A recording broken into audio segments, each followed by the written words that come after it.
We've seen plenty of people cover Pokemon icebergs, lore and theories of the Pokemon world that dig so deep that most people aren't even aware they exist. But even those icebergs only scratch the surface of the largest mysteries and lore iceberg I have ever laid eyes on. It stretches from basic theories as to why Zygarde is an Alola and why Gary Oak has 10 badges, to explaining how Rei and Akari are actually Lucas and Dawn after completing the Pokedex, the connection between the Unown and Ultra Beasts, Champion Alder being the legendary hero of Hisui, all Pokedex Pokemon are imaginary, Deoxys and Staryu are being related, and so much more! So as someone who has studied Pokemon ecology, lore, and history as if it were a college course, I have done the legwork for you to bring the answers to this massive, ultimate Pokemon theory and mystery iceberg. Howdy there, I'm Curling, and this is a Herculean task by all means, so much so that with over 300 entries to deep dive into, I am breaking this up into multiple parts. Aghast, truly, I understand, crazy, but there's just that much and that much to talk about. So as we go through, I will say that I will be breaking this iceberg down, starting with the most known theories and diving deeper into the unknown. No, not that one. As they get more and more complicated. I won't spend ridiculous amounts of time on every single one, just the ones that I think deserve it, the ones that pique my interest, and the ones that I can give you my thoughts on and bring you answers to. Although, if I can't give you a definitive answer here, because there's too much information or too many theories that go into it, then there's the chance that I might make that into its own multi-hour video to dig into. If you want to follow along, I will have this iceberg linked into the description of this video. Just be prepared to zoom in because I'm not joking when I say it's ridiculously long. So let's start with the first section. The tip of the iceberg has a lot of theories that are confirmed already or are widely known, typically. The first of which is actually the Pokemon War. We know there are a number of Pokemon Wars, one of them being the Great Pokemon War itself that occurred in Kalos and is hinted to be a worldwide battle, considering the sheer scale of the ultimate weapon created by AZ and the Pokemon that were harmed. We also know of other wars, such as the one that Lieutenant Surge was in. Despite not being a named war, there are a lot of different theories as to what war he could have been in. And the war that occurred on the Great Moor of Icarus, which involved the conflict between two opposite parties, but had endangered a lot of Pokemon before the Swords of Justice came in, cleaned up, and saved the day. This, of course, shocks a lot of people that are more new to the franchise. Pokemon being blatantly used for war, being mistreated, and overall being used as weapons is something that people don't initially think about, and you just, otherwise see these creatures as cute little monsters to play with. So I will say though, I'm not going to deep dive into this concept because I already have a video detailing the timeline and effects on history of the Great War alongside a number of these other wars that I mentioned and how everything is involved with each other. So you could go watch that video if you really would like. Ho-Oh made Ash immortal. Ho-Oh is the being representing the mythical phoenix. In addition, Ho-Oh had revived our legendary beasts from their fiery demise within the Bell Tower. The theory, though, likes to dig into the idea that since it is stated, the rare few who bear witness to Ho-Oh are promised eternal happiness. Ash had actually seen our legendary phoenix early on in his story, actually even seeing it before it was officially shown in the games through the next generation that had yet to come out. So of course this created a massive spur in the community. What's that Pokemon? What is it doing there? Is it really a Pokemon? And so fledgling theorists and writers way back then just started popping off. After all, Ash, in the end, especially as information on Ho-Oh came out and all the theories went wild, Ash just wanted to become the best there ever was. To catch them all was his real test, to train them is his cause. You get it, I get it. In all seriousness, he does wish to be the best Pokemon master. Ho-Oh grants eternal happiness, and as such, how could you be the best there ever was when there are constantly new Pokemon being created, new trainers entering the scene, entire regions of people who have existed without your knowledge? Well, you travel the world. You live an eternal life where you lose and you learn. And Ash only ever really visibly ages once. And you continue doing these things. You lose and you win. You find your balance over and over and over again until one day you face the literal toughest challenge there ever was. A challenge, an obstacle that would never exist in history ever again. This could be Team Rocket, Ghetsis and his attempt to revive the original dragon, even Ultra Necrozma itself. All of which, already being insane things to actually overcome, when you combine them, you start getting further and further into the impossible. When will these things ever happen again? Let alone, when will one person ever encounter all of these things ever again? Ash is there to put an end to it every single time with the people that he travels with up until he became champion. And now he's not the main character anymore. Which I'm not gonna lie. When I first, wrote that information out and kind of sat with it, it kind of hit me in a spot I wasn't expecting. A really soft spot. I never really actually grew up watching the anime, but Pokemon had been there all this time, and Ash had always been there. And who knows, maybe it's like the ending of Adventure Time. We may not be there following his story anymore, but he's out there somewhere doing his thing, traveling around the world, meeting more people, meeting new Pokemon, so on and so forth, and doing his best. So until he truly does become the best permanently, the theory basically holds that he will not age, or I guess he does age, but he will stay immortal otherwise because of his wish to become the best, and Ho-Oh blessing Ash with its presence.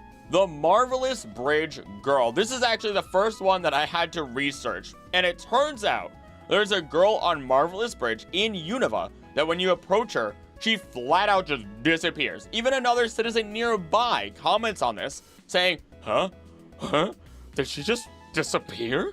Then there is an old lady in the gate of the bridge farthest from Nimbasa that tells you about a girl who used to play around there with her Abra before the bridge was built. In the sequels of Black and White, the girl will also appear in the strange house, where she will refer to Abra and the bridge before telling the player to return the lunar ring there, which will trigger a battle with Cresselia. So of course she's a deceased girl. The interesting part though is that Cresselia is not summoned by the lunar wing, the feather. It's just an item that's supposed to be used to awaken someone from Darkrai's endless nightmare, but it is given by Cresselia. This could mean what exactly you'd think right off the bat, and that is for the dark theory to be the truth. The girl could be trapped in a nightmare of sorts. Maybe something happened to her and her Abra, but I would like to think it's a little bit more adjacent to that rather than some horrible tragedy of murder or anything. No, what if her little nightmare is literally just the fact that the bridge was placed in her childhood play spot rather than it being something super dark? After all, it is a little heartbreaking when you are a child to see your playground removed. And while yes, that is very childish, we are talking about the mindset of a child within a children's game, making it a very sad instance within their lives that, I don't want to call it traumatic, but, it kind of hits a lot harder when you're little. Alternatively, it would be really fun to think of her as an emissary of Cresselia, an individual who dreams on and remembers what the land was like before the bridge, being able to visit the time when it was just a playground or a place for her to play with her Abra, thus knowing about the lunar wing and able to give us instructions. Now, as we go along, I would love to see what people think of these ideas and theories. I will continue to give concrete evidence when available as we go along, giving my own thoughts and theories to it when we don't have definitive answers as well. And if you're enjoying this so far, I just want to say thank you so much for watching. Please make sure you subscribe, share the channel around, and if you can, become a member for as little as $3 a month. It gives you a couple of perks, emotes, seeing behind the scenes content, some polls or posts that nobody else gets to see on YouTube, and a role in Discord, so join the Discord community as well. And I've started actually shouting out every single member name at the end of my videos, no matter how many of you there are. So, with that though, once again, thank you so much for watching, and on with the video. Butterfree and Venomoth sprite switched. This one is real simple. Their designs are incredibly similar in the end, but when we compare in depth bug types across the board, there are similar concepts between many of them anyway.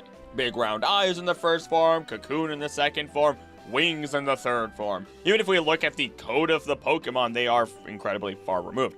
I only know this because of a ridiculously in-depth comparison done by a Reddit user known as Invert Posting, and I mean, it is paragraphs of arguments against this theory. Though I have heard this theory so many times myself that I'm 100% ready for it to die in the past. To be nice, it is important to understand that some theories are here though just for the fun of it. Campfire stories you just tell to other people. You know it's not true, but it's plausible enough that you can run with it and make someone just kind of go, huh? So that way you can prep them for the next story and let yourself just have fun as you dive into the next theory, into the next mystery, into the next story. So yes, if I didn't make that clear, their sprites were not switched. They just have very similar eyes and everything like that. This is an old theory. Ditto are failed Mew clones. I have talked about this one so much that I know it by heart without even having to need a script, okay? So, Ditto, Mew. Both pink, their shinies are blue. They could both actually transform because guess what? Anyone who says Zoroark transforms into other Pokemon, they don't. They just take on a hallucinatory disguise, and if you are Hisui and Zoroark, you can make those hallucinations actually have physical power, but you are not transforming into them. No, Mew and Ditto flat out fully transform into other Pokemon. That was the first tie-in between the two. In addition, when we look at them, we know that Mewtwo is being created in the burned mansion that is on Cinnabar Island with Blaine and Dr. Fuji.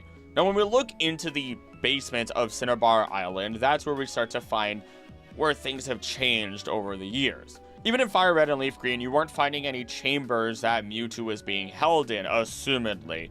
And, on top of that, the only time Ditto had a spawn rate was starting in Pokemon Yellow. Over the years, this theory may have actually developed into something much larger, because in the modern games, we now have that chamber sitting in the basement. We now have a 10% Ditto spawn rate, depending on which game you play. I believe it's 10% in Fire Red Leaf Green, and I believe it's 1% in Let's Go Pikachu Eevee. I just recently looked at it, and I'm too lazy to go back. But, nevertheless, they play into it now. They play into these ideas of maybe it is a failed clone. Maybe Ditto was supposed to be Mew. And that always makes it a little interesting that we as our audience can actually influence what has happened throughout the story and the games. People always think about the extinct Lapras situation as well. That's always a cute one. Blue's Raticate died. Another classic that is seemingly true on the surface. After a battle on the SS and with Blue, he no longer has Raticate on his team. In fact, one of the next times that we do see him is at Lavender Tower within Lavender Town, or the Pokemon Tower, however you really want to call it. This hints at the idea that after the battle, his Raticate was in critical condition and did not receive the care it needed in time, passing away on the ship.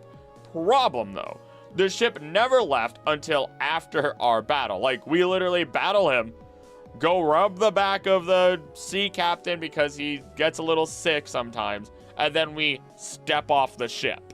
Meaning he could have just left at any time. And while we use the bed to heal up our Pokemon in the game, we could also assume that a well-renowned individual, such as Blue, who has been shown to be intelligent and capable, would have been able to actually tend to his own Pokemon.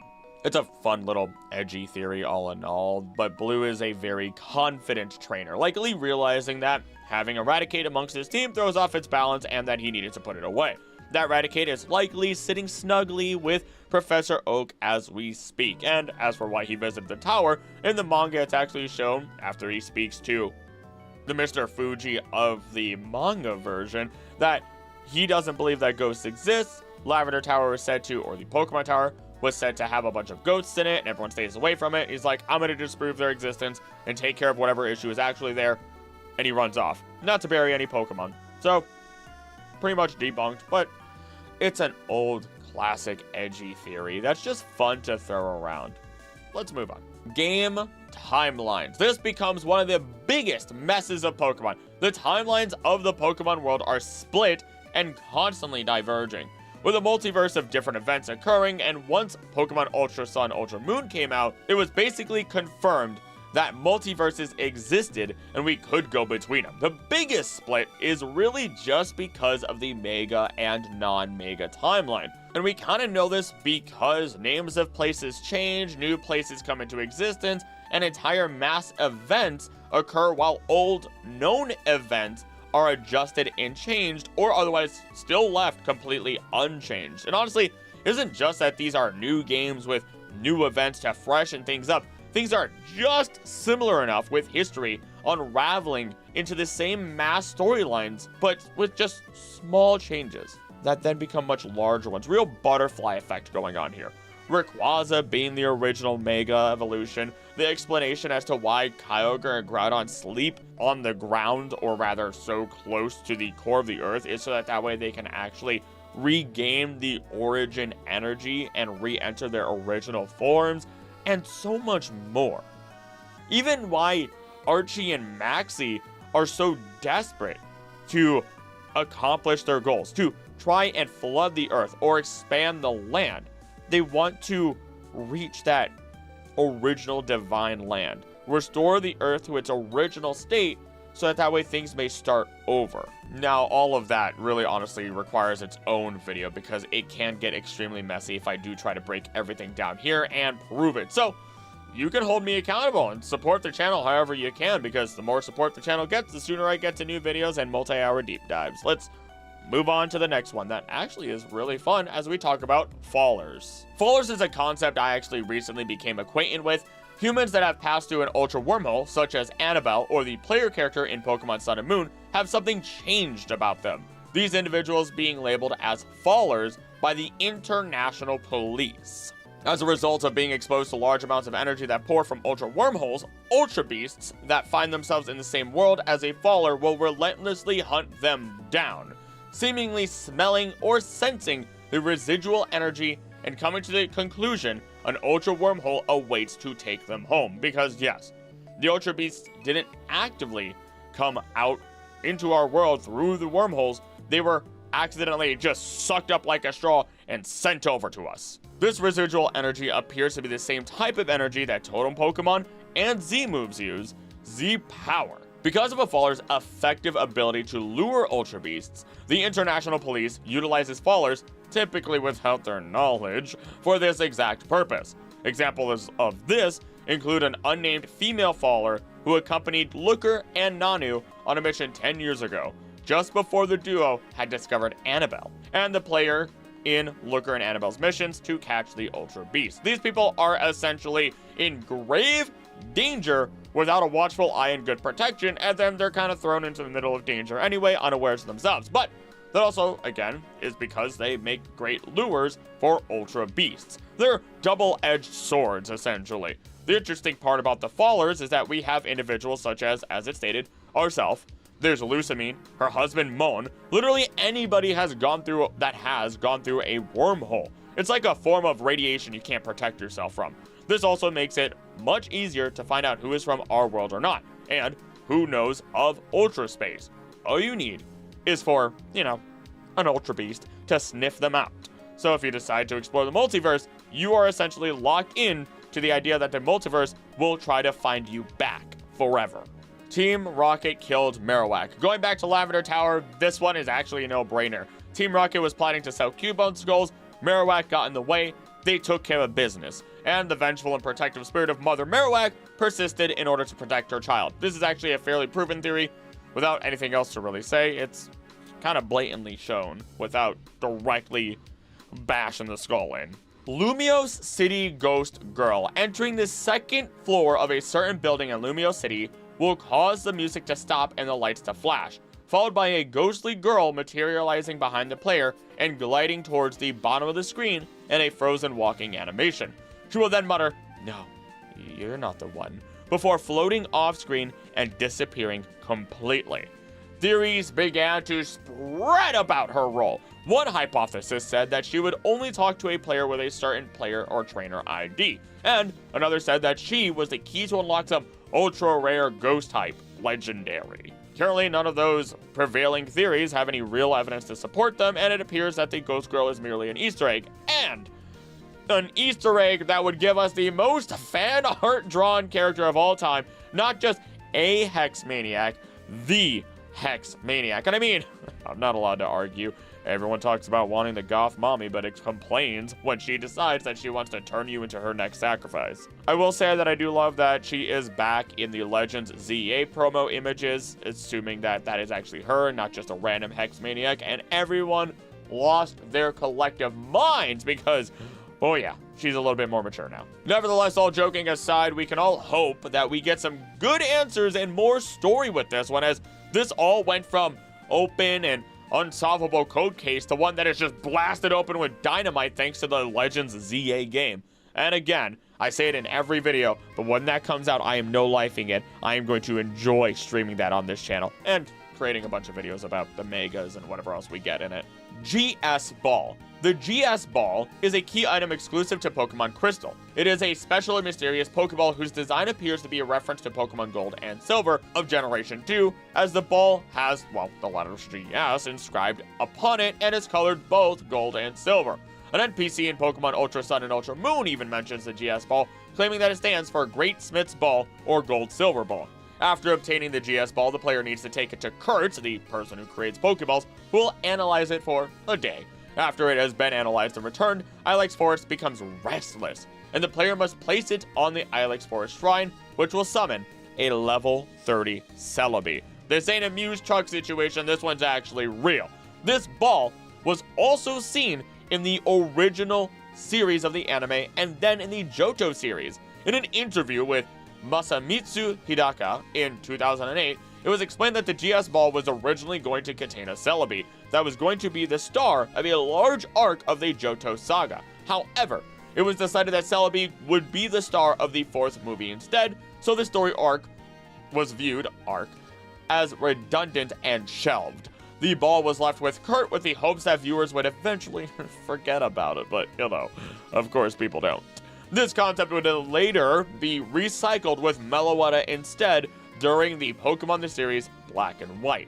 This actually would all make perfect sense and roll right back around to the idea that the ball would only be open at the right time because, you know, Celebi, time traveler baby. And with Celebi being the Pokemon within it and the story of that 4th movie, we would have discovered young Oak, his inspiration and beginning portion of his journey into becoming a Pokemon professor even, assuming that's where, you know, they would have kept the story consistent between the movie and the series. The only oddball for this, though, is that Professor Ivy was the one to have had the ball, to have discovered it, but I guess we can ignore that portion since plans diverged from the original idea anyway. I actually really love this one, and the entire idea of a ball not being allowed to open due to magical means. It's not the right time. A Pokemon refusing to come out rather than refusing to go into the ball, all as it waits for the right trainer to appear before it. Wally has asthma.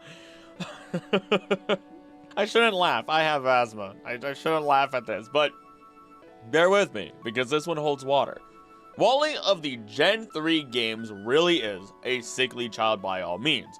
Theories have gone around the world in terms of him being dead, him dying later on, him being incredibly sick in general with all the coughing he does, and the more we think about him having asthma, the more it actually makes sense, thanks to the explanation from others. He goes off to live with his aunt and uncle in Verdanturf Town because, as his uncle tells the player, the wind direction makes it so smoke and ash from Mount Chimney doesn't reach the town as it does other areas in that part of Hoenn. Therefore, Verdanturf has the cleanest air in the entire region, which seems to be enough for him to become healthier, or at least long enough for him to go on a journey with Ralts, which is where we first see him. One could assume that the spider lilies at the portion of Victory Road doesn't symbolize the death of Wally himself as many expected when we see him and end up in that location, but rather the death of his asthma as he has become a lot healthier on his journey. I never put much thought into this originally, but I am actually in love with this little mini story and theory explanation that we have here.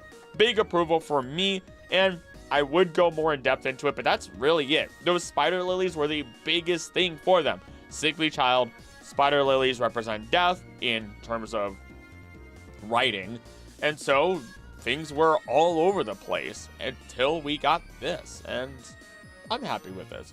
I'm happy with the idea that the death of illness. Sounds weird to say out loud. N is a Zoroark. This is another one I had to dig incredibly deep into when I covered the Great War timeline because, yes, N, Ghetsis, and so many more are actually incredibly involved with this, and more so than you might think. So allow me to break this idea down. N's ability is to be able to talk with Pokemon. He's always been able to do this, especially at a young age. As he grows up, he becomes very awkward. potentially neurodivergent. He speaks in the idea of truth, the ideas of mathematics, how the Ferris wheel is this perfect architectural concoction that takes immense amount of physics and so on and so forth to even be able to create in the first place. He is, by all means, potentially a genius, but only knows and understands fact and false. As such, it becomes hard for him to relate, to emote, to understand others, unless he can find logic behind it. There's also a visual cue of this being the fact that he basically wears a Rubik's Cube as a necklace, which is so strange. If that was a fully colored Rubik's Cube, I think he'd be made fun of. I love N, don't get me wrong, but I think N would get made fun of for wearing a fully colored Rubik's Cube as a neck little piece there. So his awkwardness and potential neurodivergence is one of the reasons why he might be a Zoroark, but it goes deeper. Because one of the biggest things that people used for this theory was the idea that Ghetsis called N a freak without a human heart. If you take that literally, then of course you would go along the lines of, well, he's a Pokemon then. Especially since he is often partnered with his Zoroark, even if it's not on his team. As we know, Zoroark can cast illusions and make itself look like people, so who's to say, especially with the hairstyle of N representing or being very closely tied to a Zoroark, that N isn't just a Zoroark in disguise. There are other parts and clues that lead into this, including when a Zoroark walks into the building, or rather the castle, and disappears, and being there instead, and the Zoroark not being on his team, in addition to scratch marks being in N's room, which is very sad and scary and a little creepy all the same with the music and all, but that's all because Ghetsis did not treat N correctly. Calling him a freak without a human heart is an insult. Ghetsis can't wrap his head around the idea of how people can talk to Pokemon. He's a freak. That's the idea. That is his mentality. And N is no more than a tool to be used by Ghetsis. He says so in his own plan. He says he, Ghetsis, could not be the great hero. He could not be the next hero that is required for Reshiram or Zekrom to appear. But when he finds out about N, he sits down and says he can be. He can absolutely be trained to become the next great hero of Unova. And then I could get my hands on those dragons. N was a means to an end. And honestly, only one of the 7 sages speaking to Ghetsis is able to really understand what's happening here and confer to us, indirectly, that N is human. In fact, he is said to have the same ability as the Great King. Now, we're going to dig into it very, very shallowly here because, again, great war video. Go check that one out.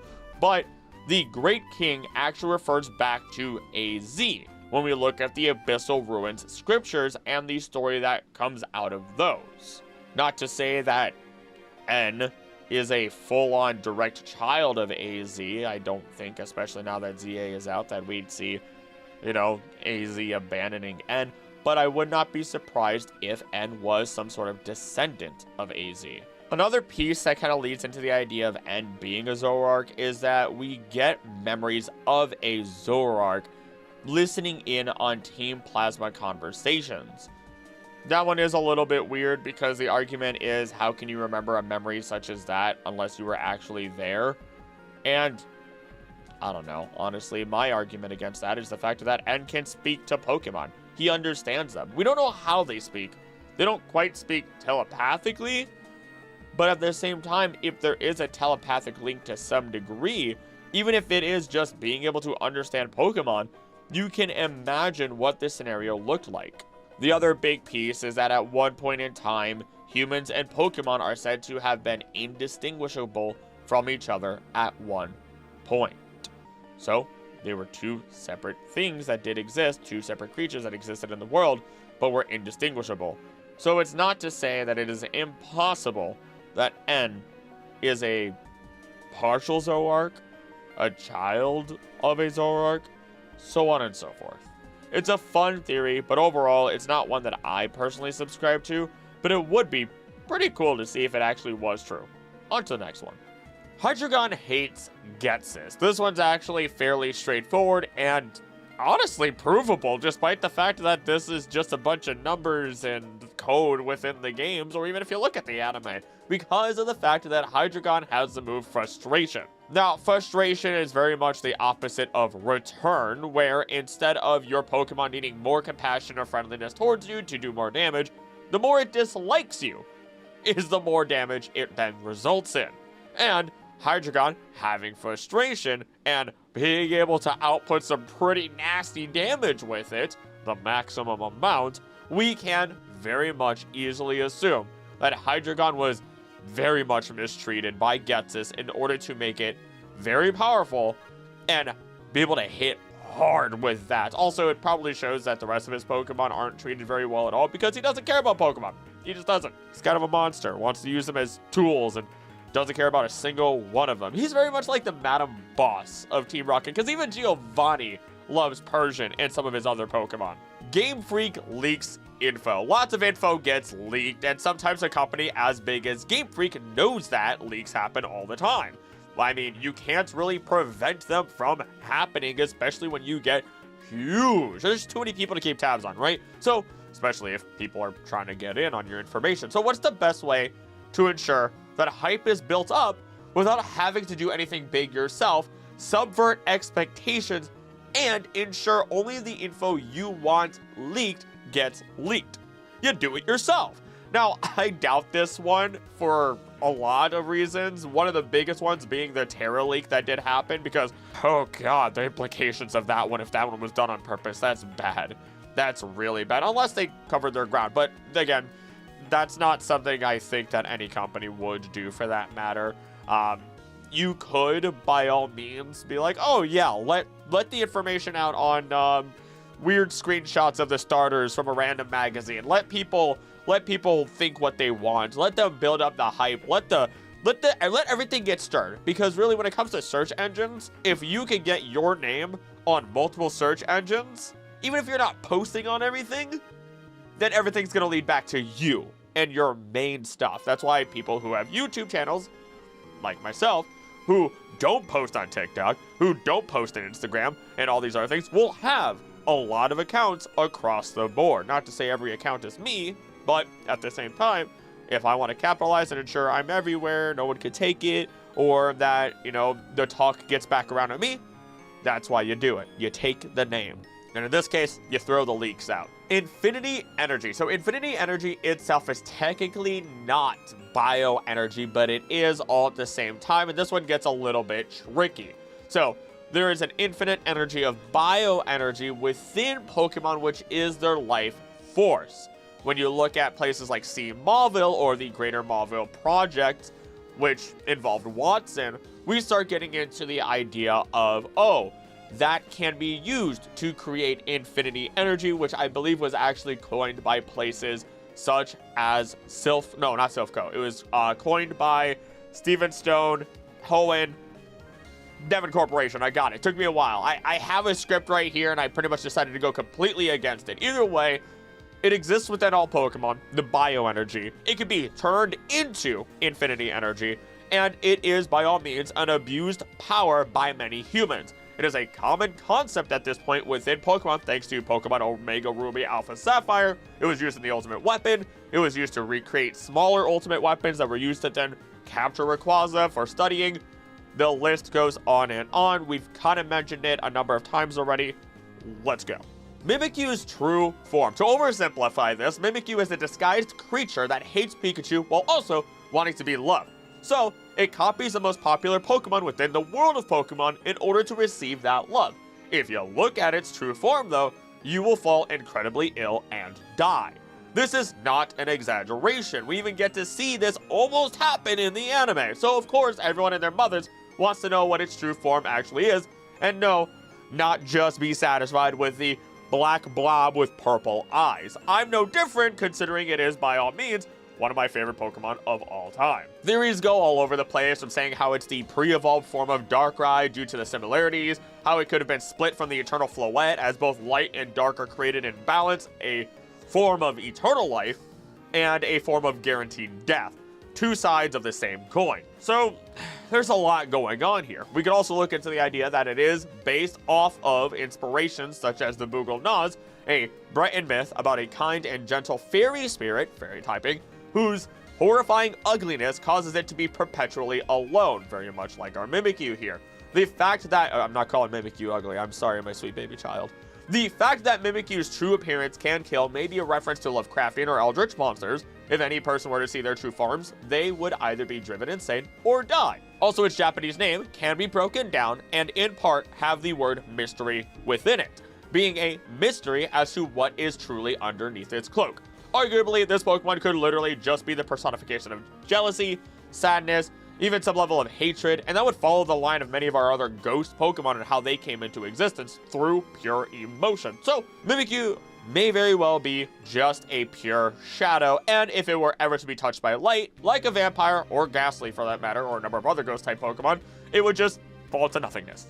Personally, I hope we never get more of an answer than seeing this black blob with a vaguely purple eye. You know, some things just need to stay a mystery. Let it stay that way. I think there's something special about things that can never be solved. Arceus's true form.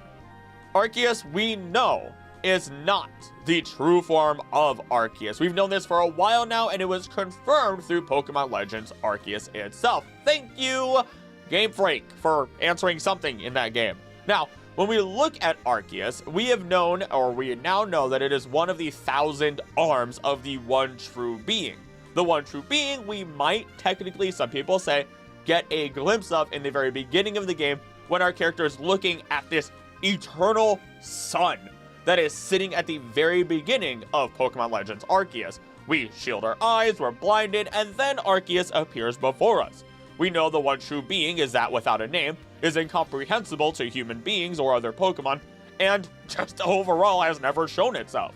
Now, some people might also believe that the beta form of Arceus, looking very similar of course, but being a pure light being with red ring eyes, may, or I think it's white ring eyes, I'm not entirely sure off the top of my head right now, either way, might have or may be the one true Arceus, its true form. And from there, all the arms extend outward, giving us each of the Arceus that we actually know and love. It's less of a mystery at this point and more of the idea of, okay, what actually is the true form? That's the mystery that we have here. We know everything else. We understand how it works. We just do not know for sure what the true Arceus is, and that's again another mystery we may never actually be holden to solve. Pokedex entries are incorrect. I have almost made a video on this, and I really incredibly am tempted to make a video on this. Tell me if that's something that you'd be interested in, honestly. It's one of those things where I'm like, every single day I'm looking at Pokedex entries, and I'm like, that makes no sense. Why? How would they know that Machamp with one arm can push a mountain? Who is sitting here allowing a Pokemon to push a mountain? I guess you don't get a choice. If it can push a mountain, imagine what it can do to your body, your skeletal frame. I guess you're not letting it. It is letting you live. Now, the theories behind this go into ideas such as, oh, because we fill out the Pokédex, not Professor Oak, but because we're grabbing the Pokemon, we're bringing them back, you know, maybe he does his own studies, of course, still, but because we are a child going around the world and researching Pokemon and battling them, we are technically writing the Pokédex. A child wrote the Pokédex within the games, which would make sense considering something such as strong as 10 adults, the smartest there is, smarter than any supercomputer, all these like very vague ideas. In addition to, most of the time when you get miles per hour, kilometers an hour measurements, most of them are that of like 30, 60. Round numbers that can be related back to how fast a vehicle may move, giving you a child's frame of reference. Ultimately, these are children's games, but at the same time, they have had more detail in some Pokemon than others, And on top of that, there are legends and myths from people who didn't know better, such as those in Hisui, looking into Pokemon that would be seen as dangerous, are ghost types that might steal your soul, like Sableye, which was said that anytime that its gems on its eyes would flash, it would actually steal your soul. Well, that's not the case. We know that because it just wants gems. Also, take into account, Sableye likes to live within caves. So if you're caving or you're going for gems yourself and you're crawling through, maybe with a torch or a flashlight, what's the first thing you're gonna see when Sableye turns around? Not its body. It has a dark purple body which will blend in with the environment nicely. All of the gems will not. So you might see a numerous amount of gems upon its body because they grow randomly according to whatever gems it eats, shine, and when it turns around, you see this big grin with teeth, very much like Stitch grin, with those perfect gem eyes that then glisten in front of you. I would be terrified. I don't care who you are. If you see a monster, you are going to get scared because you don't know if you can punch it. I'm sorry. I would swing and then run. I'm not playing around and finding out if or what my impact did. I swing and then I run. I fight, then I flight. There is no in between. There is no one or the other, both. So, again, going back to the Pokédex though, we get this idea of history being written and rewritten again, almost like it is a scientific article that is being improved upon as the years go along. Think of what people used to think of diseases in real life. People used to think that women can't be in cars or their ovaries would shoot out of their body due to the force. So it's not out of the question to think that the Pokédex is incorrect at times. It's okay. It's science.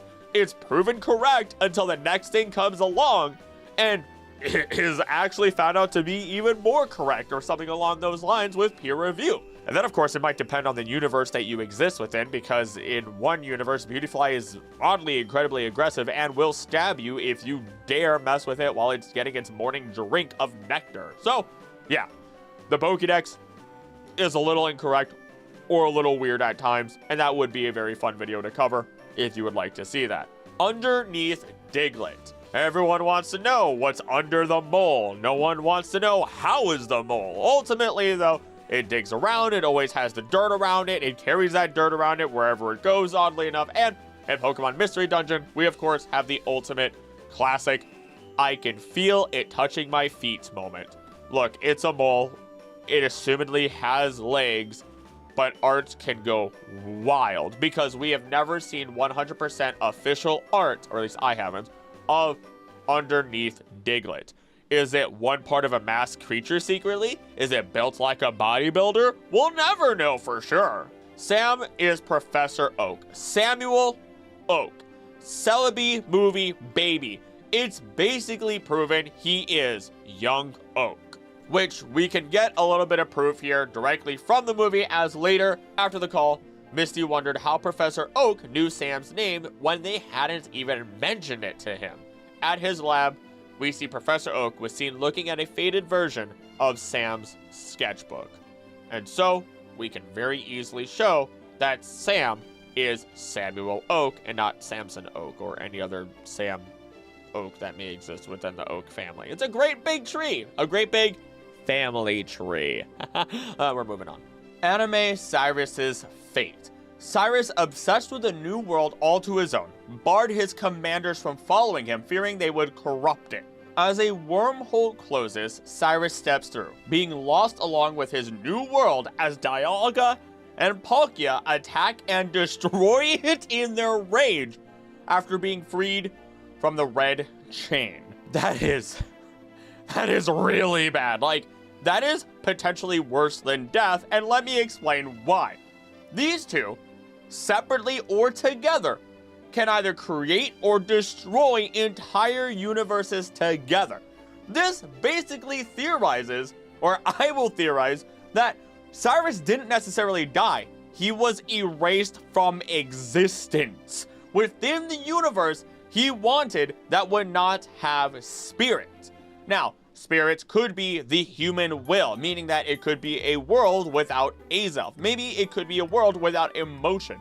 It'd be a world with logic, direct understanding, something that would theoretically not ruin the world. I would be not allowed in that world. I'm a very emotional individual, but I'm also very logical, and Cyrus is all logic.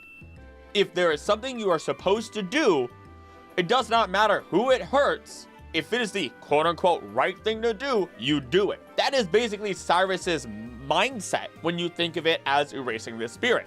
Alternatively, which I doubt, it could be the actual spirit itself, which would imply that even if he did die, Cyrus is gone.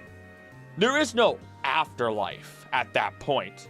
Although, I will also state that we do get the Cyrus that succeeded in his plans within the Team Rainbow Rocket episode, who saw a giant shadow, then appeared before Giovanni and the other members. So, at least within the games, we can assume that would have been when Giratina was ready to restore balance because of Dialga and Palkia rampaging and being under the control of humans, and sit down and go, goodbye, and rip Cyrus apart. But Cyrus was saved because of Team Rainbow Rocket.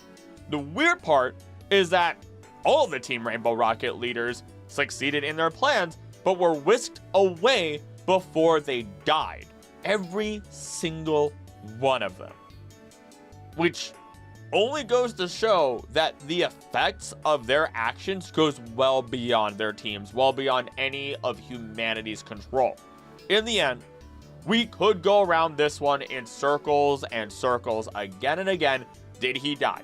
Does he cease to exist? Is he saved and defeated in an alternate universe? In the end, technically all the answers are correct because we can safely assume that those are separate timelines considering how the end result plays out. Or we have 2 universes at least in place here, which we kind of know we do.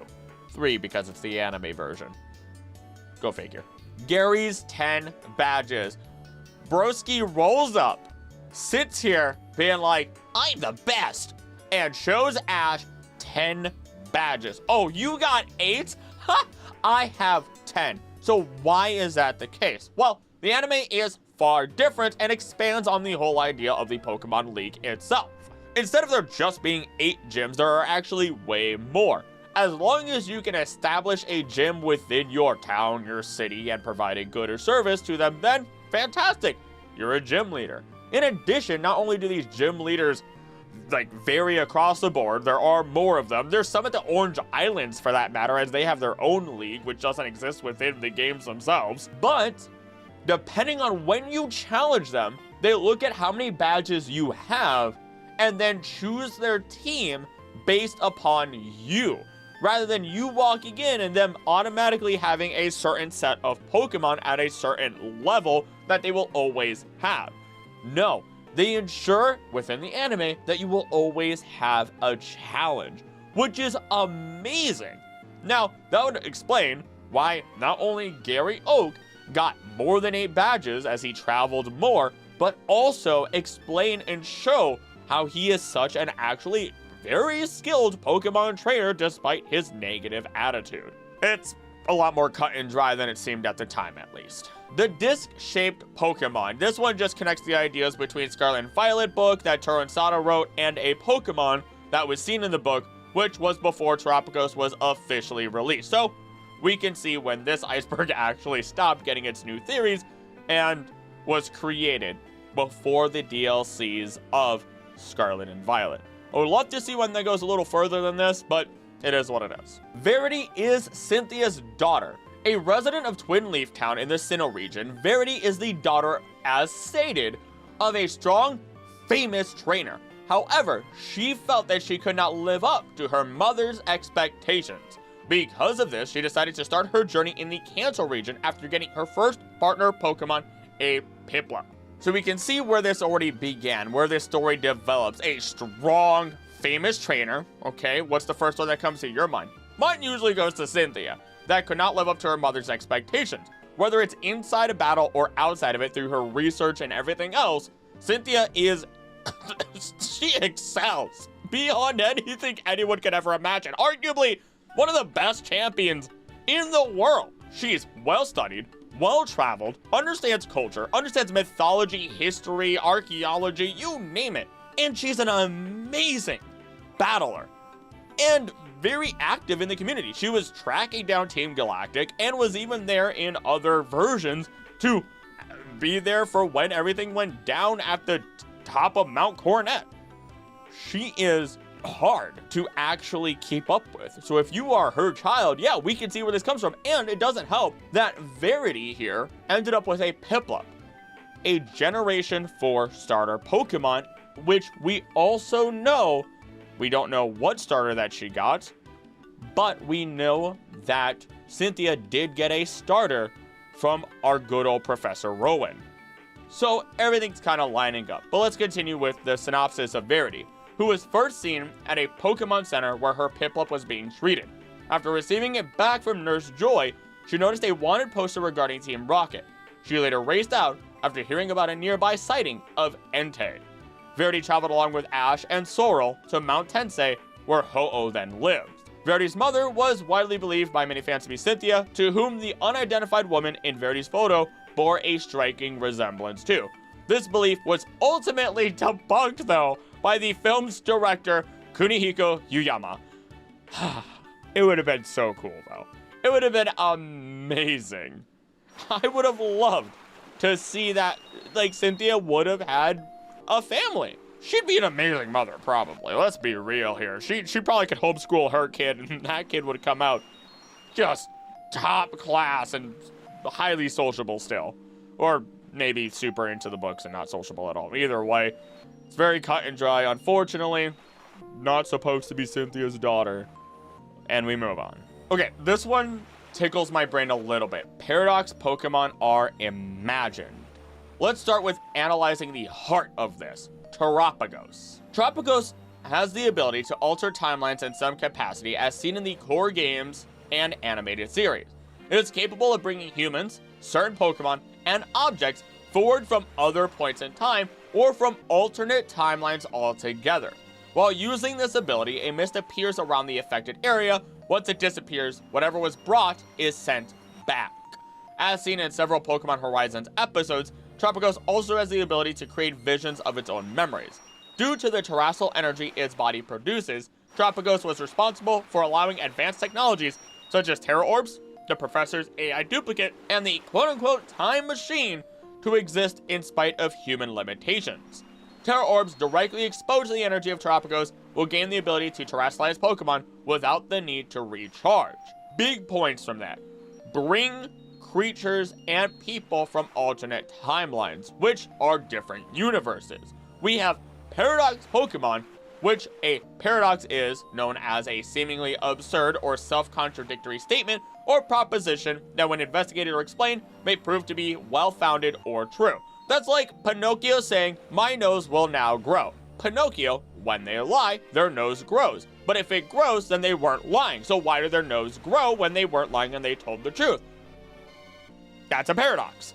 So, let's take it further with the imagined Pokemon drawn by Heath, which were brought into quote-unquote reality in separate pieces, the pieces that made them up.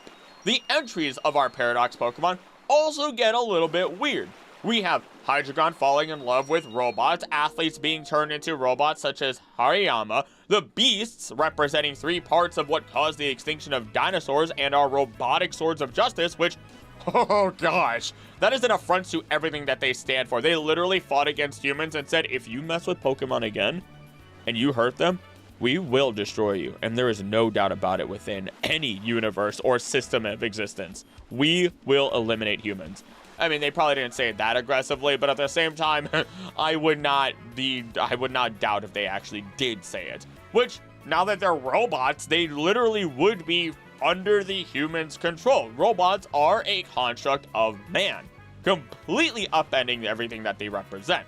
It is a massive mind bend, but it's all theoretically possible. Because if you can imagine it, it's gotta be true somewhere in an alternate universe. A universe that Terapagos can then pull it from and into our reality. So, you know what? Originally, I hated this theory, but I'm down to believe it to some degree. It gets a stamp of approval from me, even though I'm not doing stamps of approvals for these. I just, whatever, you get it. Moving on. Ash's father identity. From the very minor portions of dialogue, it can be assumed that his father started on a journey from Pallet Town much like Ash. Never formally introduced, the identity of his father has always been under heavy speculation. These speculated characters, however, have attained no hard evidence that they are in fact related to Ash in any way, even being Giovanni at one point. In addition to that, during an interview with a storyboard artist for the anime series, the artist stated that Ash's father is a man who is on his own Pokemon journey as a trainer. Delia, his mother, occasionally murmured, Ash's father and grandfather are still on a journey somewhere with the aim of becoming Pokemon masters. What an envy. And in the last episode of season 25, Ash Ketchum is scheduled to meet him. However, he runs into some quests, and Mr. Ketchum eventually ends up busy meeting only Delia Ketchum. He leaves a present for his son, which is the iconic Pokemon hat from the original series.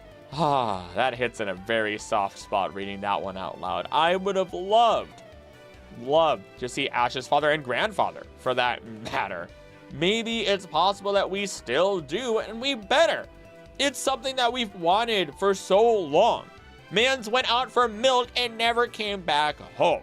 And once again, this is another point where I'm going to ask you your opinion, and if you'd actually be legitimately interested in it. I would love to watch all the anime. All of it. I started doing it. I started running through the series. I think I got like 9 episodes in, but I mean, there just wasn't enough interest, and the channel was pretty, way smaller than it is now at the time. So if you want to see my happy-go-lucky reaction and synopsis of episodes and Pokemon movies, and started getting into Pokemon Horizons for that matter, let me know. I would love to do it. Also, the watch hours would be a lot easier then. You'd probably get even more content really, really fast at that point. I'll put those on like once a week for sure. Saturday morning, Pokemon Acrylic. Woo, let's go. I don't know. Either way, it's just I would love to figure out more of Ash's family, especially if they're from Pallet Town, which is known to be a place where great trainers are born and raised. South America is real.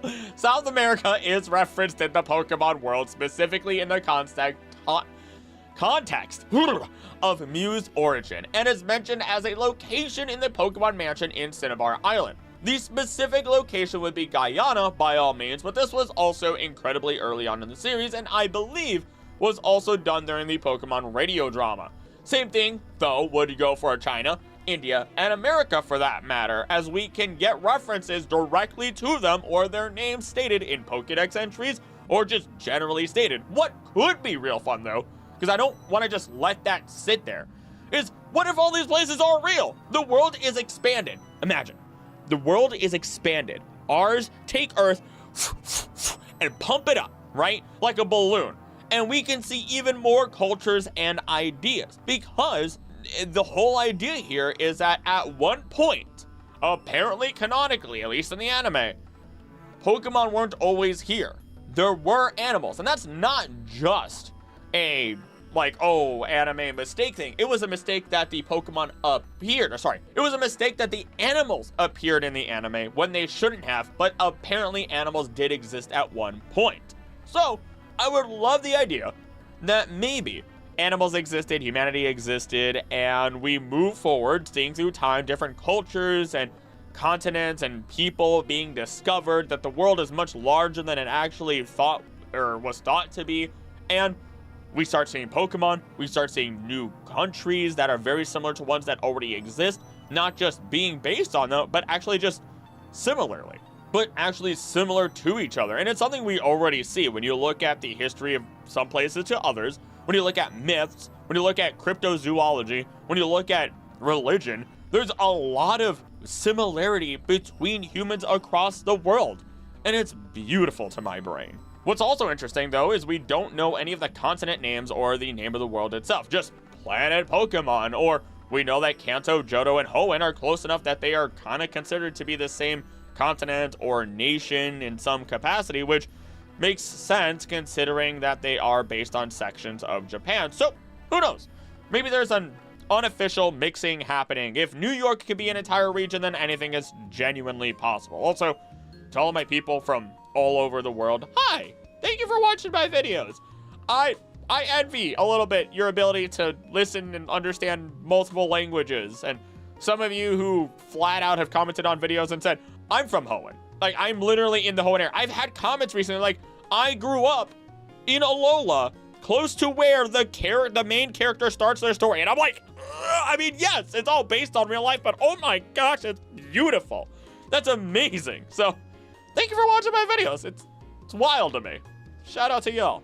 Lyco is related to Ash. Originally, it looks like Raikou on the iceberg itself, R-I-K-O instead of L-I-K-O. That's simply because the L sound doesn't exist within Japanese pronunciation. The L is there, but it's just like a short Rai. So, Raikou is related to Ash. Anywho, this was early on in the series of Pokemon Horizons and the viewing and teasing of it, which, again, I really should watch, but it's one that is not true. And I don't know if it's something I want to be true. I want it to be separate. As much as I love Ash, let the female protagonist, and even if it wasn't female protagonist, let this new protagonist be completely unrelated to Ash and our characters that we have followed as main characters throughout all these years. Let this be a truly new journey. Let them create their own lives and let it not be something that is tied to destiny. No, these are people who work hard and have achieved things on their own.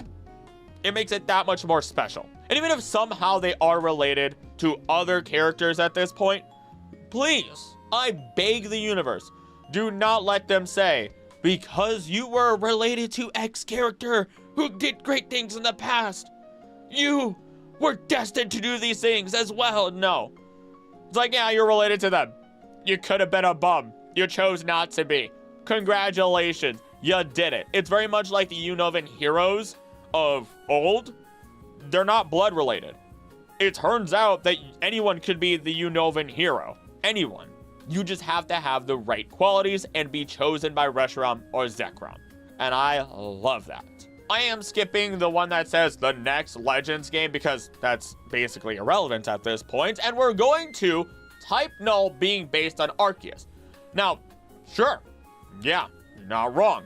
The most interesting part about it is, though, is that it is proven in Pokemon Sun, Moon, and Ultra Sun, Ultra Moon, as the Aether Foundation is revealed to have visited the Kalos library in order to get information necessary to create Type Null. I just realized I've had the wrong lighting on this entire time. So what was in that library in order to give the missing piece? On the top floor of the library, the player can read the books on the bookshelves. These books are philosophical in nature and delve into the history and existence of the Pokemon world as known. These books detail the numerous myths of Sinnoh region, which serve as a topic of interest and point of study for many, including Cynthia. These books include Sinnoh Myth, which may refer to Arceus. That one is the most obvious, of course. Anything related to Arceus is incredibly important. After all, it is said that every story has a grain of truth to it. And it would appear that they would have learned about the plates of Arceus within this book, in which were mimicked through the discs that were used or are used on Type Full in order to make it change its typing. But let's keep digging a little deeper. Sinnoh region's mythology, which explains why wild Pokemon appear in grass before trainers. Sinnoh's myth, which explains the existence of the Lake Guardians. It is very interesting that despite knowing about the Lake Guardians, they don't dare mess with them. Maybe because they knew that the Lake Guardians were also incredibly powerful creatures, and messing with them is not the best idea. Maybe their whole intent, again, wasn't to just mess with reality and stuff like that originally, which we kind of know is the case. And we'll talk about more of that later. After all, as we did talk about earlier though, even Cyrus, who succeeded in his plan, is long gone at that point, or this point. There is no winning with the Lake Guardians, Dalgapalkia, so on and so forth, by messing with them directly.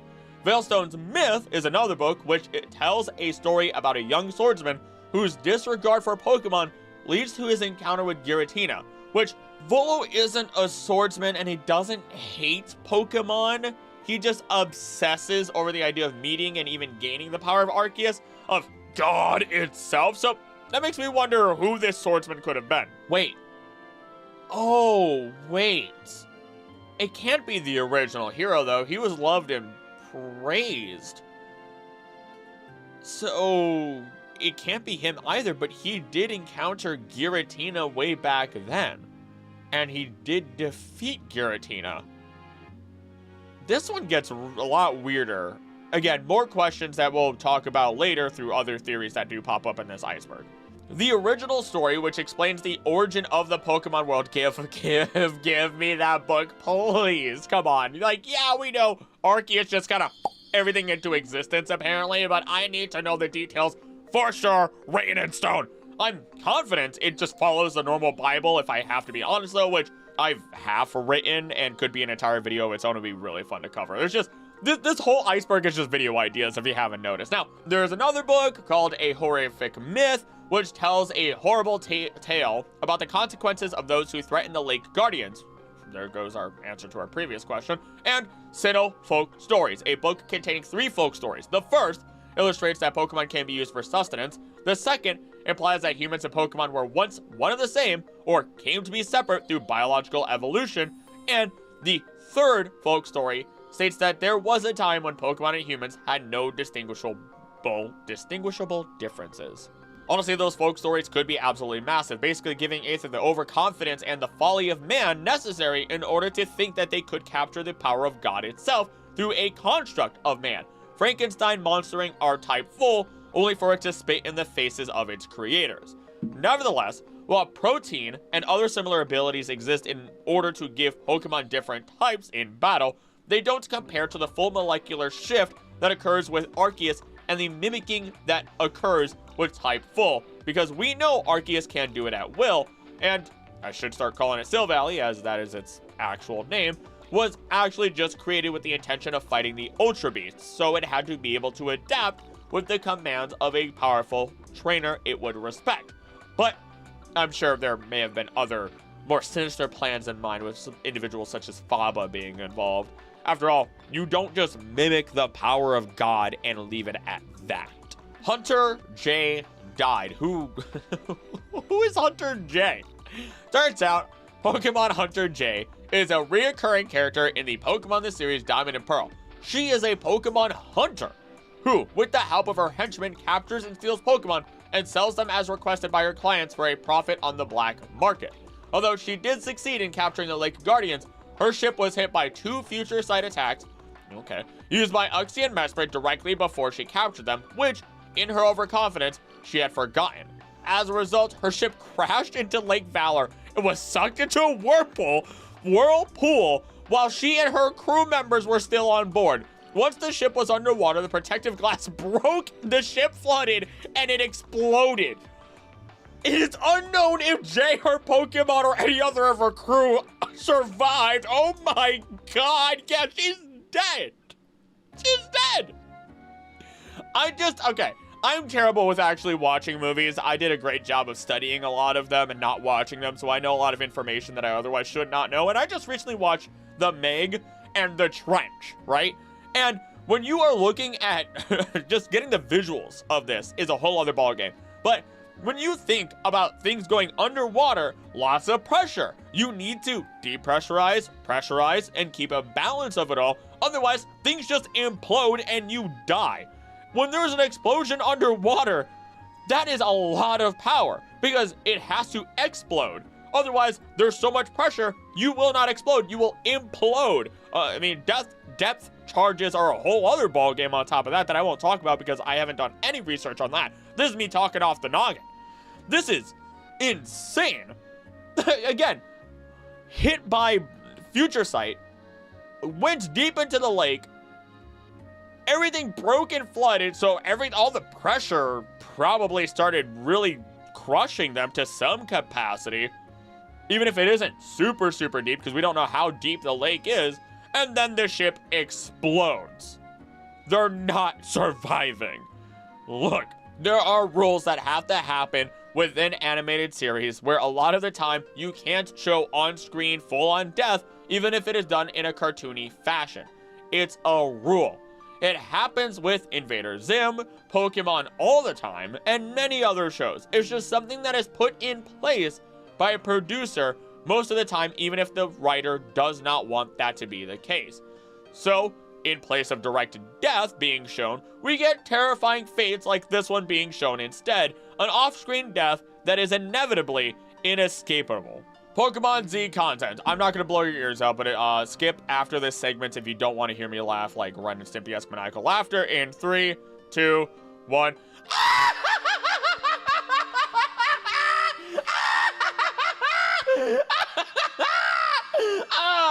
In all honesty, X and Y was the best selling game, and it never even got a third game like most of our other games. Everyone wanted Pokemon Z. We had Sword, Shield, we never got Gun for that matter. So the list, everything goes on, but even Sun and Moon got Ultra versions of their game rather than a full-on third game.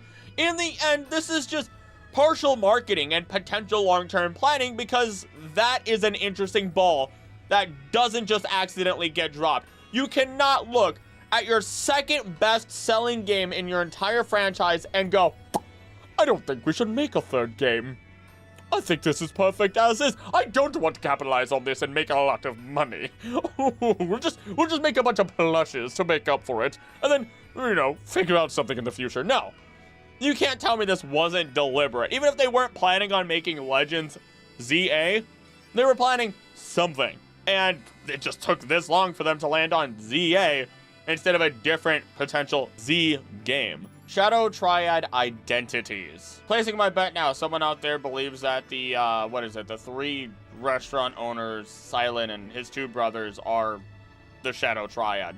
And oh my gosh, I was right. Who would have guessed? The problem though is that in Black 2, White 2, we get a memory link that breaks that theory apart. We also get it in the anime and the manga, I'm pretty sure. But I wouldn't be surprised if this was another GS Ball situation, where, sure, maybe they were partially planning for them to be the same people, because think about how cool that would have actually been, especially with how their Pokemon line up. So let's break this down.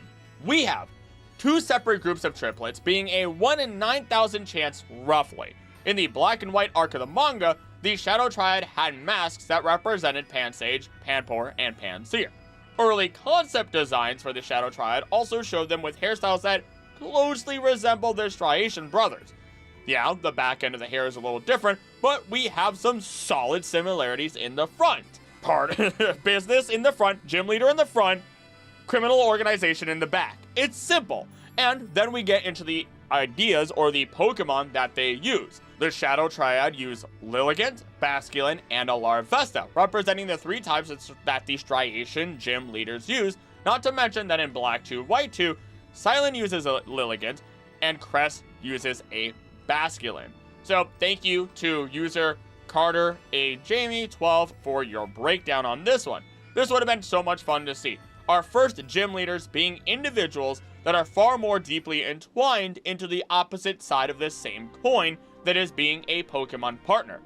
Foils to the plot having the potential to further drive the true idea of Pokemon liberation in its truest sense, and not in the way that Ghetsis lied about. Individuals that we know are supposed to be Ghetsis' main people, his closest subordinates, and individuals that are the last ones to see him, as when he is taken away at the end of Black 2, White 2, they say he lost his way, and that he is not in the mental state to hurt anyone anymore. The perfect balancing act for gym leaders, a dark and light. Though the parallels are still nice to see, even without them being the same people, and it's easy to see how they could have been in each other's shoes. Fun theory all in all, but debunked nevertheless. Pokemon are energy beings. This could come from a number of different things, considering the fact that entire Pokemon are concepts, such as those of truth and ideals, wisdom, intelligence, time, space, antimatter, the list goes on and on. In addition to the idea of being able to capture all of them, if they're willing, into a Pokeball, and then use a machine to heal them and send them away, as they are converted purely into light that can be adjusted, changed, and so on and so forth, at least within the games and some of the anime as well, depending on the injury. This is also supported by the idea that Infinity Energy, or their bioenergy that it all starts out with, is the basis of their life, which can be turned into that full-on Infinity Energy for energy in general, for weapons, for submarines, for rockets, you name it. Nothing too crazy. If anything, it's not all that far-fetched, no pun intended, and it does open up the idea that, I don't know, they're not biological, but we know they are, so I'm not sure where to go with this one, honestly. Volo is a time traveler. Oh boy! Yeah, I know this one's been touched on by a lot of people, so let's break this down and maybe I can cover, maybe one day, all the sins of time travel within the world of Pokemon one day. But rather than just repeat the words of others, I am gonna briefly break this down in my own way. And if you want a longer video that could easily be hours long, let me know about this one too. Just keep adding to your comments. The more watch time and comments, the better a video is. That is actually how YouTube works. Watch time, more interactions. Watch time is more important. So if you want to support a channel, literally give them a ton of watch time and comment on their videos. And then YouTube itself flat out says, wow, you're getting more watch time and you're getting more interactions. Fantastic. We're going to show this to more people and see what they think. Anywho, again, I'm going to break this down in my own way. We know that Volo, with the assistance of Giratina, was the reason for the creation of the space-time rifts. We see not only humans, but Pokemon that were brought in from the future. Examples being Train Man Ingo, who is originally from future Unova. And then we get Pokemon such as Porygon, which cannot exist without there being computers. We also don't get Ditto, which raises a lot of questions that I will talk about later on this Iceberg list. And what we already talked about, actually. We also know that Volo and Giratina have the final plate, the Ghost Plate. With the power of the plates and the rightful owners, great power is bestowed, as is the lore of these plates. This theoretically means that Giratina and Volo were meant to hold on to that plate, even if it truly belongs to Arceus. It was a plate imbued with the power of ghosts, so who's to say that it wouldn't allow the rightful owner to have the power of ghosts in some capacity?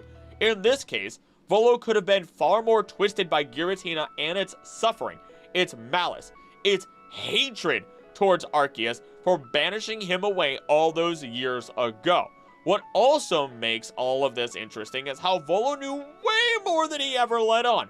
His blood relation to the ancient Celestica people, knowing about Arceus itself as well, which we didn't know about until Cynthia did her legwork hundreds of years later and came to not only the realization that there would be something greater than Dagapaki and Giratina, but that it was possible to reach this greater being. So, explain to me, how did Volo and only Volo know? Well, there are two actual options here. One of them being Kogita, who, again, we'll actually discuss later on her details in history, and the other one being Giratina. Unlike other Pokemon, who doesn't seem to communicate telepathically even in the anime, instead has always been a creature of action, one that shows and does not tell. In other words, it is incredibly likely that Volo has done some extensive time travel. We can think of every Pokemon that comes to the Rift as yet another Pokemon from another potential land, another potential time, another potential universe even.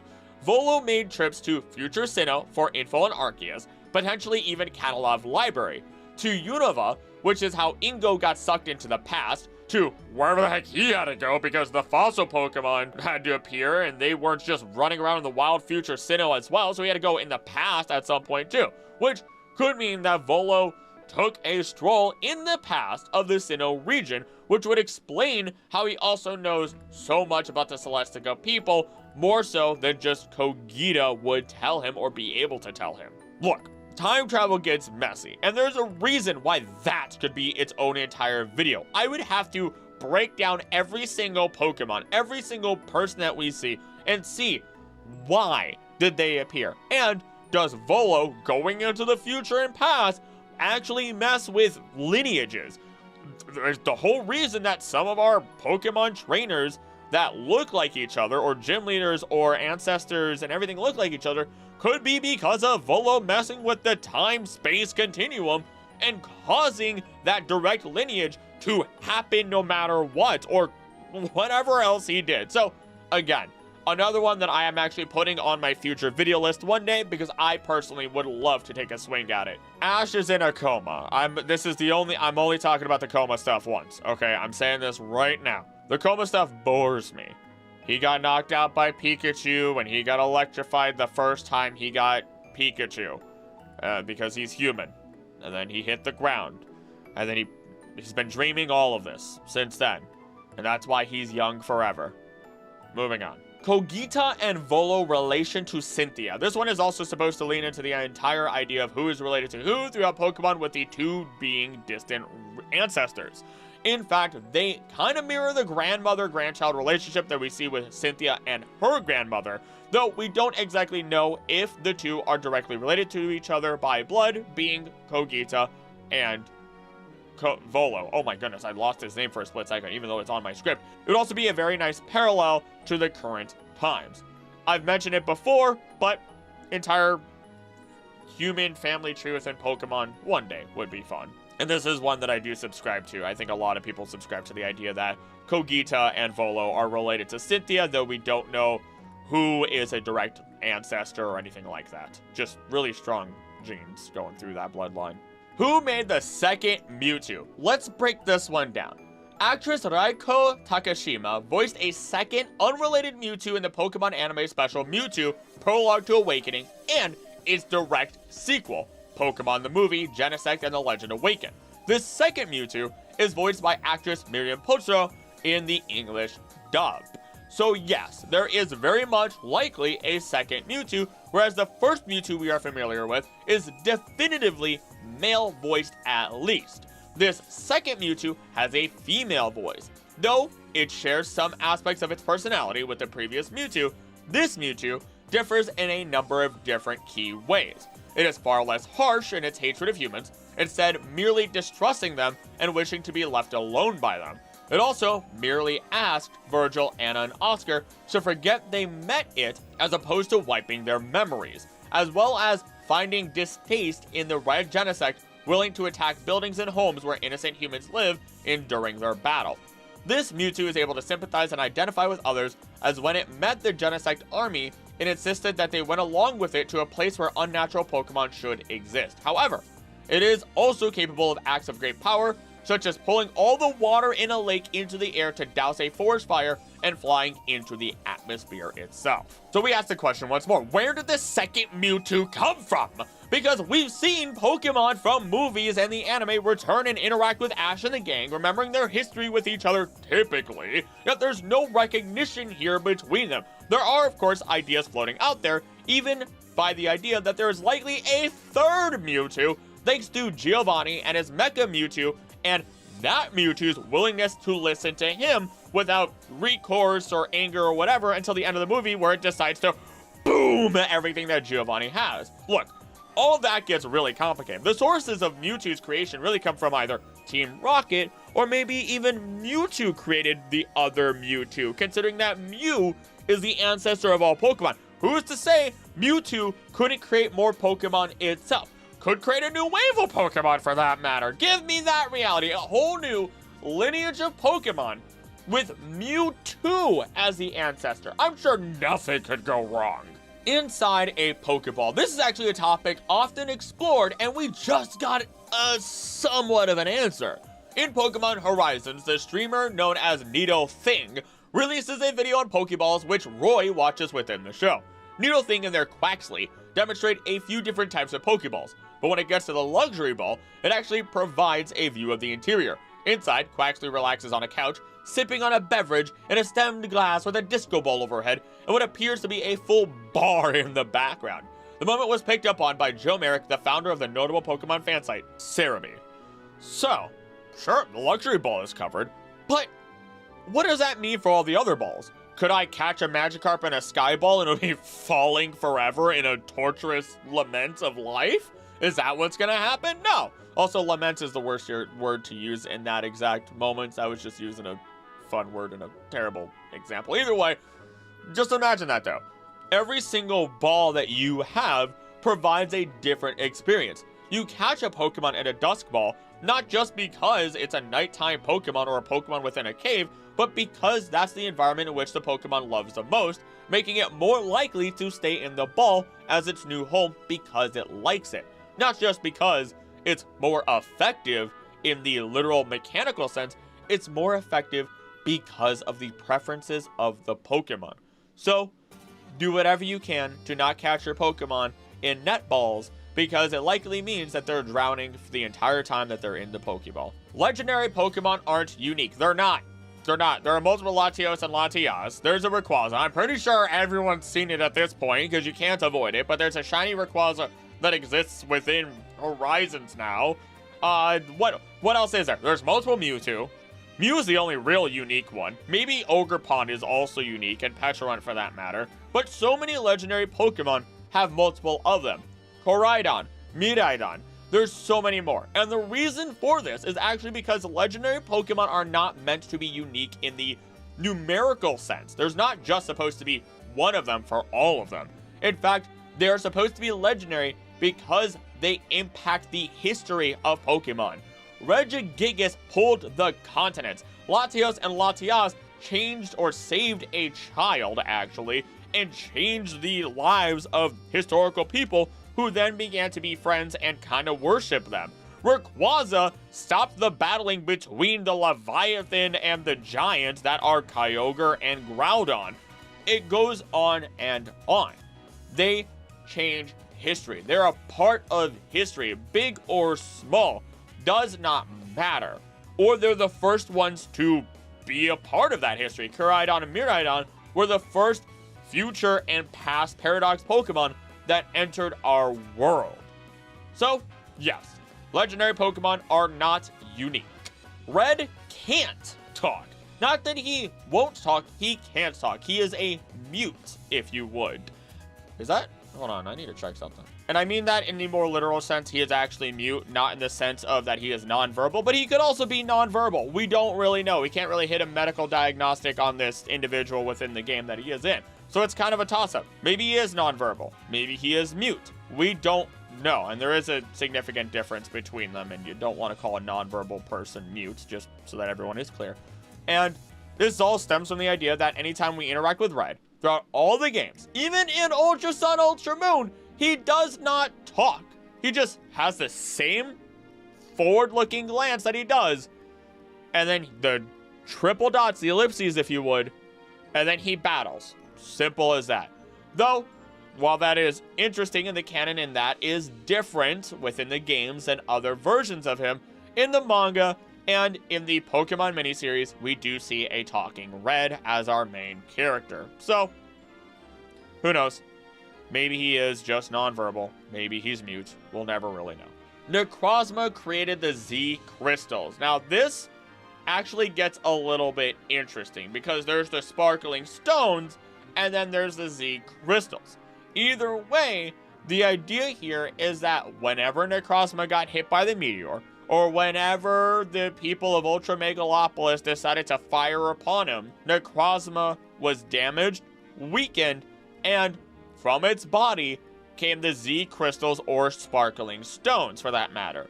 There's a lot of here or there. I've seen actually people argue that the sparkling stones and the Z crystals are completely separate, and that the Z crystals weren't created by Necrozma. And in fact, the light of Ultra Necrozma and its radiance that went through the multiverse ended up coalescing into Z crystals because it has the same energy as Z power and what the Ultra Beasts have and the Totem Pokemon have and Z moves have. But at that point, what is truly the differentiating factor between them all? If they're all created by Necrozma's body or the light of Necrozma, it's still coming from Necrozma. The big difference, though, is that Necrozma did not intentionally create whatever came off of its body when it became damaged, whereas anything created by its light was indirectly intentional. Zygarde in Alola. Its cells are everywhere. I mean that not just in Alola, not just in Kalos, but literally everywhere. The whole point of Zygarde is that it is the world's protector. It serves as the environmental, ecological pinpoint and center of balance within nature and man, or rather nature and manufacture or unnatural world, or however else you really want to say it for that matter. Anything that is a danger to the ecosystem, these cells will group up more and more and more until eventually, if they have to, they will hit their 100% form and they will bash it down into the ground, erasing it from existence. Ultra Beasts are a danger to the ecosystem. They are based on invasive species, or a chunk of them were. There was a whole purpose of it, and then they're not really invasive species anymore. They are within the games, but they're not based off of invasive species once you look at some of them.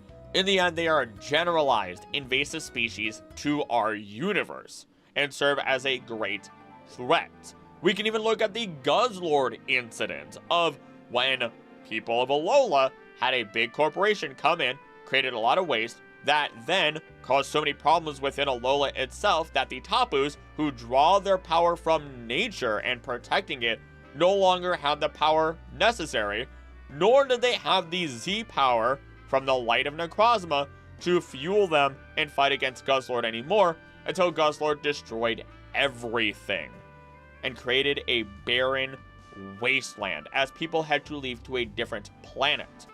Water, land, nothing was safe as Guzzlord would eat everything. It's also important to note that Zygarde was there, I believe in the manga, to actually fight against the Ultra Beasts, and was there to, in the anime as well, fight against the whole situation that Lysander was creating with his false Zygarde. So yes, it's not out of the realm of possibility for Zygarde to be there in Alola, to see its cells or anything, and for that matter, it's not impossible to see those cells anywhere.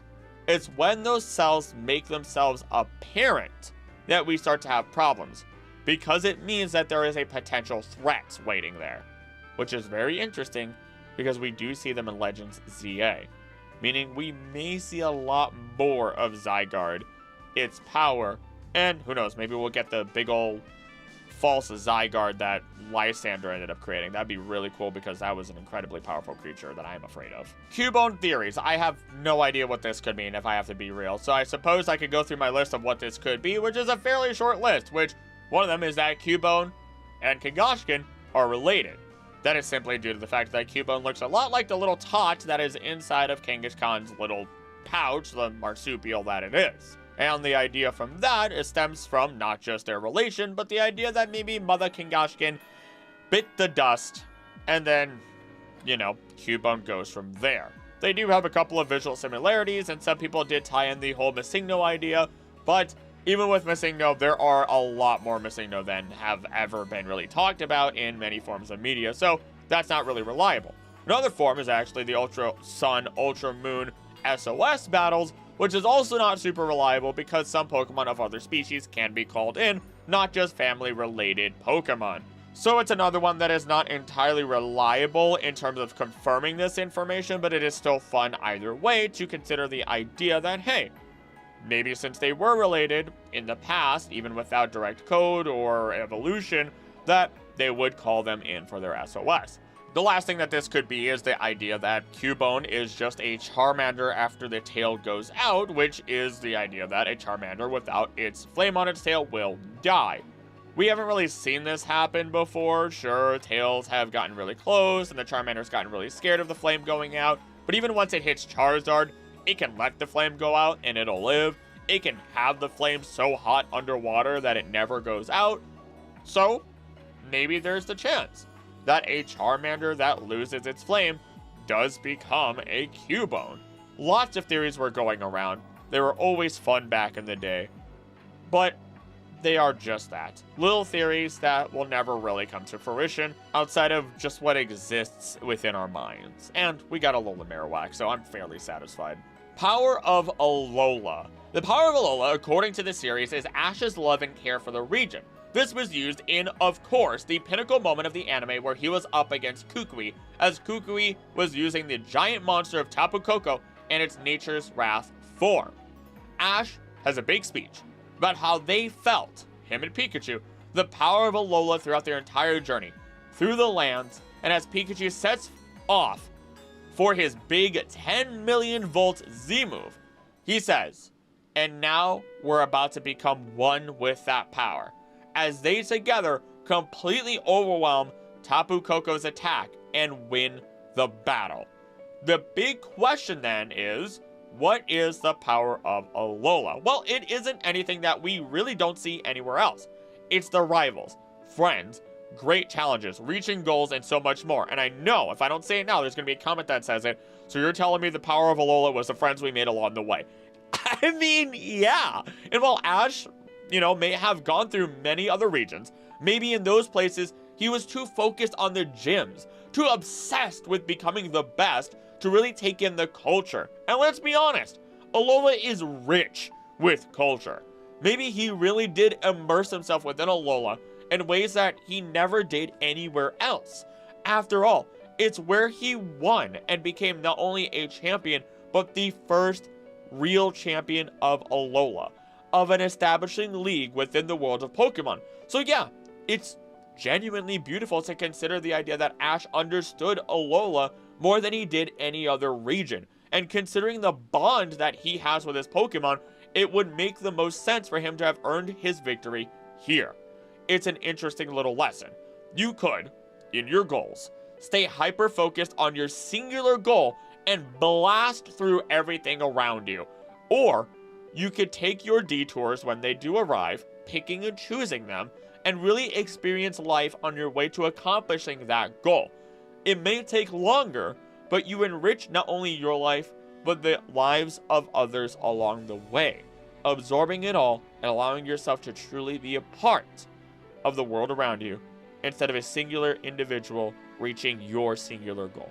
And Ash did that in Alola. Lyco is in a coma. I said I'm not doing coma stuff. Moving on. Our last one for the tip of the iceberg is Nemona stalks the player. I mean, by all technicality, yeah, she's literally there at every single turn, but we also serve as the first real challenge that exists within the world of Pokemon, or at least within Paldea, to her. She's so eager to battle us that she doesn't even realize the health of our team, but isn't negatively aggressive about it, challenging us as soon as we exit certain gyms. In the end, she is just genuinely excited, curious, and ready to nurture a new trainer into becoming her next rival if they have the resolve to do so. And clearly, as the player, as the story continues on, she does become more excited and hopeful, seeing how other trainers have lost to gym leaders along the way and given up, going after different treasures, not wanting to become champion. And yet here we are, moving our way up, getting through the challenges, doing more than just fighting the gyms. And she sees this. Wouldn't you get excited if after so many years, obviously she's not like ancient or anything, she's a young adult, but wouldn't you get incredibly excited if after multiple years, you beat the champion and there's nobody else that's really there to challenge you? That the whole reason you're a part of this college, by all means, is to meet like-minded people and be better at what you want to have as your career. And yet you don't meet anybody who has that same drive, that same energy, that same love. And then that one person arrives and everything clicks. In the platonical sense, you are what she was looking for, a challenge. And as you grow, you become more and more of a challenge, rather than somebody who has talent and beats her in a Pokemon battle right away in the beginning of the game. So we could call it stalking, but in reality, it is just her being a nurturing leader within the world of Pokemon that isn't an adult figure. On to our next section of the iceberg, starting with the ultimate weapon split the timeline. Oh god, more timeline stuff. Okay, this one is actually not unheard of, and it's really cool. So, with every choice that exists, whether you follow through with your decision or not, and whether it succeeds or not, ultimately will create technical rifts in time and an alternate universe. They will diverge, but they may come back together at a singular point, meaning that your choice actually meant nothing. For every possible choice, there is that diverging universe if big enough. You could drink water right now, or you could ignore your thirst and then continue to ignore your thirst until you dehydrate and die. That would be the biggest difference you can make. Otherwise, you may get sick, you may not get things done for the day, you may not be fast enough at getting it done, or maybe you'll still get all those things done because you decided to drink water, or you're not as thirsty as your body might think you are, or something along those lines, right? The biggest difference is when those timelines, again, do not merge back together thanks to a much larger decision, something that would affect more than just your thirst. In this case, the fork in the road is when AZ decided whether or not to fire the ultimate weapon, with firing it not once, but twice. Once to revive his Floette, creating Eternal Floette, and the second time to end the war with catastrophic damage. Both are theoretically decisions. Both could have resulted in different timelines, and in this case, we understand that the ultimate weapon was the reason for the Mega Stones being created. Energy from Xerneas and Yveltal, harnessed and released in such immense amounts, resulted in a change that reverberated through timelines. This would also line up with what we talked about earlier, being the idea that the timelines within Pokemon are primarily split by the idea of the Mega and non-Mega timeline universes. So, I'm in on this theory. I'm all in on this theory. It'd be really cool to imagine the idea, or the terrifying idea, of maybe AZ only fired the destructive portion of the weapon to get vengeance, completely overcome by malice, not thinking or actually being able to revive his Floette. What countries, what regions would have still existed after his reign of terror at that point? Would he have gone all in on that destruction? What if he never decided to try and change after bringing back his Floette?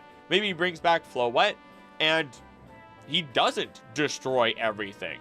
There are so many possibilities out there that this one's incredibly fun, and we already, technically, have those two universes existing out there.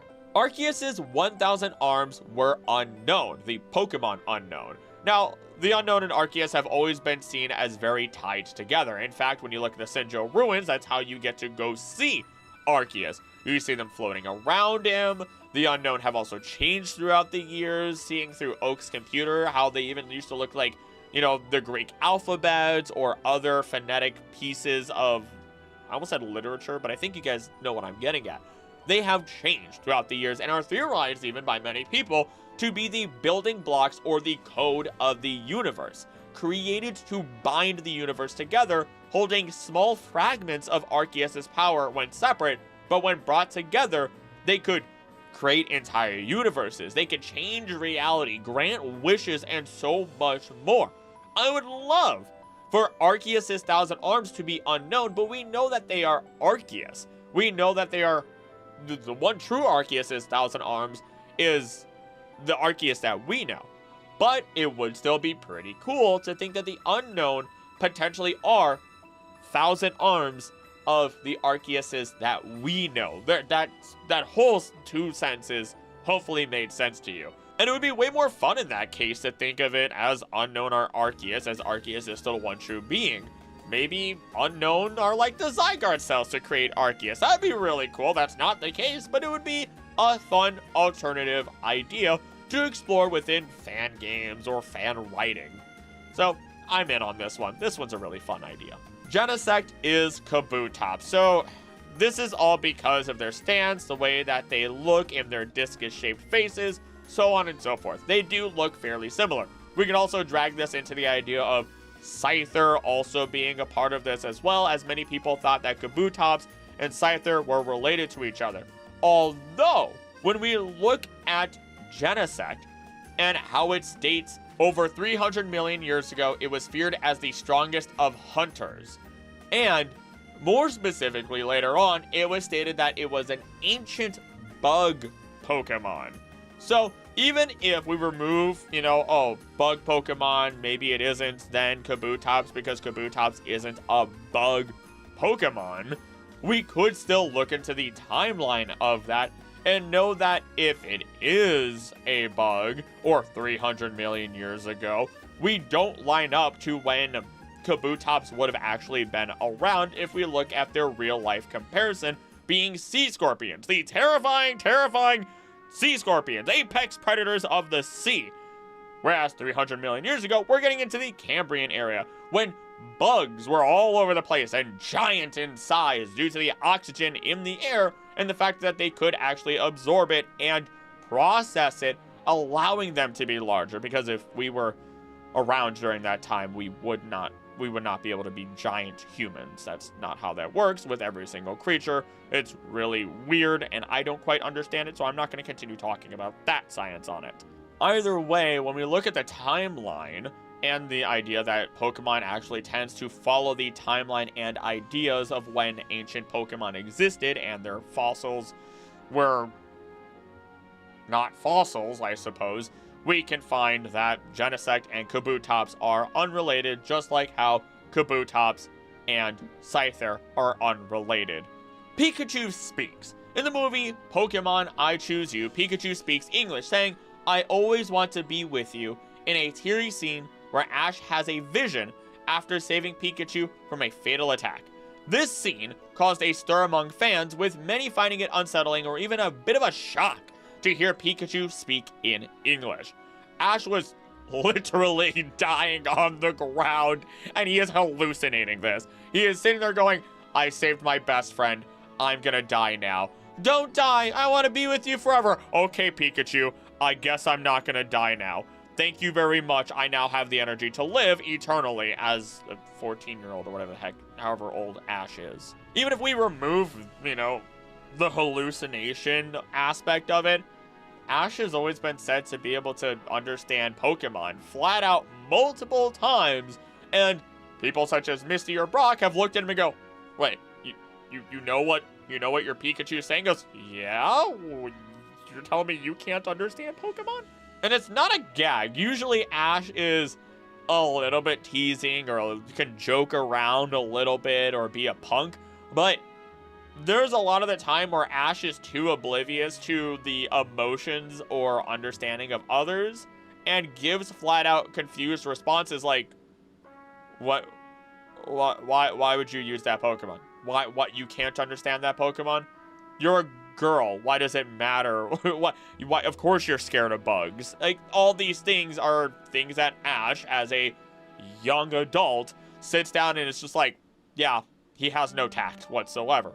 So it would make sense that Ash legitimately straight up understands Pikachu, and that might have been one of the only instances as of us, the audience, being able to understand Pikachu directly, if we don't consider Detective Pikachu and other small franchises. Not franchises, games or other forms of media. Eternal flower form. I assume this is about Eternal Floette. I don't really know where the theory from this comes from. I mean, I assume there is the idea that the flower itself is eternal and not Floette. This is because of the fact that Floettes do attach themselves to flowers and they're able to keep each other alive. So, as long as the flower is alive and healthy, getting sunlight, so on and so forth, it in turn, through their symbiotic nature, especially considering their ability, symbiosis is I believe what it is. Now I gotta double check. Big points to me for remembering its symbiosis. We get the whole idea that if the flower is eternal and not actually Floette, then if Floette releases that flower, it will not be eternal anymore, it will not be immortal, and it will one day die. That is why we have to stick to this flower, which is an extinct flower that is no longer found anywhere within the world of Pokemon, supposedly, anymore. So it makes even more sense that Floette would hold onto it. It is the last of its kind. So again, I assume the theory really holds that the flower is eternal, not necessarily Floette itself, though it does have visual motifs from both Yveltal and Xerneas for that matter, with its coloration, which differs from other Floettes. So who knows? Maybe that Floette is eternal. Maybe the flower isn't. Either way, their symbiotic nature is keeping them both alive until that infinity energy that was poured into them runs out. Because it was bioenergy, infinity energy that was drawn from other Pokemon. Even if it were a ton of other Pokemon, there is assumedly a limit, and they will, despite being quote-unquote eternal, will have a natural lifespan, or unnatural lifespan, I suppose. Legendary beasts were originally Eevee evolutions. This one is another one deeply ingrained within my soul that I can freely talk about from memory. Of course, when Bell Tower burned down, we don't know the actual true nature or what the Pokemon were that had perished in the fire and everything coming down on them. As such, with their typings, Raikou, Entei, Suicune, electric, fire, water, what 3 Pokemon were super big at that time? Even if we do exclude our other Pokemon such as Umbreon and Espeon, we get Jolteon, Flareon, and Vaporeon. Pure typings that would have existed in their times. And on top of that, we do have the sisters, the Komodo sisters that are of that Ecruteak city that each have a evolution. A big portion of the game is fighting the 5 of them and then going to go see Ho-Oh. Well, these Komodo sisters, you sit them down, and their dedication to Ho-Oh, to the bell tower, to the story, the dancing, the keeping of their culture within Ecruteak City, you would have to imagine at the very least their Pokemon would reflect their understanding and respect towards that history. Even Morty is a historian. He is a ghost-type gym leader who is able to speak with ghosts and is really good at history, meaning he just speaks to the ghosts and gets to learn the history of the bell tower and everything around the area. But ultimately, why would they have the evolutions?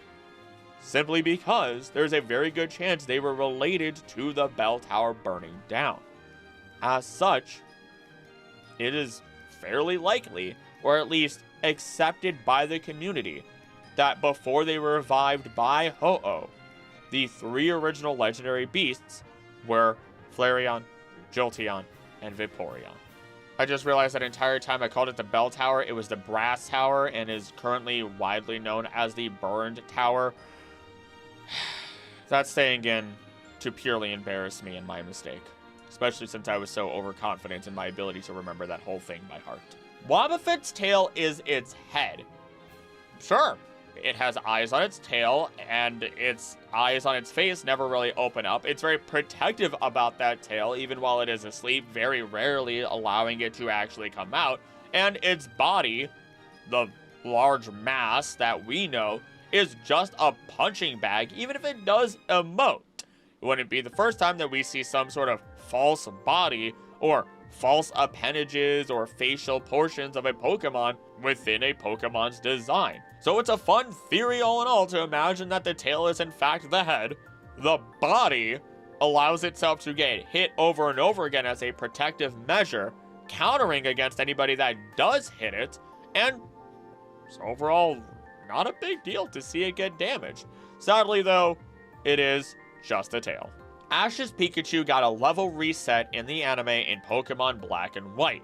This one becomes real messy really quick, and we need to start with the Snivy example that most people are going to be aware of when you think of this theory if you are familiar with it.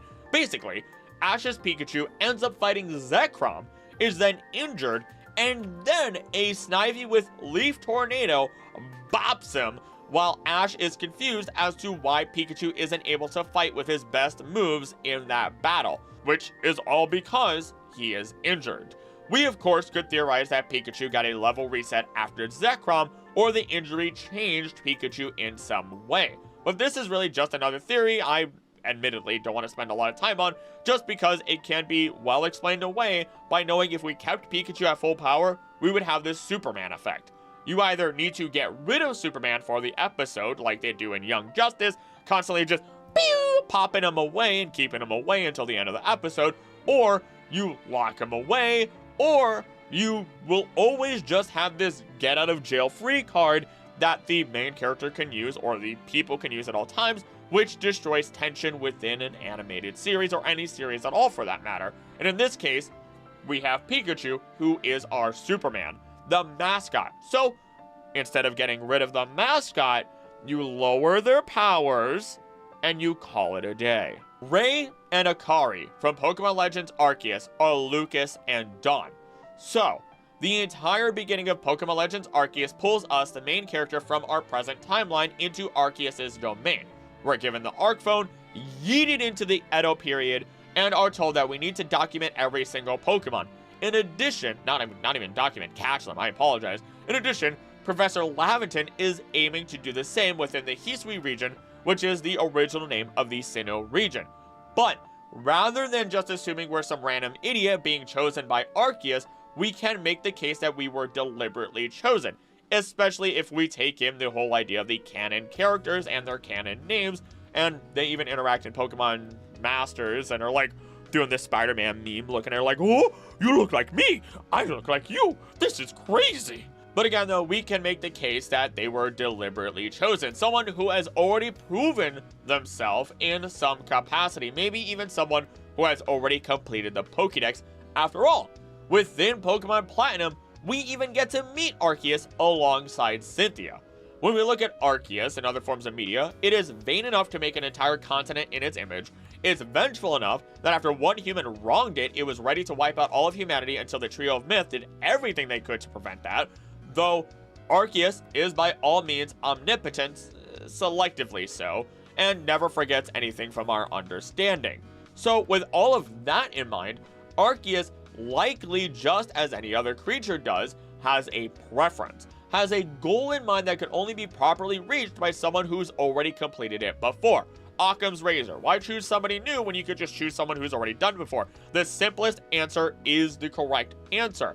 And with Giratina just, twiddling its thumbs, waiting for Arceus to rear its head, and then for Giratina and Voto together to just slap him into non-existence as part of their plan, Arceus knew that it would and could not act on the situation itself, otherwise all of existence could be wiped out, because it would lead them to the one original true creator. And it is said that with the right trainer, Giratina could truly defeat Arceus, so that's a no-go. So despite being one arm of the one true Arceus and having incredible power, it could be defeated. Though there is one being that has already proved itself within the world of Pokemon, and that would be the main character of the Diamond and Pearl games, Lucas or Dawn. Completing the Pokedex, befriending Pokemon, becoming champions, and having already met Arceus for that matter. Though in order to ensure the timeline does not become ruptured too much by our memories in the future, our memories are then wiped. Wiping memories will hopefully not ruin our own determination and our personality, also that way we could become the heroes once more, necessary to save the universe as Rei or Akari. And of course, as Rei and Akari, you complete the deck, stop Volo, change Giratina's heart, save the universe, catch one of the 1,000 arms of Arceus before or after being allowed into its domain and fighting it, and then you get trapped in the past. Because screw us, I guess. Bye! Hey God, can I return back? Nah, you can keep the phone though. I'm sorry. I got a line to God. Just check my phone. In all seriousness, though, I hated this idea at first. I despised this. I was like, that's too basic. And then I read into it, and I will admit my fault. The more I looked into it, the more I realized it is actually very likely and a very fun theory to think about. All Pokemon can learn Minimize. So I, of course, had to look into this one, as honestly, a very small number of Pokemon actually learn Minimize by level up, and it is not a TM. The idea behind this is because in older games, the Pokemon became smaller rather than turning into energy and being absorbed into the Pokeball. It's a goofy and fun little theory and nothing more that I'm going to spend time on. Game Lily likes Elio. I had never truly realized that our main characters had a name after, I don't know, gold, silver, somewhere in there. I'm not really sure, but apparently Elio is our main character's actual name, and yeah, this one's primarily thought about during the Executor Island event. Meteor showers rain down, you're both under an Executor. It could be seen as more of a romantic moment as you talk to each other, and she's like, I'm so happy that I met you. Blah, blah, blah, blah, blah, so on and so forth, right? Although it is important to also understand that Lily really hasn't had anybody before this moment. Nobody to call her friend. Her family is a dysfunctional group, with her mother going crazy, her father missing, and her brother being edgy. And you, as a character alongside Kukui and Burnett, who act as parent figures, have all been incredibly kind and honest even after shortly meeting her. She is a little girl by all means, a young adult, impressionable, scared, and a bit of an introvert. So, combine all of that together, and we have someone who genuinely wants to be close friends with us, to make a difference, and looks up to us despite being our friend. She trusts us as our character, and is excited to see what we do and where we go next in the world. I've I'm not an introvert. I'm an extrovert by all means. I adopt introverts. I don't know how many of you that I've adopted at this point. Blessed I am, to be honest. But when you look at an introvert, the things that I've heard a lot of introverts say is that they don't choose many people. In fact, they get kidnapped by extroverts a lot. Oops. But they are, as introverts, people who, when they choose somebody, they become very, very attached to them. Not to say that I, as an extrovert, don't get very attached to people, but it is something that's a little bit more commonly said, I do suppose. And with Lily, again, having her more traumatic past, finally opening up to somebody is incredibly difficult. And when you do so, of course, you're going to be incredibly kind, very open, and could be seen as a liking or romantic way for that matter. But I assert it as more of a sense of admiration and true friendship. Gengar as Clefable's Shadow. Now that is a classic. I haven't heard that one in 20 years. And honestly, I would dare say, even if it isn't true, I love the idea even more now, since Clefairy and its line are actual fairies now, considering how the Fae always have an incredibly dark side to them, and I love the dark side of the Fae. It's always so twisted and cool. The idea is that it isn't actually Clefairy Shadow, but rather the ghost of a Clefairy, very much like a dead Shelter becoming ghastly theory. You kill a Clefairy with poison, it comes back as a ghost poison type that is Gengar and is an accumulation of many souls. This all came about thanks to the way that they are shaped. After all, Pokemon works on a silhouette system. Make a Pokemon, and it should be so unique in shape, positioning, and size that if it were just a silhouette like we see with Who's That Pokemon? And people should be able to correctly guess the Pokemon with ease. If they're able to do so, congratulations, you're off to a great start. Makes me wonder if one day I should cover how to make a Pokemon. I know nothing when it comes to balancing them within the games or any other mechanic within the games. I'm not super great with the art style itself, but when it comes to lore, building a Pokemon, and the general ideas that you want behind creating a Pokemon, I've got that on lock and key. Maybe I'd leave that to an artist that I could commission in the future if the channel gets big enough. Spread the channel. Either way, when we look at their general shapes and silhouette, we get very similar Pokemon between Gengar and Clefairy. Of course, this can be said for many Pokemon that this was a major one, especially with how Gengar is never really seen in the wild, and Clefairy in lore is said to be a rarer Pokemon by all means. It's a fun theory, and of course there are Pokemon such as Primeape that do actually die in order to evolve into a new Pokemon, so as Pokemon has gone on and evolved, no pun intended, it has actually become a theory that is more possible despite them being entirely different Pokemon. Meltan Home Region. I've always expected it to be something like Sinnoh since I heard of it. It feels like it was something that would have been with the Celestica people because of it being locked away in a box to avoid it from rusting and dying out as a species, but let's dig into the theory. With Meltan originating within Pokemon Go, it's a Pokemon that doesn't have a region assigned to it because Pokemon Go does exist on Earth, or otherwise known as our dimension, not the Pokemon world. We see this primarily proven through Giovanni, as right before he went through the Ultra Wormhole in the Rainbow Rocket episode, he talked about entering other universes altogether. This hinted at his entry into the Pokemon Go game and Pokemon Masters EX, where he does directly talk about being the leader of Team Rainbow Rocket. As a side, he came to our world, earned mad moolah, then dipped out into EX. Man just ruined our economy and vamoosed. But that's still incredibly strange because people often associate Meltan with Sun and Moon because of the anime. It originated in Pokemon Go, but then it technically is part of the Kanto deck, so where is it from? Because none of this lines up. There are plenty of theories that it might actually be an Ultra Beast, but that doesn't make any sense because it doesn't have these special sound fonts included in every Ultra Beast cry or a prime base stat total as they all do. Because guess what? Even Cosmog and its line has that weird little tone included in its cry just like the Ultra Beast. So Meltan isn't an Ultra Beast. But That isn't to say that it isn't from another dimension or universe. It very well could be, but that too might be a little too easy for my tastes. Many other Pokemon like Kubfu, Ogerpon, Pecharunt, and so on at least state that they are from, originally, a far-off land. Meanwhile, Meltan just says Meltan has been described in ancient texts in the same place the mystery box was found. The mystery box was created by Melmetal's followers to store away the Meltan created after its death until one day they could create a new Melmetal. At the end of a Melmetal's lifespan, it'll just rust and fall apart. However, its shards will eventually be reborn as Meltan. It is known to live in groups until the day comes where one strong Meltan absorbs the rest of the group to evolve. Professor Oak and Professor Willow were the ones to discover this Pokemon.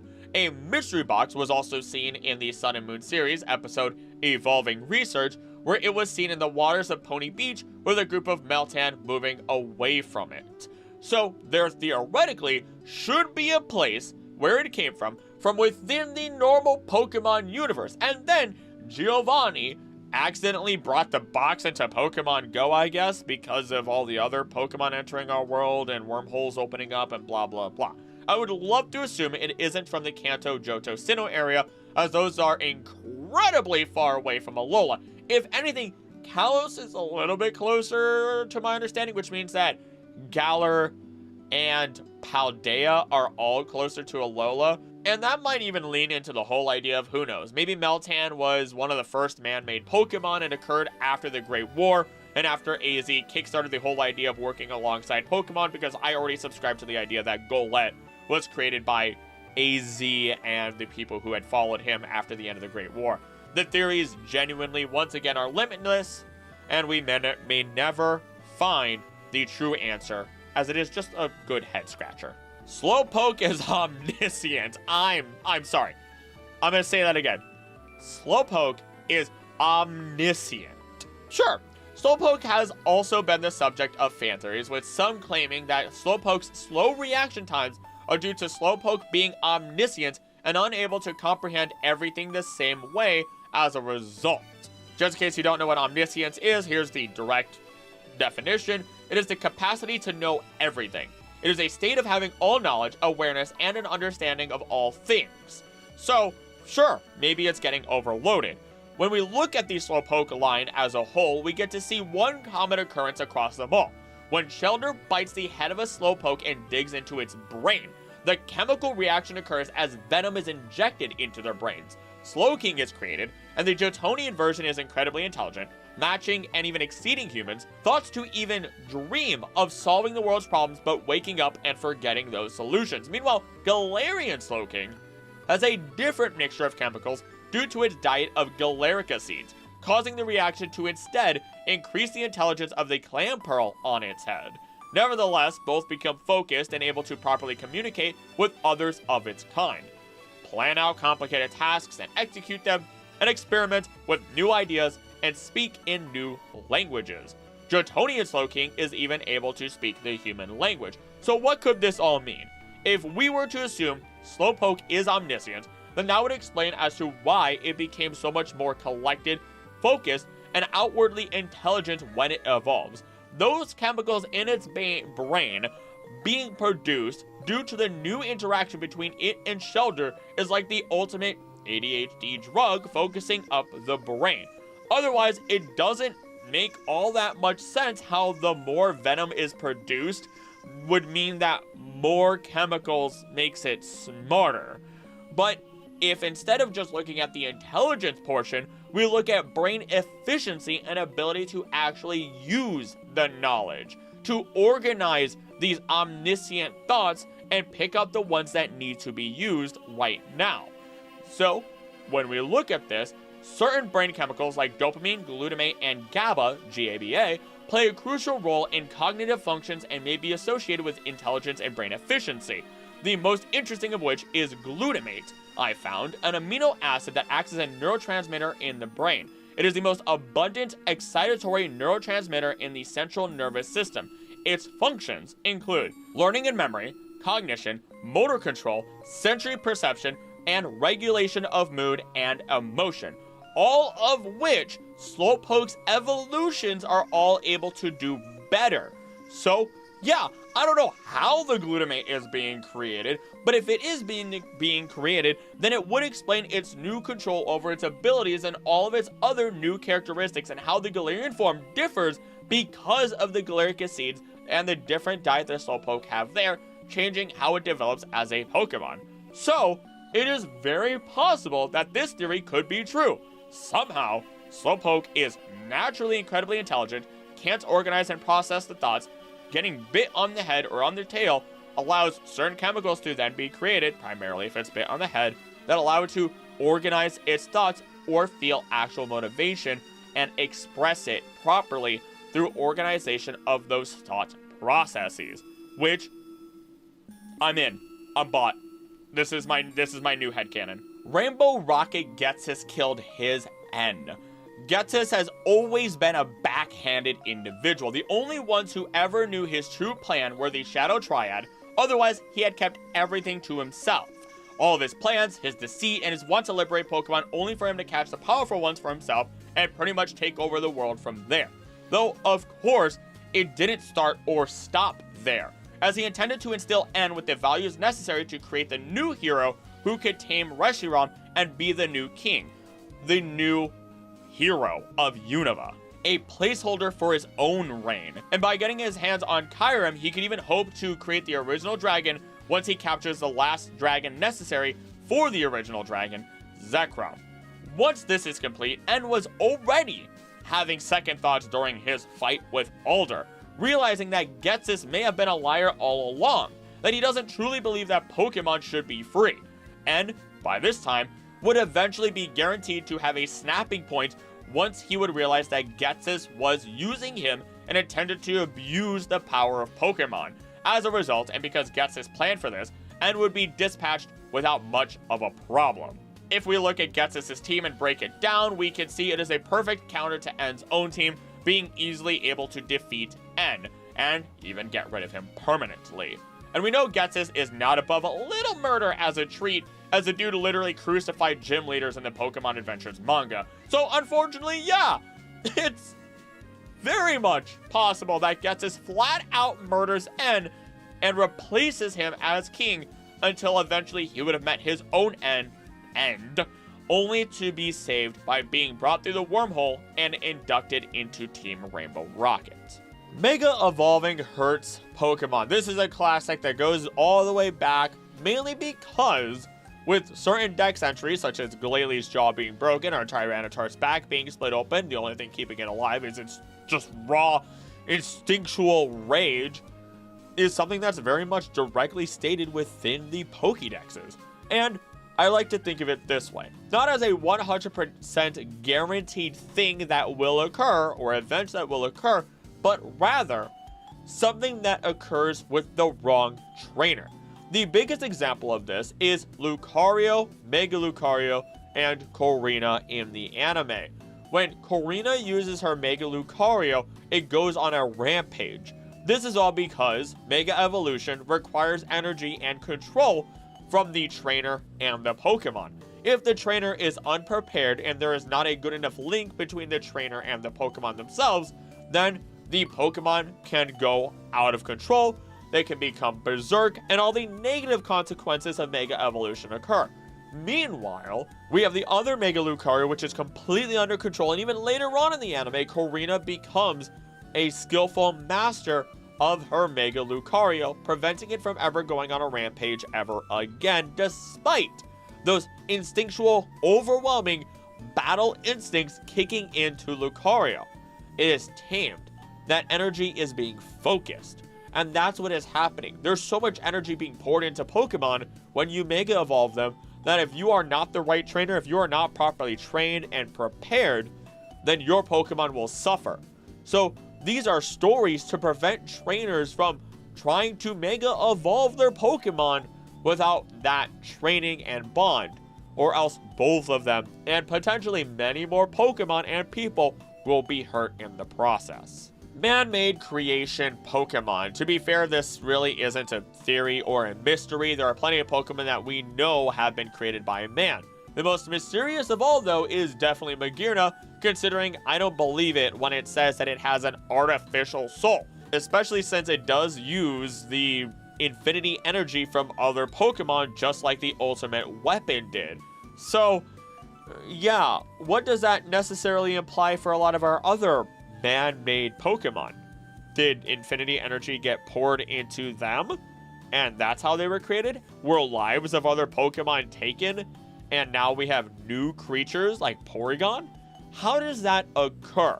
That's something we'll have to save for the future and explore with all man-made Pokemon at some point. Runes of Alph Mystery Transmission. If the player listens to the Pokegear radio while near or inside the ruins, they will hear strange noises known as Mysterious Transmission on channel 13.5. In Pokemon Heart Gold and Soul Silver, the player must be inside one of the chambers, and tuning the radio near the center will broadcast these noises. It also increases the chance of encountering an unknown the player has not yet encountered. So what's interesting about this is that the unknown were only said to appear once the Goldenrod radio tower was put into place.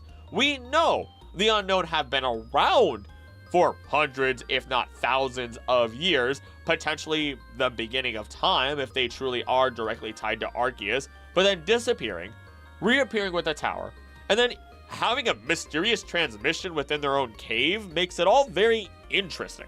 What's more interesting is that while yes, it is a mechanic to ensure you can catch all of the different unknown, why couldn't it have just increased the encounter rate in general? Which also would still lead us to the same questions I will continue to talk about. Could it be that the signal is actually supposed to call all the unknown into one place? Because again, when separate, we know their powers are weak. But when they are together and they mass together, we know they can bend reality, create openings to their own realm, and so much more. The initial radio waves may have attracted them, thinking it was similar to signals that they may have received in the past, or is something that they can understand. They hijack those waves without any ill intent and use it to communicate with their own kind and try to gather together once more. For what purpose, we don't know. They could simply be trying to return home for all we know, because they aren't inherently malicious creatures after all, although this could just be another portal location they may open up, similar to the Sinjo ruins. Celestica people disappearance. This one went deep. What I'm gonna tell you is probably only about 2 minutes or 3 minutes, but I think I spent a good 30 minutes to an hour on this one. Like, way deeper. This goes way deeper than it seems to on the surface. If you don't know who the Celestica people are, Volo, Kogita, and assumedly Cynthia would all be the Celestica people. The real Celestica people. The ones who knew who Arceus was and worshipped it. Not only that, but they had faced the destruction of Giratina before, which is why statues of it have been destroyed throughout the region. In fact, the Celestica people were the ones, assumedly, that made the statues of our legendaries in that region to begin with. They basically wrote the Pokemon Bible that are the old verses, and even more specifically, it can be derived from context clues that Kogita herself was the Celestica person left behind when they all left, and wrote these old verses as the Diamond and Pearl clans came in, took over, waged war on each other as they called themselves the true Celestica people, and the Force of Spring, Enamorous, disappeared but had made friends with Kogita. The question is, where did these Celestica people go? The old verses are as close as we get to info on them alongside anything that Kogita says and how the verses tie together with Cynthia, her grandmother, and books within Kalos library. I could go on for hours about this subject alone and the theories behind it, so this is something that will be added to my list of videos. Those old verses and the analysis of them alone could take upwards of an hour. And this subject excites me. It drives my curiosity. It's a great mystery that I hope gets solved one day, when it could have been solved in Legends Arceus, but hey, it's fine. Celebi time travel throughout the world. Give me that. We can have fun and give us all the answers of the ancient world of Pokemon. Moving on. Alder's ancestor was the legendary hero. According to Reddit user I Want a Manatee, I have the following. Just came upon a video about talking about Pokeballs, their history, and possible theories regarding how the design came to be. Anyway, during this video, they show and mention the original hero from Hisui in Pokemon Legends. This hero is said to have a collar of Pokeballs. Here is Alder's official artwork for those who don't recall his appearance. The picture clearly depicts someone that resembles Alder, perhaps a little bit too much. It could be argued that it is in fact him, no questions asked, if we didn't know a lot of the modern characters have ancestors within Legends Arceus. And that all is until you read trivia about Alder. Notably, 2 facts about him. 1, according to Bulbapedia, the Japanese version of Pokemon Black and White, Alder speaks in old-fashioned Japanese. 2, the reason Alder carries more than 6 Pokeballs with him is because according to an interview with Yusuke Omura and Ken Sugimori in a 2010 article of the Japanese magazine Nintendo Dream, he never figured out how to operate the Pokemon storage system. And, bonus tinfoil-worthy conspiracy coincidence, Alder shares his battle theme with 3 other characters, Ingo, Emmett, and Benga, more than any other champion in the franchise. So, let me take away from this, and if we take this as a whole, the theory goes even deeper, and in fact goes into the idea that Alder's ancestor wasn't the legendary hero. Alder is the legendary hero. Either that, or the guy had some stronger genes than any other of our ancestors within Legends Arceus. Strong enough to make a guy in the modern age who has been around Pokeballs and storage systems for assumedly his entire adult life have no understanding of how this basic tech works, which is supposed to be incredibly easy with how other elderly individuals have learned to use it. Let's take a look at his team as well, because while his Pokemon may not live forever, there may be hints to this connection. Axelgor and Escavalier relate to each other and originate here in Unova. Buffalance, if we relate it back to American Bison, is a much older creature, lots of history there. Conkeldurr is also said to have been the one to teach humans how to create concrete. And then we have the 2 that interest me the most, Volcarona and Braviary. And that's not just because Volcarona is my favorite bug Pokemon. Volcarona is ancient, incredibly rare, and only ever found directly in one place, the ruins within the Desert Resort, which relates back to the legendary dragons of Unova. Also, side note, considering Volcarona will get rid of all the oxygen in a room and people were using it to replace the sun when it was gone due to a cataclysmic event, those people likely suffocated to death and became the Yamask that we see there.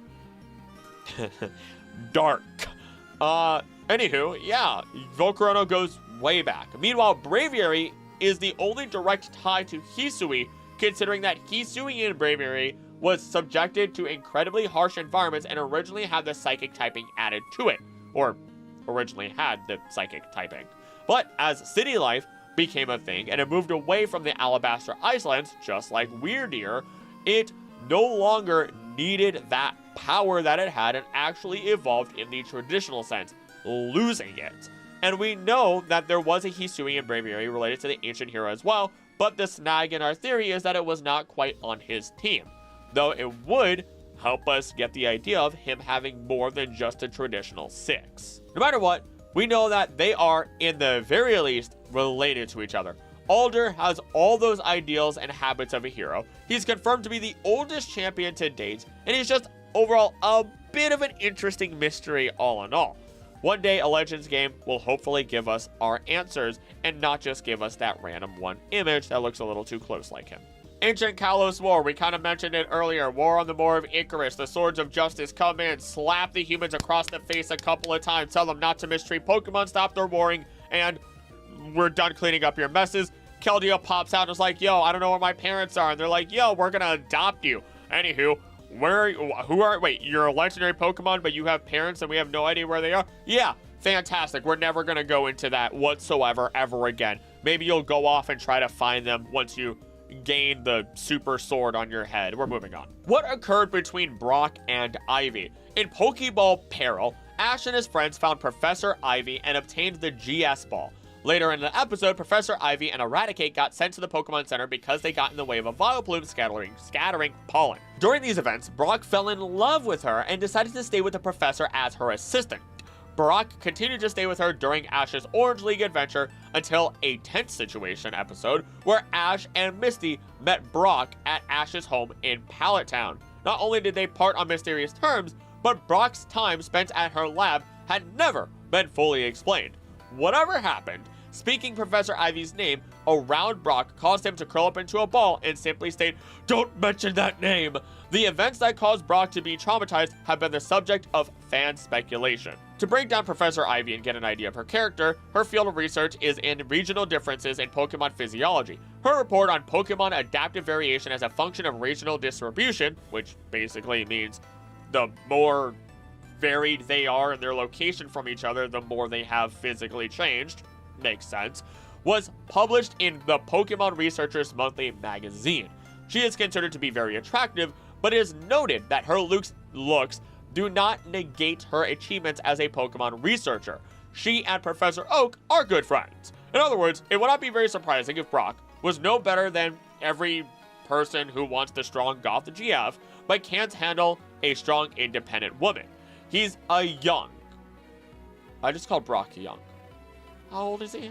Oh God, he was 15 at his debut. I'm gonna turn it to dust. Ugh. Anywho, I'm gonna double down. He was interested.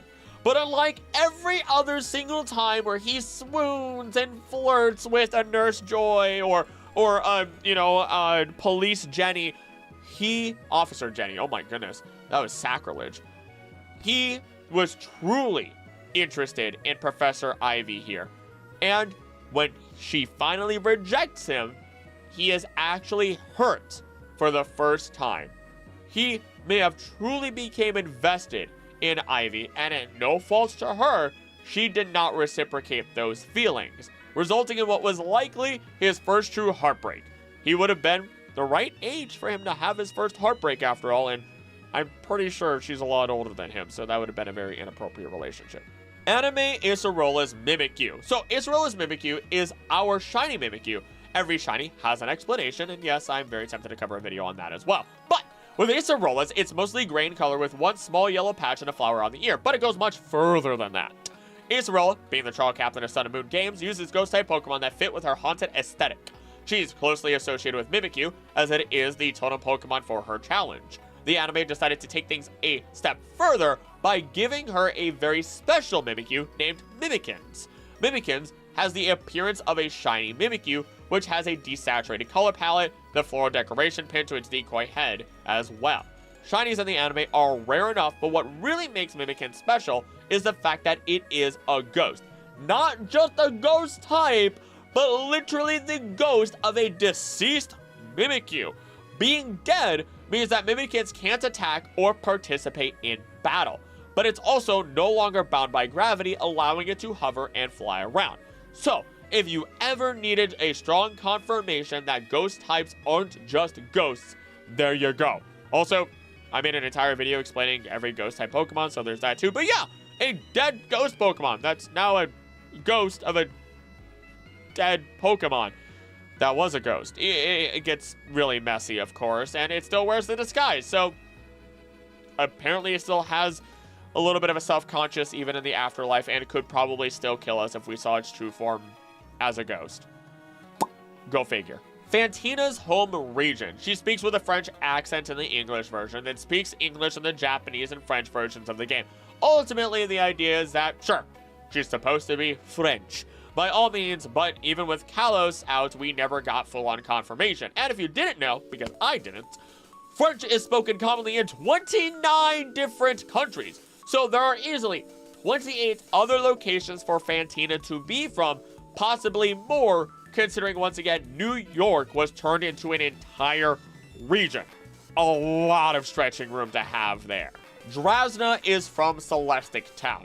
In Pokemon X and Y, Drasna appears as an Elite Four trainer of Kalos. Her grandparents are from Sinnoh Celestic Town and taught her about the region's mythology surrounding Dialga and Palkia, which inspired her to train Dragon-type Pokemon. In Pokemon Masters EX, it is revealed that Drasna considers Pokemon battles to be a form of play. Drasna has a friendly, cheerful personality, but often shows a relaxed composure, which hints at her strength that knows no bounds. I mean, sure, this theory holds water in the end, considering her grandparents are from Celestic Town already. It's basically just unconfirmed info at this point, since her original home is unknown. Maybe she's even from the Dragon Village specifically, just like Drayden and Iris in Unova. It's not impossible. Agatha and Bertha are related. The theory that Agatha and Bertha are related, often presented as sisters, is a popular fan speculation in the Pokemon world, fueled by their similar appearances, names, and roles as Elite Four members, as well as a shared ancestor in Pokemon Legends Arceus, which, a character named Charm, is revealed to be an ancestor of both Agatha and Bertha, as she uses both a Gengar, Agatha's signature Pokemon, and a Rhydon, Bertha's signature Pokemon. So for years, you grow up, you see these two individuals, and when you're little, you probably thought they were the same person, forgetting that they do in fact have different names, and they do look a little different, even though they look very similar.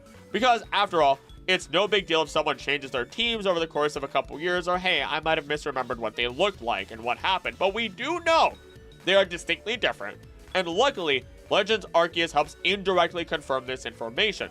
Those genes are strong in those ancestor timelines and families, and I cannot say it enough. Heck, even Volkner's ancestor, the Ginkgo Guild leader, has the same unmotivated attitude, so it just goes deeper than looks. It goes full on into emotions and mentality.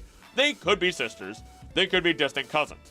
Those genes go a long way in the end for over hundreds of years for that matter. So, you know, they're related, but we don't really know how. Fused Legendary Beasts and Sword Masters. This is actually what we talked about earlier with the Legendary Beasts Imagined Creature and the Swords of Justice Imagined Creature within Pokemon Scarlet and Violet books. It is very strange that these creatures could be quote-unquote imagined only for 6 entire creatures or Pokemon to pop out of the ether and have the cheese grater separated traits that were sketched out. Honestly, Paradox Pokemon have been some of the most confusing Pokemon introduced to the Pokemon franchise until you sit down and actually read up on them. I, personally, refuse to just believe that they are actually fully imagined drawings. They were seen somewhere as a single beast in some timeline, in some universe. Maybe one could argue Heath saw them in the crystals of Terrapagos, and because the crystals distort images, maybe he really did only see parts of each creature and figured they had to be one singular beast based on the image distortions. Genuinely a toss-up. I know my feelings on the imaginary, you know, all the Paradox Pokemon being imaginary, but it's kind of a toss-up, really, with this one specifically, and doesn't interest me too much considering what we talked about earlier, unless we know for sure somehow Heath didn't already see the disjointed parts of the creature and just drew them together. Volo is immortal. The Volo is immortal theory comes from Volo's claim that he is willing to even take centuries to locate and conquer Arceus, and his goal to subjugate Arceus in order to create a peaceful new world. I mean, that's just the man's spouting off. Look into those eyes and tell me there is a shred of sanity there. There isn't. If you said there is, then I wish you the best of luck in your next relationship. What's more fun, though, is that Volo is aware of his bloodline. He is aware of the day that one day Arceus will be met by someone of his own blood, and with his own understanding that this spirit does exist within the world of Pokemon, thanks to all the assumed time travel he likely completed and all the ghost Pokemon, he may be speaking about Cynthia. By having Cynthia reach Arceus, he could see it as success for himself and the Celestica people, a destined fate, as he would state. He could never see Arceus itself at this point due to his loss, and Arceus was refusing to reveal itself to Volo, which is why they needed Giratina to collect the plates, harness the power of Arceus, call it with the Celestica flutes, and together fight against God. Volo is literally any other JRPG protagonist, and it would be really fun to see an entire game where we play as Volo and actually succeed in confronting God for banishing Giratina, who is only serving to protect what he was born to govern over, all while Dog and Palkia decided that they would have fun clashing and ruining the universe as we know it. I will close out this idea that as, you know, I want you to imagine Cynthia staring at Arceus in the Platinum event as we meet her there. The long-awaited spirit of Volo is with her, smiling, potentially even calmed and wizened by age, waiting hundreds of years for this moment, and finally gets ready to depart into the afterlife. At least assuming he doesn't have a ghost aneurysm looking at Dawn or Lucas, who looks exactly like Rei and Akari, and he dies and goes to super heaven or whatever. Sinjo region location. From Reddit user darkblade43_563, Sinjo is a theoretical region that is the buffer zone between Sinnoh and Johto. It was only mentioned in Heart Gold Soul Silver during an event where you teleport to the Sinjo ruins with an event Arceus and get to witness it create an egg for you to keep that hatches into your choice of Dialga, Palkia, or Giratina. However, if you go back and read the old verses in Legends Arceus, verse 12 has a really surprising verse that merits note. Wintry, austere, brimming with strange power, certainly the land of Hisui, bears some resemblance to Sinjo. This means that not only is Sinjo confirmed to be an actual region, and not just a temple, but it seems to bear some resemblance to Hisui, which makes sense since Sinjo is theoretically between Sinnoh, modern-day Hisui, and Johto. Now, I am not entirely sure that it is an entirely different region. I would argue that Sinjo is a buffer region, though not in the country sense, rather a section of land. Maybe something that is undiscovered by anybody else other than the Celestica people. Sacred land, if you would. It would be a border between the lands of Sinnoh and Johto, which are geographically connected. Think like a Venn diagram, but you don't have the middle part. The only real physical understanding we can get is through looking at the Sinjo ruins, which are technically outside of the bounds of both Johto and Sinnoh. The Sinnoh ruins are outside of the range of the map, and therefore are not part of the regions of Kanto or Johto. It is unknown where exactly they are in relation to Sinnoh and Mount Coronet. The only hint to their location is the Pokegear's map of Johto, pointing far north of Blackthorn City and northeast of the Lake of Rage. They can be visited by way of a mysterious entry point in the ruins of Alf, created by the Unown and Arceus. I would love for this to be explored further through archaeological means. After all, this could help us explore the history of the Celestica people further, and I'll have to include this in the video on them when I eventually make it. XY power plant's locked doors. Are you telling me I'm not crazy and impatient that there really was no way to get into those doors? Okay. There were theories circulating about this place when Volcanion was first leaked, stating how with its relation to steam, the steam coming out of that area to ensure no overheating was done, and knowing the power plant is powered by heat, so water, splash, steam, heat, blah blah blah, it would have made sense to think of our Volcanion or how it would or could have been down there, but we know so little about Volcanion, and this place was not given to be the source of its creation or home. The theory did go even further, according to a number of people, going as far to say that the 3 secret legendaries of the game were being housed, or at least locked up by Team Flare once an original unknown plan had failed. Of course, we could chalk it up as an irrelevant location that wasn't programmed to be fully part of the game, but it sits in such an obvious spot that it, of course, would attract the attention of a lot of people. In the end, it's something that will never get any answers and will likely be something that the Pokemon Company will let sit in the past. Could just simply be another GS Ball situation. Grand Oak is related to Professor Oak. Grand Oak, Dai Okaido, is a Pokemon researcher and developer of Pokemon Home. Despite his name appearance and theme music all resembling those of Professor Oak, the exact relationship between the two characters is unknown. Grand Oak greets the player when they first start either version of Pokemon Home and asks for the player's assistance in completing a comprehensive national Pokedex. In the mobile version, he also gives the player a hidden ability Kanto first starter Pokemon to bring into a compatible game. In the mobile version, since the addition of shiny Pokemon given as rewards for completing the regional dex for a certain game, Grand Oak appears again to congratulate the player upon completion of a regional Pokedex. He has the same values and similar enough same speech pattern to Professor Oak. Looks the same except with whiter, longer hair that drapes over his chest, and then those futuristic shades that block his eyes and represent the trading system within the game. There's so little information here that we could just have plenty of fun with this, especially as I couldn't find anything stating that they are in fact 2 different people. So who knows? Maybe after all his traveling, considering his ultimate goal was to complete the Pokédex in the first 2 generations, maybe this version of Oak is the one that decided to keep a perfect and up-to-date proper Pokédex of the world.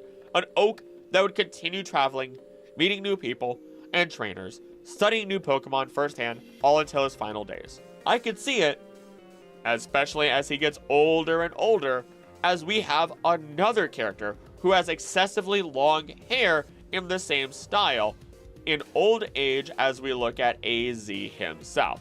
Maybe Oak got a bit of that immortality juice somehow, or this Grand Oak is a digitized personality. Again, the possibilities are endless. Nanu in Giovanni's past. This is an anime-only occurrence, but Nanu debuted in Why Not Give Me a Z-Ring Sometime, where Team Rocket hoped to get a Z-Ring from him at the recommendation of Giovanni. However, he initially refused to give one to them, even claiming that the Island Kahuna was away at the time.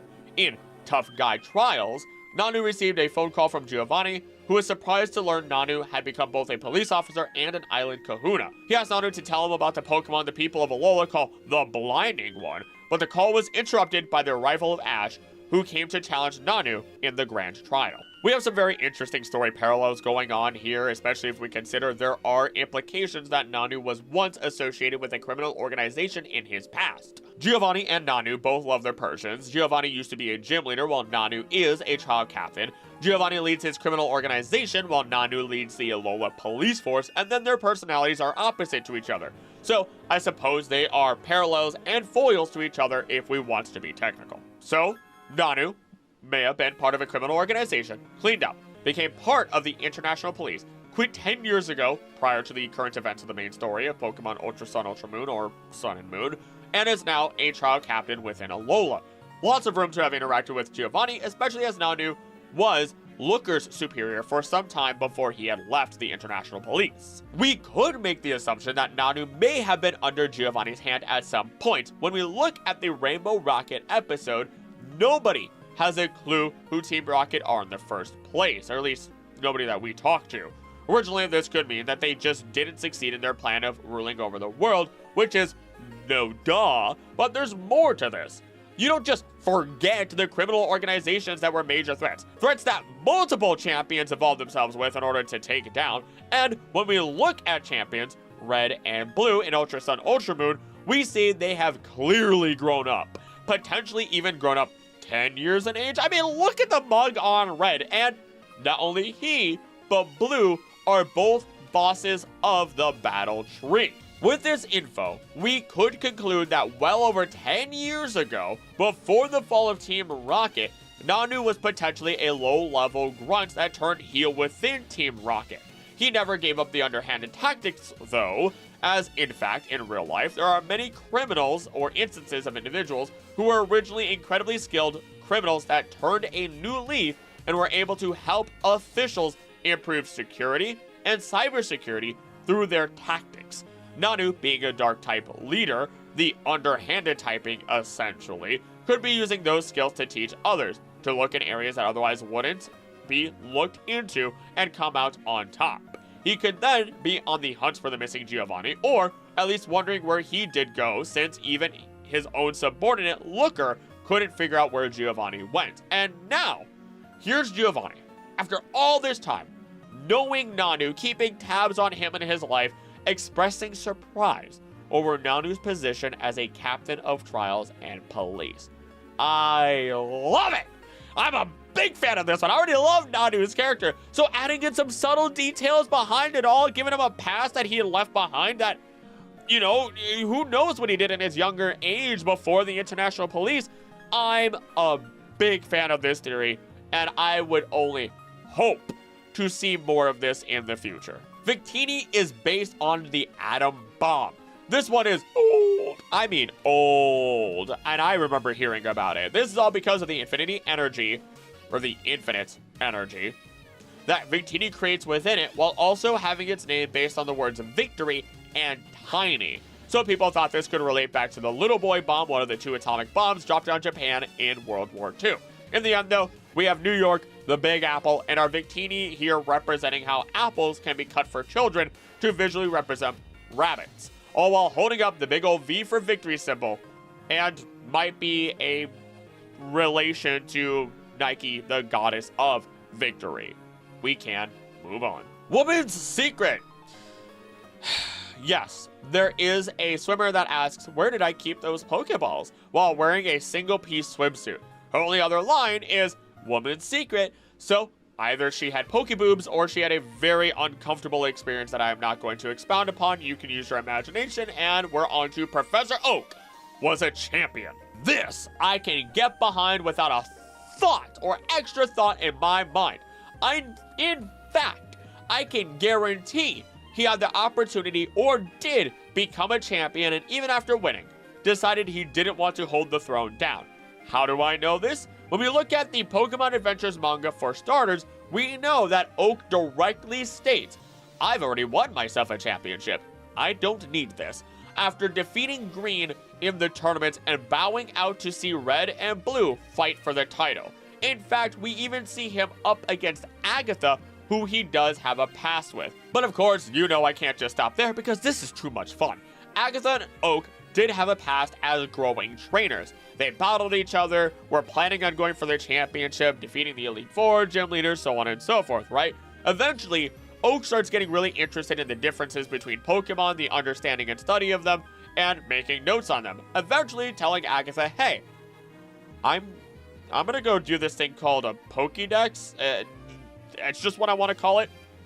I want to study them, and I want documentation of them. I want to be able to tell other trainers and help other trainers on their journey, not just become the champion. Now, Agatha does get hurt by this because they were best friends. They were supposed to be the Red and Blue of their generation. They were supposed to be champions, and they were the motivations for each other. Many years later, as Oak grows up, and Agatha does as well, they grow old in age, they're still friends, they make fun of each other, and they both have reconciled over that hurt and that pain that they had in their past, as Agatha is now an Elite Four member, and Oak is also a skilled trainer still, but is a professor that helps new and upcoming trainers on their journeys. And you know what? I want Oak's journey. The big man himself, the one who has nurtured so many individuals into loving this franchise. Give me his story animated, not just Sam. I want his whole story. I want to see the many people and Pokemon he got close to, his time as a trainer, and his journey with Agatha. Give me it all. I would love it, and I'm sure many others would too. Mewtwo's birth. In Red and Blue, the Cinnabar Mansion diaries state that Mewtwo was given birth to by Mew.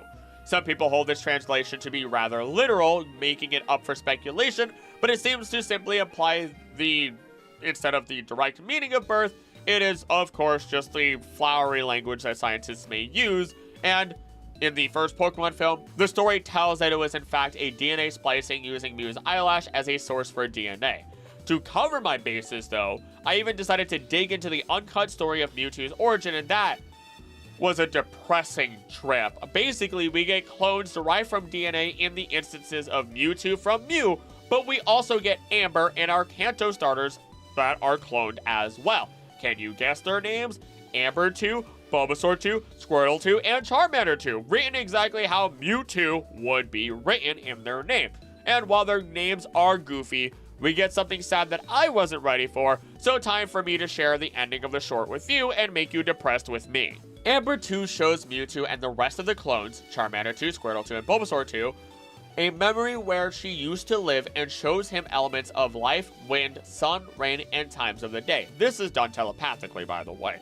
Mewtwo asks Amber 2 if the moon is the sun and is told the moon is there to keep people from being afraid of the dark. And during their time before this, Amber even told Mewtwo she was unaware of anybody else who could, that wasn't a human, use telepathic powers. Mewtwo asks, well, am I human or Pokemon? And she says, don't worry yourself with that. It's irrelevant. And after sharing this memory, the clones slowly fade away, which the scientists lament as another failure. Inside Amber 2's Remember place, Mewtwo looks around for the other clones and asks Amber 2 where they had gone. However, Amber 2 begins to fade away, which one of the scientists notes quietly. Fuji watches solemnly as the energy pulse in the tank fades away. Mewtwo, worried, asks Amber 2 what is happening, to which she replies that it feels like it's time to say goodbye. Mewtwo begins to cry at the loss of his friend, and Amber 2 assures him that it will be alright and thanks him for caring about her. She tells him he will live and that life is wonderful. However, Mewtwo calls out for Amber 2 in sadness and fear, which begins to manifest as a psychic emission and spike in brain activity. As alarm klaxons blare, Fuji orders his assistants to stabilize Mewtwo's powers by administering a memory-wiping serum. The serum almost fails to take effect, but gradually, Mewtwo calms down and falls asleep. The team is relieved, and while Dr. Fuji is glad Mewtwo survived, he is outraged that his daughter is gone forever. Mewtwo slowly matures, and in its sleep, it states that it feels like it has been asleep for what seems like forever. It still has slight memories of Amber and ponders over her last words. Mewtwo Strikes Back, the movie, continues from this point. So yeah, that one hurts. Ooh, that one hurts. And it's that, like, it's one of those things where it's like, it shouldn't hurt. Yeah, you know, just reading that shouldn't hurt. But at the same time, I have younger sisters. And I'm very prone to imagining, like, when I hear a little girl in a story and there's no visuals, I often imagine my younger sisters.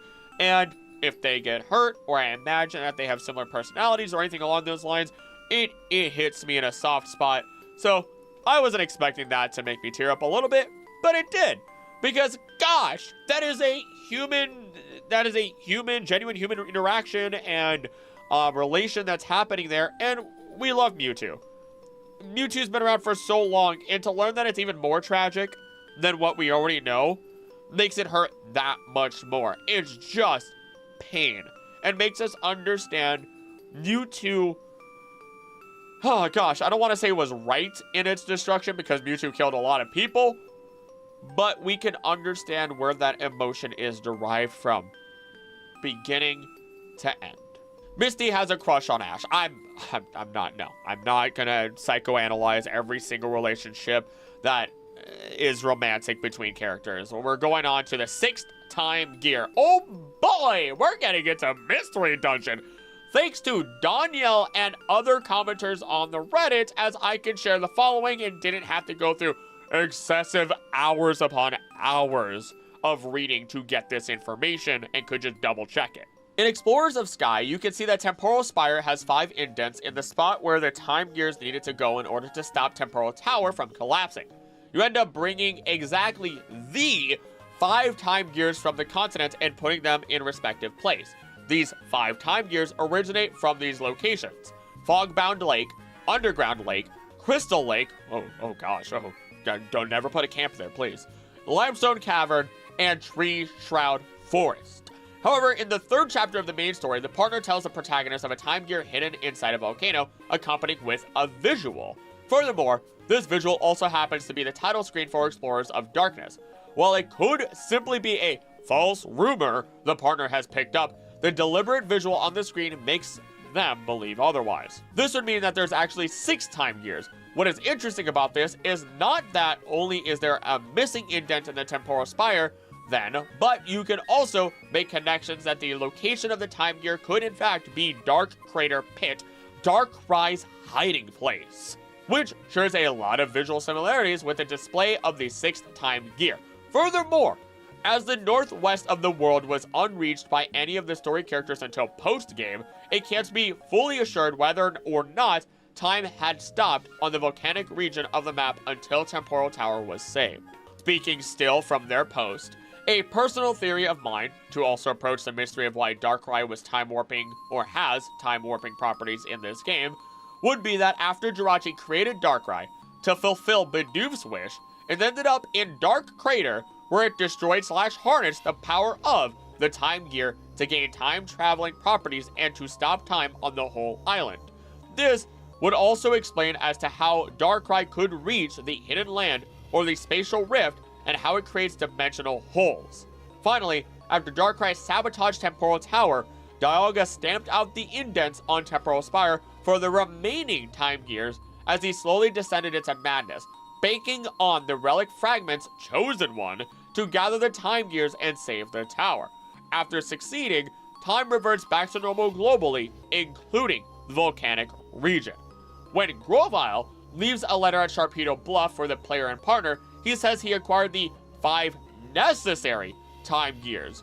That phrasing leaves open the possibility that there is at least one more time gear, but only 5 are needed to prevent Temporal Tower's collapse. We don't even know if the 5th gear Grovyle took is the one from the Limestone Cavern, or if it exists, the one in the volcano. They've also seen another theory that Darkrai and maybe also Cresselia were originally guardians of time gears like Azelf, Uxie, and Besprit were, with Darkrai guarding the volcano. And because I was unaware of the entire Bidoof thing, let's cover that for anyone who doesn't know Mystery Dungeon and the theory behind what happened and why Darkrai, an unheard of Pokemon before this game, was suddenly here. Bidoof, wishing upon Jirachi, adapts his previous wish and now asks for friends instead, which Jirachi grants. Later, he's seen looking at Protag and partner happily, since those became his friends. Considering Jirachi did grant his wish, it must have set up a cascade of events leading up to Bidoof meeting the two. Since the partner never had the courage to join the guild on his own, Jirachi orchestrated them meeting the Protag, who in turn only exists because of the Dark Future, which only exists because of Darkrai. Additionally, it was Darkrai who even caused the accident during time travel, causing the Protag to end up on the beach. Others interpret that Jirachi merely transformed the protagonist into a Pokemon or made them end up on the beach specifically, considering that Darkrai came out of thin air since nobody had ever heard of him before until post-game, and had never acted out on one of his evil schemes before until Bidoof made his wish. So, yeah, huge mess of stuff there, but I'm all for the idea that there could be more time gears based on these arguments. I'm sorry, I love Dialga, and Giratina, but they are not the most sound of mine, even when they are sane.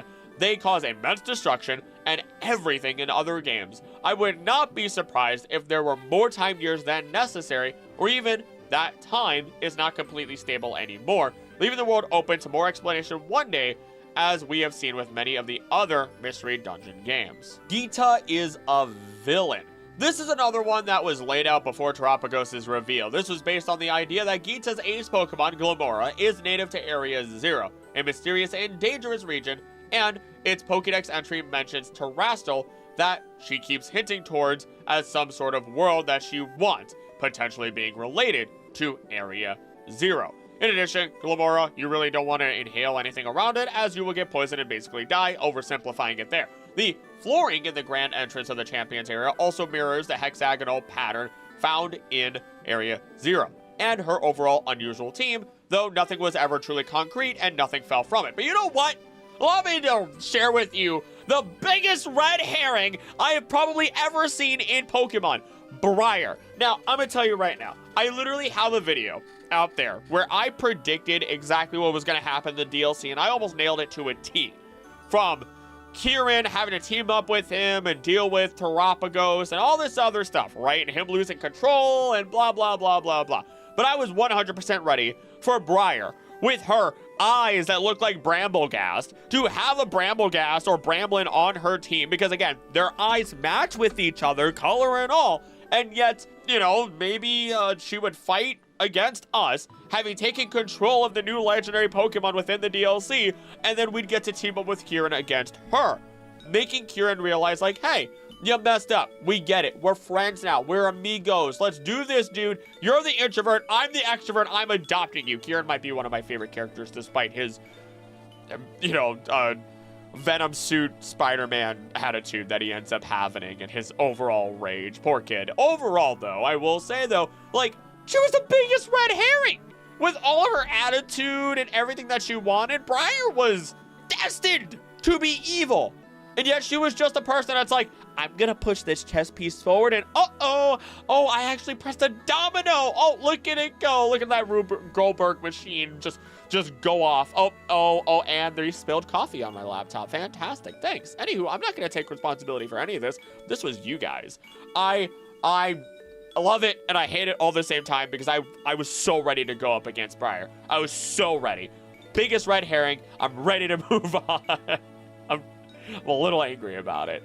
Muna planned since Generation 1. There was an NPC back in Gen 1 saying how she loves chunky Pokemon and that they should have a pink one with floral patterns on it. So of course that would spark the idea that Muna may have been planned since the beginning. There are plenty of chunky Pokemon out there. Drowsy is one of them, which is actually known to be biologically related to Muna for that matter. As much as I would love for this to be, something that was planned since the beginning, we have seen plenty of beta Pokemon and scrapped plans. And I wouldn't be surprised if the creators had randomly remembered this when creating Gen 5 and then jumped on it. Paradox that attacked Arven. During his initial trip into Area 0, Arven's Mabastiff was gravely wounded by one of the Paradox Pokemon, and he claims it happened in between Research Stations 1 and 2. Our Paradox Pokemon can be a little quirky sometimes, but there are only a few that are outwardly incredibly aggressive, while also being Pokemon that Arven could have interacted with, whether that be in the story or before it. What helps us is there are a number of Paradox Pokemon that Arven interact with in the main story as we fight them alongside him in order to obtain Herba Mystica, but he never reacts to them in a fearful manner or anything. Instead, he gears up and is ready to fight with the same amount of trepidation between them all. What Pokemon does that leave us with then? Roaring Moon, Iron Valiant, or the other 6 Pokemon that were added in the DLC? I would dare bet, of them all, that it would simply be between Moon and Valiant, leaning more towards Roaring Moon. When we look at information regarding them, we get for Iron Valiant. An unproven theory claims that it is a robot built as the product of a mad scientist's efforts to create the most powerful psychic Pokemon, even though it's not a psychic type. According to eyewitnesses, Iron Valiant is similar in appearance to both Gardevoir and Gallade. It is also said to be a cruel Pokemon, willing to take its shining blade and cut down anyone confronting it without hesitation. Meanwhile, with Roaring Moon, according to an article from an April issue of Culture magazine, Roaring Moon is named after a similarly described being in the Scarlet Book.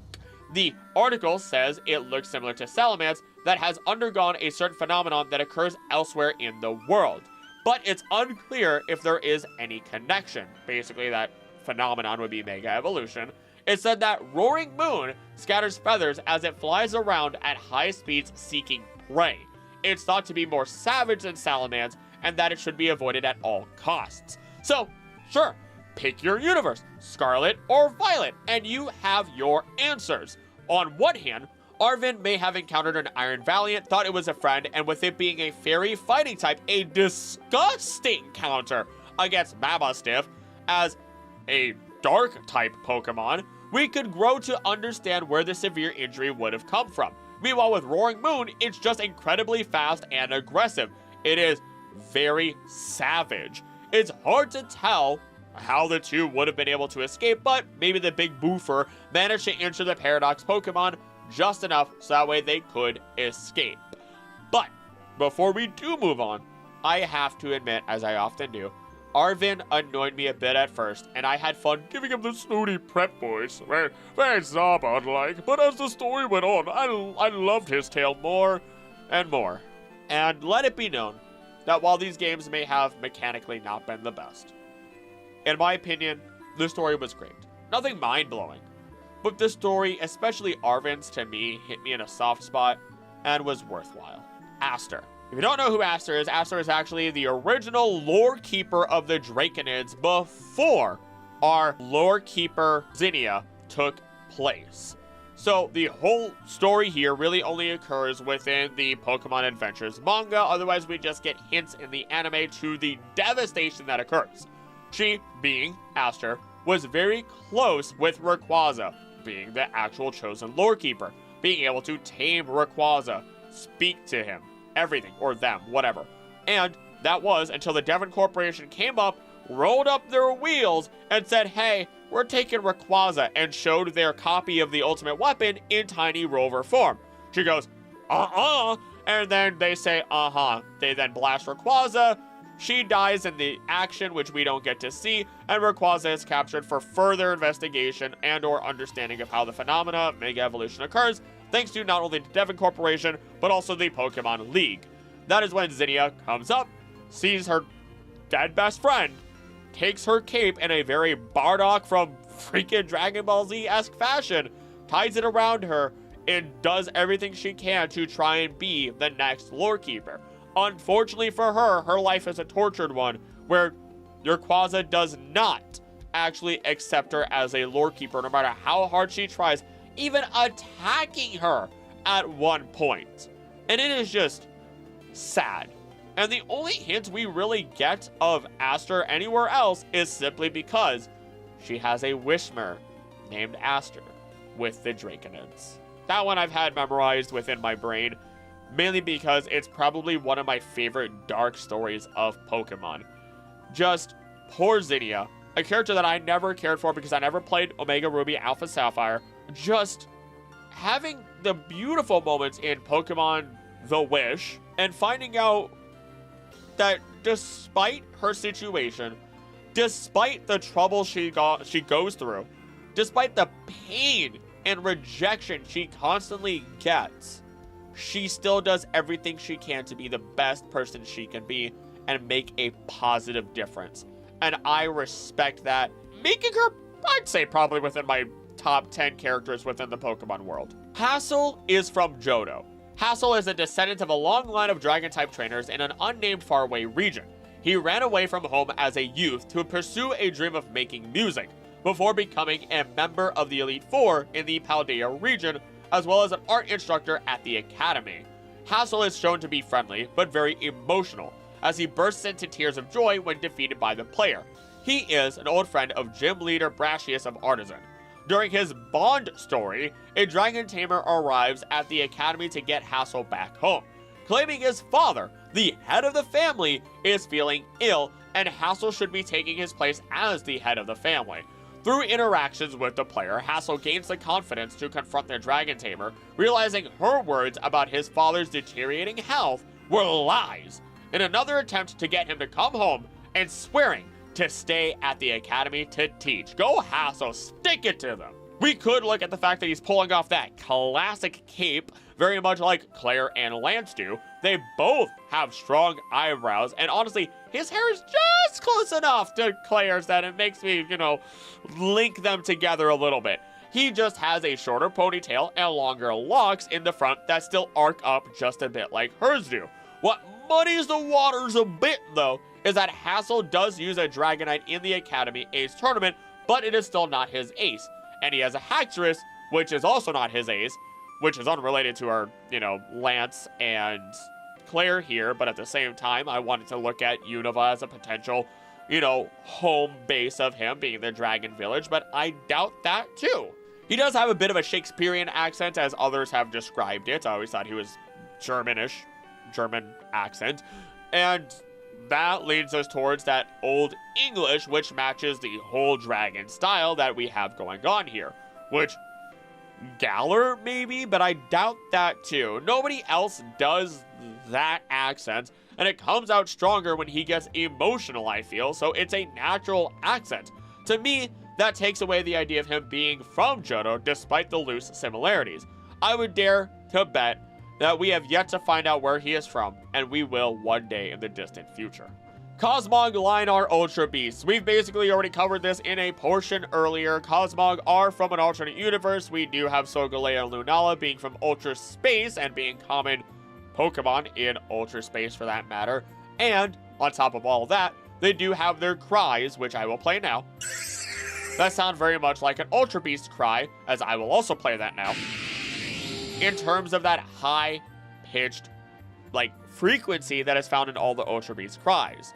Now, with them, there's a ton of arguments. Are Ultra Beast Pokemon? Are they not? Regular Pokeballs can work on them, but it is said that the Pokeballs have a hard time finding the genetic sequences of DNA within the Ultra Beasts of the Pokemon DNA that they're basically looking for in order to capture them. So that's why you have to use the Beast Balls in order to capture them instead. So arguably, they're Pokemon and they're Ultra Beasts. That's why they're in the Pokedex by all means. So, I don't know. You take it with what you will. I'm moving on. Detective Pikachu canon. Yes, Pokemon Detective Pikachu is considered canon to the Pokemon anime and the wider Pokemon universe, as it takes place within the same world and has references to established elements like Kanto, Johto, and Sinnoh.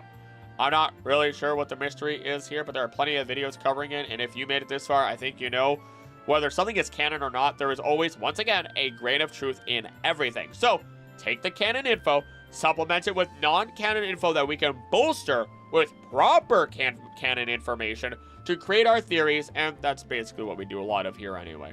Next, Koga tricks the player. I can't think of anything that this could be, even after a bunch of research. The closest I can think of is the idea that Koga was evil in the manga, so maybe he's still got ulterior motives in the games. I mean, yeah, he says he loves the despair and horror that poison-type Pokemon can inflict on others, so yeah, I wouldn't be surprised if he had a couple screws loose in the games and might have thought about attacking us directly. After all, his love doesn't limit him to inflicting that pain onto Pokemon. Sada and Turo are Arvid's parents. This is already a proven theory. Moving on. Other palette trainers. This one goes back to the anime and when Ash got Pikachu. He was told that he was so late that all the other Pokemon were gone. All 3 of them. We know that Gary got one, being Squirtle. We never got confirmation, but we can use context clues and understand where Charmander at least came from. Originally belonging to a boastful trainer named Damien. However, in Charmander the Stray Pokemon, Damien grew tired of Charmander being weak, and so he abandoned him, leaving him on a rocky outcrop and telling him that he would come back later. Charmander's health deteriorated, but he was able to resist capture by Ash twice before explaining to Pikachu that he was waiting for Damien. Later, Ash met Damien and learned he never planned to return for Charmander. Outraged, but mostly concerned for Charmander, who is now stuck out in the rain, loyally awaiting Damien, Brock, Ash, and Misty, came in and rushed to his rescue, with Brock carrying him to the Pokemon Center, while Ash sheltered the little remaining Taleflame with his coat. And of course, he came back, lying how it was all to toughen up Charmander, Damien that is, only for Charmander to deflect the ball thrown at him and attack Damien, choosing to now be with Ash instead. Bulbasaur is an entirely different story, and I'm not entirely sure we can actually assume that the Bulbasaur that joined Ash from Melanie was originally one of Oak's. Ultimately, it was an open question that would never be answered as to where all the original starters came from or who those Pallet Town trainers were, and doesn't lead into much speculation, unfortunately, thanks to lack of details. Vesa was Spiritomb. In Pokemon Legends Arceus, Vesa introduces herself outside the player's quarters in Jubilife Village after Mission 7, the Frenzy of the Lord of the Woods, has been completed. She asks for the player's assistance in sealing away an unusual danger that has been spread across Hisui in the form of wisps, giving them an odd keystone to help collect the wisps. Vesa offers item rewards in exchange for gathering wisps. After 107 have been collected, she encourages the player to head to the Shrouded Ruins, where she reveals that 108 wisps are actually required to seal away the danger, with the last one secretly in her possession. Asking the player to turn away, she disappears, leaving behind the wisp. It is implied that she herself was one of the spirits imprisoned within Spiritomb, and that she needed to be brought back together with the rest of them, which we know that those are supposed to be evil spirits entombed within the odd keystone, so either that child is a war criminal, or she was never a child to begin with. Either way, she basically is proven to be one of the many spirits that make up Spiritomb, so yeah, she's Spiritomb. So how about we start with our tier 3, with the first mystery being that Pokemon don't lay eggs. It is canonical that people have never seen a Pokemon lay an egg, and as a side note, for anyone who states Pokemon kinetically don't poop, you are wrong.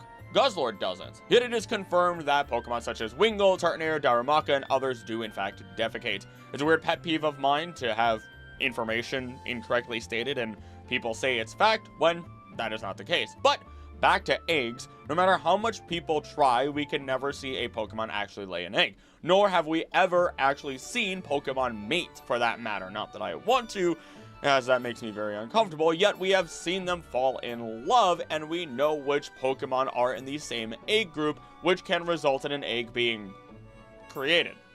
Honestly, that's the best way to put it. Eggs are created within the world of Pokemon. We see Arceus even create an egg and gift it to us in the event of gifting us Giratina, Dialga, or Palkia.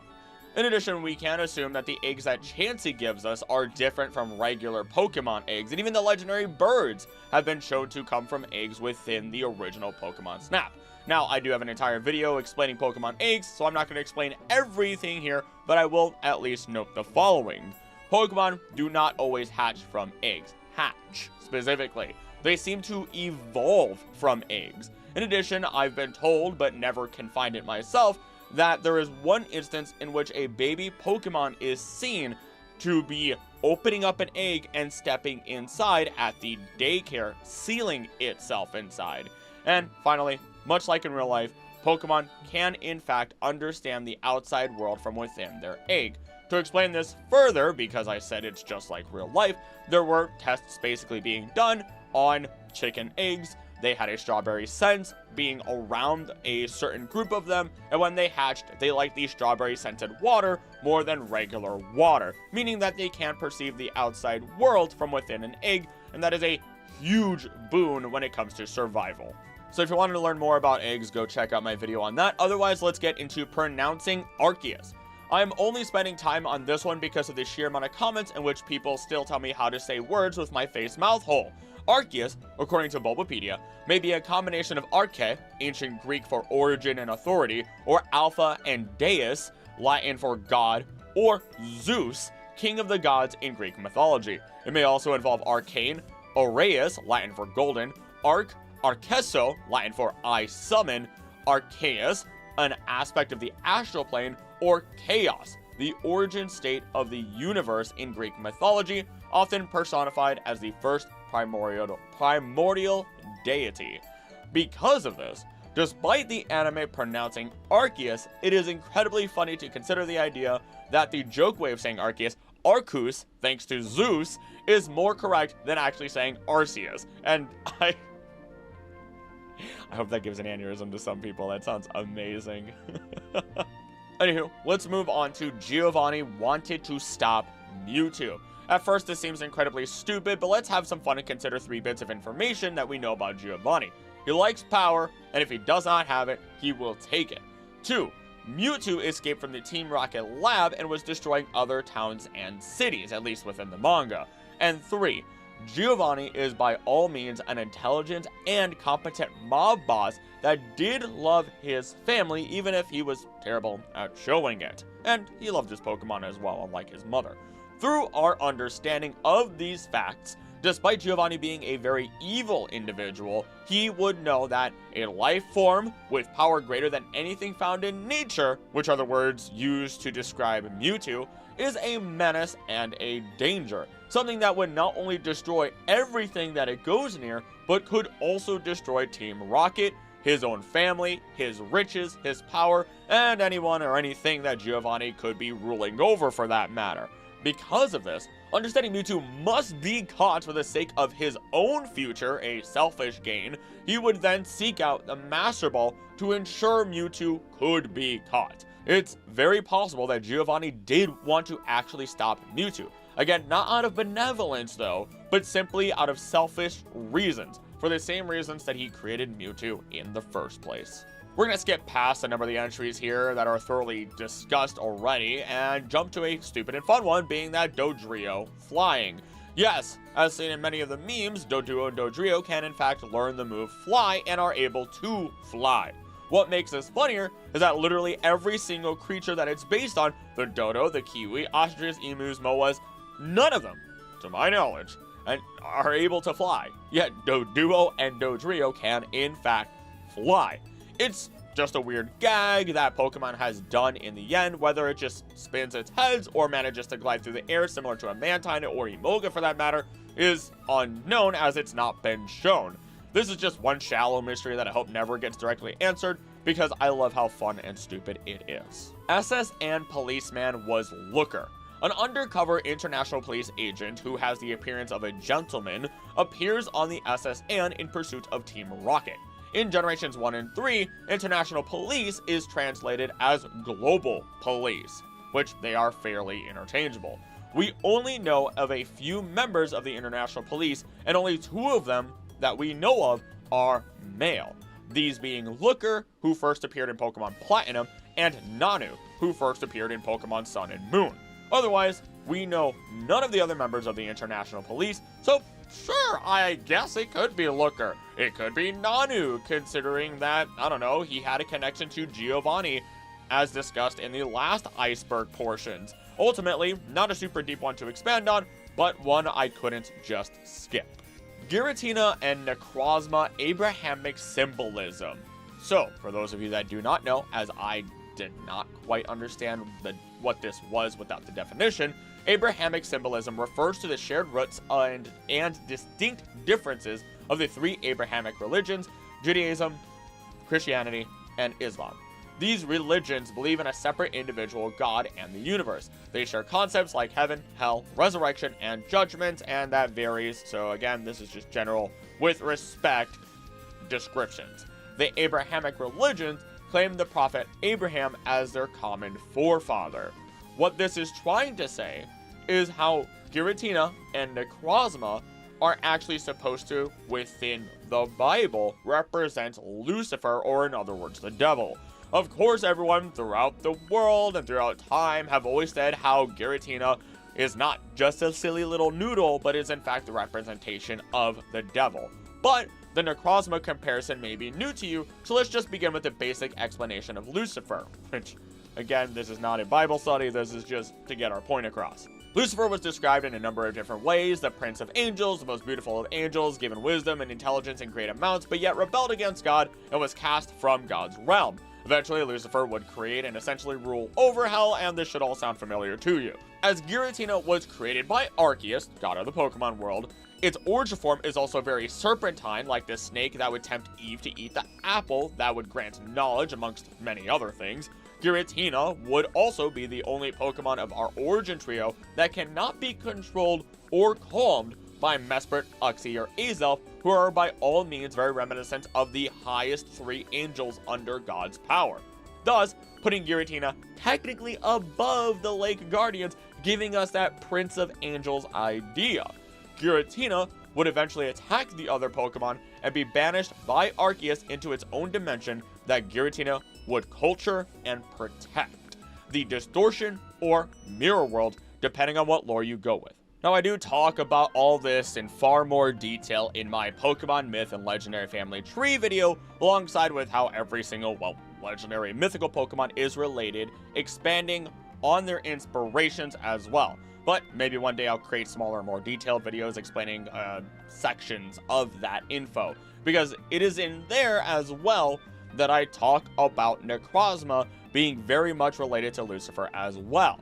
Necrozma, no matter the lore, was once known as the Blinding One. No Pokemon could compare to the light that it brings, and through its many wings, incandescence that would make Solaire weep, and immense power, we can already begin to see the connections. In fact, we have a transformation through the fall of Necrozma, as whether it be the residents of Ultra Megalopolis, the old Recon Squad, or the meteor that would strike it, Necrozma would lose its light and fall.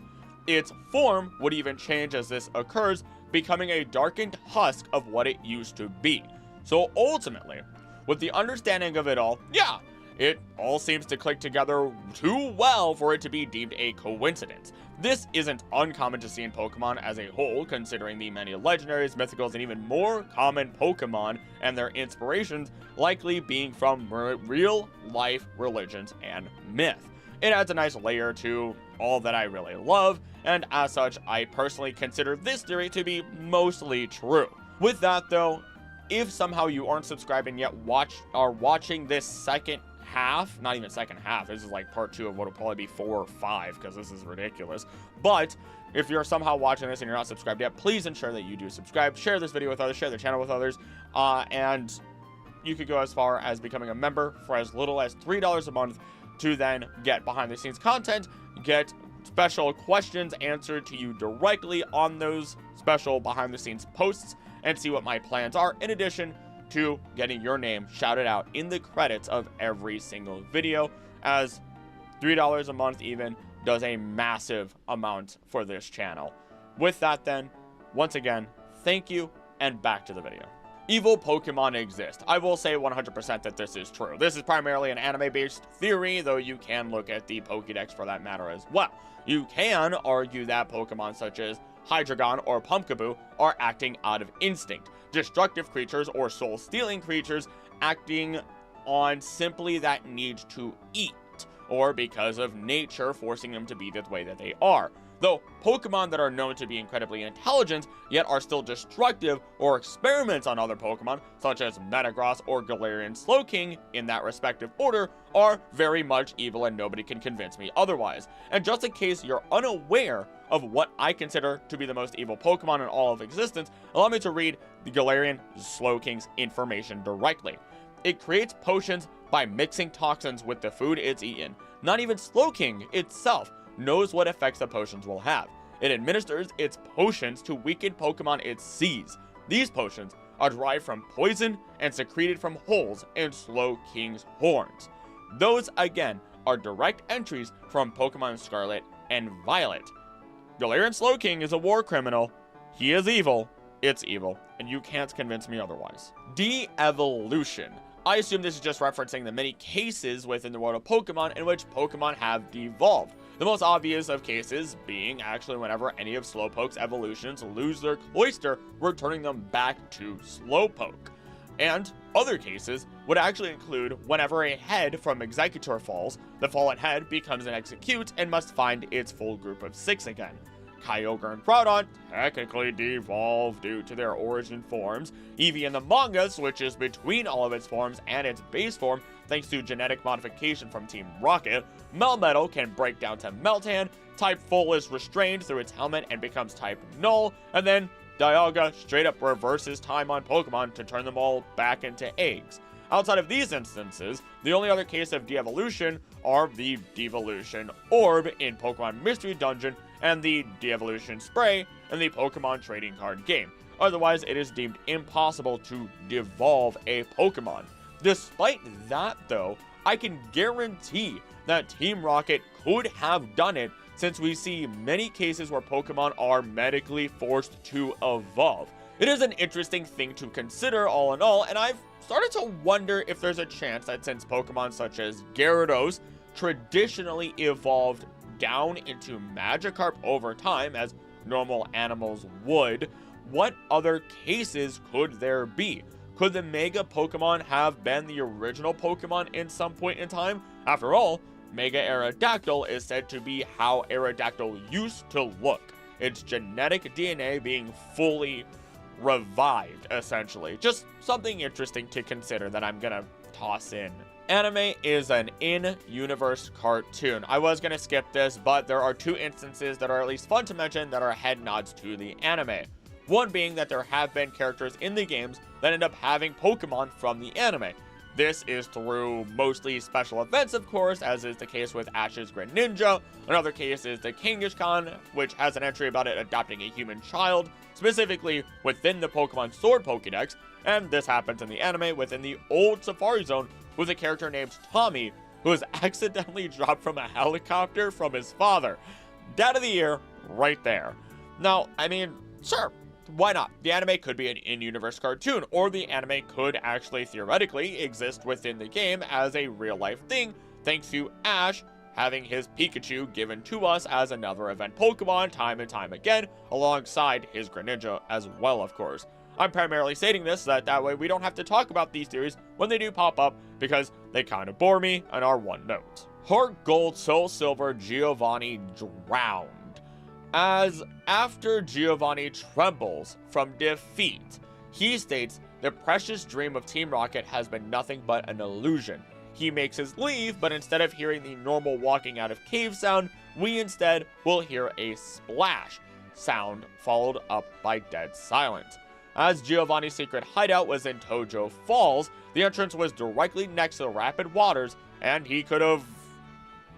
yeah, you can kind of see where that's going.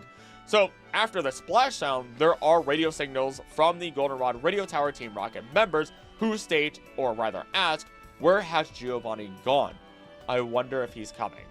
As if to give you the assumption that he has forever vanished, though at the same time, he probably doesn't want to go back to them. And we know for a fact that none of this is true in terms of him dying, as he does return in Pokemon Black 2 White 2 for the World Leaders Tournament, announced as the self-proclaimed strongest trainer.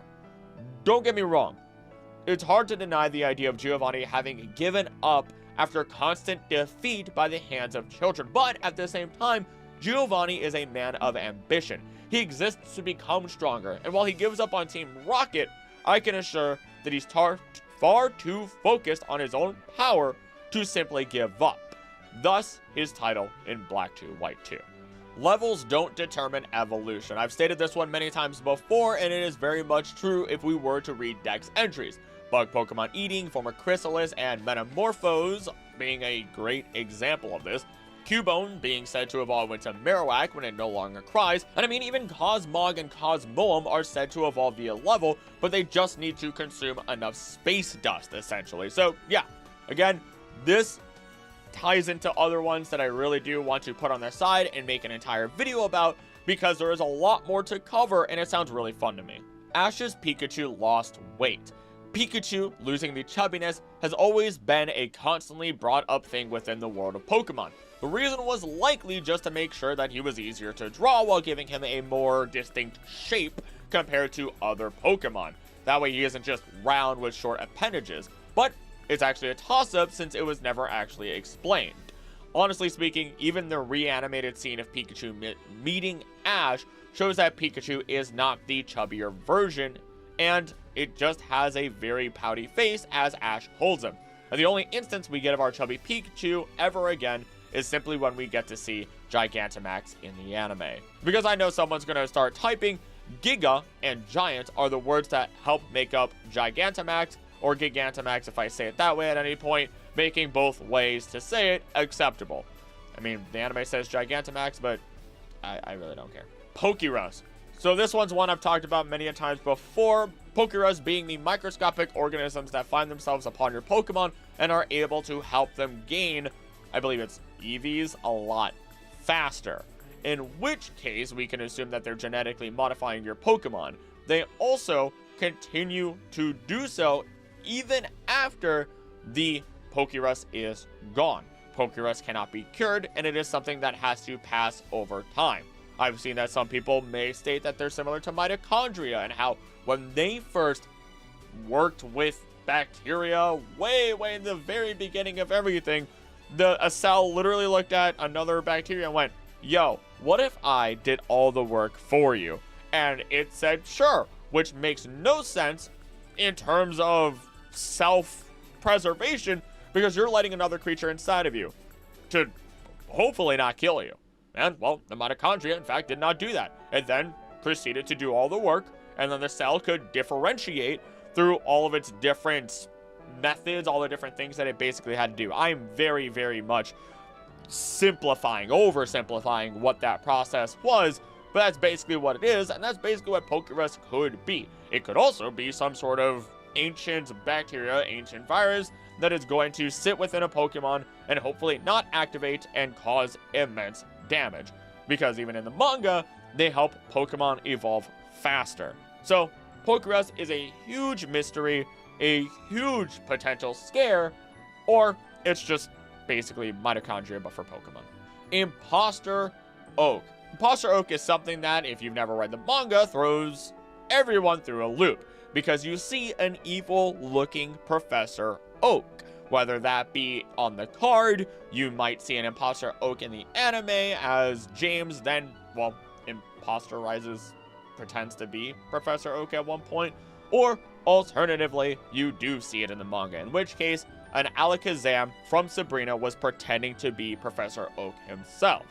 Now, this is something that could have had a lot more potential, could have gone a lot further in the anime or other versions, as it did seem that Imposter Professor Oak was supposed to be in the games or a game at one point.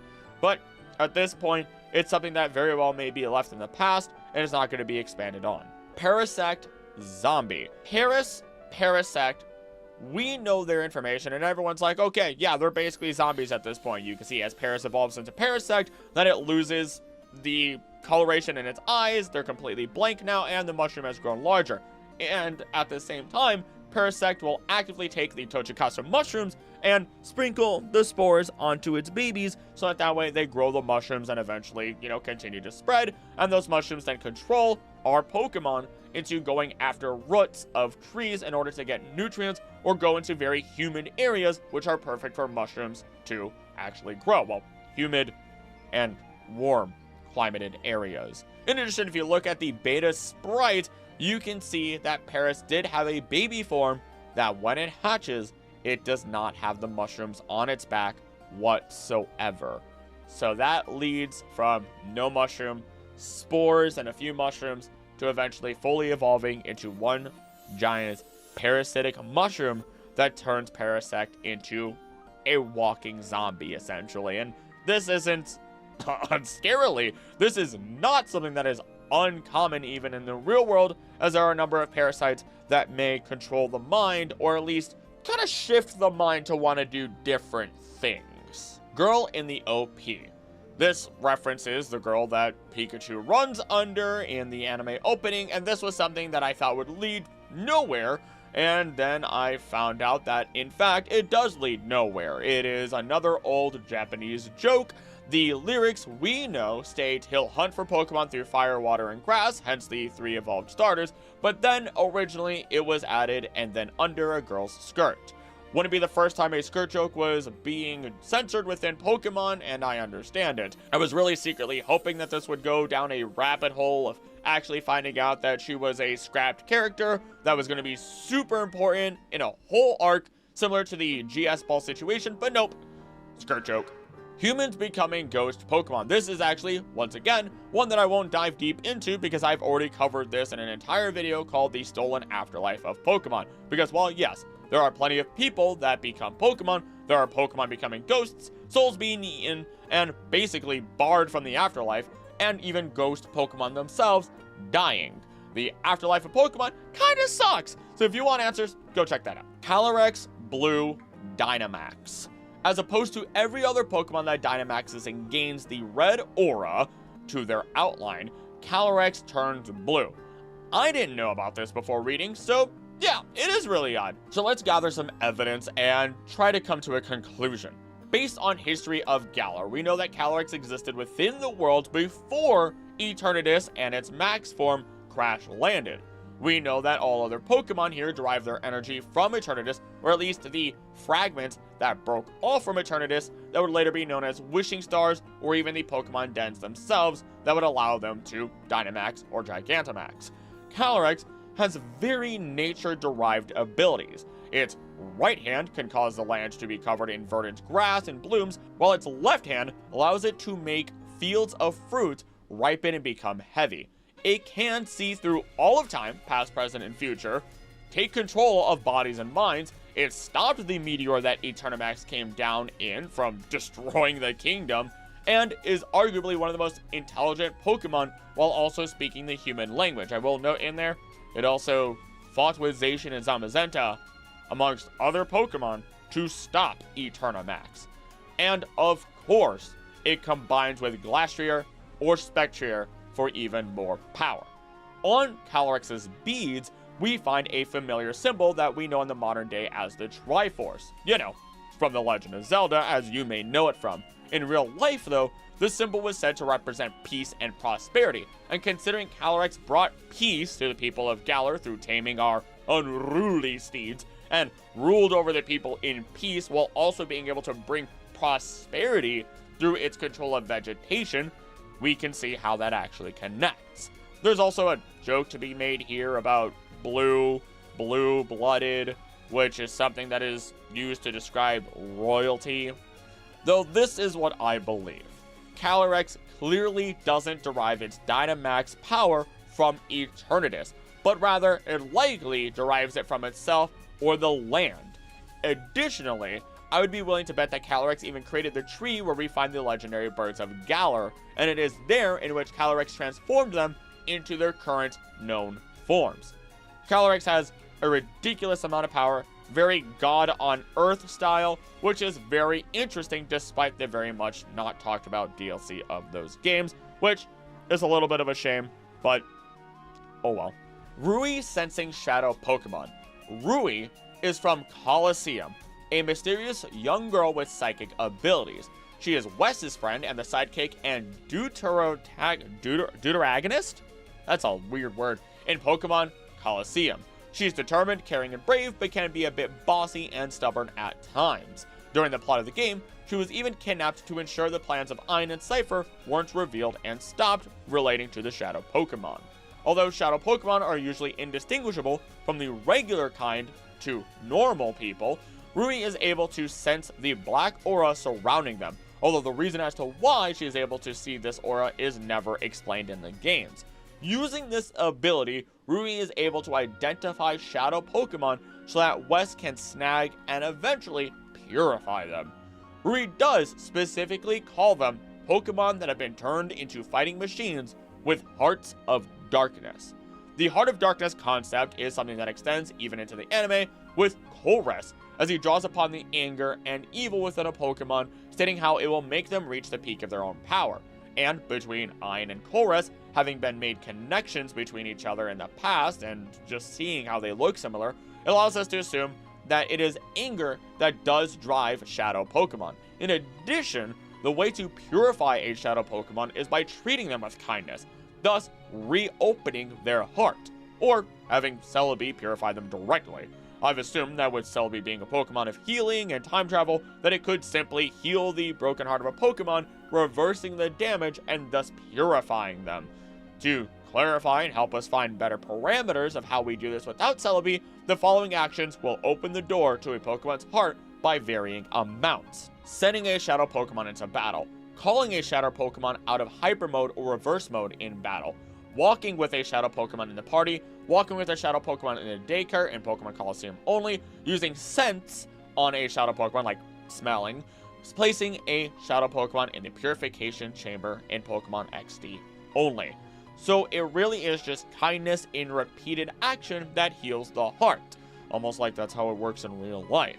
Though none of this answers how Rui can see Shadow Pokemon. The closest I can get to an answer is that a character by the name of Michael can use what is called an aura reader to see the shadow aura, in which case the only assumption we can make from here is that Rui can see the auras of Pokemon in general.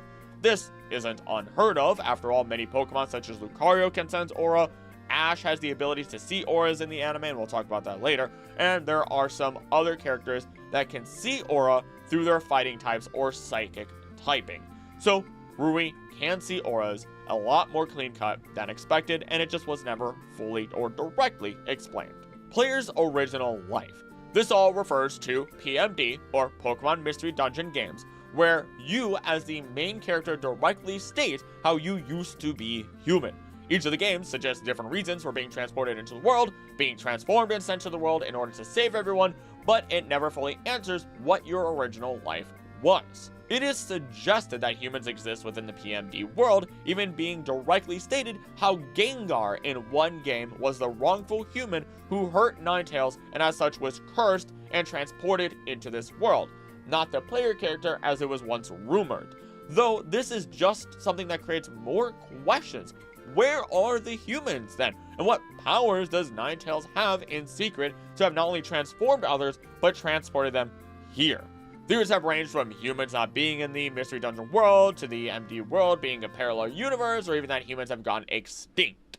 We're gonna just Occam's razor this. The simplest answer is often the most correct answer.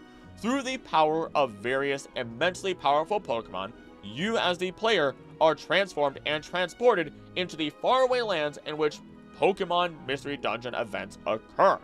These lands have been entirely untouched by mankind. This is something that exists in real life, whether we look at largely uninhabited islands such as the Namib Desert, or various islands that people just flat out do not go to due to the sheer amount of danger imposed. It's important to remember that Pokemon are very dangerous creatures, no matter how cute they are. For example, a Phanpy can break every bone in your arm with a playful swing of its trunk, not when it's using an attack-based move, when it is playing. So imagine what an entire island of Pokemon who have been isolated for all of known history would do to a person trying to explore. they will be defensive, they will be protective, leading to, potentially, your untimely demise. This doesn't necessarily answer any questions about what happened to your original life, but either time is paused, as we can see happen within some of the games, or your friends and family will never see you again as you have been brought in for a higher calling. Assuming you just never go back, that is. So, take your pick. Anime films canonicity. That is a whole mess I'm not actually going to touch. A lot of the films and anime line up for the most part, with a few exceptions all in all, that have very negligible differences, with exception to a few movies which change things vastly, at least visually. It's really not worth going through, especially as someone who believes that even in a full story, there is always a grain of truth that can lead us to the answers that we seek. So, let's move on to Mewtwo is based on Gigas? What is that? What is Gigas? Oh, it's Gigas from Earthbound. That very terrifying creature. Known as both the embodiment of evil and the universal cosmic destroyer, Gigas is an evil alien who, upon failing his original mission to reclaim the knowledge of psionic power, from humans, intends to sentence all reality to the horror of infinite darkness. With an army of starmen, Octobots, and other deadly war machines, Gigas also uses his immense power to influence certain Earthlings to his system, such as Pokeminch and Zygarde Mundatoli. Well, whatever. His influence also causes animals and people to become violent and distressed. He belongs to the race of aliens who originally had the power of Psi and, for unknown reasons, abducted humans in the 1900s and 1980X.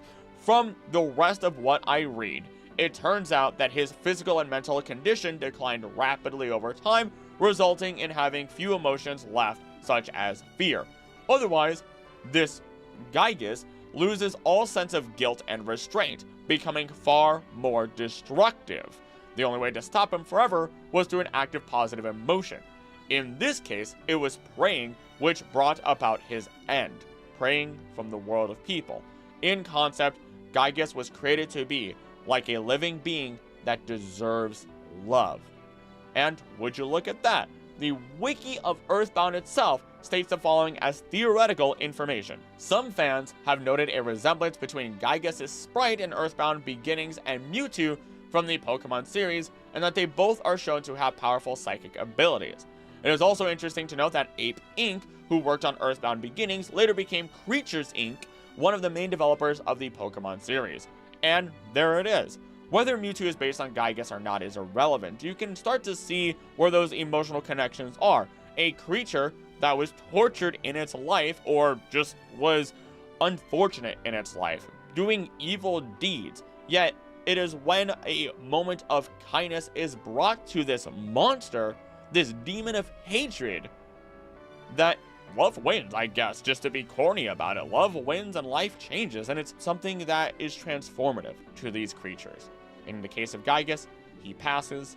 In the case of Mewtwo, it becomes a little bit more of a protector, a little bit more kind.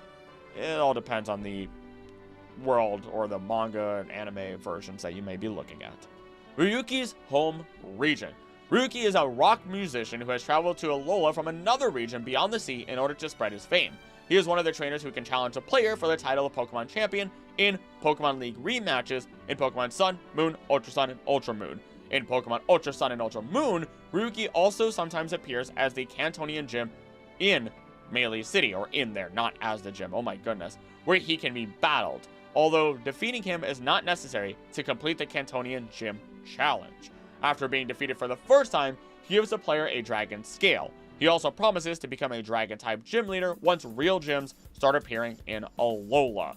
On the surface, this seems easy, because when we look at all of his Pokemon teams, he's always prepared with a Garchomp, or at least a Gabite, and then the anime, he is the leader of the Cantonian Gym while only having a Zweilous and a Druddigon. Then in the manga, he only has his Alola Pokemon, and of course Master ZX has him stating that he visited Alola, Johto, and Unova, which... Why is this so complicated? Why is this so inconsistent? I may as well add in there that in his concept art, he's shown having an Aerodactyl. The Cantonian gym in the games is modeled after the Vermilion City gym, where we find Lieutenant Surge, but then in the anime, it is modeled after assumptions about what gyms are like in Kanto, which sounds exactly like what a place that idolizes the concept of gyms or other ideas from other countries would do. Ruki is so much harder to place than I initially thought, but we can at least narrow it down to Kanto and Sinnoh because of all of that information, with my bets being on Kanto because of the funny little Aerodactyl he has in his concept art. SS Victini event. This one took a little bit of digging, but this turns out to be Signa Suit's Hilda and Victini event. And I'm a little concerned with little to no answers on this one, because in her mindscape of other versions, we see a place that I cannot find anywhere within Unova, no matter how hard I try to search. Editing acrylic here, this is literally just the Elite Four in Unova, and I've received so many comments on it, but I'm going to leave this clip in because it's embarrassing and it haunts me to this day, and it proves that I don't get everything right, and I find that to be very important. Anywho, listen to me fumble. But what we do see is that when she has the Victini, the place is on fire. This palace-looking Roman place is in flames. So wherever this is, they are not having a good time, and it seems a little strange to think that a hero character would just burn a place down for that matter, though it doesn't seem like anything's destroyed or anything's melting, so maybe it's just a visual additive to it. It's still very strange. I'll be real, this one has me stumped, and there's no real leads that I have on this, because if this has nothing to do with the Signa suit, then I really have no idea what this is supposed to mean. So honestly, if this is a great time for me to actually just state, if you have differing opinions, or if you have any ideas that may, go a different direction from what I say or what I find, or anything that you really like out of all this, throw it in the comments below. I read all the comments, even if I don't respond to them all. I usually at least heart react to them, and if I don't, it's because I either A, don't know how to respond, or B, I'm just thinking of an answer and I'm letting it, marinate within this brain of mine. So if you have any ideas for any of these or any other, like I said, contradicting opinions, let me know. Vacant Kanto champion before Blue. Lance is always seen as the champion, but in reality, he was originally just part of the Elite Four.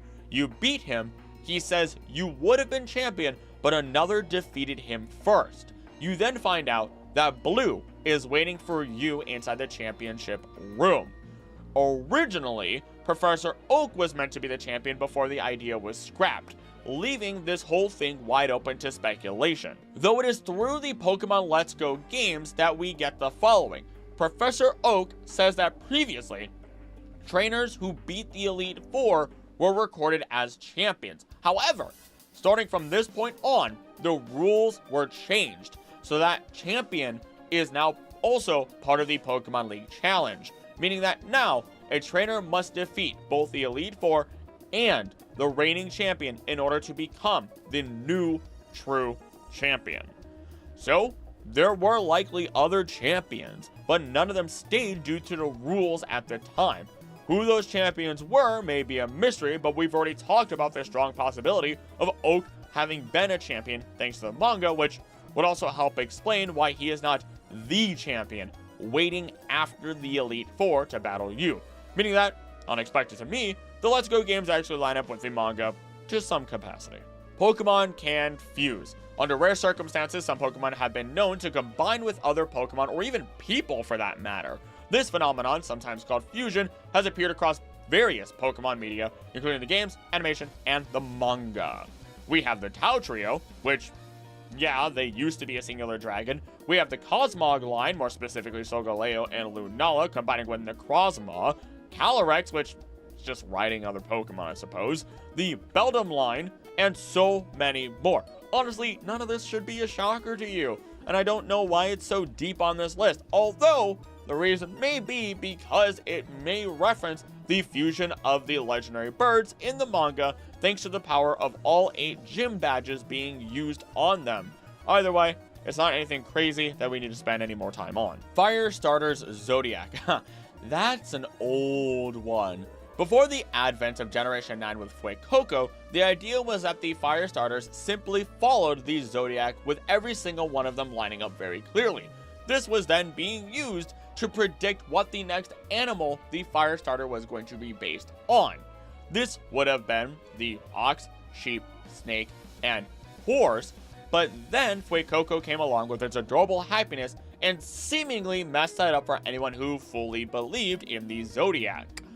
And turns out that a male crocodile may be called a bull. So if you want to squeeze it, sure, it fits in. And whether this was intentionally done by Game Freak because they want to subvert expectations or simply because someone really loves crocodiles is something we will never know. But the world is better with Fuecoco in it, even if someone keeps just slapping craft single cheeses onto its body. I will note that Spain at that time, or just in general I guess in the past, had a huge thing with bullfighting.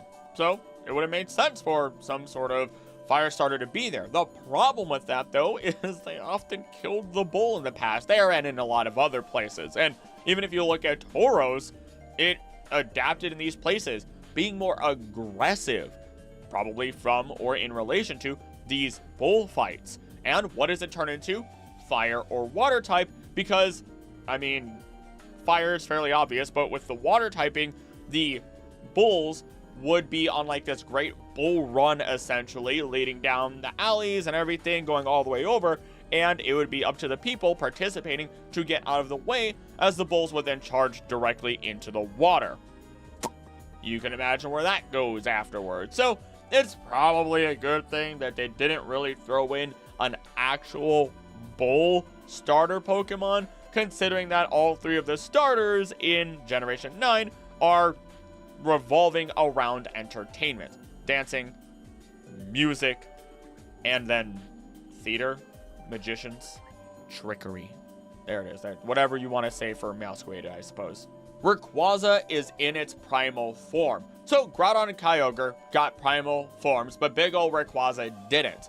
Instead, it got a mega form. And I'm not gonna lie to you, I had to look at an old Loxton and Noggin video just to refresh me on this. And so that way I could actually explain it.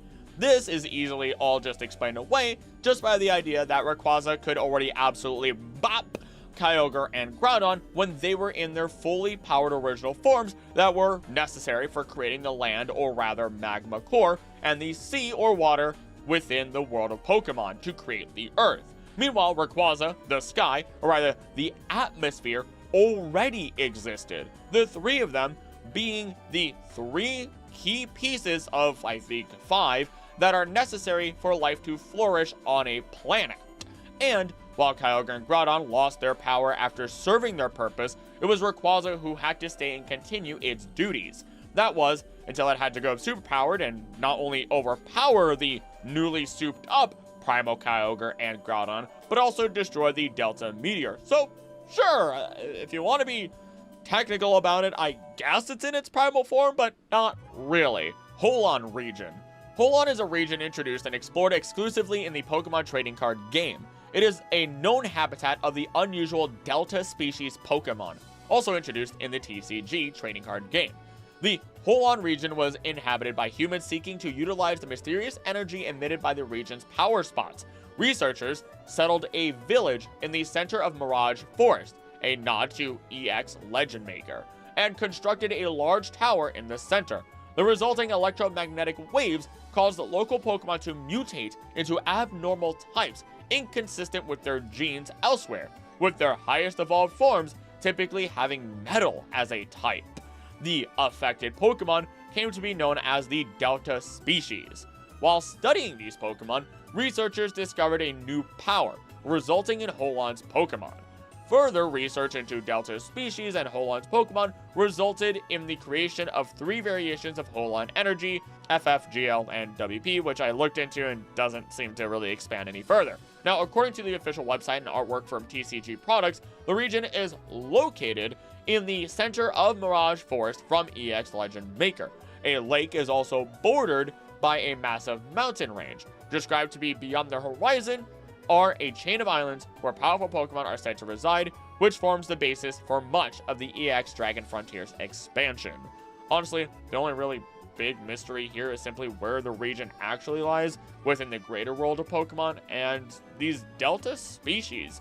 Otherwise, it feels more like a moot point than anything, and with the whole idea of metal and these being higher beings, or at least being evolved into their higher forms and becoming metal, it makes me question if potentially Meltan may have actually resided in the Unown region originally. Think of it this way. This is all just fun speculation at this point with no real evidence, as I just thought it up. Think of it this way. A group of ancient people who are from a faraway land that we have no idea where they're from. I've discussed how Melmetal has an unknown region, thanks to it being discovered technically in Pokemon Go, but being a metal Pokemon that became something so massive and was already a steel type being constructed of all the different, or like 2 or 3 different types of metals, it would be very, very apt to have the big Pokemon that you would quote-unquote worship, not as a god, but as a protector species, be the Pokemon that would have come from the Unown region after those descriptions. I don't know. Again, I might have just waffled all of that, but let's move on. Paldea Atlantis. I'm assuming once again this was before the DLC. I'm assuming this was bouncing off the idea that Blueberry Academy was potentially Atlantis before we found out that it was a school. And I mean, it isn't far off. It's essentially an Atlantis for Pokemon, and effectively, it could sustain people too if they managed it properly. So, who knows? Maybe if a Great War 2 happens within the world of Pokemon and everything hits the fan, they have some place to go to. Faulkner is the strongest Johto gym. I can't even begin to fathom how anyone came to this idea, nor can I find any evidence, whether that be from the games or the anime, to support this idea in the slightest. The absolute closest that I can get to this is that his father, Walker, left him with Pokemon. But even as I look at Walker in the manga, his only known Pokemon is Skarmory, and he gets blasted by my boy Suicune, who is battling every single gym leader. Otherwise, this is probably just someone just sitting down and saying, but I bet it would be cool if the weakest gym leader was actually the strongest. Which, considering the gyms in lore are suggested to base their teams on how many badges you have, it's not an impossibility with certain gym leaders, but Faulkner shows no actual evidence of being this way, unlike Katie in Generation 9, who is often told that she needs to go easy because she's supposed to be the first gym, and she's like, but I want to beat them down. I want to grab these children and throw them into the horizon. Let me use my bug types to do it. Ransei is a super continent. Ransei is the name of the region that appears in the game Pokemon Conquest. It is inspired by feudal Japan. Oh my goodness. The region is divided into 17 kingdoms, each with its own castle. The region of Ransei is said to have been created by a mythical Pokemon, Arceus, which the shape of the region itself resembles. Thank you for being vain, my dear one of the 1,000 arms. Legend says that conquering all 17 kingdoms will bring forth the return of Arceus. It is the only region in which humans are known to transform, quote-unquote, to become more powerful in a manner similar to the evolution of their Pokemon partners. The theory, then, is that Ransei was the original supercontinent in the Pokemon world, similar to Pangea Ultima in real life. What's interesting, then, is that this is quite literally, again, just Japan transported into Pokemon, where Kanto, Johto, Hoenn, and Sinnoh are very much based on Japan and have the locations included within them from real life inspiration. Ransei is quite literally just feudal Japan. We even have Nobunaga, not a Nobunaga-like character in, like, name, no, literally Warlord Nobunaga equipped with Zekrom, though there is a twist in the story that I won't mention here. The important thing to understand is that this would have all occurred within the year 1582, placing it in the timeline before the events of Pokemon Legends Arceus. And to be fair, the Pokemon timeline seems to follow well with the real world timeline somehow. So sure, maybe Ransei was the supercontinent, especially as there has been some visual evidence that when properly sectioned off, as I'll show here, we can see where each modern region may have actually been before its division, including even side game regions for that matter. I wonder if that might mean that the Celestica people could be traced back to one of these kingdoms. Or maybe these were the original Celestica people, I don't even know. One last point to think about is that Pangea was not the first supercontinent. There were ones that existed beforehand, broke apart, smashed together, Pangea was created, and then from there, things broke apart over time to be more akin to what we know of. So who knows? Maybe Ransei is Pangea, maybe Ransei is Gondwana, maybe it's one of the many other supercontinents that predated or were technically a part of Pangea. The possibilities are out there, and the more I think about this, the more I'm willing to take this idea that Ransei was a supercontinent or was the supercontinent before the modern events into a personal truth or my own headcanon. Especially if it means that we can find out more about the Celestica people if we can find all of these ties. And I do want to note now before we move on that if it wasn't for Pokemon Conquest, there was supposed to be a Pokemon and Fire Emblem crossover that did not happen when it was initially being planned. Though, at least some of the designers from that, or one of the character designers from that, did work on the characters for Pokemon Go. Pokemon Go. Wow. Puka was Alolan. Puka is a blue-eyed Pikachu debuting in the episode The Pikahuna, the Big Kahuna, and is at least 20 years old, having been first found by surfing enthusiast Victor shortly after he failed to conquer a large wave, Humungadunga, otherwise known as Big Tuesday in Japan. I don't know why they call it Humungadunga, just call it Big Tuesday. Victor was trying to emulate a feat achieved by his surfing hero Jan 2 decades ago. It met up with Ash's Pikachu when he visited Seafoam Island with his trainer. Team Rocket spotted the two of them together and used their Gyarados submarine to snatch them. Now, according to trivia from Bulbapedia, Puka's English name comes from puka shells, which are pieces of a shell belonging to a snail. They are used to make jewelry and are very popular in Hawaii. Puka is also somewhat similar to Pika, as in Pikachu, who would have guessed. Now, Puka's Japanese name, along with Victor's Japanese name, Vincent, and Jan's name, are a reference to Hollywood actor Jan Michael Vincent, the lead actor of the movie Big Wednesday, from which their episode takes inspiration. Puka might be based on the minigame of the Surfing Pikachu, located in Pokemon Yellow in Route 19 near Seafoam Islands. Basically, while everything is very Hawaiian inspired, Puka is very much said to be caught at the Seafoam Islands. Although Pikachu are not found on those islands in any generation, there is the chance, and I mean very small chance, that a surfing Pikachu could have surfed the incredibly long distance from Alola to the Seafoam Islands. So maybe it is Alolan, I don't know. But before we do move on to the next entry, I have to admit, seeing an old Pikachu aged in ways that are more realistic, that have like the actual wear and tear of real life aging on it, rather than just having a big old bushy beard slapped onto it, kind of hits a soft, sad part. Erica and Valerie are Kimono Girls, Erica being the grass-type gym leader from Generation 1, in addition to Valerie being the fairy-type gym leader from Generation 6. When we look at the two of them, Valerie has always been known to have already been from the Johto area, and with her designs, with the kimono, with her Sylveon, she would fit in rather well with the Kimono Girls. And when we look at Erica, she's very much the princess. I mean, she's literally a princess. She has an Eevee in the manga, as we previously discussed. Well, the Eevee that can turn into any of the 3 other evolutions that were out at the time. She has a Vaporeon in Pokemon Stadium 2, Leafeon in Masters EX, and in the anime as well.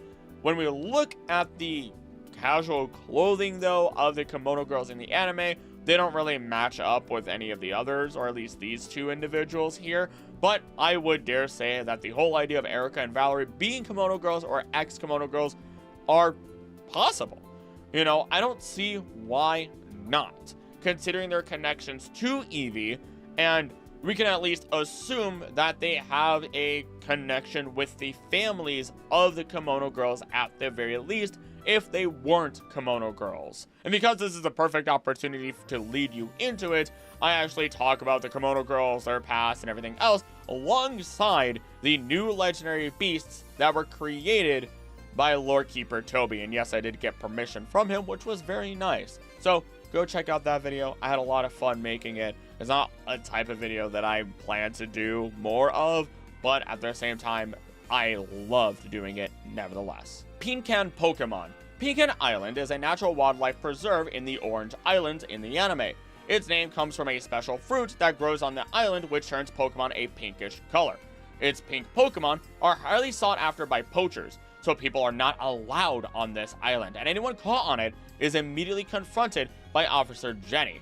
Research scientists and other rangers also live on the island to study the rare Pokemon, but the location is deliberately kept a secret to avoid outside interference. As such, its Pokemon tend to be hostile towards humans. Pecan Island also has natural defenses and is surrounded by giant whirlpools. Its sheer cliffs are the only way onto the island. There are just a handful of buildings on the island that the people who help Officer Jenny stay in. Now, the special fruit is called a pecan berry, or a pecan fruit. It is a type of berry that is only found on Pecan Island of the Orange Islands, and they were first seen in the episode In the Pink. The berry has special properties as it will turn any Pokemon that eats it pink.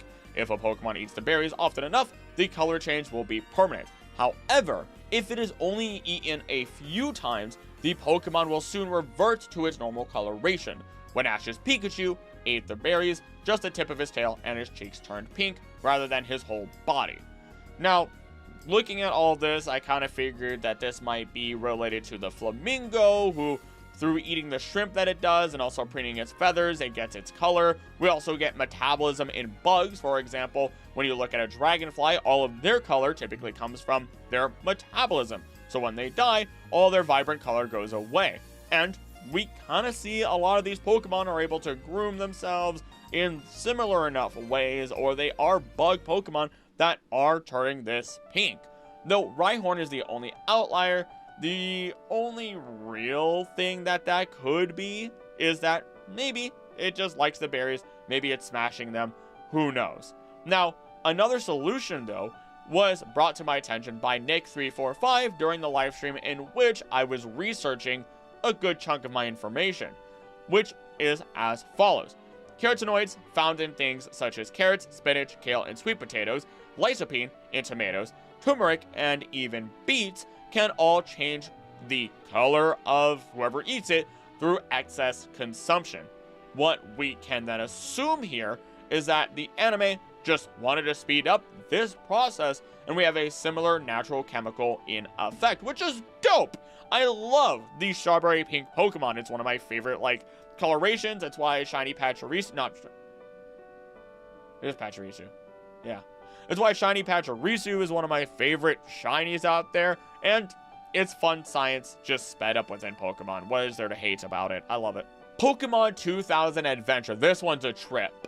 Pokemon the Movie 2000 Adventure, also known as Pokemon 2000 Adventure, was a browser-based first-person adventure game developed by Cyberworld International Corporation and distributed by Warner Brothers. The game uses a special internet browser, which then connects to a server to download portions of the game at a time. The game was developed to promote the North American release of Pokemon the Movie 2000, The Power of One, as Nintendo had licensed Warner Bros. To create promotional materials for the film. However, the game proved much more successful than expected, with over 1 million downloads in the first month. Out of concern that the game might overshadow other Pokemon games or create brand confusion, Nintendo sent a cease and desist letter to Cyberworld, and all download links of the game were pulled. That's wild to me. That is insane to me. I get their idea behind it, but to do that is shocking. Well, some people might not say it's not shocking considering past Nintendo, but it is what it is, I guess. And I will say, in 2023, the game's files resurfaced online, and it was restored to a playable state through fan efforts. So let's break this game down. After obtaining a license from Nintendo to create promotional material for Pokemon the Movie 2000, Warner Brothers approached developer Cyberworld to develop a game to promote the film with a budget of $2 million. In preparation for the game, Warner Brothers provided Cyberworld with a VHS tape of the film and sent a Pokemon expert to provide additional information. Initially, only one member of the development team had any knowledge of Pokemon. The available teams of Pokemon were designed to all have a way to surpass each obstacle, with some redundancies should Team Rocket steal a Pokemon that the player needed. The Ditto that appears after 3 attempts acts as an additional failsafe to ensure the player can still progress. The game uses Cyberworld's Cuborg technology, Cuborbs being 3D grid-based movements, or environments rather, that can be explored in first person using a special internet browser. So think of like the 3D world where you click and then your character moves forward. You click and your character moves forward, but you're not actually moving your character directly. Really old at this point, I realize, and it makes me feel like dust. While most of Cyberworld's games would use a shared browser, Pokemon 2000 Adventure would have its own separate browser with a Pokemon-themed interface. And to close this section out, I'm just going to share with you some of the fun facts or trivia that is part of this. This game misspells Articuno as Articunos and Electabuzz as Electrabuzz. Some of the advanced trivia questions refer to real-life promotions. One about the city of Topeka, Kansas, being renamed to Topekachu in 1998, and one about the Pokemon Patrol, a fleet of Pikachu-themed 1998 Volkswagen Beetles. One of the intermediate trivia questions asks how many different Pokemon are there in total, including Missigno and Mew. This is a rare instance of Missigno being acknowledged in official Pokemon media. Now, the accepted answer for this question is 152, though this omits counting any Pokemon from Generation 2, despite 2 such Pokemon, Lugia and Slowking, being featured prominently in the film. And finally, Rapidash is the only evolved Pokemon that does not grant more points than its previous form when clearing obstacles. A wild lost relic that people absolutely do not remember, I guarantee. But wow! Abyssal Ruins Great King. Again, I've talked about this in my Great War Timeline video, but I'll at least go through it a little bit briefly here. The Abyssal Ruins talks about a king who brought people together, who brought harmony to everyone, the Great King Harmonious. And through that, it ties in a lot of other characters to the Abyssal Ruins, especially as Ghetsis and En share harmony within their names, and the Great King was said to have brought the people together to be a person that ended the war. And a lot of the symbolism actually sends us and our eyes to look at AZ, the big man himself. So, again, if you want to learn a lot about the Great War Timeline video, there's a number of entries here that are answered because of that. HMs are licenses. I'm honestly, actually, I'm going to say straight out, I'm not a fan of this one. They are clearly discs as seen in the games or manga, and it's not like they can't be used in battle when you have them. You just can't use them in the real world, assuming you don't have this skill. And there is artwork, the only artwork I've ever found, where it makes the HMs look like a headband helmet thing, similar to the experience share in some capacity, meaning that it kind of instills the power through their mind directly, which makes me a little uncomfortable. But even in the manga, we kind of see that it's a disc that's randomly found. So, I don't know. I'm not a big fan of the HMs being licenses, but in another timeline, sure, why not? That could be cool, especially since they're basically approved or disproved for you to be able to use them by the gym leaders. Water from Pokemon is undrinkable. Some, possibly all water-type Pokemon produce potable water. And the reason for this is because in the 9th Pokemon movie, Ash and his companions are thirsty. They come across Elizabeth, who's using a water-type Pokemon, Poliwhirl, to produce water, which her psychic-type Pokemon, Meditite or Medicham, are making levitate into spherical balls. Max, Ash's companion, drinks directly from one of these spheres and suffers no ill health as a consequence. Additionally, Elizabeth, who is familiar with water-type Pokemon, and Ash, who spent multiple years with a water-type trainer, don't offer any discouragement or warnings to him before he drinks the water. In other words, through just general context clues, we can assume to some capacity that maybe certain Pokemon or water-type Pokemon have drinkable water. Maybe because it's an amphibian, maybe it has cleaner water somehow. Meanwhile, I wouldn't want to drink water from, say, certain fish Pokemon, especially if they reside primarily in the ocean, considering seawater or saltwater. Maybe through some level of pasteurization or just cleaning up of the water that it could be used. Alternatively, it could also be type of move dependent. For example, brine, being based off of brining salt water, may not be something you want to drink unless you want to die. But if you drink something like water gun, I don't know, sure, you're probably gonna get shot by a bunch of water and it's gonna hurt, of course, which assumedly would be just regular old fresh water, assuming there's no extra biological material excreted through said move of water gun, then it might be fine. So again, it could be Pokemon, move, or location dependence, making it so that maybe Pokemon do have drinkable water if you really need to do so. We're getting into the fourth layer of the iceberg here. There's still plenty of things that you might be aware of, especially if you've been a fan of Pokemon for a long time, but let's get started. Misty paid full price for her bike. Okay, it's always the first one that always seems the most ridiculous or the most interesting with these icebergs for some reason. When looking at this, though, we do know that the Cerulean City bikes cost upwards of 1 million Pokédollars, and Misty is depicted only as a gym leader in the anime, but is loaded in the manga, though she doesn't have a bike like that in the manga. It's really a toss-up as, you know, maybe she worked for all this money. She properly put it away and saved up for it to pay 1 million credits towards this bike, which Ash then promptly absolutely decimated, with Pikachu for that matter. So, who knows? I mean, it would make sense why she got so mad. She saved up for it, and her sisters are often very favored over her, considering that all she got were hand-me-downs from them throughout her life, while they were pretty much the pretty princesses that also got to run the entertainment of the anime. So, who knows? Maybe she did pay full price for her bike. Phoebe is from the Alola region. Phoebe is the second member of the Hoenn Elite Four to be faced at the Pokemon League. Phoebe trains at Mount Pyre, where she says she developed the ability to commune with ghost-type Pokemon, which is a volcano. During the post-game of Pokemon Omega Ruby and Alpha Sapphire, Phoebe also goes there to visit her grandmother, upon whom Phoebe says the player made a lasting impression.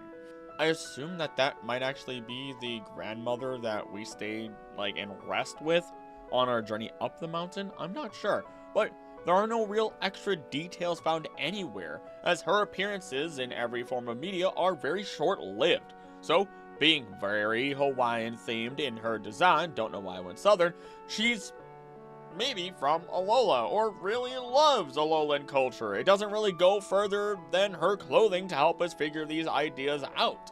Though, to have fun with it, her hair bears what I believe to be red hibiscus in her official art. In the language of flowers, a red hibiscus typically symbolizes love, passion, and intense emotions, making it a popular choice for romantic gestures. It could be a non-romantic sense, but a showing of love for life or ghost Pokemon, or even in relation to her grandmother for that case, for that just very innocent love and connection that she has with all of these things. Silver's mother is Ariana. If you don't know who Ariana is, that is a Team Rocket executive who, by all means, considering how these two look and being some of the few red-haired Pokemon trainers throughout Pokemon, you could also say that they might be related to Mars and Diamond and Pearl to some capacity somehow. Ultimately, though, when we look at Silver's mother potentially being Ariana, we also look at the idea that this Team Rocket executive did appear originally in the games as an unnamed executive, and is, again, the only one with red hair. I talk about this a lot deeper in my full explanation and history of Team Rocket and Giovanni, but ultimately it is just that, and Giovanni is known to be the father of Silver. The question is then, who is the mother? And considering Giovanni's want for power, then sure, it may have just been another Team Rocket executive because Giovanni was not originally the leader of Team Rocket. It was his mother, who then passed it on to him.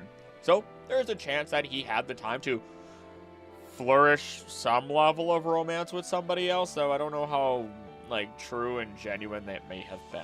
Guzma was abused by his father. I found someone else who actually talked about this theory and explained it very beautifully.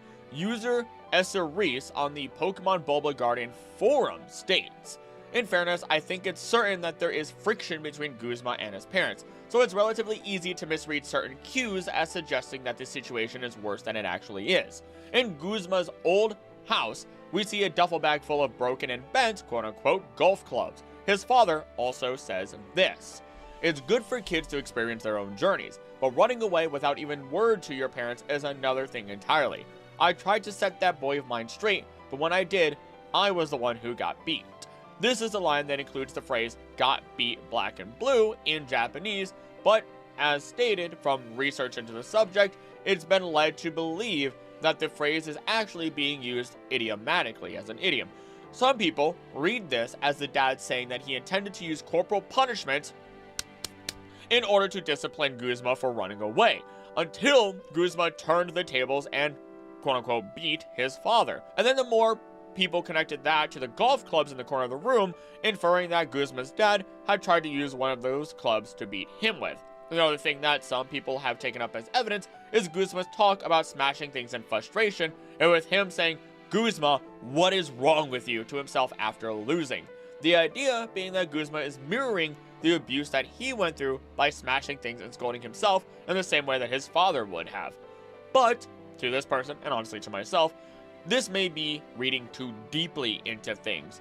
The golf clubs in the corner could be damaged because Guzma has always had a short fuse that caused him to smash things whenever he got frustrated, which is something that I'd say we're led to believe happened quite a bit in his youth because his strength was never recognized in a way that satisfied him.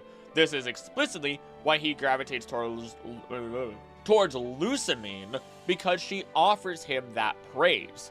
Looking at his room, there are a bunch of bronze trophies and one silver, which his mom says he won for competing in battle competitions, but there are no gold trophies. He's always been in second or third place.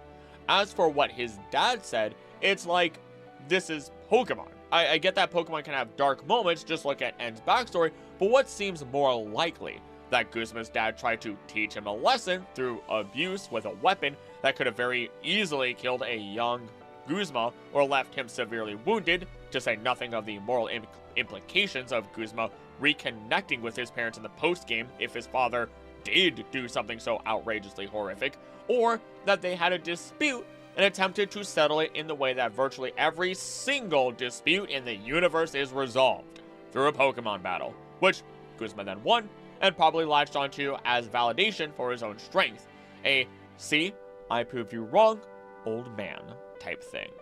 Compounding this, the dad's additional post-game dialogue was then added into the Ultra Sun, Ultra Moon, being, "That boy of mine came waltzing back home after all this time, so I challenged him to a battle, and I got beat bad. Kids really grow up fast, don't they? And that boy of mine grew up to be huge." This firmly puts the phrase "got beat" into the context of losing a Pokemon battle. But really, this is kind of a recurring problem with the Alola games, as you can see with a similar misconception that Lusamine's neglectful behavior was subtly influenced by Nihilego for years and years ever since Moan's disappearance, even though that's not really how Nihilego works, and even though the game portrays Lusamine as having never seen Nihilego until our first trip into Aether Paradise. In all fairness though, I don't want to put all the blame on the fans for their misunderstandings, because perhaps the existence of the misreadings is a sign that the story wasn't clear enough in communicating its ideas. And I agree with all of those statements. I mean, it's hard not to come through with these misconceptions, especially if, or since rather, it is such a long game, or any of these games are very long. When you're looking at 40 hours of content, sometimes you need things restated, especially if some of this information is only stated once, and you may misremember it at that point. People state all the time that Lusamine was emotionally, well, and more than that, abusive to Lily and Gladian. My gosh, I can never remember both of their names in one. But she was only such a horrible person as the toxins or influence of Nihilego started getting into her more and more, which occurred over time before the events of the game. And that's just the same misconceptions or type of misconceptions that happen throughout Pokemon. People misremember things. It's normal. But at least we have this clarification here, a mystery solved, and we can move on. All trainers in Mount Silver were champions. In the games, Mount Silver is off limits to all but the most skilled of trainers. After the player has received all 16 badges of Johto and Kanto, Professor Oak will give the player permission to travel here.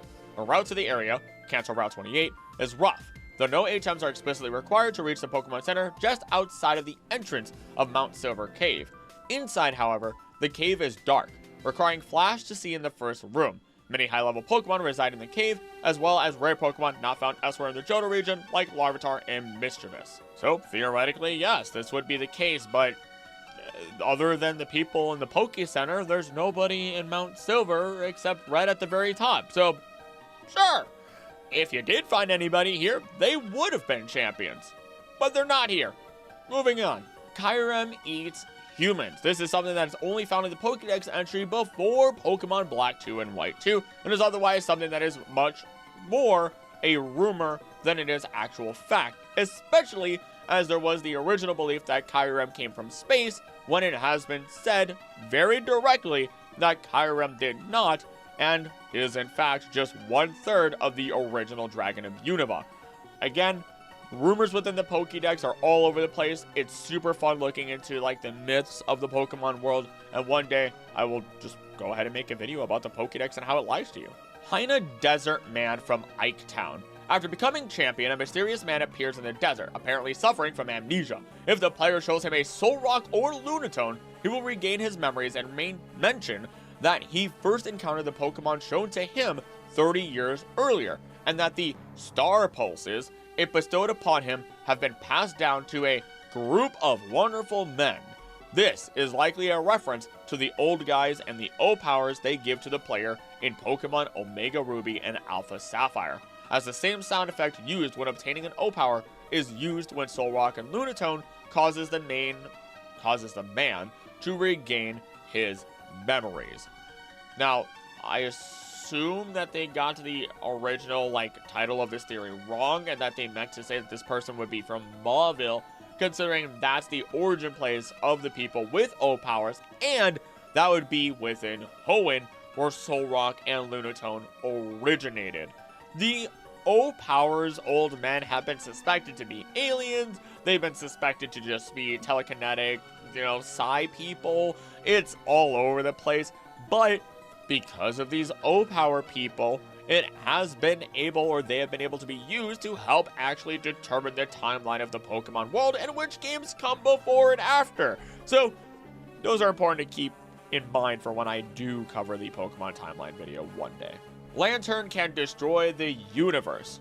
So Lanturn can basically create a light that is so incredibly powerful that it can be seen for multiple kilometers under the water.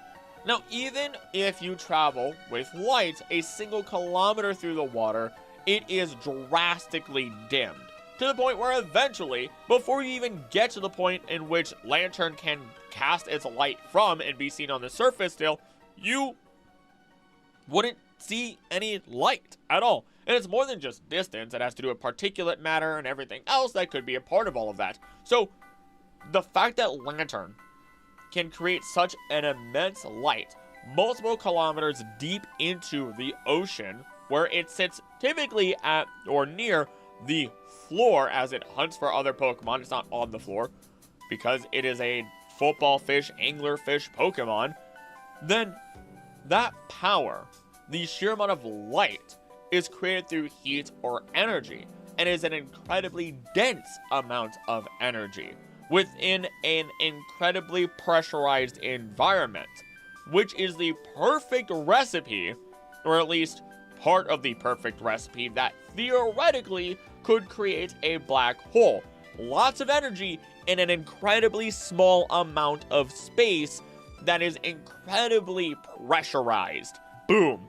Black hole, universe is destroyed, thank you, Lantern. And that is theoretically a possibility every single time that it flashes its light, and because it does it all the time, and its lore, that it's just a coin flip at this point. It's a coin flip. You know, when is it gonna happen? When is the universe gonna be destroyed? Ash is physically strong. He has so many feats within the world of Pokemon. Having the confidence to punch Mewtwo, having taken many hits from Pokemon, holding up a Larvitar, holding up a Cosmoem, which is basically a super dense star.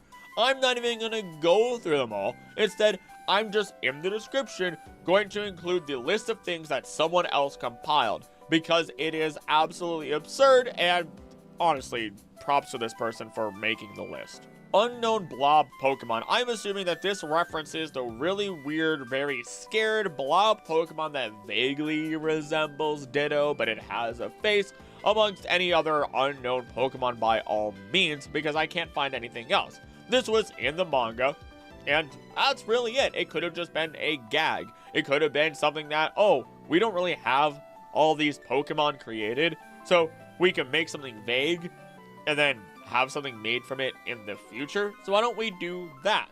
When it comes to unknown Pokemon, not only do we have the original dragon, we have this blob thing, we have the thing that the Pokédoll is referenced from, or even the Pokemon that we see in the Pokemon gyms for that matter. There's a lot of unknown, unnamed Pokemon that exist in the world and may never be named or properly fleshed out. I mean, we've had the statue and the Pokédoll for all these years, but we don't have a clear-cut Pokemon that they are based on. Just general speculation and lines that we can draw. Erica was a ghost-type gym leader. Found on Reddit, once again, you can find this one fairly easily, we find that there's some evidence stacked towards this. Erica was originally a ghost-type specialist as you dig through some of the original data that she has. Her original sprite, her yukata, is worn right over left, which in Japanese tradition is for dressing corpses. Her updated yellow sprite removes this detail, where she is wearing her yukata left over right as a living person would.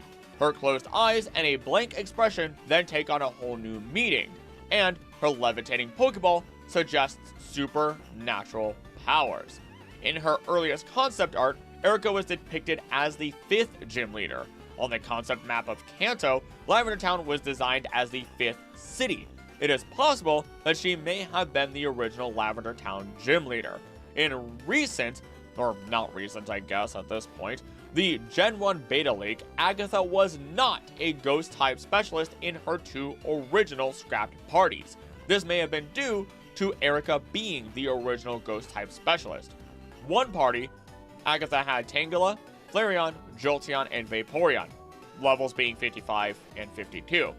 Agatha, in her other team, had a 55 Tauros, 56 Flareon, and a 59 Jolteon, which honestly what's really interesting about that is if we did have those, that would have brought about a whole new slew of speculations on how Agatha could have been related to the Kimono Girls instead of Erica. So these little changes that have occurred in the past vastly mess with what we theorize, well, throughout all these years.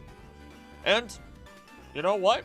Yeah, Erica was originally meant to be a ghost-type gym leader in concept, but didn't make it much further than just the concept, and was changed thereafter. Clan leaders wear their creation dragon orbs. This one is something that takes a little bit of time to look at the designs of both Adamant and Irida within Pokemon Legends Arceus.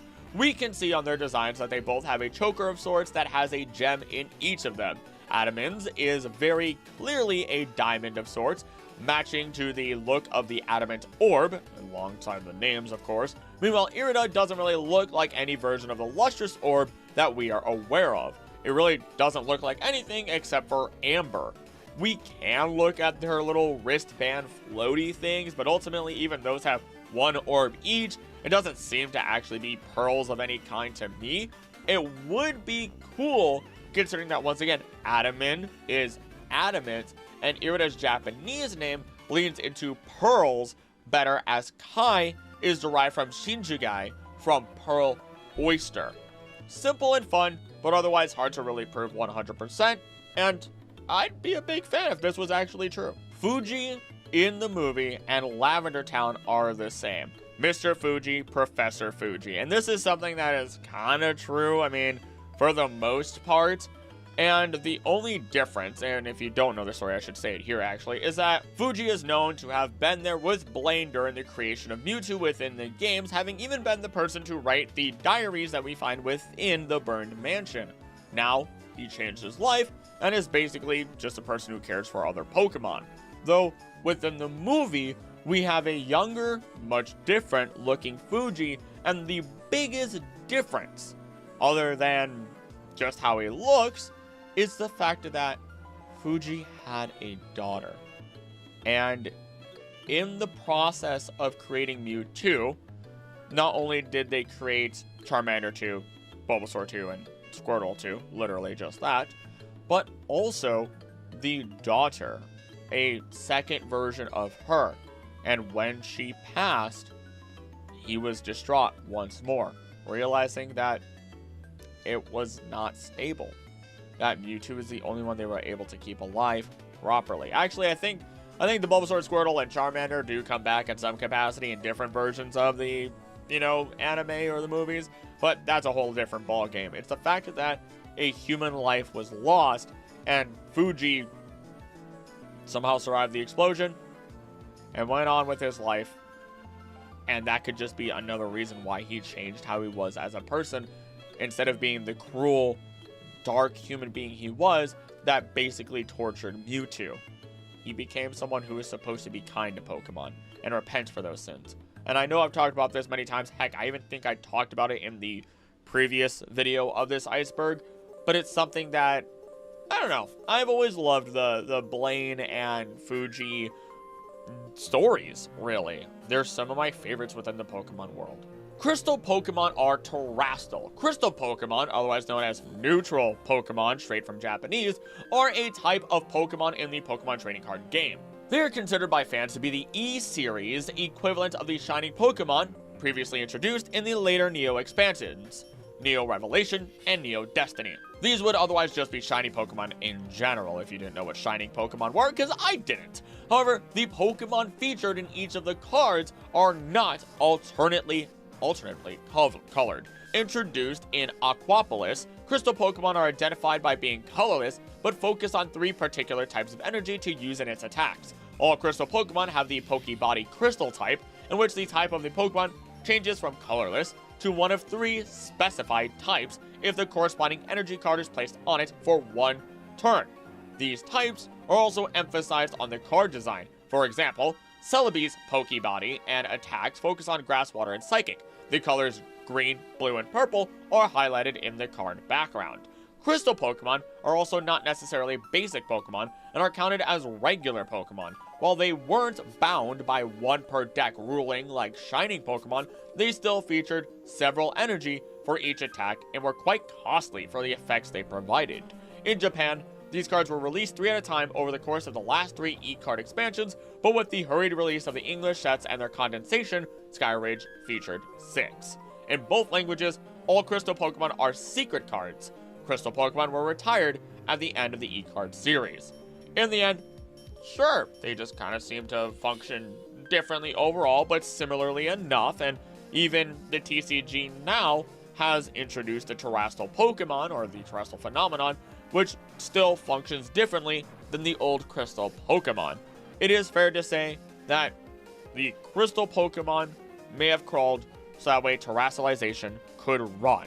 Sun and Moon School Ghost. This one's a bit of a long one. In Pokemon Ultra Sun and Ultra Moon, when the player speaks to a youngster on Big Wave Beach, he will tell them about a rumor about the trainer's school. After speaking to the youngster and completing Hala's Grand Trial, if the player visits the trainer's school at night, the music will be noticeably different and the area will be empty, except for a single preschooler and a Drifloon next to the sign in front of the building. The principal's door is locked.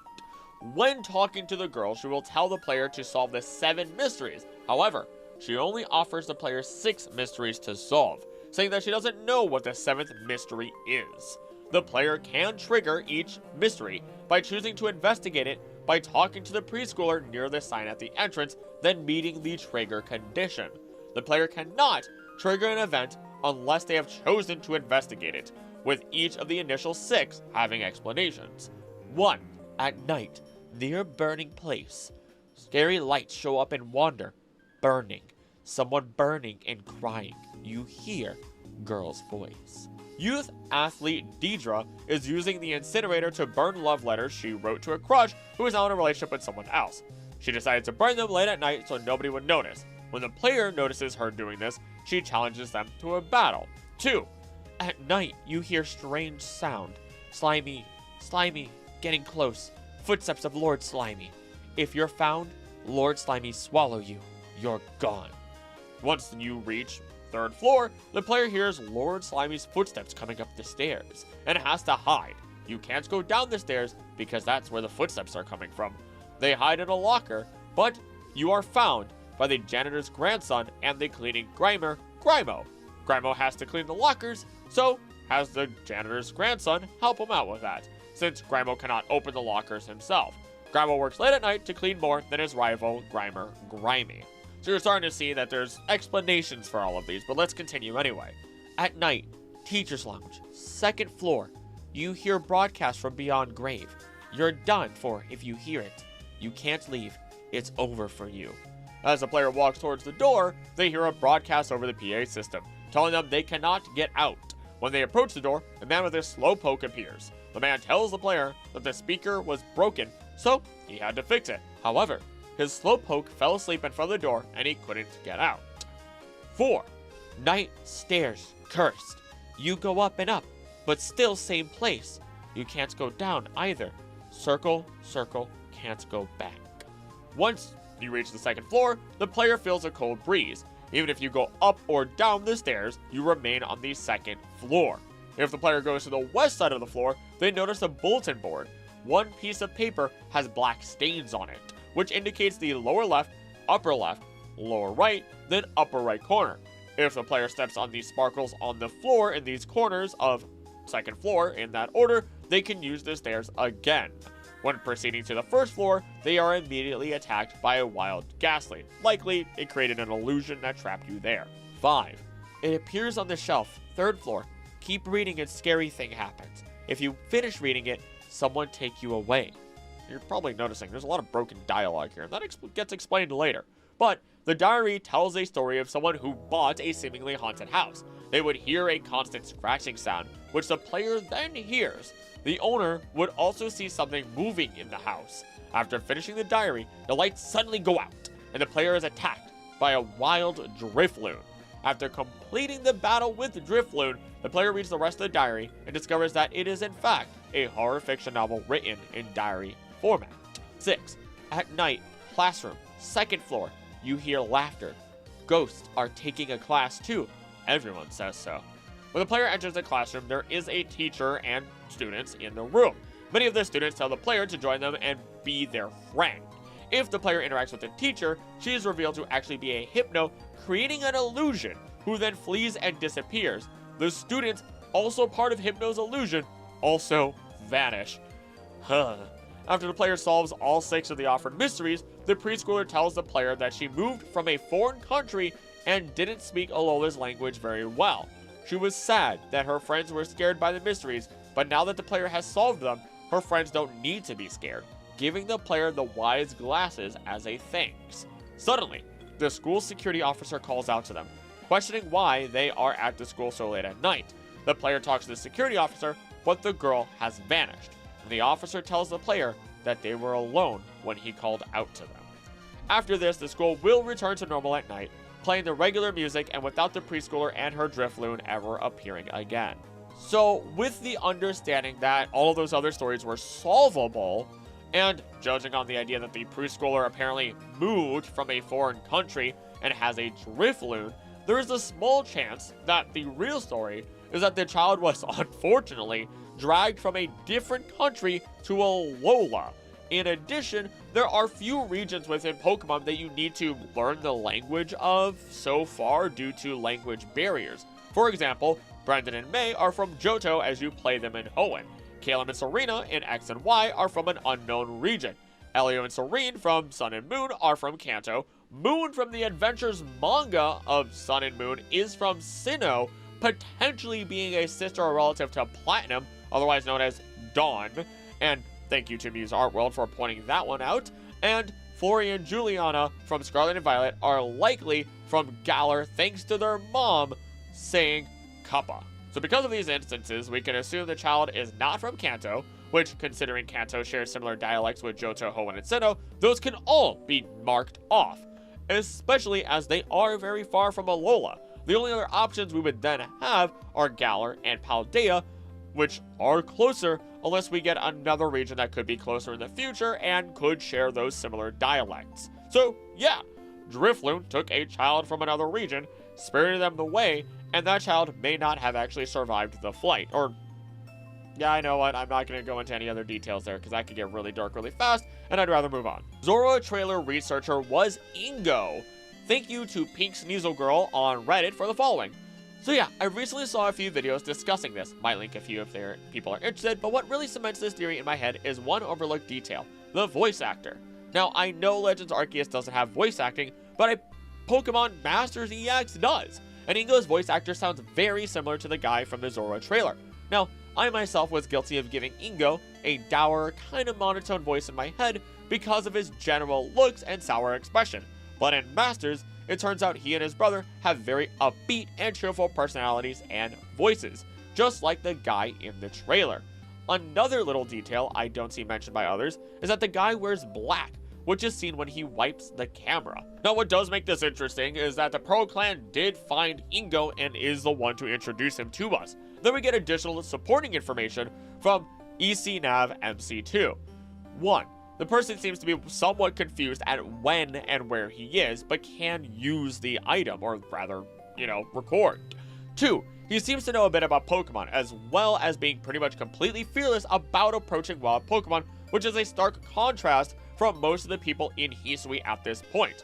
I will add in the fact that Zorua were arguably some of the most feared Pokemon at that time if we exclude our legendary and mythical Pokemon. So anyone approaching the Zorua is incredibly odd unless you are a person that already knows them to be safer than a rumor has ever stated, and he does state that this is a weird new Pokemon. And finally, as EC Nav states, Bone Chill Wastes, where you find Zorua and Zoroark, is not very far from the Pearl Clan settlement, so it's not unlikely that the man in the trailer was found by the Pearl Clan after the Zoroark backed off. So, yeah, I can get behind this idea that Ingo was the researcher, plain and simple. I never thought anything of it and had assumed that this person had flat out died, but hey, they may have been saved, and it turns out they're just Ingo. Item Ball. An item, otherwise known as tool in Japanese, is an object in the Pokemon games which the player can pick up, keep in their bag, and use in some manner. They have various uses, including healing, powering up, helping one to catch Pokemon, or accessing new areas. In Pokemon Coliseum, they are an item chest. I guess the mystery here is why they're based on Pokeballs, but in all reality, they garner mystery, and since Pokeballs are already associated with a positive thing, then it entices a new player to investigate and then find out that you then get free items, furthering the positivity or the positive connotation behind the imagery. Until Pokemon flips the script and it turns out that Pokemon can mimic these items found on the overworld in the form of Voltorb or any other Pokemon. It's game design Appleton. It just says Appleton. I assume that this is because its back is an apple pie, and both children and Lechonk, amongst other Pokemon, may eat the layers on its back as a treat or food source in general. The question is, does it harm Appleton? We assume not, because children aren't attacked by it, and it seems to be a friendly Pokemon to us overall. Honestly, there are many Pokemon that are eaten by people canonically, shown both through the anime and the games, so this isn't very surprising, and we can move on. Episode 244 legendary Pokemon is Mega Gyarados. This one's a classic one that everyone probably knows at this point still, and it's basically just a shadow of a legendary Pokemon that was seen and just vaguely resembles Mega Gyarados all these years later when Mega Gyarados was shown in the games. So, sure, this isn't, again, the first time that old designs from the anime or maybe the TCG or anything else may have inspired modern-day Pokemon. And in fact, we're going to move on very quickly to Toxtricity in Sun and Moon. G-Max Toxtricity makes a brief appearance in Pokemon Sun and Moon in a poster at Game Freak office in Heia City. We can see the color scheme and even the two coil-like tail. That one is very short and sweet, though it does make you wonder what else is out there that are teasers for future games. Looker's Krogunk. So, as of Diamond, Pearl, Platinum, he did have a Krogunk, but by the time that we get into Kalos, he has an Esper. It is said that at one point, Looker did have a Pokemon that did pass away, and he does have a picture of what seems to be himself and a Krogunk sitting on one of his desks. This could just be simply brought together to show that, hey, yeah, Pokemon do die, and his passed away in the line of battle, in the line of work, unfortunately being his Krogunk that he really did love, and again, now he just simply has an Esper. This is less about it being the Krogunk and more about like the fact that, hey, what Pokemon was it the one that passed away? In which case it does lead us to the Krogunk. Shard Origins. A shard is a color fragment of an ancient tool that was introduced in Generation 3. While they have no use on their own, several NPCs apparently have some use for them and will trade other items or services for these objects. The underground shards have the same palette and proportions as several plates, with the red shard matching the flame plate, blue shard for Splash, green for Meadow, and yellow for Zap. This has caused some to believe that the ancient item mentioned in the bag description is in fact one of the plates. Even when Arceus lost the plates while protecting the Earth from a meteor that, was going to destroy everything, those plates that it had did not shatter. They seem to be unbreakable by all means, and I'm a big fan of the idea that Arceus could have created other plates to send down to the chosen Pokemon or people to bear them, otherwise in lore noted as the rightful bearers of the plates, and there is the chance that those may have broken. But if we're strictly speaking of the true plates of Arceus, they are definitely not from these shards, unfortunately. Gardevoir's Fairy Wind removal. Prior to the release of Pokemon X and Y, a screenshot of Gardevoir using Fairy Wind was showcased. However, Gardevoir, or any of its evolutionary relatives for that matter, are unable to learn the move in the final game.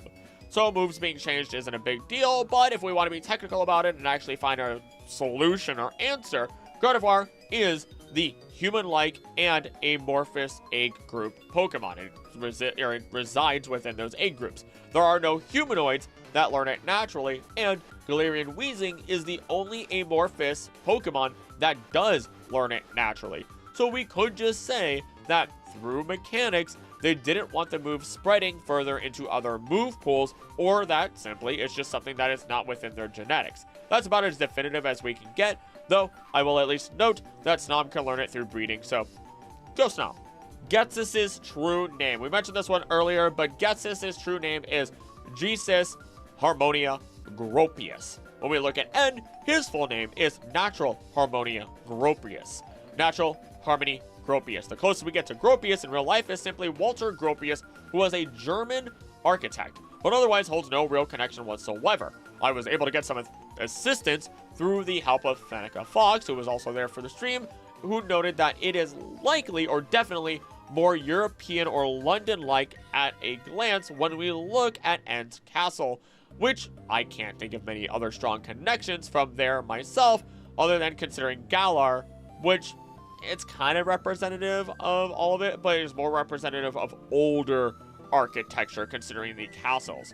What makes it more interesting, though, is that Harmonia was the name of the great king that we read about within the Abyssal Ruins. This would make Ghetsis related through bloodline to the king, but not a direct descendant, as N is said to have the ability to speak to Pokemon as the great king could do, despite Ghetsis randomly finding or seeking out, somehow, N, who was living in the wild.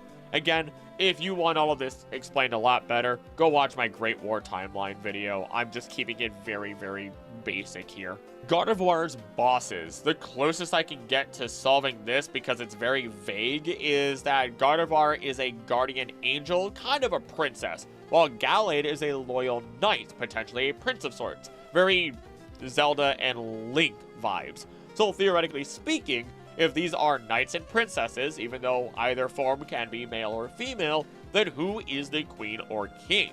Who are the bosses of these Pokemon? Beings of extreme loyalty, emotion, and the development of those concepts. It does open up some doors for us to hope that there are potential related Pokemon that we will find, or maybe even some additional lore leading to specific royalty within the world of Pokemon. But unfortunately, it doesn't leave us with much room for speculation here. Rose battle theme chanting. I'm going to let the music start now so that we can get an idea of what we're dealing with. We have chanting in the beginning, as well as some chorus later on, and eventually we have some Latin. Full-on Latin language within the world of Pokemon. And it seems that the words are Rosa Cedo Credo, which translates to I believe in the rose, or I believe in Rose. And this is amazing. I never realized this way back then.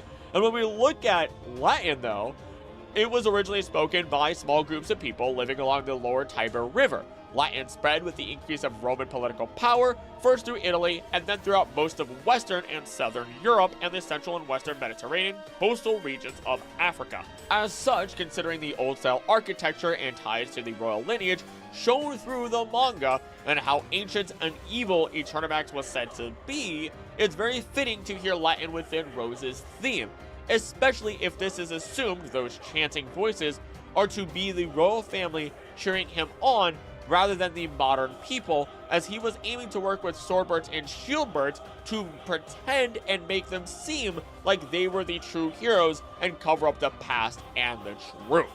So, really cool music, really cool stuff going on for Rose. It's just really unfortunate that Sword and Shield overall just had some glaring problems. And I think after this video, I think I'm going to break down every single Pokemon generation to figure out which one really was the best generation. Soak moved inspired by Pikachu versus Onix. Soak changes the typing of the opponents affected by this move into a water-type Pokemon. We see both in the manga and the anime that there is a moment, or at least within the anime, Onix does get soaked by a bunch of water sprinklers, whereas in the manga, Pikachu just flat out shocks it and that Onix hits the ground. In both situations, Pikachu does use a electric type move. It's able to affect the Onix and it bites the dust. At least in the anime, again, it is hit by the sprinkler system, which, if we want to go with the whole idea of, hey, that made it an actual effective move and knocked down the Onix, maybe it was fully soaked in water, and thus we can create the soak move, even though, I mean, Pikachu didn't do it directly. I mean, it wasn't using the move itself. It just used the environment to its advantage, which makes sense for a rock or ground type Pokemon to soak in all of that water and then be affected. So, sure, why not? Fun theory. Rainbow Rocket Mewtwo is evil. So, Rainbow Rocket I've talked about before, but when we look at them and Giovanni, he actually succeeded in his plans. He defeats Red, he then forgets about him, he takes over the Kanto region, probably takes over Johto, the world, then jumps into the funny little multi-dimensional device that he's using, and goes into Alola to start the Rainbow Rocket adventure that we then have, or the Rainbow Rocket episode. When we fight him, we get through all of his Pokemon, and his last one is a Mewtwo, which he then Mega Evolves. Mega Evolution is supposed to be through the bond that you have with your Pokemon. And considering how evil Giovanni is, it can be surmised that maybe Mewtwo is then evil as well from the timeline that Giovanni succeeded in. Maybe in that case, Giovanni didn't have to deal with Mewtwo escaping from the lab, but instead was able to actually get Mewtwo right off the bat. A full success in recreating Mew into the most powerful Pokemon that you cannot find in nature, which would have been the one big key thing other than capturing all three legendary birds that Giovanni needed in order to succeed with his domination plans. Tailless Galarian Ponyta. This was simply a graphical error that happened during the multi-hour live stream that would tease new and old Pokemon that would be appearing within the Galar region through footage of the Glimwood Tangle. Nothing crazy to go on. Again, graphical error. Aura is infinite energy. Pokemon such as Lucario, Medicham, and others are able to sense aura. Now, we also know that Pokemon have, again, that bioenergy within them. So, with that, and the idea that every creature does have an aura, then we can start to get into the idea of how people may even have aura, or since they do, within this world, and are able to harness it depending on, well, what type of trainer they are. We see this with Ash, for example, especially when we look at him and his Lucario, or him with his Greninja, which then ties into a whole other ball game that I'm not going to get into here, which is the idea then that either A, because of aura being infinite energy, all humans and Pokemon do come from a common ancestor, which is pretty much canonical within the Pokemon world thanks to the Kind of Love library, but also that since that can be harnessed, that Ash has the ability to use infinite energy. It gets really complicated, and there's a whole other video that I've kind of been planning in the background but haven't done yet because it's a whole big deep analysis of something that another person has brought to me, and I don't want to reveal too much because it'll be fun when I finally do go through it. But let's move on. Lavender Tower has no bodies. Okay, this sounds like it could be fun, though in Pokemon Let's Go games, they make the graves a little bit more realistic. Originally, every gravestone seemed to connect directly to the ground floor, which means that either the floors are thicker than they seem, or there wouldn't be any bodies at all. Then now, because of the Let's Go games, each grave now has a block, for lack of better terms, directly under the gravestone that it is then attached to. This is where the Pokemon would be encased. Not that every Pokemon would fit inside of those, as they are probably just big enough to fit 2 people inside of it, but cremation is a thing, and if we want to have fun with it, like I said earlier, we can always get into the idea that because Ghastly is said to have a sickly sweet smell despite its toxic gases, and since Ghastly does spawn the most in areas such as graveyards, that deceased corpses, which emit a just noxious fume that has been described as having that same sweet but sickly smell, could be producing Ghastly as they decompose, leaving nothing behind except for, of course, maybe bones and the Ghastly that would then be there. Brandon is Paul's father. Brandon, Jindai, is the Frontier Brain and Chief of the Battle Frontiers Battle Pyramid. He is the only character in the games to have the trainer class Pyramid King and is found in Hoenn originally. Any trainer arriving at the top of the Battle Pyramid just after Brandon must battle against him for their status of the Pyramid's Conqueror. Brandon appreciates the grand life of the explorer. He recalls the passion, danger, and desperation of his death-defying and life-affirming adventures. When defeated in battle, he'll praise the grandeur of the match and hand over the brave symbol.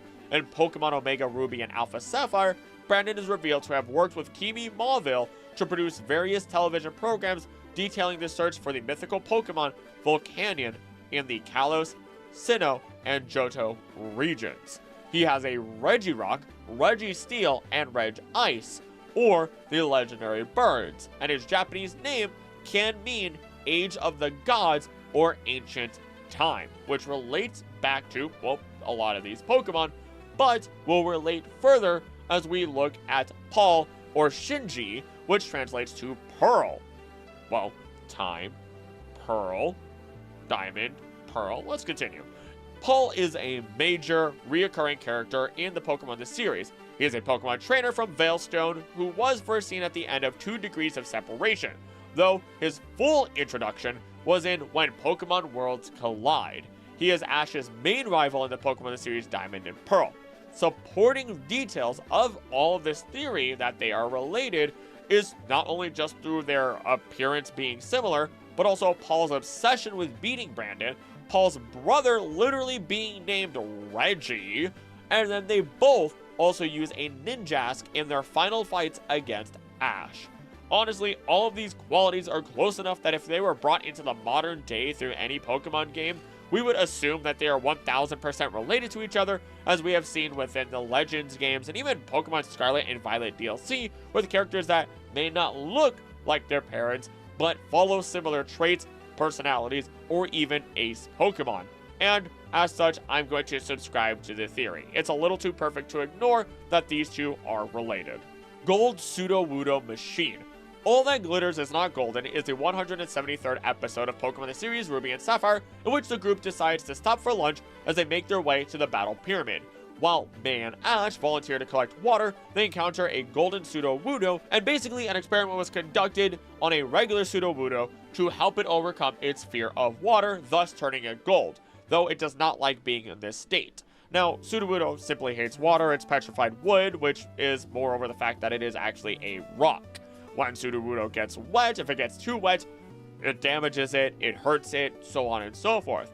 Though, if it were encased in gold, such as Gold Leaf, for example, it would actually then be resistant to water. It's fairly plain and simple, as I doubt this kid fully transformed Sudowoodo through some form of Full Metal Alchemist level alchemy, and if he was able to turn petrified wood into gold, we'd have bigger problems on our hands. So, likely whatever machine or process he used on Sudowoodo, whatever experiment it was just covering it in Gold Leaf. Ouray region is Arizona. Ouray is the setting of Generation 3 side game series where Pokemon Coliseum and XD Gallic Darkness take place. In other games, Pokemon obtained in Ouray are listed as being met in a distant land. I just wanted to mention this one. There's not really much of a mystery to it, but it's the fact that this is now another place that takes place in, like, the United States. Arizona, New York, Hawaii, but they're entire regions. So, yeah, sure, maybe every single state in the United States will eventually get turned into its own region, which I wouldn't put it past Pokemon, especially when, you know, you could take entire cities from other countries and do that. I mean, it is said that a lot of states, or moreover, there are like 4 or 5 regions within the United States, that their customs are so different that they could be their own countries rather than being one nation. Or a singular country, whatever you want to say. My brain's getting fried. Fungus inspired the Pokeball. Fungus, having the Pokeball on top of its head, is just a Pokemon that is often seen or said to have been rumored within the Pokemon world to have inspired the Pokeball itself. Though, I often go with the opposite idea being true, which is the idea that Fungus, knowing that people or Pokemon may be attracted to Pokeballs in some capacity, may have adapted with humanity in an effort to counter and cull humanity, being our predators, as it will entice us and it will then eat us. Advanced Generation Episode 101, Shaking Island Battle Barboach vs. Whiscash, was intended to be the 101st episode of Pokemon this series Ruby and Sapphire.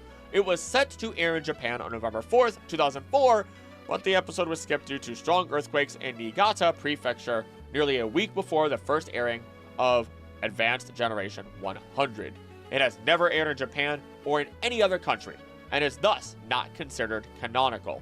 Likely as a result of this episode's cancellation, the move Earthquake, as well as similar moves such as Fissure and Magnitude, has not been used in the animated series in any later episode.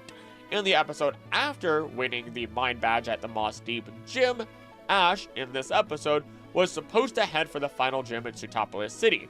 Along the way, he and his friends stop by on Jojo Island and are caught in an earthquake caused by a group of Whiscash.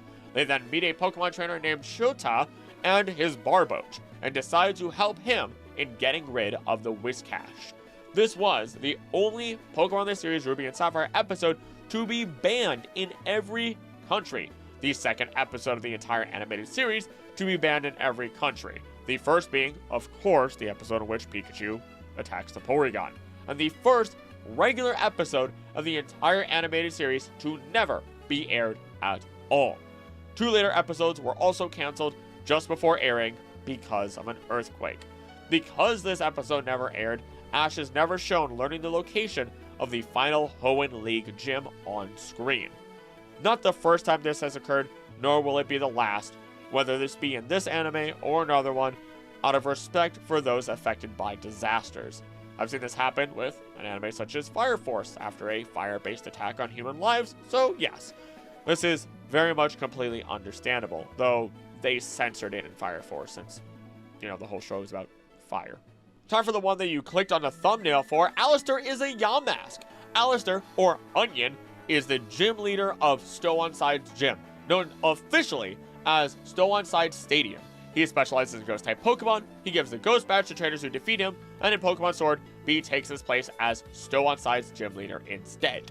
This mysterious trainer became the gym leader of Stow-on-Side's gym at a very young age. He is known to be very shy and fearful around people, which is why he wears a mask. The mask serves as a way of confronting his fears and insecurities. He never removes his mask in public. He also keeps about 100 masks with the same design needed in the event his mask falls off.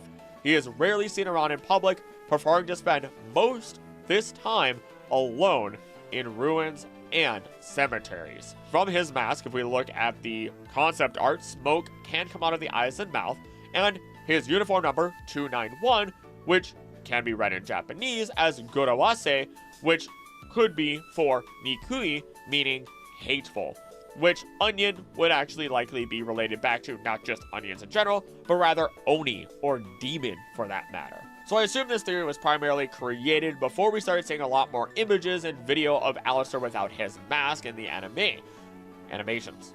There is only one image in the games proper that has him without his mask, which is his trainer card, which some people may have expected, since that is a probably more private photo or specialized photo, that it may not be real or something else along those lines, especially since we know that Yamask, at least in the other versions, aren't the mask, but simply carry the mask of what they looked like when they were alive.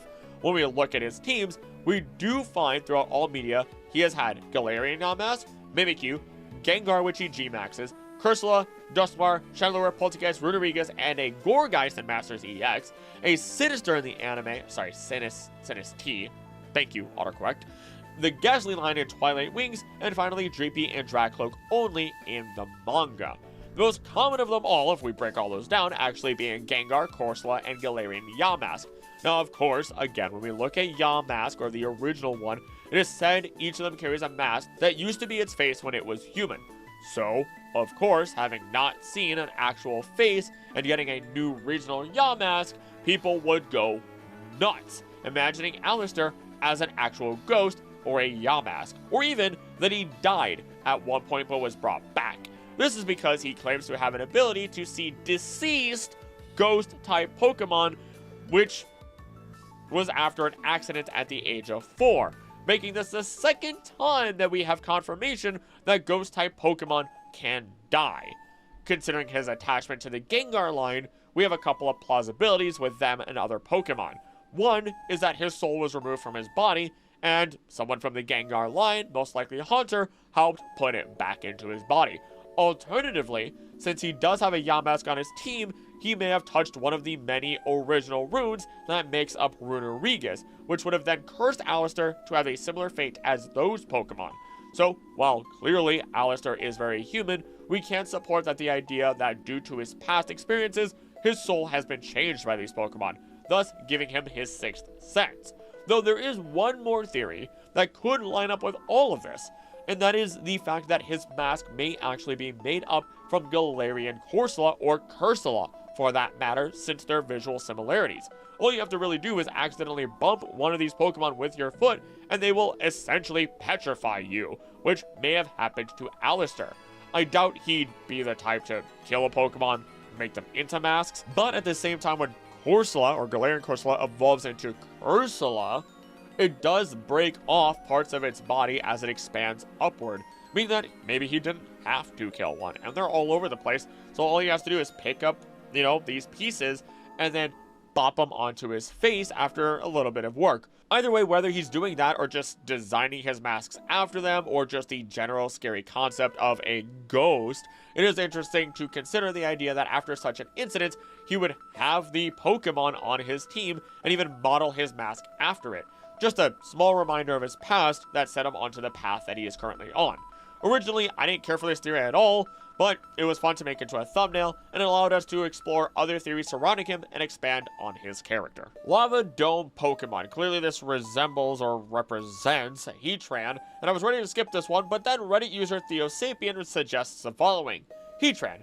Even Pokemon Legends Arceus has not much in its lore, stating that its molten steel body holds many unsolved mysteries, but what we know of it is that it was born on the magma beneath Mount Coronet, and that Heatran guards the magma stone. Without it, the Lava Dome Pokemon would rampage and cause its volcanic layer to erupt. Its fire steel, which references molten steel, especially the molten iron in Earth's outer core. Plus, its forehead vaguely resembles an anvil used in blacksmithing. As far as we know, in the main Poke-Earth, there are 4 Heatran in the following locations: Stark Mountain, Reversal Mountain, Scorched Slab, and the Max Lair. It all makes me think of a certain deity, the Japanese fire god Kagusuchi.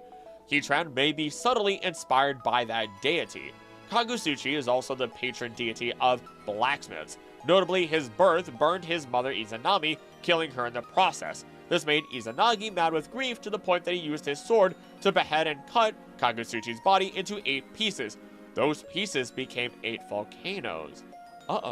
Volcanoes.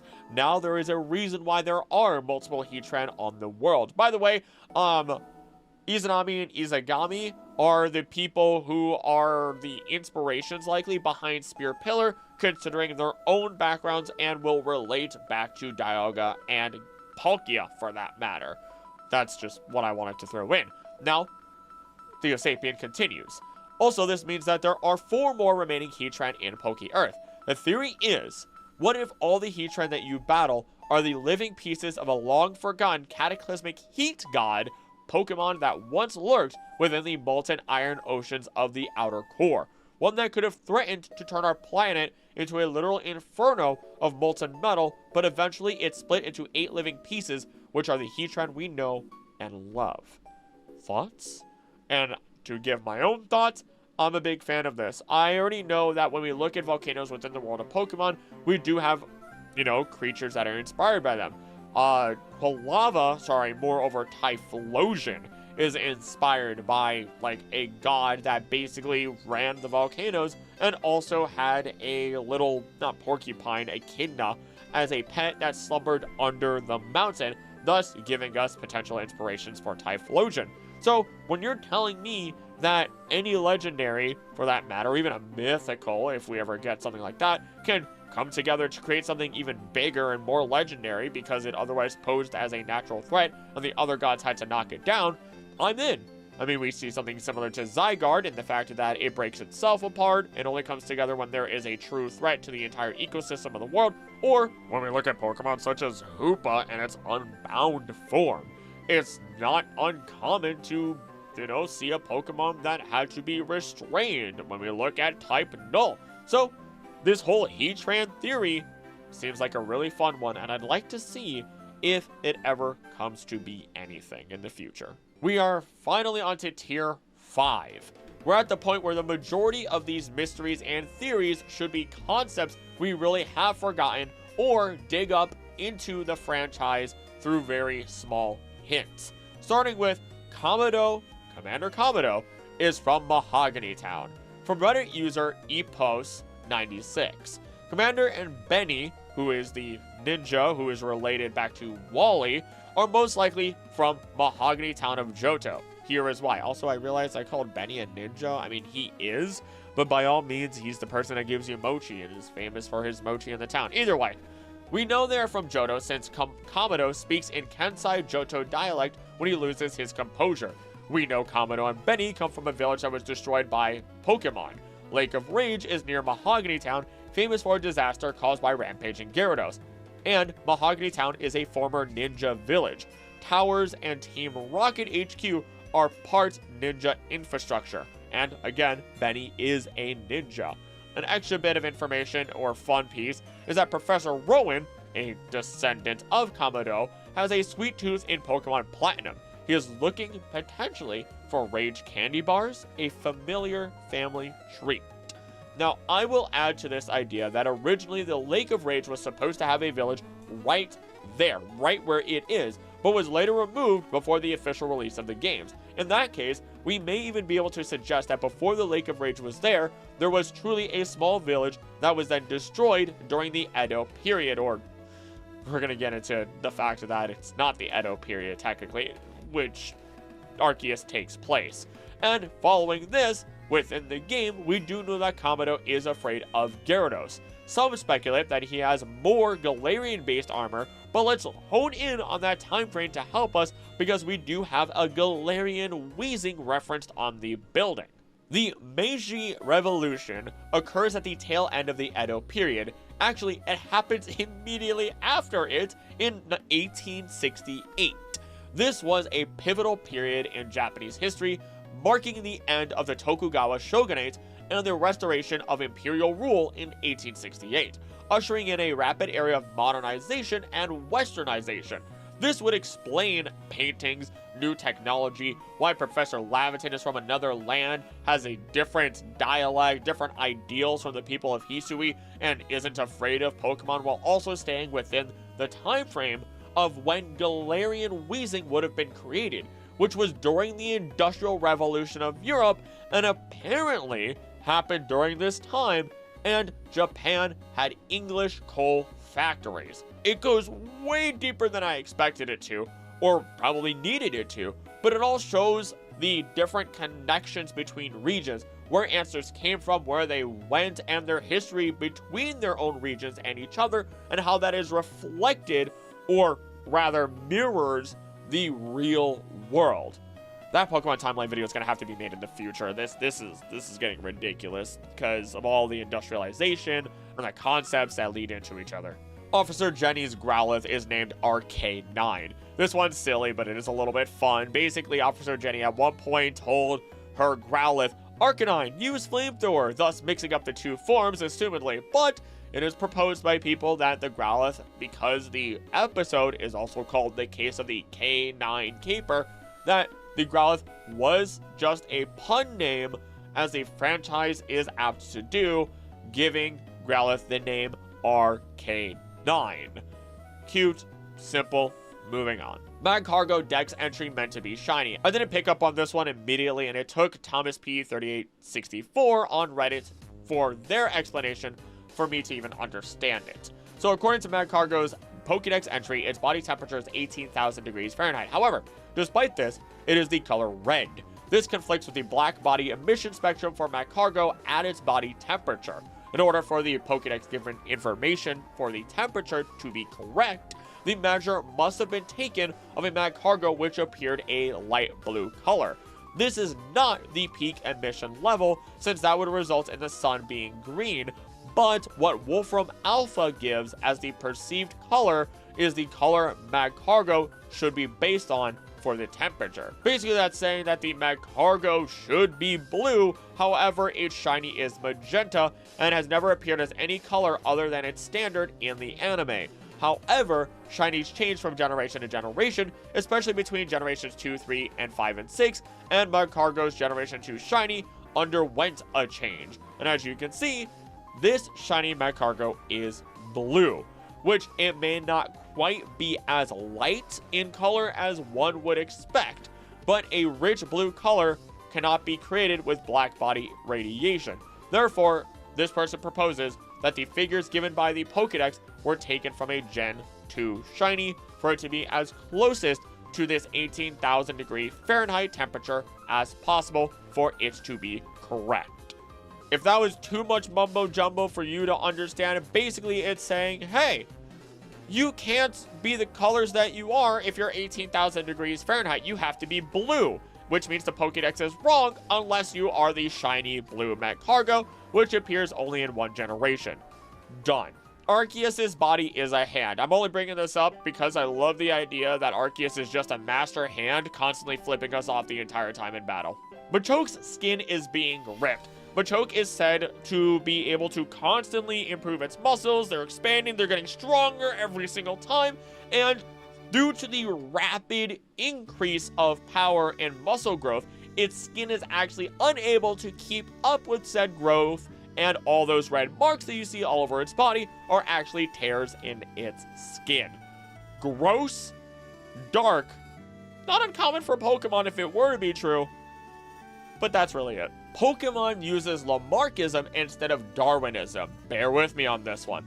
Lamarckism is a theory of evolution based on the principle that physical changes in organisms during their lifetime, such as greater development of an organ or a part through increased use, could be transmitted to their offspring.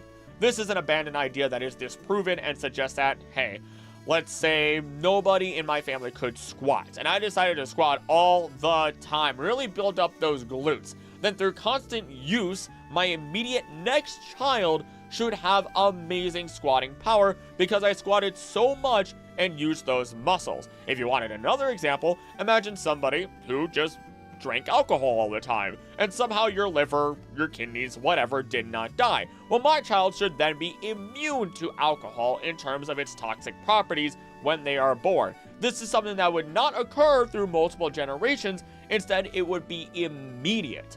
Artists, this would mean that your children would immediately have calloused fingers or whatever it is on on your finger right there when you're doing so much art, or whatever else. It is, again, the idea that because you used a part of your body, an organ, or whatever else so much, that that trait is immediately passed on rather than a generational pass on that we actually see because Lamarckism is wrong.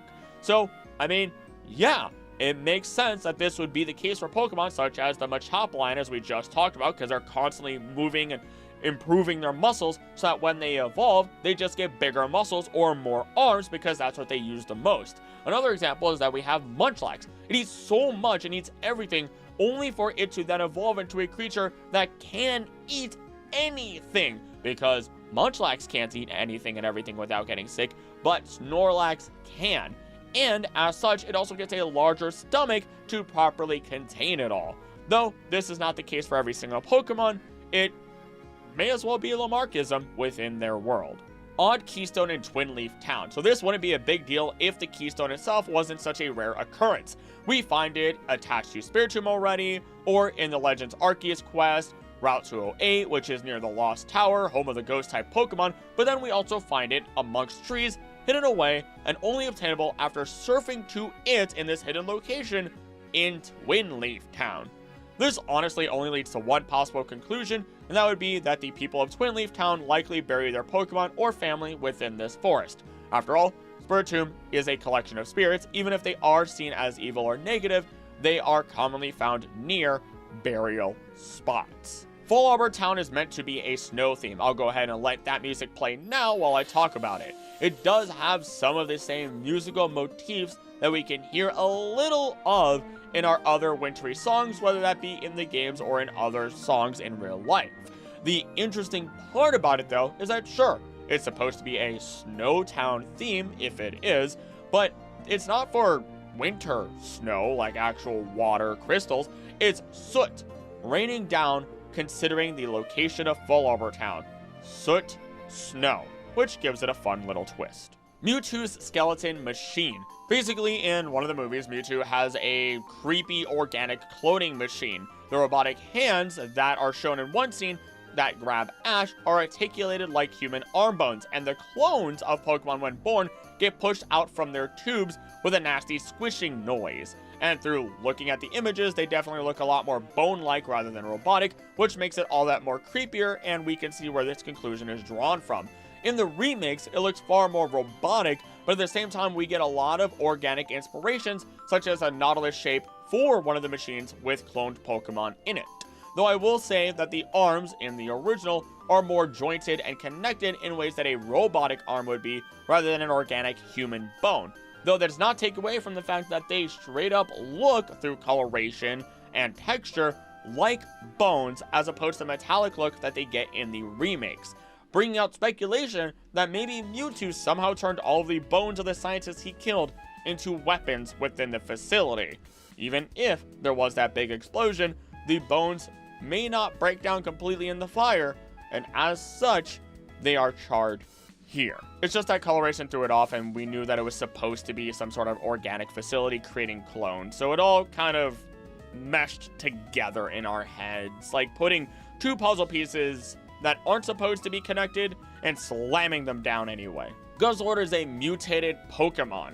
So, considering we know that Guzzlord is from an alternate timeline, primarily being from the ruined world of Alola, we could start thinking of the possibilities that were here.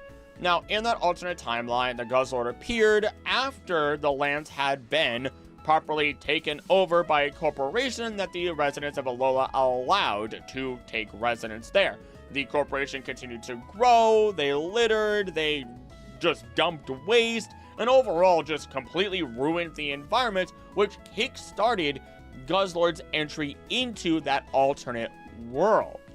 And with doing so, and the lands being destroyed, nature being destroyed, the Tapus got all their energy from nature itself, and without nature, no energy and no power for the Tapus. As such, they abandoned the lands, and nobody was there to stop Guzzlord. In addition, Z moves were no longer usable in that timeline if you were from that timeline, because you are no longer charged with that natural power, which was really Ultra Necrozma's power, but has otherwise kind of just been nurtured into the lands itself. That one gets complicated. Now, it doesn't say that Guzzlord was from a different timeline or universe from the one that was destroyed. It just says that Guzzlord kind of just appeared. So, some people have posited the idea that maybe Guzzlord was a regular Pokemon, say like a Munchlax or Snorlax, which are found in those lands who already eat a lot, and were genetically mutated through whatever means it may have been, nuclear waste or otherwise, and became Guzzlord, this all-consumer that will destroy entire planets. It's an interesting theory that, I mean, we don't even know where Guzzlord actually comes from. We just know that, I don't know, at one point in the anime, there are two Guzzlord, a regular and a shiny.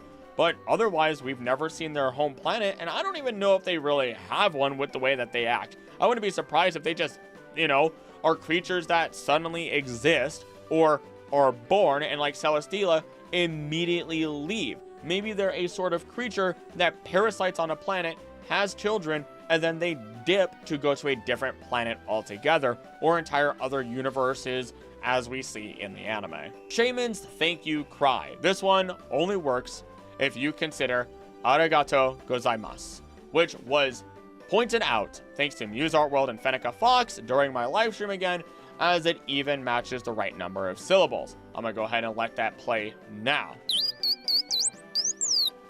Arigato gozaimasu.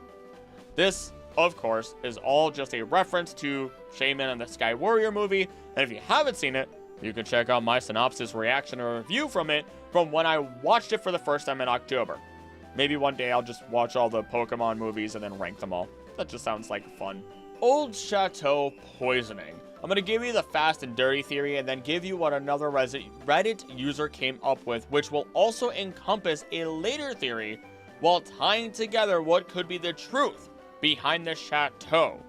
So, the poisoning is the idea that because of Rotom releasing gas through some sort of motor or maybe another person or Pokemon's actions, the family is being poisoned. The butler, being the man we see, tried to save the little girl that resides there, but ultimately their fate was sealed. Now they roam the chateau, trapped within it forever. There are many other theories revolving around the idea that maybe other ghost Pokemon, such as Haunter or even Ghastly, due to their gaseous and poisonous forms, may have killed them all instead, or maybe a family member was the murderer all along. Though it is through a theory brought on by Reddit user Delta Char that we get an amazing analysis that ropes in a number of other theories to tie up loose ends. Ever since its introduction in Pokemon Diamond and Pearl, the Old Chateau has been one of the most mysterious locations in all of the Pokemon games. The existence of real ghosts, as well as the mysterious Pokemon Rotom encountered in that game as if it were a legendary Pokemon, left players wanting more. Pokemon Platinum expanded the lore of Rotom and the Chateau, but a clear picture was never painted until recently, that is, with new information provided in the Pokemon Generations episode, as well as Pokemon Ultra Sun and Ultra Moon. I believe I have the information to solve every mystery of the Old Chateau. Let's start with the most prominent case, Rotom. In Pokemon Platinum, a new area is accessible to the player in Team Galactic's Eterna City building. Inside the building, along with Rotom's appliances, are two journals.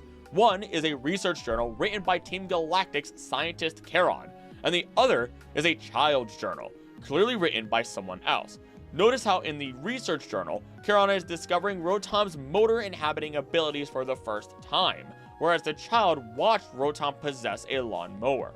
Remarkably, Rotom has the ability to enter and merge with special motors. At that instant, a Pokemon startlingly emerged from the lawnmower's motor. Now, it's commonly theorized that the little girl in the old chateau is the author of the notebook and that Rotom killed her, but that never made much sense, as the notebook ends with Rotom and the child reuniting, not the child's death. However, there is one character that is given a similar backstory to the child in the journal. A young boy, socially awkward with cold, uncaring parents, has no friends, but finds solace in toys and machines he can tinker with. This boy is Cyrus, leader of Team Galactic. If Cyrus is indeed the author of the journal, it can explain Cyrus's motivations for hating human spirit. In the journal, Rotom flees after being startled by the child. Those feelings of pain and loss at having your best friend, your only friend, abandon you could drive a child like Cyrus to believe that feeling emotions and the existence of human spirit is wrong. What good are these emotions if they only serve to hurt him? This can also explain why the Rotom room is in the Galactic Eterna base, the only time Rotom's appliances are connected to an evil team. Charon is given the journal by Cyrus himself to assist in his research. Cyrus gave up Rotom to Charon. I realized that we would remain friends throughout our lives. This is the last line of the journal. I don't know about you, but to me it has an ominous tone to it. Cyrus, whom, after being abandoned by Rotom, resolved to rid himself of emotion, finds his friend again and realizes that if things remain the way they were, he may lose his resolve. So he decides to give up Rotom, his only attachment to positive emotions, and allow Charon to experiment on it. But I've been speculating up until this point. Yes, Rotom has connections to Team Galactic, but Cyrus specifically? This question went unanswered for a decade, until Pokemon Ultra Sun and Ultra Moon. In episode Rainbow Rocket, we meet an alternate universe version of Cyrus who has completed his mission of creating a world devoid of spirit. This Cyrus, while at peace with himself, speaks to not the player, but Rotom Dex directly, reassuring him, I see. You need not worry, Rotom. I will not do anything to this world. I believe I shall return to the perfect world I created. He reassures Rotom specifically, talking to him in a friendly manner he showed no other character in any of his other appearances. It's as if he is remembering something fondly, something he now remembers with fondness as he is at peace with his spiritless world, free of the pain and hurt he felt as a child. Now, I know most of you are going to be asking the question, what does any of this have to do with the old chateau? Well, Rotom isn't from the old chateau. He escaped to there. As I stated earlier, we know that Rotom was once at the Galactic Eterna building, the subject of Charon's research and experiments. Since he is no longer there, he must have escaped. Where would a wild Pokemon like Rotom go while on the run? To a habitat Rotom would feel comfortable in, a nearby location filled with ghost-type Pokemon. The old chateau is right outside Eterna building, or rather Eterna City, located in the Eterna Forest. Rotom is hiding out in the old chateau, hiding from the humans that betrayed it and abandoned it. You can tell Rotom is hiding from the Generations episode. Cheryl is attacked by the little girl only when she reads the paper referencing Rotom. The girl doesn't want any human finding Rotom there. The old man in the old chateau is a perplexing mystery. Is he the butler? Is he the little girl's father? Is he the grandfather? Nothing about him is quite clear. In the Pokemon Generations episode, you are sent mixed signals. He answers the door, shows the guests around like a butler would. However, he sits at the head of the table during dinner, something only the head of a household would do. The butler does not sit at the table at all, let alone the head of the table. Also, there is a large portrait of the old man on the wall in the entrance, again where the head of the household's portrait would be. Definitely, again, not a butler's portrait. You can tell these are the same men by their similar hair and their identical clothing, the only difference being the mustache sizes. So, is he a butler or the head of the household? Well, I think the answer is neither. Later in the episode, when he begins to scare Cheryl and her Chansey, the old man changes form, first taking the form of a lightning storm, chasing the trainer, but then right before they disappear, he takes on a different form, the form of a giant haunter. There are only 2 other instances of giant haunters in the entire Pokemon franchise. The illusion of a haunter in Fear Factor Phony, where the illusion is conjured by ghost-type Pokemon, a regular haunter among them, and Black Fog, the giant ancient haunter from the Electric Tail of Pikachu manga. In both cases, Haunter was in one way or another the true form of the giant haunter.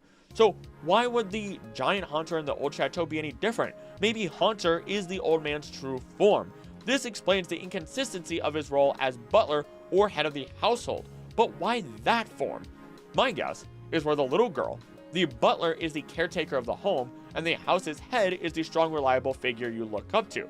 This haunter is taking care of this little girl whose spirit is trapped in the Old Chateau, taking the traditional roles of caretaker and strong, reliable father figure that a little girl might need while growing up. And this falls in line with my theory about Rotom in the Old Chateau. They're all hiding out and being taken care of. This may expose the role of the Old Chateau as a whole. It's a ghost sanctuary.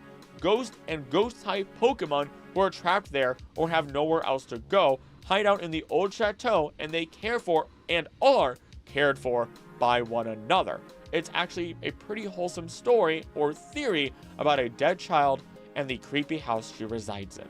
The only question from here then left is, who is this little girl and what is she doing here? If Rotom didn't kill her, if the old man is just a haunter and didn't die with her, then what happened? Well, this is where I think I take the biggest leap, but it's not without evidence. To find out what happened to the little girl, we look at what isn't there. If Rotom and the old man aren't original residents, then where did the little girl's family go?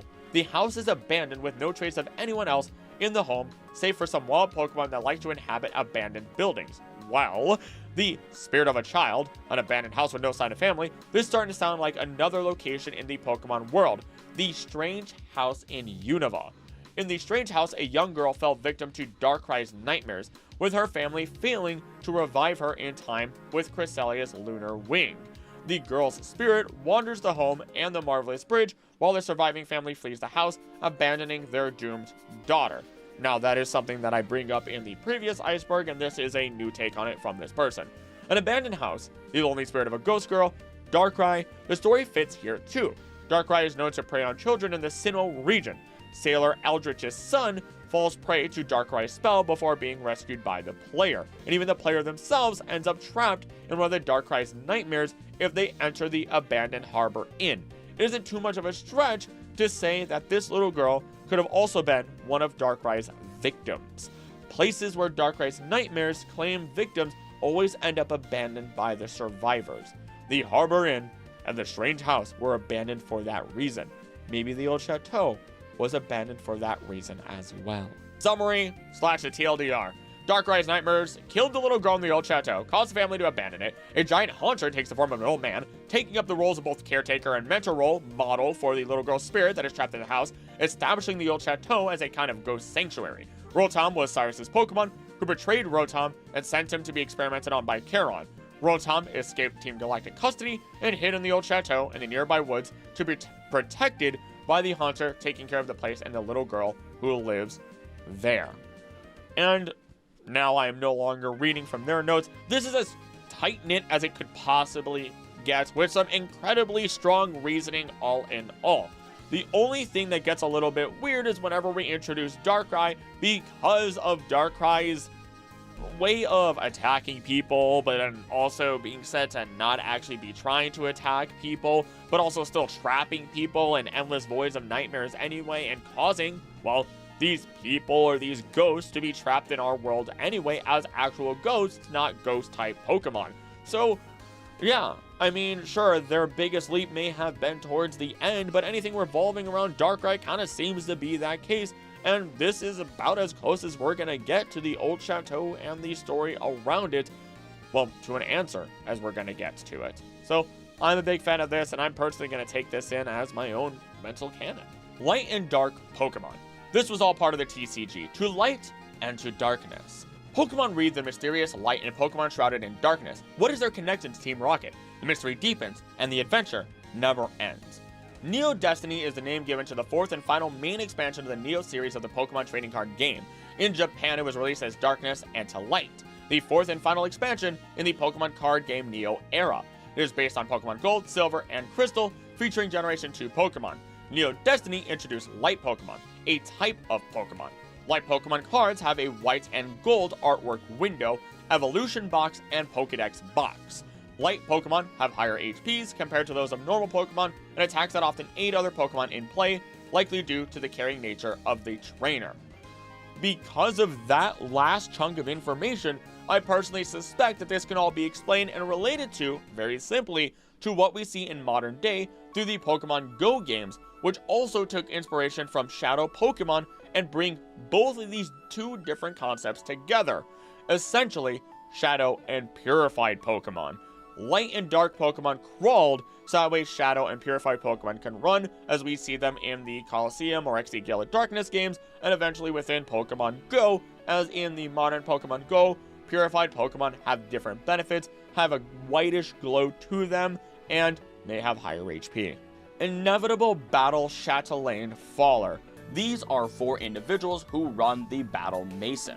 A Battle Mason replica is actually located in the Battle Resort in the Hoenn region, serving as an equivalent to the Battle Tower from Pokemon Ruby and Sapphire, and can also be entered in the Oris games. Its background music theme, Battle Mason, is also shared with the Battle Chateau, is a remix of Battle Tower Johto from Pokemon Crystal, Heart Gold, and Soul Silver. And while it is a battle tower, the Johto Battle Tower does not have a leader who runs it, unlike the rest of our towers. Unless they want to use this as a way to finally get the character Crystal finally in the main games, though I doubt that this will be used, or at least Crystal in more than just the Pokemon Crystal games sense, to bring her back.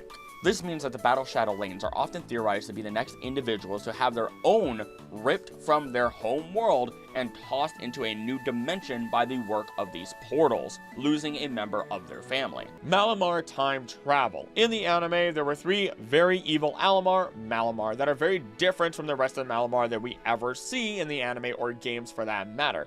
These 3 Malamar are even more intelligent than your typical ones are, revealing to also be incredibly evil. They had a number of plans throughout the anime, but when we reach the final episode that they are in, Malamar are boasting about the true nature of their final project, which is where they will use 6 devices and alter the world's environment drastically in order to create a world that is best suited for them, although such a world would almost certainly not benefit any other parties. Basically, they're gonna be not an invasive species, but instead they're going to turn the entire world maybe into some sort of ocean, some sort of beach, some sort of place in which only the Malamar will thrive and everyone else will be weakened. Maybe at that point then, it would even cause, entire other regions to collapse. Legendary Pokemon that derive their power from nature would fall to Malamar at that point, creating cataclysmic events everywhere. So yeah, this is kind of a big deal. Now, once they are defeated, they escape back to the future, saying how they will return one day. And they haven't.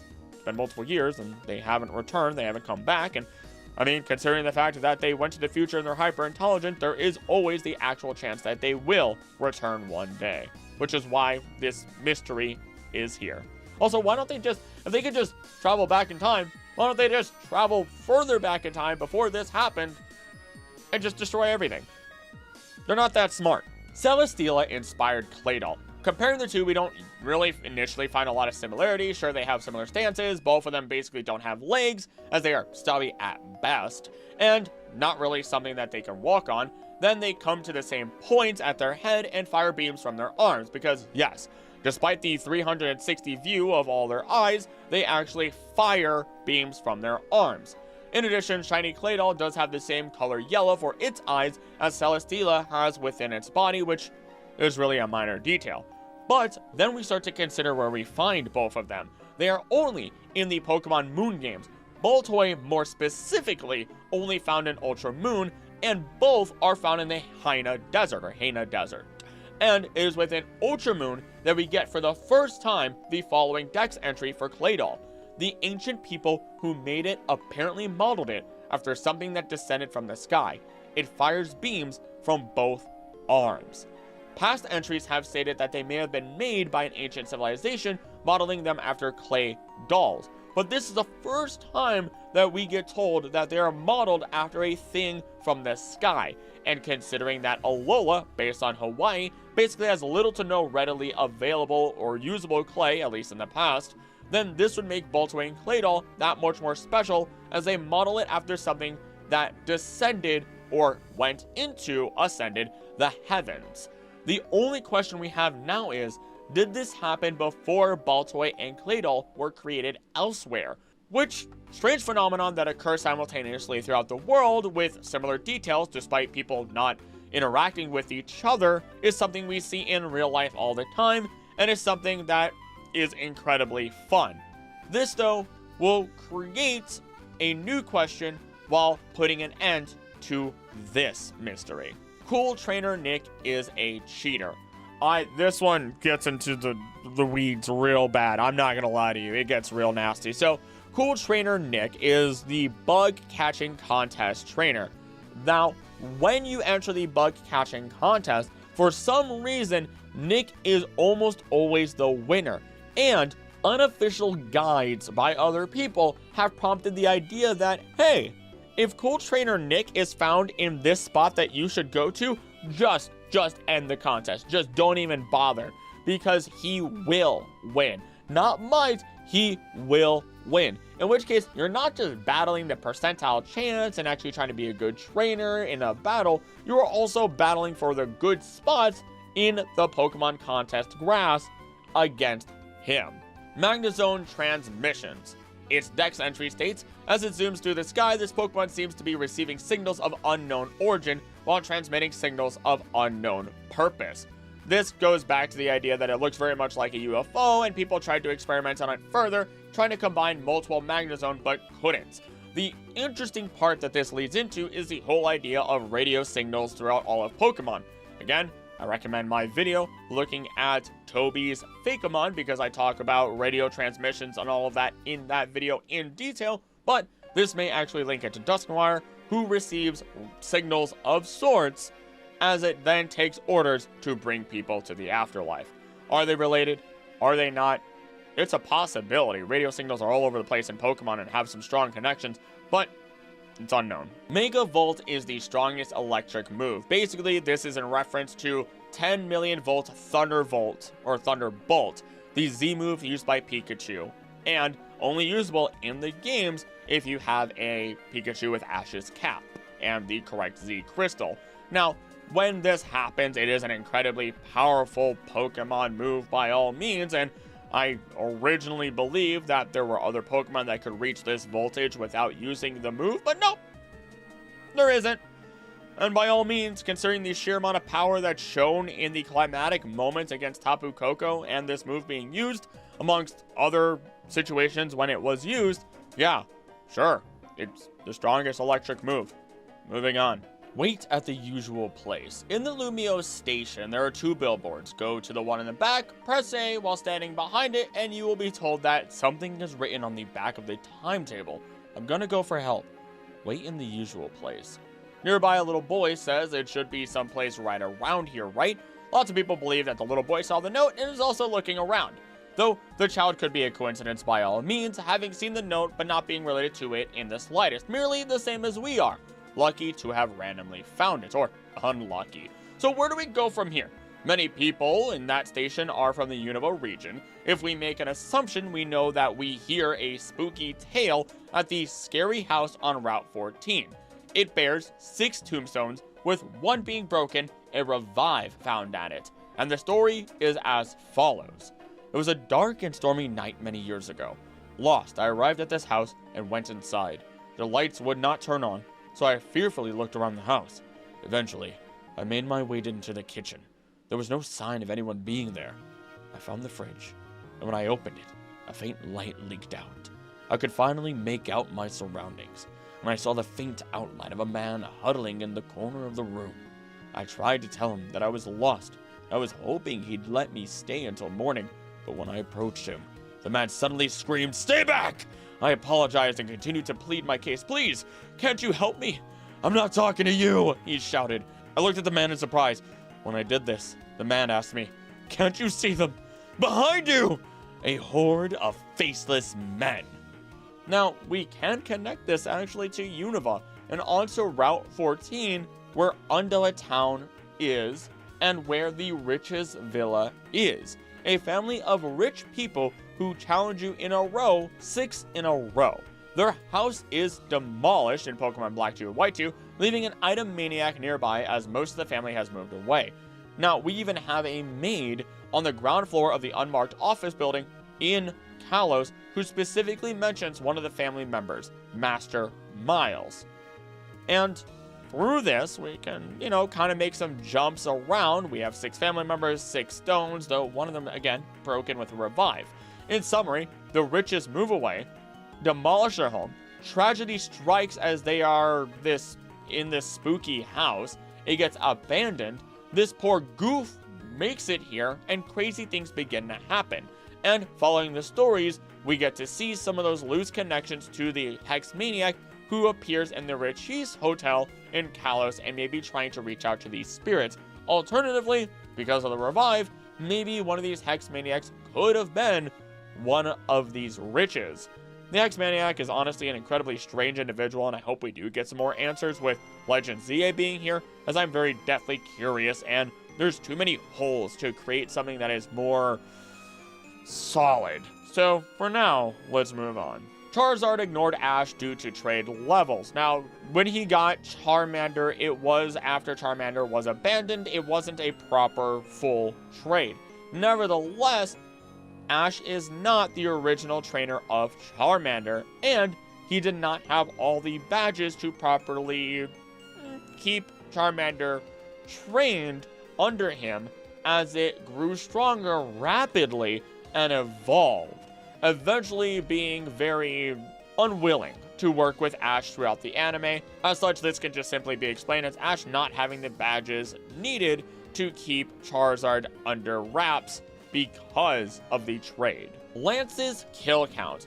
This all is probably because of the manga, as we could actually start with the idea that Lance hyperbeamed someone in the games, which everyone imagines that dude died, but he actually lived, and talks about how traumatizing that was within Pokemon Masters EX. But, because I accidentally read it, I now share with you something from the manga, which is the following. Lance destroyed part of Vermilion City and continued attacking and destroying it as he sought out someone, assuming to be Red.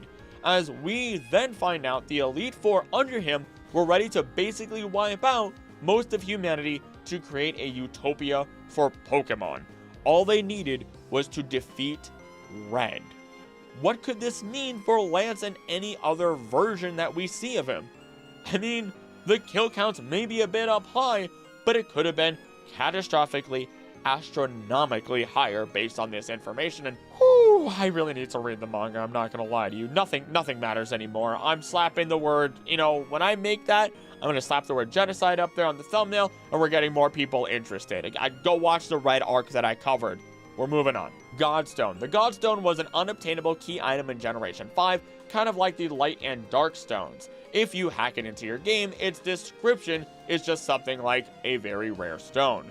There is no use to it, but considering its gray color in relation to the other stones of Black and White for Zekrom and Reshiram, it may have been intended for Kyurem. If that is the case, then why does it exist? Kyurem is not a god, but rather the leftover pieces from when the original dragon split into Reshiram and Zekrom, which, considering that is the truth, then maybe the other stones could have been used when Zekrom and Reshiram are slumbering to somehow combine with this one, as Kyurem does with the dragons, to create the true stone, the true dragon, and a god.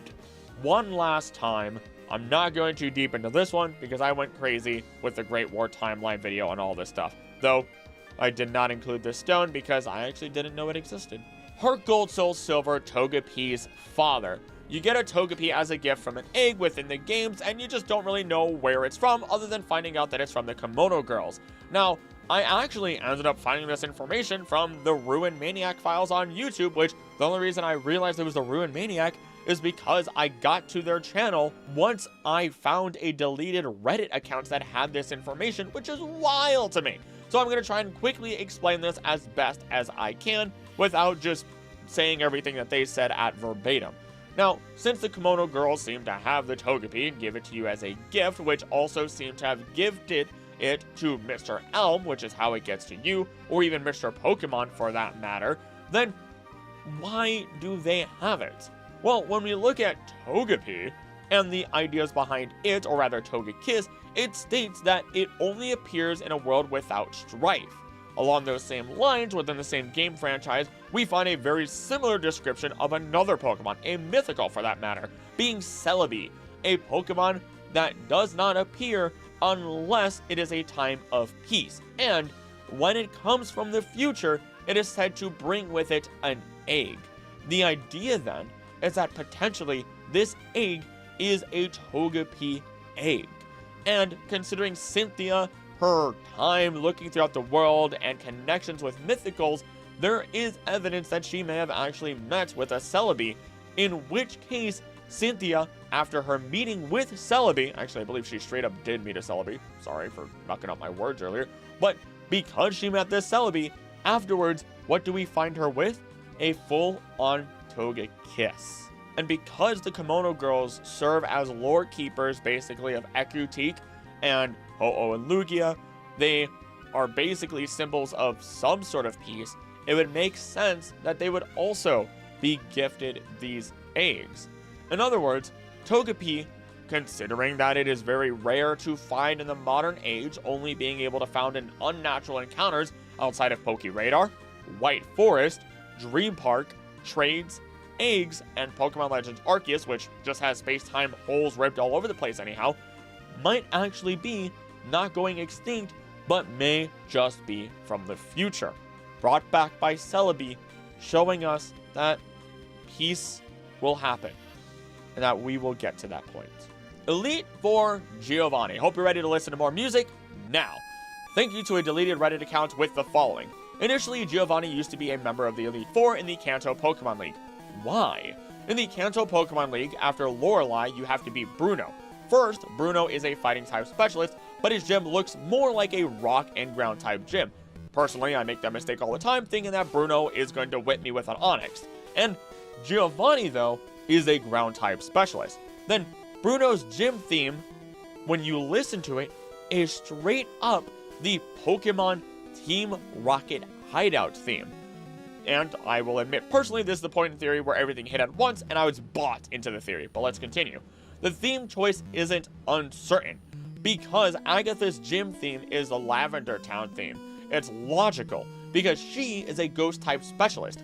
Bruno's gym theme is a Team Rocket hideout theme, but Bruno isn't related to Team Rocket. Giovanni is. But why would Giovanni be the original second Elite Four member after Lorelei? Because in my theory, they inverted Giovanni and Bruno. In the beta version of Pokemon Red Blue, Bruno used to be the Viridian City gym leader and Giovanni a member of the Elite Four. First, the Viridian City gym doesn't look like it is a ground type gym, more like it is a normal or fighting type gym. Then you find in this gym a karate trainer. Why are they in this gym? And all of his Pokemon are fighting type Pokemon. That trainer is maybe a residue of what the Viridian Sim gym was supposed to be. So in my theory, Bruno was supposed to be the Viridian City gym leader as fighting type specialist, while Giovanni was supposed to be the second Elite Four member. Even when we look at the manga, we don't see any other changes or bring-abouts to this, and this is all the evidence that we have towards it. I think music is a really good signifier in addition to that one trainer, as tiny details always tell us what things could have been. Would this have potentially meant that Giovanni would have had even more power? It would explain why maybe the Elite Four in the manga didn't go after him, or maybe that the Elite Four in general didn't do anything related to him, why he had so much power, why he could have been more than just an 8th gym leader with a plan.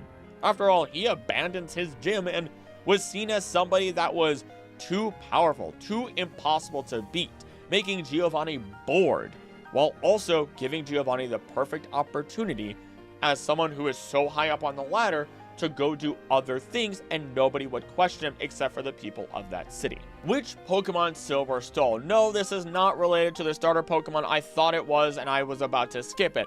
In reality, it's actually related to the Cyanwood City man who gives you a Shuckle, because it turns out that Silver was the one that stole Sneasel from him. And as we get towards the end of the game, we do see that Silver has a change of heart. He tries to return the starter Pokemon, but it is shown that the starter Pokemon likes him too much and is allowed to keep it, and this is something that happens with this man that gives us the Shuckle, as when we try to give the Shuckle, if the Shuckle is very happy, he allows the Shuckle to stay with us. We can assume that this Sneasel is allowed to do the same.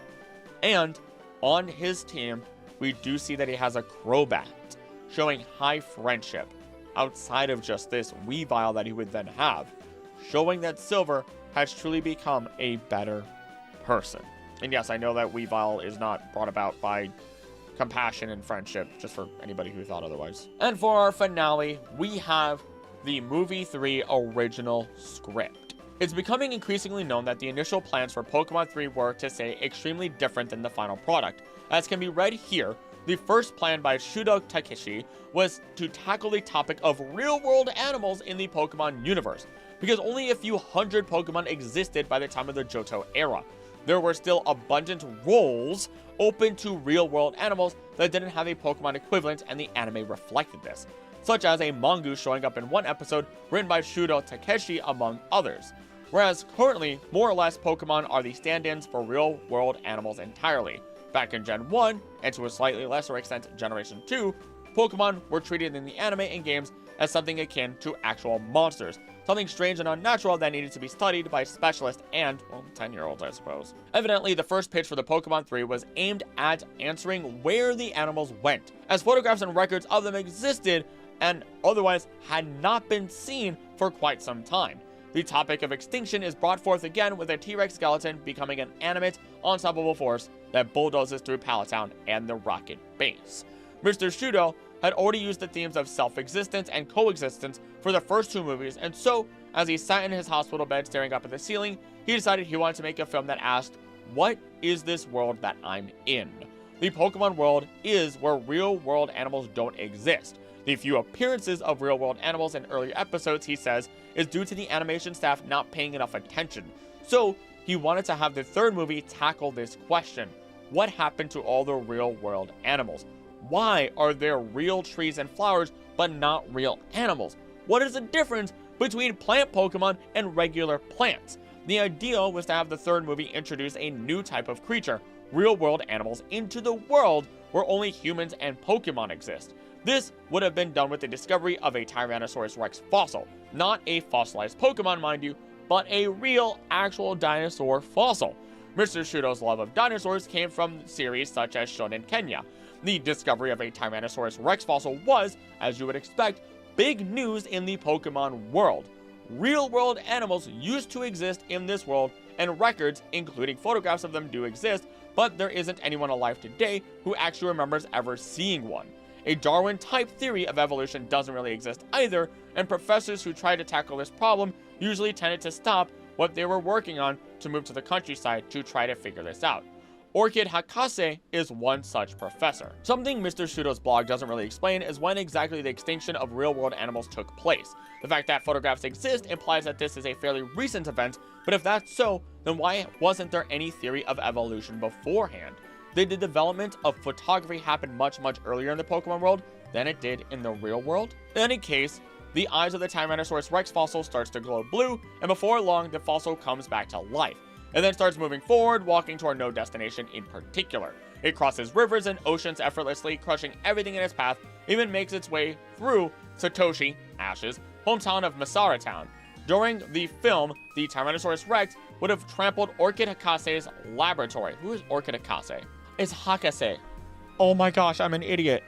What? Professor Oak Ukido Yukinari Hakase translates literally to Dr. Yukinari Orchid. Professor Oak. That makes no sense. Yukinari Okido. Yeah, that's what I'm used to. I don't understand what's happening here. I don't understand, but this, I'm direct quoting it as best as I can. causing the professor to step aside, look at the ruins around him, and say, I thought this time would come someday, but I don't know why it's come to this. So Toshi and his friends, as well as the Rocket Trio, would have spent the movie trying to stop this dinosaur fossils rampage. The fossils rampage would have taken it through the Rocket Don's, Team Rocket's, secret base as well, causing the rest of the organization to get involved as well. I'm so sorry, bear with me with all the translations. The dinosaur would have been stopped, obviously, but Mr. Shudo doesn't explain how. So once again, we have the opportunity to see the original idea of what happened to the animals within the world of Pokemon, but nope. And now everyone just continues to argue about what happened to the animals and that, oh, it wasn't canon, so we're just getting rid of it. Oh, or it was just a mistake. I mean, it's a combination of all of it, and I'm holding this as original canon, peeps. It makes things like the Pokemon world way more fun, and I like fun. Jirachi gave Rayquaza Mega Evolution. This is something I've thought about for a long time before I actually saw it in this Iceberg, which is a little disappointing for me because I thought I was onto something that no one else had ever thought of. But it is through the history of the Draconid people and their story that we find the basis for this theory. Originally, the Draconid people were a tribe of dragon-type Pokemon trainers that lived in Meteor Falls, in a time when meteors constantly showered the area and Primal Groudon and Primal Kyogre fought, until the super ancient Pokemon were stopped by Rayquaza. 1,000 years later, when a meteor struck what is now Sootopolis, Groudon and Kyogre were awakened once more. The lore keeper, standing with a rainbow stone, now that we know it is a Mega Stone or Keystone, wished for Rayquaza to return. When it did return, that wish allowed Rayquaza to Mega Evolve. After a fierce battle, Groudon and Kyogre returned to the depths and Rayquaza returned to the sky. Afterwards, the Draconids built the Sky Tower, where they could summon their Lord Rayquaza. Problem with this is, after it was decorated with a mural painted by the Draconids telling the story of the people, another 1,000 years passed of peace, only for, another meteor that they would foretell strikes again, as they then plan to call Rayquaza once more to prevent it from striking the Pokemon world. Now, according to a scientist at the Devon Corporation, the Draconids found that their Keystones would react with Rayquaza's Mikado organ, which allows it to Mega Evolve. The theory from here then poses this, that through the wish of the Draconids, and potentially even the wishes of far more people, hundreds, thousands, maybe even tens of thousands of people, watching this meteor come down, threatening existence as they know it, we find how Rayquaza may have suddenly grown this Mikado organ, or at least attained Mega Evolution. To support this, Jirachi was released within Generation 3, and we have the following information regarding it. Jirachi hibernates for most of its life, awakening for 7 days every 1,000 years. It can be also awakened if sung to by a voice of purity. We also know, through the history of the world of Pokemon, that Kyogre and Groudon have awoken again every 1,000 years. The first time to shape the land and the sea, the second during this event, which also created the crater for Sootopolis, and then the foretelling of the modern age event. The voice of purity could be the people collectively wishing, hoping for a savior to rescue them. Of course, this is Rayquaza due to their understanding and worship of the great legendary Sky Snake itself. In addition to all of this, we find something very interesting about Jirachi's abilities. In the Pokemon the Series Black and White episode, Searching for a Wish, it displays the ability to grant wishes without the use of teleportation. In the Pokemon Adventures manga, Jirachi will only grant wishes when its true eye is opened. Additionally, it can only grant 3 wishes every 1,000 years, which are written on each of its 3 wish tags. In this canon, Jirachi is shown being able to create artificial Pokemon through its wishes, animating a massive seawater in the shape of a Kyogre. Jirachi's power is similarly exploited in the movie to create a monstrous Groudon. The monstrous Groudon seems to look a lot like Primal Groudon as well, which is a bit of a coincidence considering that Jirachi would be well aware of Groudon's full original form. The movie further reveals, though, that Jirachi's awakening is linked to the appearance of the Millennium Comet, and that its third eye has the ability to absorb the energy Jirachi needs for hibernation. It is said that Jirachi's ability to grant wishes also gives it great attack power, as seen when it creates a concentrated bundle of light to blast its target. Yet, we see nothing regarding Rayquaza. Its Jirachi can summon replicas of our other 2 super ancient Pokemon, creatures with immense power, but not Rayquaza. And this is where I would be willing to posit my own piece of the theory. In the Pokemon episode, The Wish, when Zinnia speaks of the past events, we see stars rain down as she speaks. Wishing stars, not the Galar ones. But it is after the collective wish of the people that Rayquaza appears. It is literally called The Wish, as per the episode name if you want to go find it. I would be willing to bet that it is through their collective wish that people may have even created Jirachi, who then brought Rayquaza the power it needed. My reasoning for this is because we find many other Pokemon within the world being creatures of concepts, of ideas. Mesprit, Uxie, Azelf are emotion, intelligence, and willpower. So would it be so foreign for Jirachi, the Wish Pokemon, to simply be born from or bring about the birth of the first ever wish, the greatest wish in history that saved the world? As such, for this theory, I am willing to believe through and through that however you see it, Jirachi, Rayquaza, and that great and powerful wish are all tied together. So to kind of bring that together, because I know that was a lot of information, it essentially goes as follows. Big bad cataclysmic event, the super ancient duo, not the full trio, are rampaging. The Draconids and the people of the Pokemon world know that they need a savior. They cry out into the sky, into the stars, wishing, hoping, doing everything they can because they know that they are powerless. And in their full innocence, in their pure minds, hoping for that savior, a wish, the first true wish of the Pokemon world, is born, then creating Jirachi, the Wish Pokemon. Jirachi, being the culmination of these wishes, then takes that energy, that power, that connection that we know exists and boosts Pokemon, that is the connection between humans and Pokemon, transfers that energy into a wish that then activates Rayquaza's Mikado organ, or gives him the Mikado organ, and Rayquaza arrives as we see Primal Kyogre and Primal Groudon busting up everything and puts them back to sleep, taking away their primal energy and putting everything to an end. The Draconids continue to worship Rayquaza, their wishes were heard, Jirachi goes to sleep for 1,000 years, Rayquaza flies off into the stratosphere, atmosphere, whatever, does whatever the heck it feels like doing, until 1,000 years when everything repeats once more, except this time, Jirachi doesn't have to get involved. Sure, the Millennium Comet might come by. Sure, 1,000 years may have passed and Jirachi is able to wake up. Sure, 1,000 years have happened and the super ancient trio are now doing all their stuff again. But everything is around that 1,000 years. A reset point for life, history, and the cleansing of the earth, or just in general, a way to reshape the planet and continent, or add more in lore. Rather than it happening slowly over time, it happens suddenly. And that's how it all is connected. So this is the part where I just simply say, if you agree or disagree with this theory or anything else that I'm going to mention in this video, let me know in the comments below. Commenting and watch time is the best way to help out a small channel. Yes, 13,000 subs is small. So as always, I do want to say thank you so much for watching.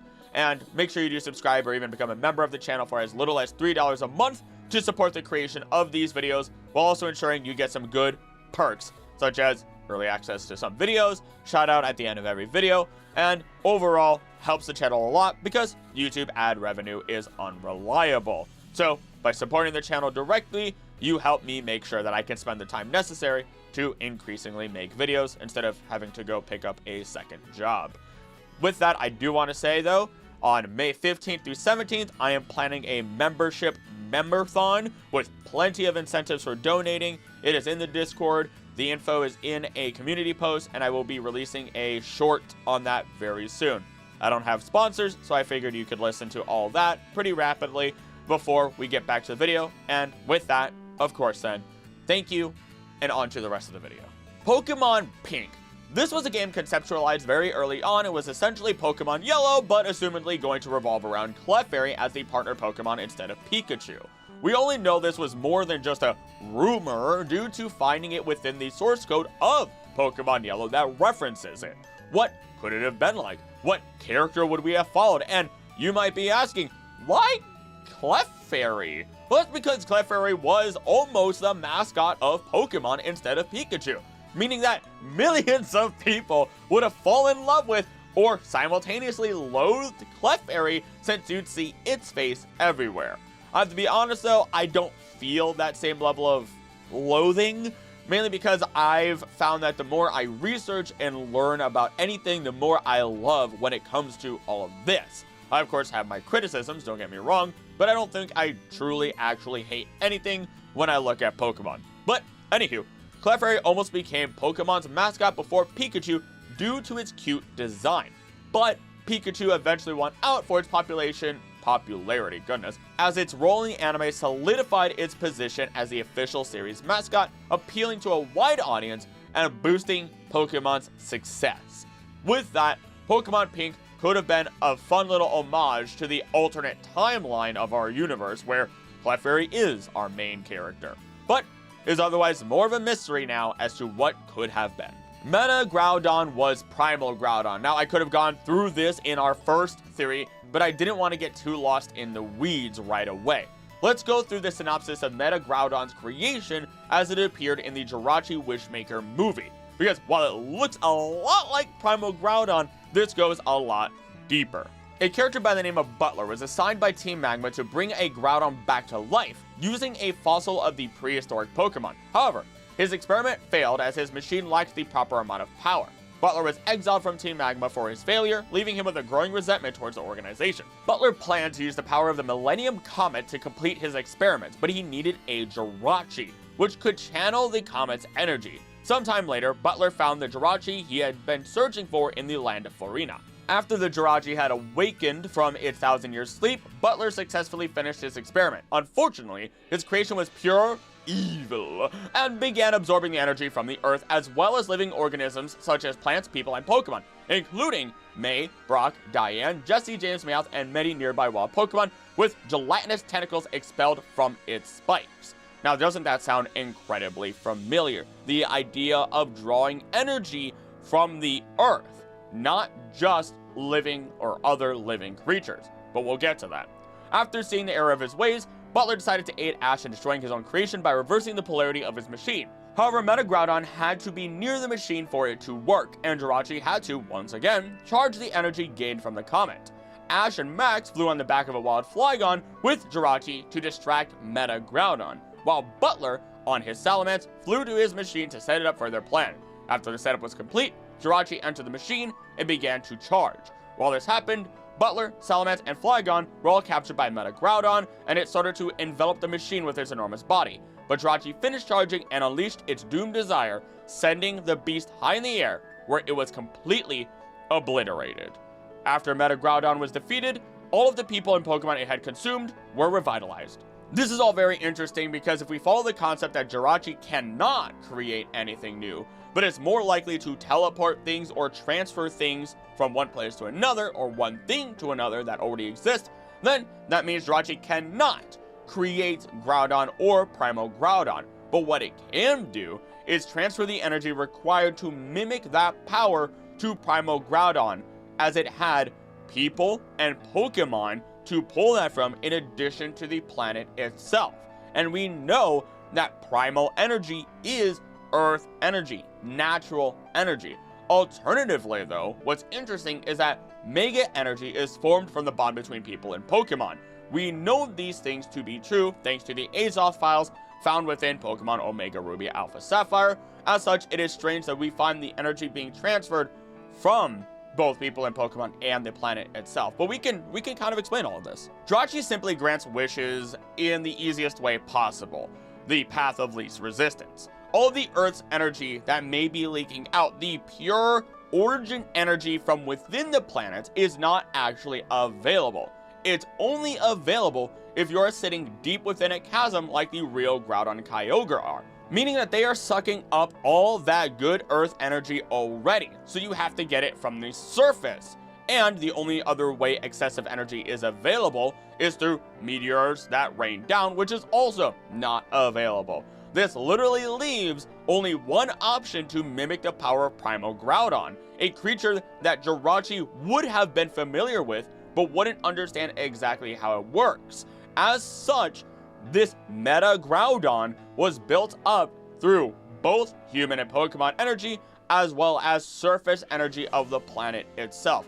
The immediately available life energy, not the natural escaping origin energy. And as such, all of this just unlocks the true power of Pokemon and can be harnessed in whatever way possible. And in this case, it was harnessed within a very evil version of Groudon, which is terrifying because Groudon and Kyogre are not evil. They are meant to expand land and sea. It's just that when they see each other, they are completely opposite opposing forces and clash until everything else is destroyed, because in lore, they can't actually defeat each other. They are made to be equal. Now, of course, I'm all for this theory. And considering my attachment to the first theory that Jirachi created the Mega Evolution for Rayquaza, then of course I'm even more for this, as it could add into that theory, and that these past events could have absolutely inspired future events within Pokemon. I think at some point I need to just do a video just for Jirachi. Giant Dragonite was a Dynamax form. This one is actually very well explained thanks to an individual known as Wizard of Oz on Reddit, who I can thank for the following information. The Giant Dragonite in the 13th episode of the very first season of Pokemon Mystery at the Lighthouse wasn't an allusion to the future Dynamax mechanic in the Galar region. Instead, Dynamax and the Giant Dragonite are very intentional allusions to the birth of the Daikaiju film genre. Let me fill you in on one of the coolest things I've discovered while doing some research for a children's kaiju book I'm trying to write. I'll start with a hook. I need to go check out this book. I need to find out who this person is. Pokemon wouldn't exist if it wasn't for Ray Bradbury. Yep, the American writer who wrote Fahrenheit 451, Something Wicked This Way Comes, and a whole mess of other great sci-fi horror fantasy works. Many people think that Japan invented the kaiju movie genre, but in reality they only perfected it. America, believe it or not, started the whole thing. We know that Kong came first, but it was the big G that took the genre to where it is today, Godzilla. Now, it all actually began with Ray Bradbury's short story called The Fog Horn. It's only 7 pages long, but it's a gripping tale. The story is about a lighthouse keeper and his new apprentice witnessing an enormous prehistoric creature emerging from the ocean depths, as if in response to the melancholic sound of the lighthouse fog horn. Doesn't that sound familiar? Well, it should, because that's the literal premise of the Giant Dragonite episode. That isn't a coincidence, it's a direct homage to the fog horn. See, a filmmaker in the early 1950s named Ray Harryhausen loved Bradbury's story so much that it inspired his movie, The Beast, from 20,000 Fathoms, which is about a prehistoric creature called the Rhedosaurus, awakened from its slumber by means of humans fiddling with atomic weapons, and they even had the creature attack a lighthouse to honor the tale that inspired it all. Does that film's premise sound familiar though? Yep. Filmmakers in Japan loved the film so much that they decided to write a deeper, more terrifying tale of the consequences of nuclear fallout. And who could blame them after what happened in Hiroshima? Tomoyuki Tanaka at Toho Company Limited created Godzilla, and the rest was history. The genre obviously evolved in radical ways over the decades, giving birth to countless behemoths that would loom over Japan and the rest of the world. Soon they even created a superhero that would share the screen with these hulking monsters. To this day, Ultraman is one of the longest running TV shows in history, and the character's arc is still going strong.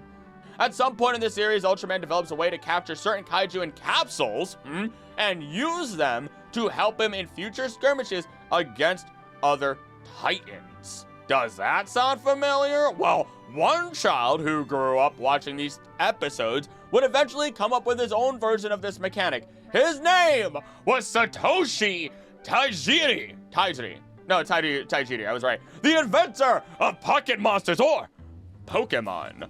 Pokemon are literal kaiju. The definition of the term is strange beasts. So yeah, even adorable tiny Togepi is technically a kaiju, like Godzilla. But Godzilla more specifically is a Daikaiju. meaning giant strange beast. The die obviously pertaining to the creature's size. This is where Dynamax comes into play.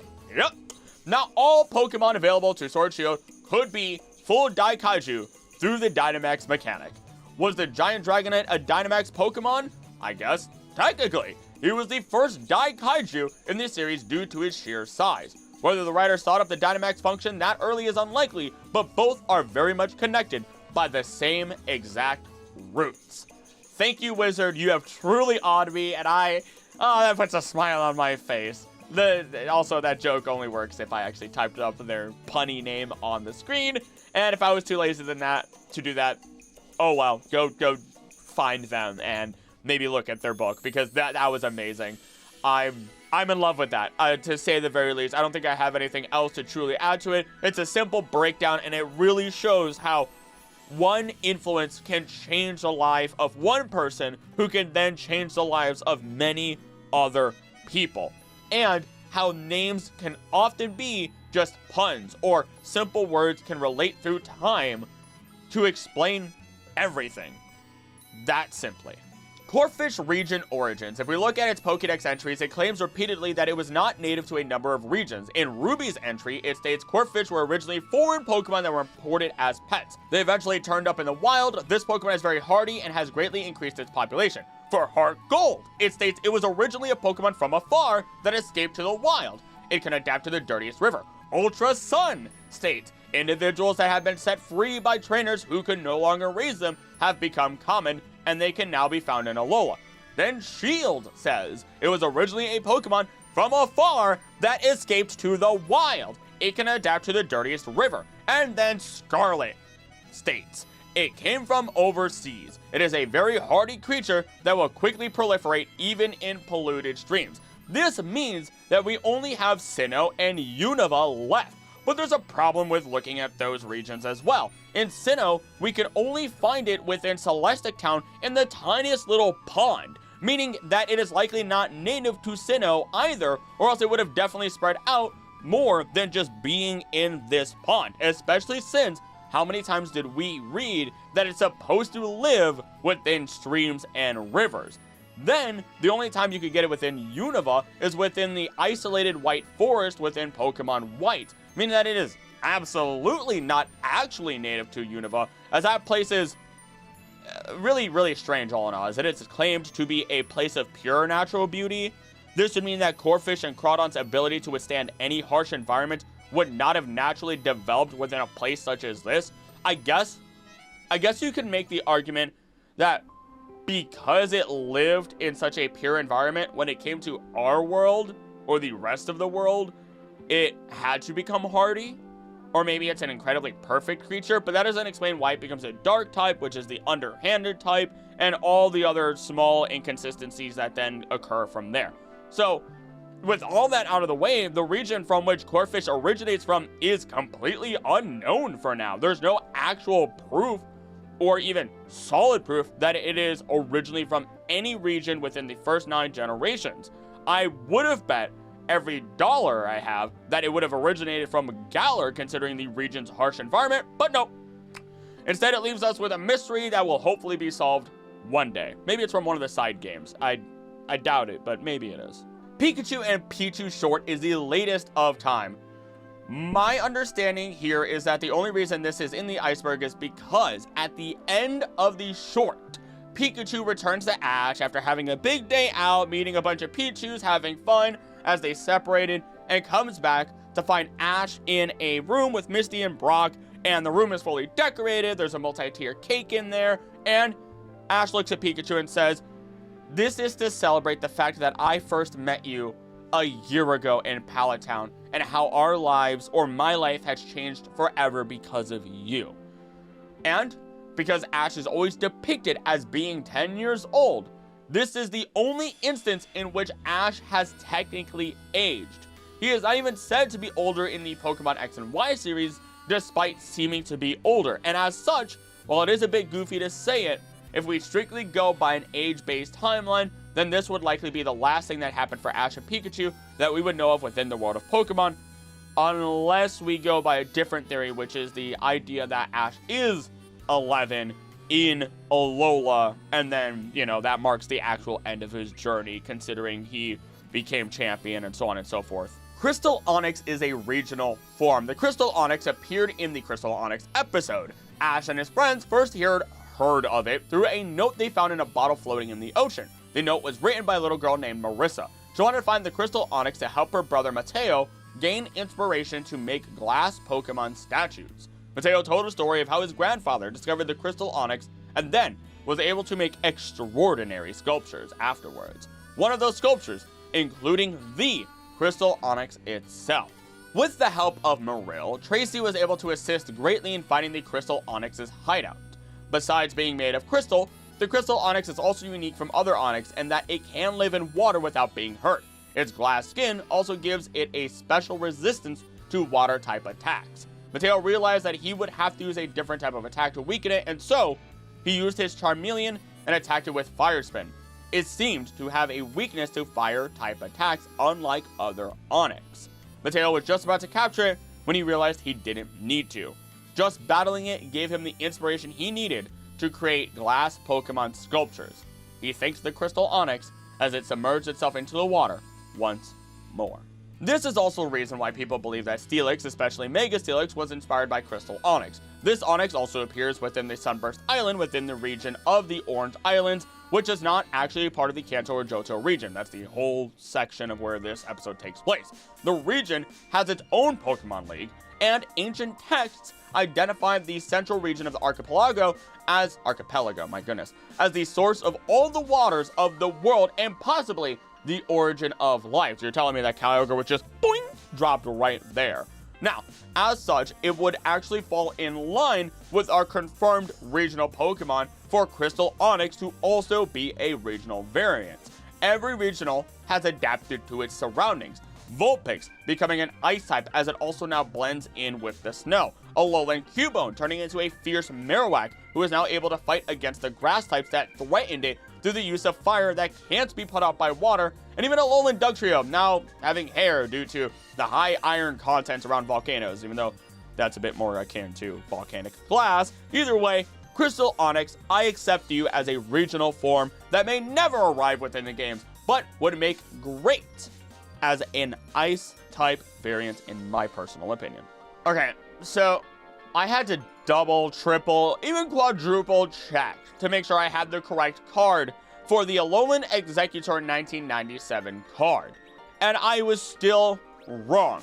Because if I look at the Iceberg, it's the only way that I can find it. I cannot find it anywhere else because the 1997 card keeps alluding to a wrong card. Now, the card itself I have seen in the past, now that it jogged my memory, is a card in which we see a Mankey climbing up an Executor. The weird part about it is that this Executor actually has a very long neck, leading up to, well, exactly what you'd expect, the actual Executor heads at the top. With it being such an old card, and with Executor being based off of, you know, palm trees and coconut trees and all that good stuff, yeah, you could understand that maybe somebody took some artistic liberties and decided to extend the Neko just a little bit for this bad boy so that way it could get more sun. Because sure, I feel like it's entirely plausible to understand the idea that if it is a plant Pokemon, it would likely grow towards the sun so it could get more sunlight and maybe prevent these Mankey and other Pokemon from taking the coconuts and breaking them open, because that's how these Pokemon die. They're not seeds, they're actually fruit. So, was it actually Alolan Executor? No. But is it something that could have inspired the modern Executor? Yeah. So, sure, why not? It's an Alolan Executor for the funsies. Melmetal Gold Change. I honestly cannot find any information regarding this one. I know the comments on my previous Iceberg parts help clarify a few things, such as the fan art of Hexmaniac is due to the one that sells Moo Moo Milk, yet there's no Miltank anywhere nearby, or how I somehow missed that the Cygnus Suit Hilda event Mind Space was just the Unova League. Yeah, that's a bit embarrassing. I overthought that one. So maybe someone can figure this one out in the comments, because the closest I can get is to how gold does tarnish, which would explain why its shiny is a bit in off color, yet otherwise a pure gold, even though in lore they are said to rust and break down into Meltan. So again, I'm not sure. Maybe one of you can find something. That's the beauty of me making these videos sometimes. Red and Blue Rescue Team Meteor was sent from a non-mega universe. This one is way more simple than it may seem. Basically, Big Meteor threatens the island in which Mystery Dungeon takes place, and then Rayquaza pops in, blasts the meteor with Hyper Beam, and then big surprise, Deoxys turns out to be hiding on it, hitching a ride like, yo, you just blasted my ride across the universe. And then Rayquaza says, I don't care. Blasts him again.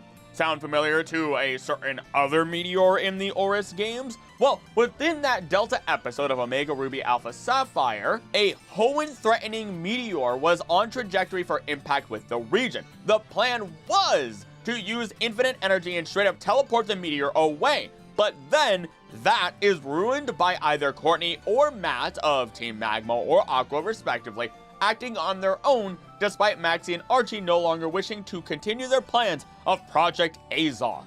Thus, they prevent the teleportation plan, and you have to ride Rayquaza into the sky to blast that meteor using Rayquaza's Mega form. And from that meteor came Deoxys. Now, there are multiple Deoxys. The plural of Pokemon's really weird within the world of Pokemon, but to my knowledge, the only two instances in which a massive meteor threatens the lives of people and has a Deoxys on it, and Rayquaza pops in to destroy it, are these two instances. It's a bit of a coincidence, is it not? Well, considering that it is only within Oris that we are made aware of the Delta Meteor, and people have come to the understanding that there are, at minimum, two different timelines within the Pokemon world, one with Mega and one without. That then it would mean that there is the possibility that in the non-Mega timeline, they were able to succeed with the original plans to teleport the meteor away. Unfortunately, they may have teleported it to a place that they thought was uninhabited, far away from human civilization, and that place turned out to be the same islands in which Pokemon Red and Blue Rescue Team take place. And then, everything goes as you expected. The events line up, and the odds of a meteor actually making it to land and causing incredible destruction are incredibly low, especially when the details line up a little too well. I think the biggest difference is that the meteor in Omega Ruby Alpha Sapphire seems to be more than just a Hoenn-threatening meteor.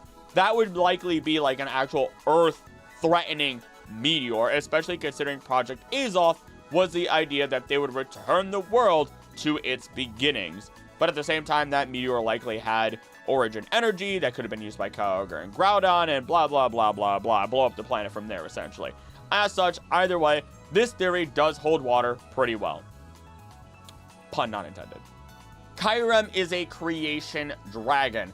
This one actually takes a lot more time to go over, and I've already explained this one in depth in my recent videos, or one of them, the Divine Truth. So if you want that explained, go check it out, as it not only ties Kyurem to Arceus, but also what the original dragon actually is and the concept of it and what Arceus actually wants within the Pokemon world.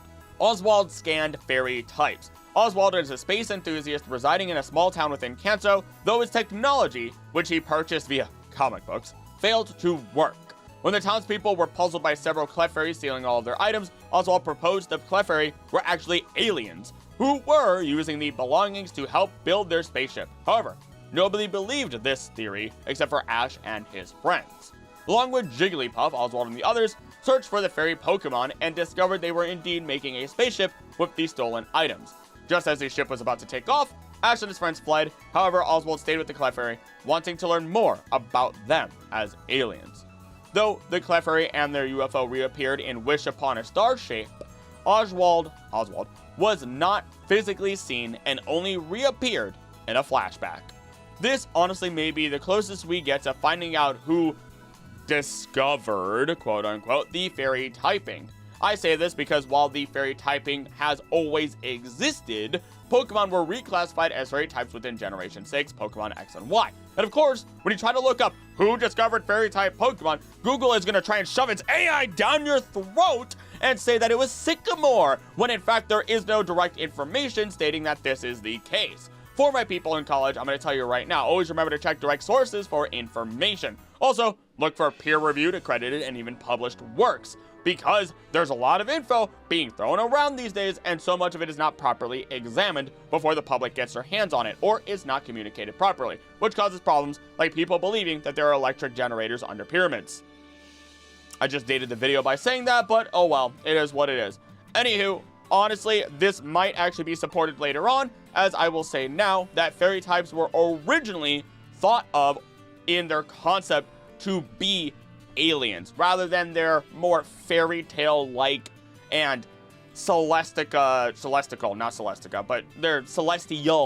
designs or backgrounds that they have nowadays. So again, Clefairy being an alien and fairy types being aliens originally in their concept actually would have matched incredibly well, and Oswald would have been the closest we get to finding someone who may have discovered the fairy typing thanks to his obsession with Clefairy. Legendary birds are from Galar. This one gets messy, and I wouldn't cover this one if it were not for additional comments on previous videos that led me to consider other possibilities. According to notes found in the Pokemon Mansion, the legendary birds were first discovered by and recorded by the Pokemon research team. Blaine and Mr. Fuji also recorded notes and sightings of the winged mirages. In Galar's Crown Tundra, the original legendary birds were thought to periodically travel there, but it is eventually discovered that the trio of birds seen there were in reality Galarian variants of the original trio that traveled all over the world, but annually flew back to the Crown Tundra's Dino Tree to feed on its berries and even fight between themselves to have the berries for themselves. Not much is known about the relation between the Galarian and Cantonian birds, but their Pokedex entries imply that the Galarian ones were either the birds' original appearances or that they are unrelated entirely. The shiny forms of all three have similar coloring to the standard coloring of their Cantonian forms. What does this mean? Honestly, nothing. Sure, Galarian Zigzagoon is the original Zigzagoon, but that's the only Pokemon we know of that's like this, unless you include the possibility of Alola and Executor being the original Executor, which I keep trying to find the official source of that, and people keep telling me about it, but I cannot find the actual official source that states that that is the case. I know Alolan Executor is very proud, and the people of Alola are very proud of their Executor, understandably so, but there's nothing stating that it is the original one, not that I've found anything. But I am willing to believe in this possibility. There's also more evidence leaning towards the idea that the fruit of the Dino Tree may have influenced the change of a family of our Cantonian birds. This wouldn't be the first or last time that we find out that there are multiple legendary Pokemon. Plus, Galar has such a harsh environment that it has changed a number of Pokemon from forms we are familiar with into stronger forms, ones that will outlive those harsh environments, or if you're Galarian Corsola, you outdie it, I suppose, and then live an undead life. And to kind of close that out, even Alolan Raichu is said to be changed due to Alola's climate and the diet that is within Alola, or that it has, while Slowpoke's chemical makeup changes due to eating Galarica seeds in Galar. Diet and climate make a massive difference in physiology, and maybe, just maybe, they're the same birds. Maybe Galarian Moltres and Moltres are the same bird. And the big difference is that since Galar is so far away from Kanto, that by the time it gets there, the seasons have changed, which would explain why that these three seem to represent fall, but then Articuno, Zapdos, and Moltres will respectively, be winter, spring, and summer, that we don't see an autumn or fall version of them. When they migrate, whatever effect the Dino Fruit may have on them may be lost. And they just look like Moltres, Zapdos, and Articuno. They're Cantonian quote-unquote forms. Then they come back, eat more fruit, become their Galar forms, live it up, be happy, change, I'm not sure.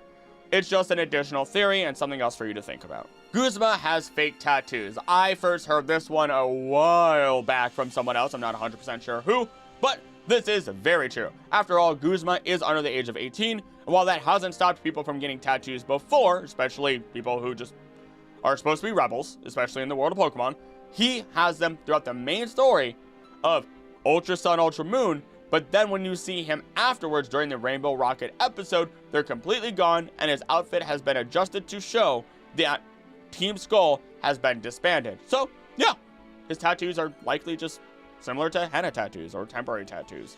That they, you know what, I want you to imagine Team Skull getting up every day and having an array of temporary tattoos that they put on themselves every morning. There you go, there's your new headcanon. Psychic Pokemon gains their bug weakness from humans. Now, that is very much something that has been discussed a million times over. I assume in one part of this theory, it could literally just be, yeah, psychic Pokemon represent the mind of a human. So what are humans scared of? Bugs, dark, ghosts. There it is. That's the last one. It took me a while to get that for some reason. Anywho, and what are psychic Pokemon weak to? Those three things. So, as such, we get where that weakness comes from. Alternatively, it could also be referencing the idea that because humans and Pokemon were once so similar that you couldn't tell the difference between them due to actual Darwinian evolution in the world, that, hey, maybe the psychic type Pokemon being relatives of humans contained and kept their intelligence, or that line of intelligence, that line of thinking, and as such have all the benefits and detriments of the human mind as a Pokemon and take it further. Now being very literally weak to Bug, Dark, and Ghost type Pokemon. Hassel is Ryuki. So we've talked about Hassel from Scarlet and Violet and Ryuki from Pokemon Sun and Moon. And they both have a very similar background. Ryuki being someone who wants to be famous and a rock musician, while Hassel left home to follow his dream of making music. And there is a significant age difference between them. They're both dragon tamers, or trainers rather. Hassel coming from a dragon tamer group, but based on past analysis, Hassel does not have the same dialect as the people from Kanto Johto, despite his visible relations to Claire and Lance, while Ryuki might be from Kanto due to the places he said he visited throughout his travels on his way to Alola, while also having an Aerodactyl in his concept art. Though that Aerodactyl we could also break down and see where we find that fossil. Either way, if we go on original relations, the Aerodactyl may hint that he is actually from Kanto. So while there are a number of interesting connections, I don't truly believe enough time passes in universe between those two games. They don't have the same ace, their only matching Pokemon is a Dragonite, and the accent is not kept. Or rather, why would somebody gain an accent as they get older? Because Hassel, when he gets emotional, seems to fall into his Shakespearean accent even more when he cries after his defeat in pure joy. As such, I don't quite believe this one, but I'm not going to say it's impossible. Clara, I'm not sure how to say her name, photoshopped her trainer card. It is exactly how it sounds, and evidence of this is shown just by looking at her normal and rare trainer card. Her rare trainer card seems to have her relatively caught by surprise, and she isn't even looking at the camera. Considering her nature and how she is more focused on trying to seem cute all the time, she probably would have had a fit if she knew that she was seen in that fashion. Meanwhile, when we look at her common card, she is completely dressed up, staring at the camera, posed, trying to be super cute, and you can bet you can see right there in the background the warping of a Slowbro who's like, huh? And that is no mistake. You might think, oh, it's a psychic type Pokemon, it might have messed with the camera, but she has Pokemon with her all the time, and even in the background of her rare card. And that is no mistake, I will say. That is warping away from her body, all to make her look more shapely and attractive to our human eye. Tate and Liza are related to Phoebe. This one actually took a little bit of work because within the games, Tate and Liza's grandparents are the guardians of Mount Pyre. These are described as an old couple that live on the summit of the mountain who are well versed in the legends of Hoenn. They guard the red and blue orb that are stopped by Team Aqua and Team Magma, respectively. Meanwhile, Phoebe is known to visit her grandmother at Mount Pyre as well, even tells the player how they made a lasting impression on them. This would insinuate that you did something of significance, possibly even bringing the orbs back or defeating the team while trying to protect the orb. There aren't really any other 100% guaranteed scenarios in which you would have left a lasting impression on Phoebe's grandmother. And if that's the case, then Tate, Liza, and Phoebe are all grandkids to the old couple that live on the summit of the mountain. Ghetsis' body is scarred. Now, this is based on the one image where you see him raising the crown of N above his head. One arm is covered in a black glove, while the other one does seem to have a scar, while the rest of his body is very much covered. Now, it is very likely. My reasoning for this is due to Ghetsis openly stating that he knows he will never be able to be the hero of Unova. This is why he chooses N to inherit the title. Yet when he first performs the ritual in the anime and summons Reshiram in order for it to appear for N, it doesn't go as planned, as Reshiram opens fire literally upon Ghetsis as all of Team Plasma then scrambles for safety. Ghetsis then yells out something to the effect of, "Reshiram, why are you attacking? What have I done wrong? Are we not worthy? What requirements have we yet to meet, to reach, to appease the dragon?" And while Ghetsis has the 7 stages to give him information, don't you think it'd be a little bit odd for Ghetsis, who is by far one of the worst human beings singularly within the world of Pokemon, to have not attempted to take Reshiram or Zekrom for himself right off the bat? Someone who is so cruel and self-centered as Ghetsis absolutely would have tried to control the dragons without having to even visually bow down to somebody else. Because his whole thing about bowing down to N and making N king is creating a scapegoat, creating somebody who can take the brunt, the face of his plan, while he is truly the mastermind, and he can knock this false king off of the throne whenever he wants. So, if Ghetsis had tried in the past, then there's a very good chance that he was attacked, allowing his body to then be scarred up after the attack and his thin survival. To what degree he is scarred is unknown, but I'm willing to really bet he got blasted by those dragons. Bill is a Pokemon. Rather than Bill being a person who had a mishap with his Pokemon human fusion machine, I read the Pokemon manga, and Bill talks in a southern voice, so every time I talk about Bill, I immediately want to go to that real southern drawl. Anywho, it is theorized that he was actually a genius Pokemon that needed you to help it become a human, instead of the opposite way around, and his machine had a, mishap. And while this is fun, there's not a lot of strength behind this theory. This is because of not only having a full family, full family, who knows him as a human, and multiple colleagues who are incredibly intelligent and would be pretty freaking open about a hyper-intelligent Pokemon, but also because of what we see in the Pokemon Adventures manga. We get a full teaser of Bill at the end of one of the chapters as he ends up fusing with a Rattata. He is henceforth, according to me, known as Bill Tata, and you should listen to my entire coverage of the Red Arc if you haven't already, as it's a 3-volume coverage of an amazing story, and I need to convince more people to read it, listen to it, whatever, and I want to do, and I keep saying it, the next section, the next arc of the story. The Elite Four commit genocide. There you go. That's your intrigue. Gengar and Nidorino trainers. Speaking of the Elite Four, people often look at the legendary trainers that we assumedly never met that are at the intros of the original games, when in fact we know exactly who they are.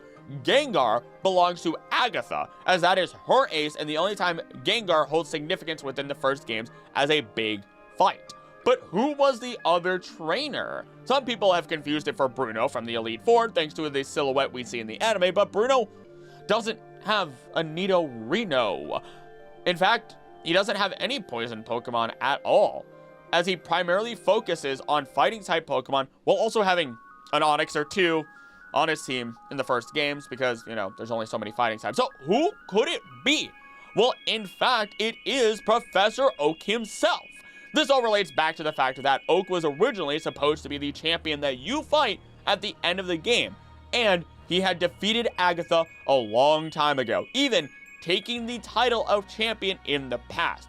We again get proof of this within the Pokemon Adventures manga, and while that is pretty cut and dry, I always find it interesting that Oak is depicted to not only not use fully evolved Pokemon, but instead try relying on the skill and knowledge he's acquired to gain the advantage over the opponent. He was and always will be an incredibly capable trainer, yet he chooses to be the best professor. Pocket Monsters, the animation canonicity. This is a big one. According to Bulbapedia, this is a novelization of the Pokemon the series. It was written by Takeshi Shudo, the chief writer of the original series, and illustrated by Sayuri Ichisi, the former lead character designer. It is a Super Quest novel published by Shogakukan. Only 2 volumes were published, and the second volume said, "To be continued in Pocket Monsters the Animation, Volume 3. But a third volume never appeared. The books reveal a lot of information not seen in the Pokemon series, such as information about Ash's father, and that Ash's mother runs the restaurant Pallet House. However, much of the information contained in the books has since become contradicted by later seasons of the TV show, which leaves the book's canonical status ambiguous. And because we can, let's see what TV Tropes has listed in terms of changes within these volumes, because while the books contradict the anime, we can see what could have been, or even get hints as to why things do happen in the anime and games. Pallet Town and its surrounding towns are the equivalent of Rust Belt Midwestern towns where a lack of jobs leaves everyone poor. Anyone who even qualifies for the Pokemon League is celebrated as a hero, like how small towns protect their players gone pro, and the last person who did this was nearly dead last in qualifications. It's not uncommon for would-be trainers to leave and never come back due to becoming total failures in their attempts to make it big. Delia has stopped pining for her husband after he disappeared on his journey, and it's mentioned her own dad did the same thing. Being a gym trainer is the only source of livelihood for many, and if you lose enough matches, you'll be stripped of your license.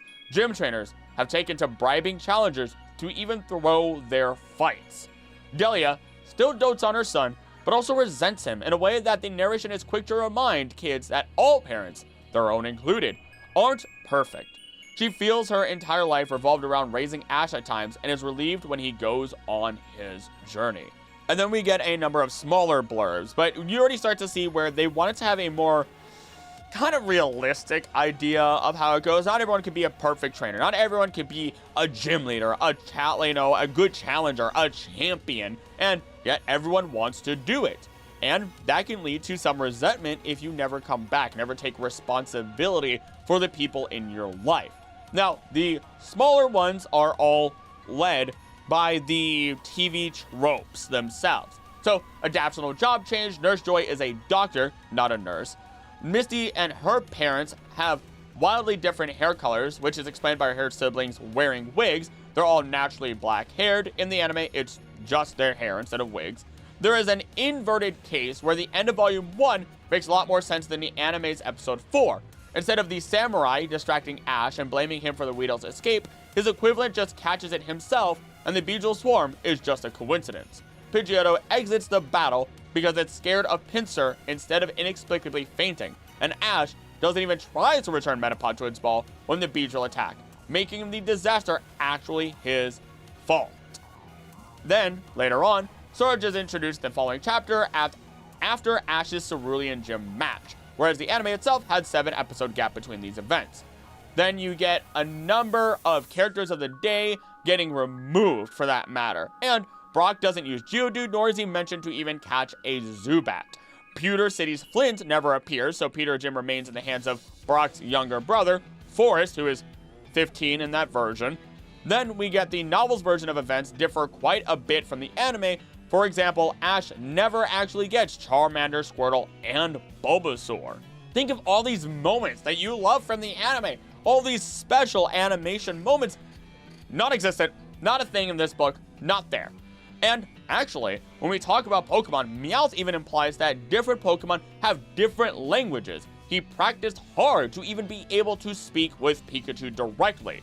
Brock says he regrets attacking Pikachu with Onix, especially since Pikachu would die if it exhausts all of its electricity. So we get the idea that, okay, sure, if Pokemon use up all of their energy, then they faint and die. I mean, that's actually pretty accurate to how we are as humans and how infinite energy, quote unquote, works. If you use it all up before it replenishes, yeah, you die. There's an old man in the Pewter City Museum who gave Ash a Thunderstone and may or may not be Ash's great-great-grandfather.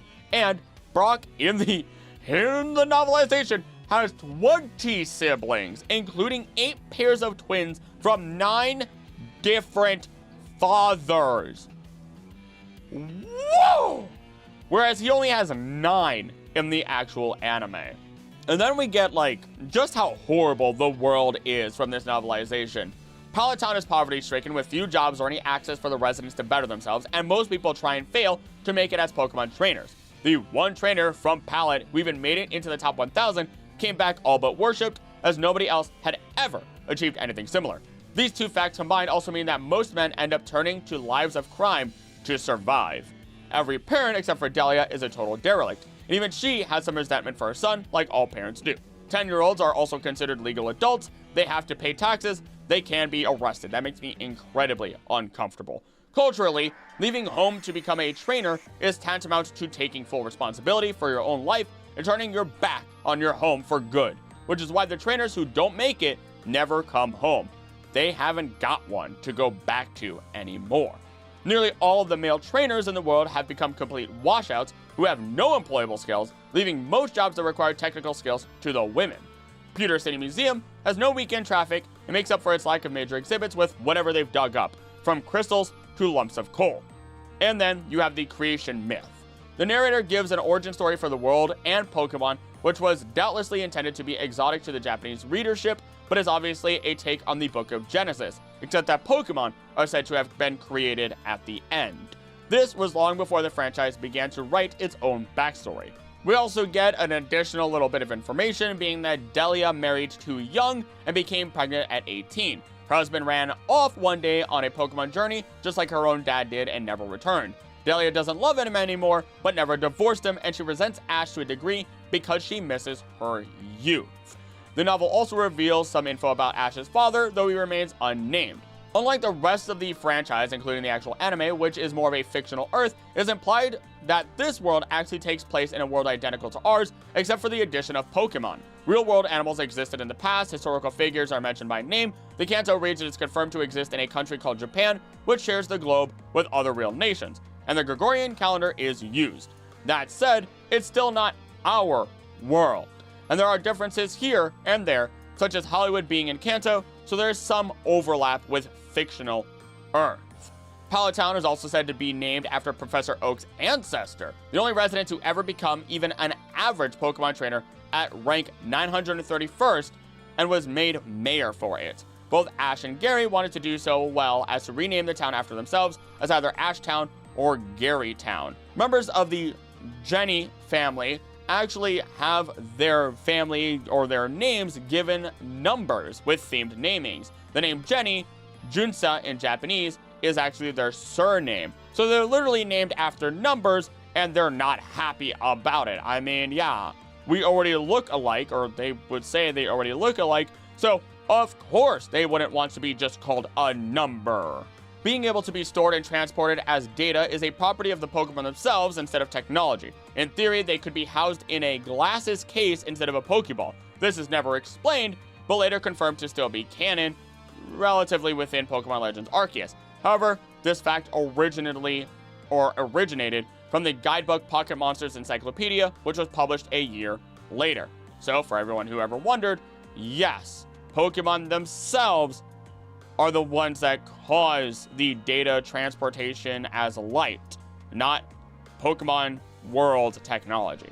Now look, I could read more, I do have a lot more here, but honestly, it just kind of gets bogged down and a little repetitive across the board, even when I tried to separate it. So if you really want to look through it, you can, but it gets really dreary and really drags you down because it's rough. They tried to make it more quote-unquote realistic through this adaptation of it, but it's just pain. It's just pain more than anything. And we can see how it was implied to have changed or changed things to wanting to have a more positive impact rather than this seemingly pessimistic and quote-unquote realistic one, as it, you know, eventually kind of adapts into a show that's similar to R.L. Stine, how he stated, hey, I never wanted real-life issues to be in my books.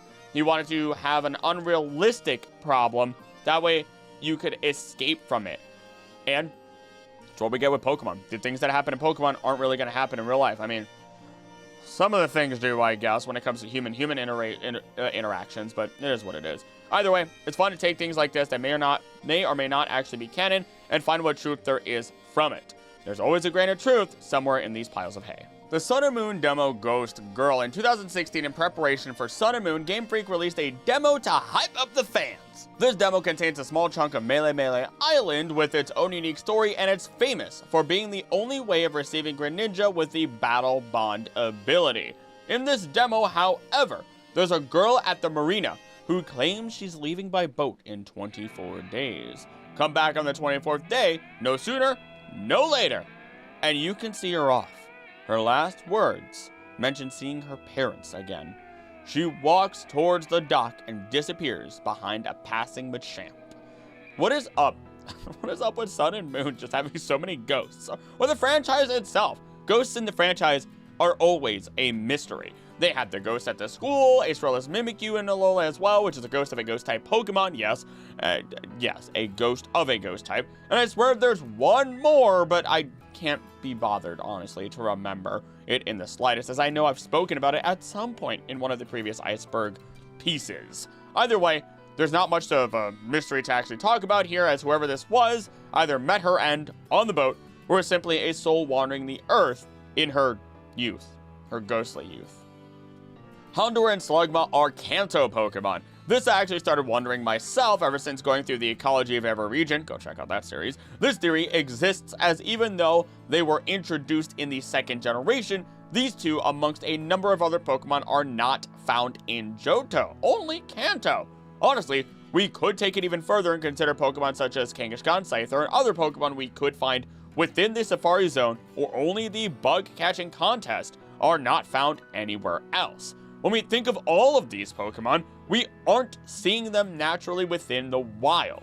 And while we don't know where they are if we were to wander off the route, or if they even are there are notes, or rather there are measurements showing that these routes have percentages as low as 1% encounter rates, making it very fair to state that these Pokemon, amongst many others that we find throughout other regions within the world, may not be native to the region in which their generation introduced them.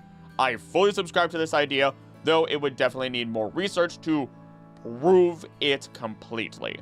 Relicanth is the perfect life form. This is all due to the fact that Relicanth is exactly as it was millions and millions of years ago. This is a play on the real-life Coelacanth, which is known to be one of the great ancestors, possibly one of the first 3 creatures that ever went from the sea onto land. And we know this because of the way that their fins move and how they have the fins at the bottom of their body, which is perfect for kind of moving themselves onto land.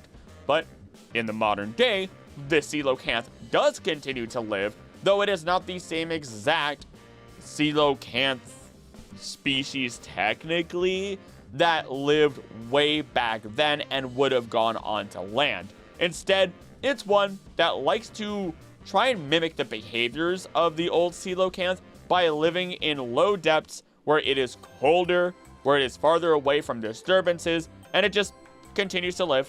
It's a living fossil, quote-unquote fossil. So it's really cool, and with Relicanth being based off of the Coelacanth, sure, Relicanth is a perfect life form, because Relicanth literally is the same Pokemon that it was millions and hundreds of millions, really, years ago. Channeler trainers let themselves be possessed. A channeler, otherwise known as a shaman in direct translation, is a type of Pokemon trainer that have only appeared in the Generation 1 games and their remakes. They are generally depicted as Shinto priestesses. They scared people away from Pokemon Tower and were presumably, unwittingly, helping Team Rocket make their base in the tower.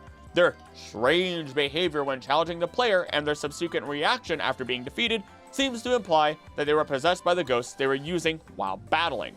In fact, some channelers apologize after battle, saying, "I was possessed," when spoken to. They specialize in ghost-type Pokemon, specifically Ghastly and Haunter, and in Pokemon Stadium they are known as mediums, which may lead to a confusion with a similar trainer class introduced in later games. They wear white robes and carry Gohei to help channel spirits. Gohei are used to bless or sanctify a person or object in various Shinto rituals. The Gohei is used for some ceremonies, but its usual purpose is to cleanse a sacred place in temples and to cleanse, bless, or exorcise any object that is thought to have negative energy. In addition to its use in purification rituals, it may be included in an Onusa, wooden wand with many sides. I'm sorry, that's the one word I did not look at. Either way, and serve as the object of worship in a Shinto shrine. So ultimately, this theory is like saying the Pope welcomed the spirit of the Annabelle doll into his body freely. Yeah, no, not a thing that would or should happen. What likely happened with these channelers is what is said to happen whenever people try to exorcise evil spirits. Because while there is no proof of possession out of the one time it was actually considered a singular time within a court of law, if you are trying to make a spirit flee, you cannot show any fear or hesitance. And since you're supposed to use the word of the Lord to do so, you better hope you believe in the words you're saying, otherwise they're just said to be completely useless otherwise. And honestly, even if you did believe in them, it might not work anyway, depending on the type of demon or ghost. In addition, when we look at Ghastly and Haunter, they're ghost types. They're not actually ghosts. They are bundles of gas and then concentrated gas, and then when it's Gengar, it's fully concentrated gas that is now just walking around most of the time instead of floating. So yeah, of course, they're not going to have the word of the Lord push them away. Instead, they're just going to possess your body because they can, and they love mischief. Moving on. Mega Flygon designs. According to Poke Beach, there was an interview with Ken Sugimori from Game Freak. Sugimori states, for Arun, he needed to have a Pokemon that could use the moves Fly and Secret Power, which are perfect moves for finding secret bases. And the only Hoenn Pokemon that wasn't used by a key character that fit that criteria was Flygon. It does not Mega Evolve, but I really like Flygon. The interviewer asks, key characters often carry a Pokemon that can Mega Evolve, but Flygon is an exception, right? And Sugimori responds one last time stating, Flygon has had the potential to have a Mega Evolution since X and Y, but we were unable to complete a design, and so it was dropped from consideration. Flygon, after all these years, after all the people, after everybody has wanted Flygon to have a design, was stopped because of artist's block. They wanted to give it to him. Never could. The Eternal Flower Floette event. This was all part of the original plans for X and Y and how many of them were actually scrapped along the way. This would also explain why this Pokemon is fully coded into a number of games and can be hacked in. This has also allowed us to understand where its signature move, Light of Ruin, comes from. Light of Ruin inflicts damage and the user receives recoil damage equal to 1/2 of the damage done to the target. It has 140 base power, 90% accuracy, and has the highest base power of any fairy type move.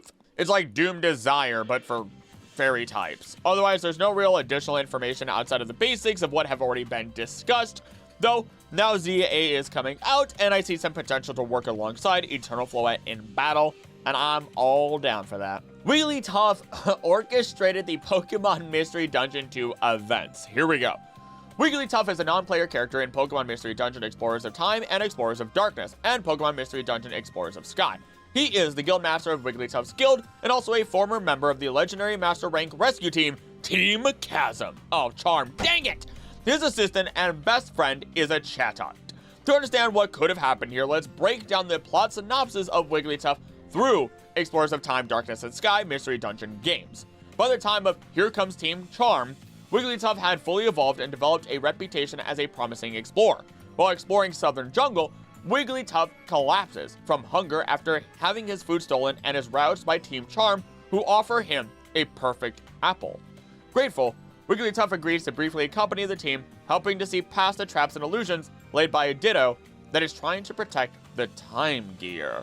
Lured by the promise of more perfect apples, Wigglytuff proceeds to go on more explorations with Team Charm before eventually parting ways. Right off the bat, that already allows Wigglytuff to have unknowingly helped others take a time gear, or multiple, which were already displaced and are vital pieces to the infrastructure of the universe. Let's continue. Eventually, Wigglytuff would settle down in Treasure Town and set up Wigglytuff's Guild, with Chatot as his second in command, while exploring other locations such as Waterfall Cave and discovering their secrets. On one exploration with Chatot, the two journeyed into Brine Cave and were set upon by Kabutops and two Omastar. Chatot shielded Wigglytuff from their attacks and passed out, prompting Wigglytuff to chase the Pokemon away and seek medical attention for Chatot. As luck would have it, a Lapras stood guard at the end of Brine Cave where a mysterious pattern was etched on the wall. Lapras agreed to help Wigglytuff, but also asked that he not look further into the pattern on the wall, to which Wigglytuff agreed. Now, to let you know, the pattern on the wall is kept secret because if anyone had the relic fragment, which your partner within the games did, then it would allow anyone to basically force Lapras to take them to the tower in which the time gears belong and where Dialga is. At this time, though, there are no time gears at Dialga's tower as they have all been misplaced or stolen. During Bidoof's wish, Wigglytuff leads the guild to Star Cave upon being informed by Chatot of Bidoof's actions, saving him from Team Rogue. He encourages Bidoof to seek Jirachi and finish his own exploration, but has to be held back by the guild from pursuing Jirachi himself in hopes of wishing for more perfect apples. This we've already talked about in the last Iceberg video, as this is a connecting theory to the idea that Bidoof, wishing for friends, moved Darkrai to these lands and kickstarted the loss of the time gears in its hopes for world domination. Now, Wigglytuff personally welcomes the player as we move through the story, and the partner when they sign up to form an exploration team of their own, as well as Team Skull when they attempt to hijack the guild's expedition towards Fog-bound Lake. Following Team Skull's actions, causing the player to fail in their mission to retrieve perfect apples from Apple Woods, Wigglytuff nearly loses his temper, but is placated by Team Skull's own offering of a perfect apple. Really just food motivated here. Despite Chatot's misgivings, Wigglytuff permits everyone to join the expedition, and soundly defeats Team Skull off-screen when they attempt to knock Wigglytuff out. Upon discovering that the secret of Fog-bound Lake is a time gear, he promises to keep it a secret at the request of Uxie. So once again, we get another situation in which a time gear is being kept secret, but it was at the request of Uxie.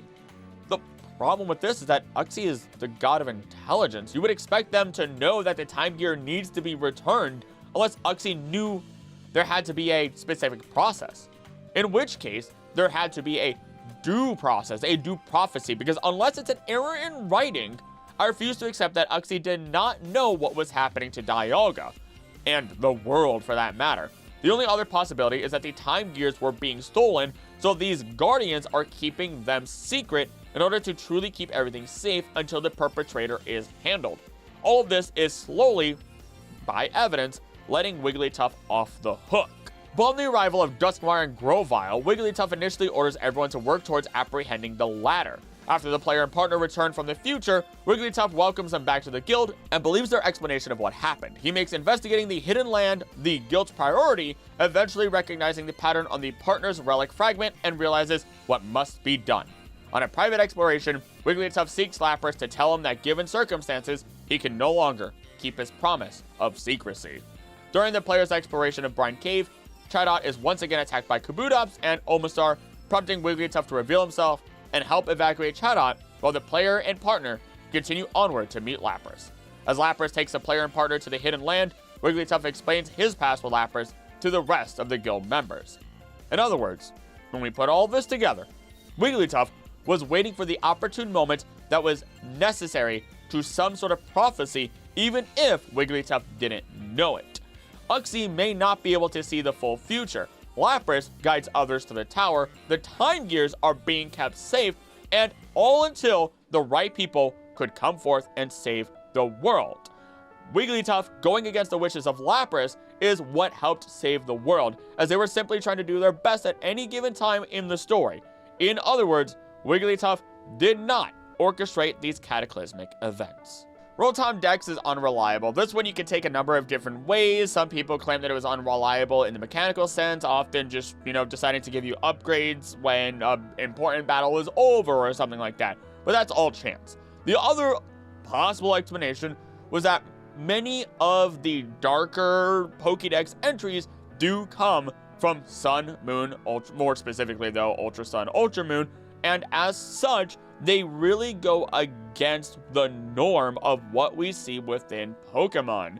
Though at the same time, we do get the Rotom phone later on in the series, and again, that one is being controlled by Rotom. So those entries, though, are rather normal and for the most part don't seem to stand out against anything else. So either Rotom Dex in Alola had a little bit of fun and wanted to make things a little weird. Alternatively, the Rotom phone in Galar was a little bit more behaved and less mischievous. Ultimately, you can take it as you will. I don't know any other way to actually swing this one, but I didn't want to ignore it. Garchomp's home region. I took a little bit to look into this one a lot further as well, as I couldn't find anything directly on Garchomp. What I was able to find is that it states that Gible used to live in the tropics. I'm not going to spend a ton of time on this, as this does relate to the whole same thing that I stated earlier, with Houndour actually belonging in Kanto, not Johto being the native region for it. And we might as well throw in the idea that Cufant and Caparaja were originally not native to Galar or Paldea and were instead imported to help with construction, them being the replacement for Indian elephants within the world of Pokemon. So maybe we'll find out where all these Pokemon exist from, and again, it's just an additional little tack on to the earlier theory. Sinjoh is a pocket dimension, so we've talked about this one before, but not as it being its own dimension. Let's look at the following supporting information. The Sinjoh ruins are outside of the range of the map and therefore are not part of the regions of Kanto or Johto. It is unknown where exactly they are in relation to Sinnoh and Mount Coronet. The only hint of their location is the Pokegear's map of Johto, pointing far north of Blackthorn City and northeast of the Lake of Rage. They can be visited by way of a mysterious entry point in the ruins of Alph, created by the Unown and Arceus. Fly and teleport cannot be used to leave the Sinjoh ruins, though an elderly man with an Abra who is staying in the cabin offers to teleport the player back home, much like the old man and his Abra at the Indigo Plateau in Generation 2. If the player leaves before talking to Cynthia, when they return to the ruins of Alpha with Arceus, all of the events will be repeated as if nothing had happened, including the hiker meeting the player at the entrance. It's almost like everything's on a loop. The creation event that takes place here includes real-life pictures.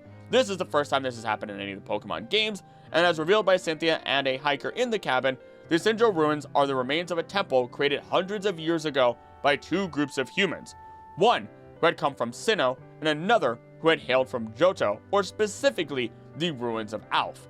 Because of this, the ruins contain elements of both the Temple of Sinnoh and the ruins of Alph as a sign of the blending of the two cultures. It is unknown what brought the two clans together to build a temple for Arceus, but this probably has to do with the underlying relationship between it and the unknown. So these two groups of people are not going to be the Diamond and the Pearl clan, but if they are from Sinnoh, it could be the Celestica people. And as for the people from Johto, we know that Commander Komodo is originally from Johto. Alternatively, this could relate to the Kimono Girls because they're essentially the lore keepers of Johto, considering Ho-Oh, Lugia, the Bell, and Brass Tower, but we don't have super concrete evidence to speak on that currently. Cynthia stands in front of the mystery stage and will only allow the player to pass if the only Pokemon in the party is a singular Arceus. If the player has another Pokemon, she recommends that they use the PC in the cabin to deposit them in the Pokemon storage system. When the player has only a single Arceus in the party, Cynthia explains which circle represents which member of the Pokemon of Myth, and that the central circle represents Arceus. She then tells the player to choose one of these three legendary Pokemon. Once a Pokemon is chosen, Arceus moves to its circle in the center and is surrounded by Unknown. Several images of outer space appear, followed by an image of Arceus' head. Then a montage of real-world images appear on the screen, behind an image of Arceus' overworld sprite standing on the mystery stage, with only the design of the stage showing by illuminating the lines. This then cuts an image of Arceus' head, followed by a photo of the Earth.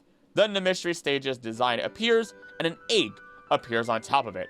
A crack appears in the egg. The screen then fades to black. And when you fade back in to the overworld, you have a mysterious round object colored depending on the chosen Pokemon, as it is levitating above Arceus' head. This round object then swirls around and goes next to the player, and it takes the shape of the chosen Pokemon and the player obtains it. This Pokemon will either be Dialga, Palkia, or Giratina at level 1, equipped with its respective orb. Once the process is complete, Cynthia approaches the player and discusses the significance of what happened. Suddenly, the player is then teleported back to the ruins of Alph, where the lead archaeologist is shocked to see the player after they disappeared right in front of him. The lead archaeologist then concludes that the combined power of Arceus and the Unown teleported the player to the Sinjo ruins. He then ponders how Arceus, Unown, and the ruins of Alph are connected. So, my thoughts on this are as follows. I believe that the ruins themselves are real, but the second you step in, the fact that you are only allowed to have Arceus to really begin everything, it does become one of Arceus's pocket dimensions, similar to what we see in Pokemon Legends Arceus when we battle against him in a boss battle. Who is to say that all of the other 999 arms of the one true Arceus don't have their own pocket dimensions with all different styles? It would be catastrophic to some degree if, let's say, you chose Giratina, Dialga, or Palkia, because they can rampage as well, and they do decide to rampage, just being free in the open world. Well, at least you chose them. They hatched from their egg at a level 1 and are hopefully not as dangerous as they would be. If they do have a temperamental behavior or mindset, then at least they are contained. This may be more than just a simple, oh, it is or isn't a pocket dimension, or the ruins are or aren't actually real. Again, the ruins are real. Once you go inside, similar to how Mesprit, Uxie, and Azelf, when you go inside their caves, it may be their own pocket dimension on the inside. It's the same here with Arceus. This is used to keep them safe and keep you safe from what may be happening inside. Solgaleo is in movie 3. Technically, in the third Pokemon movie, 2001, Molly's dad reads to her from a book about a legendary Pokemon. One page depicts a legendary Pokemon based on the sun shining over a region with hibiscus flowers, alluding to the Hawaii-based region in Pokemon Sun and Moon and the Pokemon Solgaleo. Now, when we look at Solgaleo, yes, it has the radiating sun pattern. It does have Galileo, the Leo Lion, which is also like an emissary under the sun, the star sign, that is, and the list goes on and on. Actually, when we look at Galileo and the Alchemist's Lion even, we see that like the lion that eats the sun could be what potentially helped inspire Solgaleo to be a lion, or even other potential forms of media that all lead into the sun and a lion being so closely related to each other. Now, I think it's really cool. I don't think Solgaleo was planned that early on. It seems pretty much impossible. But when you are creating new forms of media for something that has existed for decades at this point, or soon to be 3 decades, then yes, what your job is to continually look back at what has already been created and ensure that you can draw these connections to make them feel like they've always been here, thus making people feel a little bit happier as things are more conclusive and, again, tied together. Mecha Mewtwo creation. This just revolves around the story of it, not necessarily how it was created, but let's go over it.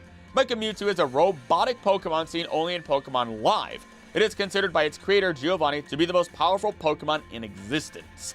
Mecha Mewtwo is able to learn any move and amplify its power, and by the end of Pokemon Live, it had learned every move in Generation 1.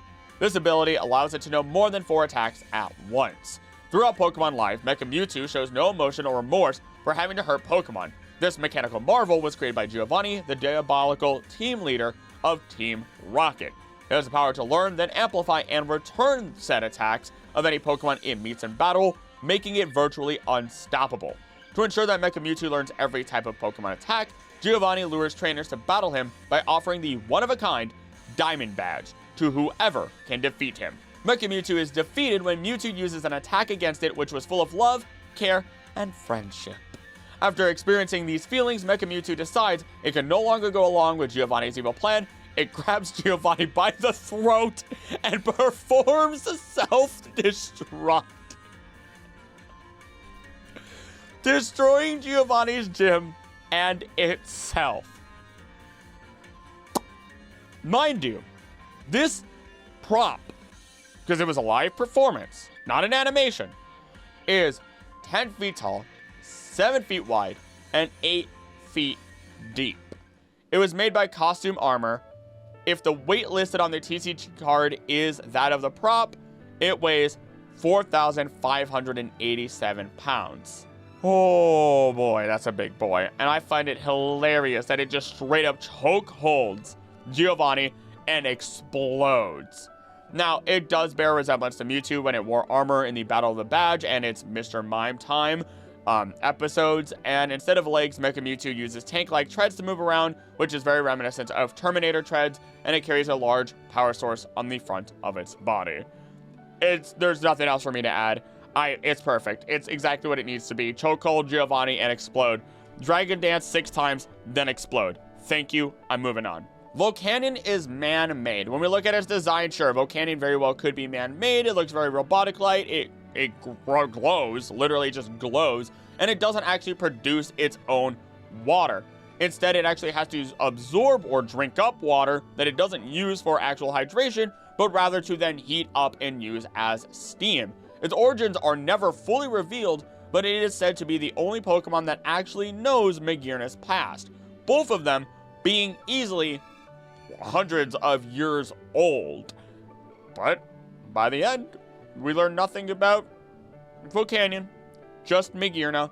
But because of their ties with each other, we very well could assume that it is man-made as well. Some people have gone to the trouble of potentially thinking that it might be a Paradox Pokemon.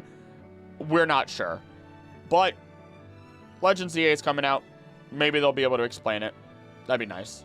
Mount Silver Forest Map. Originally, Mount Silver was intended to be named Mount Fuji. In addition, the pathway leading up to the entrance was not just a small stroll through the path, but rather another long and winding pathway leading to the true entrance of the mountain. It's essentially just a beta map that was changed likely because the mountain was already enough of a trek to get through and they didn't need to elongate the process of getting through it any further as to avoid frustrating players in their final leg of their journey. Pokemon Duel Lost Island Hotels. Pokemon Duel is a strategy game based on the Pokemon trading figure game. Players collect and build their own deck from a large range of figures with different characteristics. The player signs up for the Pokemon Figure Game PFG World Championship, though without knowledge of how to play the game. On the flight there, they meet Luca, who offers to teach them how to play. Upon arrival at Carmonte Island, all players are given an AI device, though Luca remarks that the player's device, Carlo, is much more talkative than any other AI he's seen. At the opening ceremony, the current PFG champion, Master Rose, announces that players must collect 9 emblems from the island's 9 hotels, then challenge Rose himself to win the tournament's prize, ownership of the final hotel itself, Jewel Tower. For the first phase of the tournament, only players who earn at least 5 emblems will be able to proceed, though only the first 6 hotels were released prior to the game's discontinuation on October 31st, 2019, making it no longer playable and leaving the story unresolved. But honestly, let's talk about that story because you can understand why people might want to know a little bit more about it. Basically, it does revolve around AI, and the fact that there was a singular, incredibly powerful AI unit that got split in half. That AI unit was split between the 2 families, one having a similar AI to the one that you have, yours being the good-natured one, while the other one is evil. Now, there are some quotes in here, such as, unfinished AI device did belong to this other individual's father, which he stuttered tirelessly to improve, as he believed making the perfect AI to be his vengeance against his father. This perfect AI was called Gemini and had 2 halves, the good half being your Carlo, as I stated, and the bad half another. Number 7's, a character within the story, obsession with AI has led him to closely monitor Carlo's performance and wish to rid the world of selfish humans like his father, believing only AI can be trusted. Ugh. So the idea behind that is that AI is a more logical thing. Think Cyrus from Team Galactic. Cyrus wanted to rid the world of spirit, not the actual spirit, but rather emotion. because emotions, by some people's standards and their beliefs, is something that clouds your judgment. If you have cold, hard, logical reasoning, you should theoretically always make the correct decision. But that is not the case, even when these people believe this. Now, there's also additional stuff, such as the change to disestablish AI to favor the skill of the players, as shown by the following blurb. Lucas asks what Roger's intentions are, and Roger explains that he plans to eliminate AI from PFG in an effort to make the game about player skill instead of simply using money to buy the best figures and letting the AI play. Lucas points out Roger's hypocrisy, but Roger claims that his knowledge of winning by wealth makes the situation clear to him. He demands the players and Lucas' AI devices in exchange for Tia, who they kidnapped, and her return, as he believes both devices special in their AI capabilities. So there's a lot of plot points and ideas that are thrown around here. The idea of good AI, bad AI, how is it used? Is it actually a hamper or a growth? Does it actually establish fun? Is it worth using? Because if the AI is doing everything, then what are you doing? If you're letting the AI control your life, what life do you have? Is there any real skill? Or are you just giving the robot the tools it needs to win and then letting the robot win? In addition to, again, this whole idea of split between good and bad AI from the perfect AI that did exist. Just a lot of stuff to consider, and it's really funny to talk about it considering our modern situation here. Volcanion in Johto and Sinnoh. If the player has Volcanion in their team, the head of TV Mauville, a television station in Hoenn, the individual can show the player secret TV specials made about Volcanion. One of these specials takes place in Johto. The head of the expeditions featured in these specials is Brandon, a famous explorer and the frontier brain of the Battle Pyramid from Pokemon Emerald. What's very interesting about this is that Brandon has a team of legendary birds and then a team of the Regis excluding Regigigas. His Japanese name is Jindai, which relates to ancient time. And with Volcanion appearing in Johto and Sinnoh, places that make up the name of Sinjoh, there's even more to Volcanion than we have been made aware of.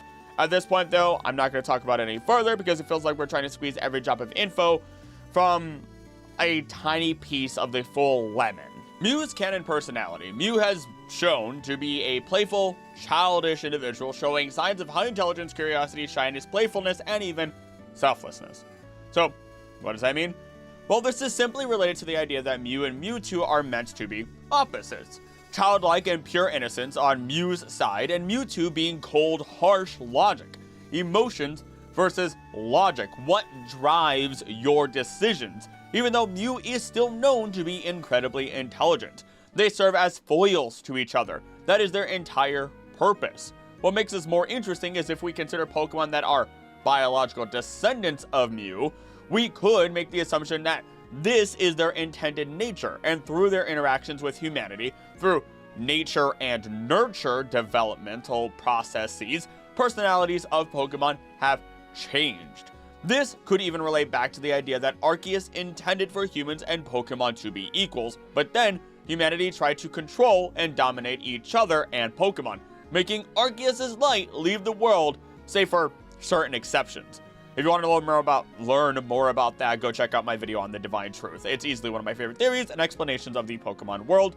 And so we're going to move on to How's father. How mentions that his father is not in Alola and is likely on his own adventure, presumably in Kanto. After asking the player and their mom about Kanto, he decides to train hard to one day travel there to find both Lily and his father, who is a strong trainer who had hated being the son of a kahuna and thus had moved out of Alola. How also warns that he will try to beat the player and snatch them of their champion title, now that he is strong enough. Afterwards, How can be found in Iki Town, training a pair of reformed Team Skull grunts in Alolan sumo. Even when we look at the anime, Hal's father is said to be on the island, the two of them coming back from a trip, but otherwise is never actually seen on screen. We can make a lot of assumptions as to who his father is, but it's difficult to pinpoint who it exactly is. The closest we might be able to get, or something that people might say, is Victor from the Peak Kahuna episode of the anime, but he may just be from the Seafoam Islands that we see him at. But it's not exactly confirmed, especially as he is shown as a child and having lived there a long time, assumedly. But there is always the chance that he is Hal's father, I don't know, maybe we'll find out one day who it is, because otherwise there's no actual leads. Team Rocket created the Coughing line. Coughing can only be caught in the Pokemon Mansion within the first generation. This is the place where Mewtwo was created before it escaped and the mansion burned.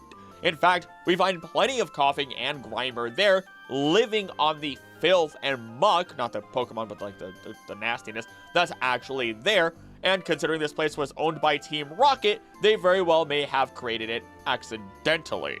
We also know that Coughing and Wheezing thrive off of airborne pollution of all forms, even sitting above trash in order to intake the fumes from decay. In addition, they are unstable with the gas within their body, making them prone to suddenly explode. This could be a product of their creation within the burned mansion, as do chemicals, products that burned, the mansion itself, and potentially decay of biomatter could have just kind of coalesced in an unstable manner, proving to their creation.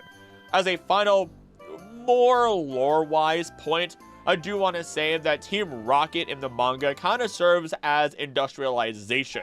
Blue does state how Pallet Town is a beautiful place, that it is untouched by the evils of humanity, how it is like the clean place. That's why it's called Pallet Town. It's clean. And meanwhile, as much as they wanted Team Rocket and they attack Professor Oak and have even tried to convince Professor Oak to let them have it in the past to work with them, as many of the gym leaders kind of turn tail and actually or turn heel and become evil forces against the Kanto region, Giovanni proceeds to do what he can and takes even Viridian Forest as his own place to raise powerful Pokemon that would otherwise never be seen there. So, sure, whether Team Rocket did it on purpose or an accident, I lean towards more the accident idea, but considering the idea that Team Rocket is the advance of humanity and their destruction through industrialization in some medias as a minor theme, I could absolutely get behind this theory. Trainer's Choice never played Pokemon. Pokemon Trainer's Choice is a feature from the English dub of the Pokemon the series Ruby and Sapphire, starting from what you seed is what you get. Trainer's Choice was the lead-in to the mid-show advertisement break. It replaced the original series Who's That Pokemon segment. It was not used in the original Japanese version of the series. Instead, a simple eye catch was shown. You know the best eye catches out there? Gurmlagon. Anywho, the final Trainer's Choice aired with Pasta La Vista. It was not replaced with a similar feature, nor has it ever been reintroduced.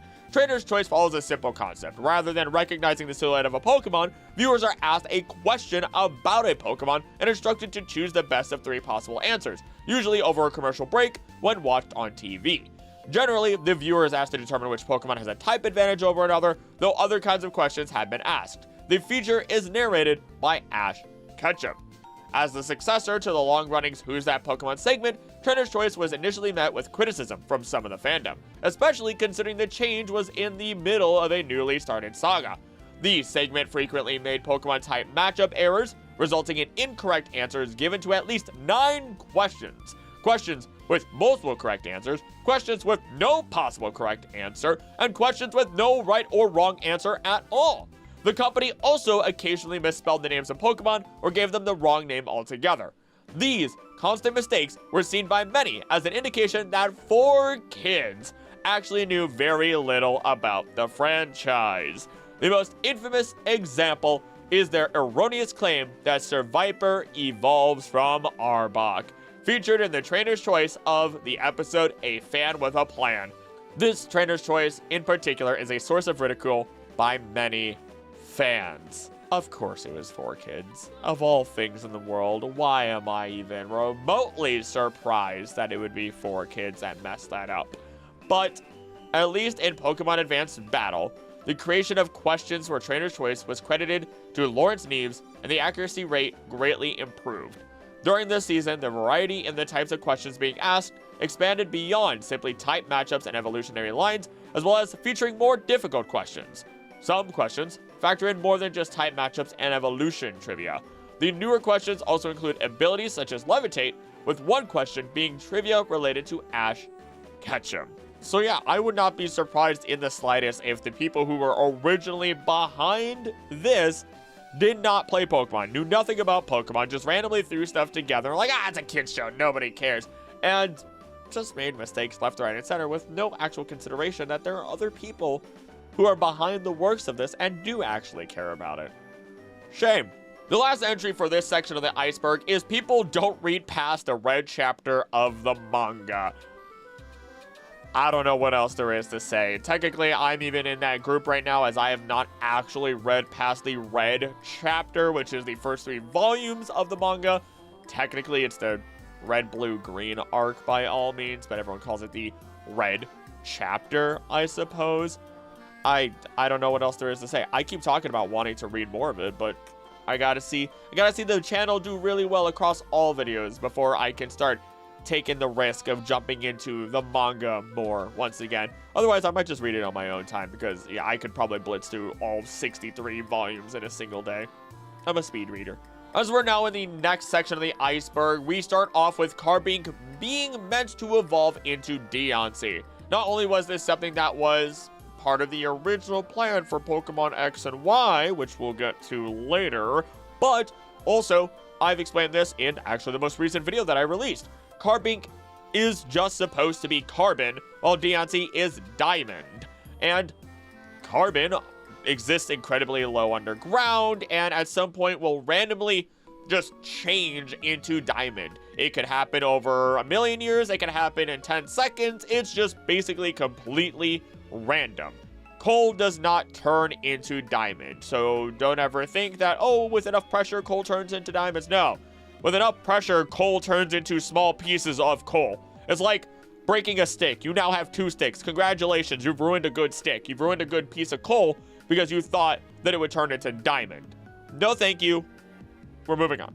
Ash's death in the original draft of the first film. I was able to find some relatively reliable info thanks to GameSpot, of all things. Now, the uncut birth of Mewtwo was originally supposed to be part of that movie. It was supposed to basically be the whole idea of, and this is the 3rd time I've talked about it, Mewtwo and not only him, or it rather, but Bulbasaur, Charmander, Squirtle, and even Dr. Fuji's daughter all being clones. And by the end of it, the only survivor is Mewtwo, while everyone else passes away. And this is when Mewtwo cries. The short also explains that Pokemon tears are supposed to be special, because their tears are filled with life, explaining how they can magically revive Ash when he turns to stone later on in the movie. Then, after the uncut part is over, that was originally part of the film again, we get the actual movie. Mewtwo wakes up wondering who he is, or who it is, where it is, and why it came to be. When it doesn't get the answers it wants, Mewtwo blows everyone up. This short prologue alone gives us an entirely different Mewtwo, one that isn't just a despot wanting to kill everyone, but a confused creature in the middle of an existential crisis. In a series of blogs, Takeshi Shudo, chief writer for the original series of the anime and the first movie, detailed his original plans for Pokemon. The first movie, he wrote that prologue in order to make a film that not only entertained kids, but mentally stimulated their parents with some tough questions of existentialism. The conflict of his film came from Mewtwo's struggle to find meaning to existence, or its existence specifically. This is far less ambitious in the version of the movie, localized for Western audiences. In the original, there is no wanting to annihilate the world and rule it. All Mewtwo wants is answers to the questions regarding its identity, purpose, and most of all, its own value. Mewtwo then decides the best way to do this is by testing its power. If Mewtwo is stronger than the strongest Pokemon trainers or even Mew, then surely its life has to have some sort of value. If Mewtwo's clone, Army, can defeat natural-born Pokemon, then they must have a more valid reason to live than the originals, right? While Mewtwo does mention that humans aren't fit to rule the world, when asked, he mentions that Pokemon aren't fit either. He's just trying to figure out his place the only way he learned how. And the original version of Mewtwo is not just a maniacally evil and genocidal psychopath, but a villain with depth and an arc. So what happened? Turns out, here we go again, Nintendo and 4Kids happened. The official very 90s US website for the movie clearly states that Pokemon the first movie had to be virtually reimagined for American audiences. Nintendo, which owns all rights to Pokemon in America, bought 4Kids Entertainment, on board to essentially Americanize the movie. 4Kids is infamous for heavily censoring the shows they buy, removing things like guns, cigarettes, and religious symbols, and even changing Japanese food like rice balls for more recognizable American food, like jelly donuts. In the year between the Japanese and US releases of the movie, 4Kids Norman Grossfield dramatically rewrote the script, incorporating all new story elements, according to the website. They also rescored the entire movie with music that Grossfield thought better reflected what American kids would respond to, which explains the weird inclusion of Christina Aguilera and M2M, and also the very excellent Brother My Brother, which plays during the final battle. Again, this is all, I'm basically direct quoting this entire time, just to let you guys know. These changes did not sit well with the writers and producers of the Japanese original. As written in an essay and quoted by Tobin in Pikachu's Global Adventure, The Rise and Fall of Pokemon, executive producer Masakazu Kubo wrote that the people at Warner gave us some hassle over the script. According to them, the Japanese original does not distinguish clearly enough between the good guys and the bad. According to Kubo, the distributor told him that the viewers would not be able to know who to identify with and who to cheer on. In other words, the heroes and the villains needed to be identified clearly. And I feel my blood boiling so much right now because media literacy has always been dead if that is the case. I am sorry, the whole purpose of it is to have a gray antagonist. A morally gray antagonist is not always needed. Sometimes you do need the black and the white to make things a little bit more clear of, oh no, that's a bad person. But in this case, with the whole moral and the whole meaning behind it, no, leave it morally gray. That's the whole purpose of it. You're not supposed to hate Mewtwo, and luckily people don't hate Mewtwo, to my knowledge. There is fear and a level of respect, and also, once you learn more and more about Mewtwo, hopefully, not pity, but like understanding of why Mewtwo acts the way that it does. It makes me angry. Learning all of that genuinely makes me so incredibly angry that I just smile because it pains me. But it doesn't stop there. While the heartbreaking fight is going on, we cut to the human characters witnessing the carnage, and here's where the biggest and worst change happens. In the US dub, which was then translated in all Western countries, the characters realize that violence is wrong and Pokemon should absolutely never fight one another. It's a very strange message to have in a movie based on a franchise that's all about having Pokemon fight each other. Yeah, kinda is, I suppose, direct quoting. Only this isn't the message of Shudo's original script, since the whole plot of Mewtwo was that it wanted to find its place in the world, and the fighting was a way to show that the clones' lives had more value. The human character's moment of realization involves them talking about how both originals and copies are still living creatures and therefore their lives have value. When Ash gets petrified and the Pokemon tears bring him back, both Mew and Mewtwo finally realize that all lives are meaningful, whether human or Pokemon, original or lab grown. This message is far more fitting of the franchise's mythology, since Pokemon don't really fight to the death, they just kind of faint, with a couple of exceptions, honestly.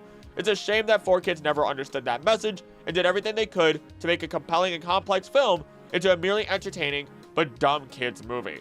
Takeshi Shudo may have had some weird ideas. He wanted to end the anime with the revelation that it was all in Ash's head. Yeah. I feel like I just told flat earthers that the earth is a cube. That they weren't quite correct, but they were correct technically. And that hurts me physically. That hurts me so much. Because yes, again, Takeshi Shudo, for if you need a repeat, wanted to end the entire story of Pokemon on the idea that everything was within Ash's head, and he even wanted another movie involving a Spartacus-like revolution led by Pikachu. So let's explain this all a little bit better. Takeshi Shudo was the head writer, again, for the first 3 seasons of the Pokemon anime, as well as the screenwriter for the first 3 Pokemon movies. While many of the Pokemon episodes Shudo oversaw were filled with messages about the bonds of friendship, Shudo apparently had a dark ending in mind, I guess it's kind of dark, for the Pokemon franchise. A recently translated blog post written a year before Shudo died in 2010 hinted that Shudo wanted to end the show with Ash, or Satoshi, as an old man, and revealing that his Pokemon adventures were all figments of his imagination. Months and years having passed, Satoshi, who has become an old man, suddenly remembers the old days. The translated blog post says, "It is an embellished memory of childhood, a fantasy. The imaginary creatures, Pokemon, and their adventure, friendship, coexistence, that is, in the real human world, something Satoshi could not possibly encounter. However, somewhere in childhood, surely Pikachu and the other Pokemon are there. Jessie, James are there, Mewtwo is there, everybody. And to explain the Spartan Pikachu, it was proposed as a fourth movie in which Pikachu became a revolutionary and helped lead his Pokemon brethren out of captivity, and ended with Ash and Pikachu fighting each other. So, as much as I was dramatic there, I think if it actually went that direction and you did it just right, sure. But you have to end that strong if you want it all to officially be within somebody's imagination. You really have to have years and years and years before you could do that. And bring it all to a close, get all the nostalgia in there, and let them pass away, right? I don't like the theories behind it, but if you do it right, I could be okay if the writing was that it was all inside of his head. He's remembering it all fondly, and then Ash passes away. There's a very good way to do it, and there's nothing more to say on there, so we're going to move on to the ghost girl in Phoebe's room. That's literally it. When Phoebe says, "Careful, there's a ghost in my room," then yeah, if you actually darken the image, you will see the 3D model of a young girl transparent in the background. The fun part about this is that Phoebe's not concerned about it whatsoever. She's just trying to freak you out. Why? Because Phoebe had gained the ability to talk to and see ghosts pretty much freely. It's part of why she actually becomes a ghost-type Pokemon trainer. It's her specialty. Everything about ghosts. So, by all means, yeah, you've got nothing to worry about when it comes to that ghost girl. And again, the ghosts are all over the Pokemon. Ghost Pokemon, ghost people, ghosts, you name it. Usain Bolt is in Team Skull. There is a 15-second ad, I actually believe there are two of them, in which Team Skull is dancing on screen, and one of them ends up being Usain Bolt, who even has a Pikachu on his team. What else? It's literally just Usain Bolt is in Team Skull. It's just something that was a lost piece of media that shocked me to be reintroduced to so many years later, probably because I never saw most of those ads. Movie 10 Darkrai came from Pokemon Mystery Dungeon. The plot of the end of Mystery Dungeon, Explorers of Time, Darkness, and Sky, is the following. At the bottom of Dark Crater, they confront Darkrai, who further reveals it was also him that caused the player's memory loss and transformation into a Pokemon by attacking him and Grovyle in the time stream. Despite this, the team prepares to battle Darkrai, but he offers them the chance to join him and rule the world. So he has very distinct plans of dominating the entire world through this.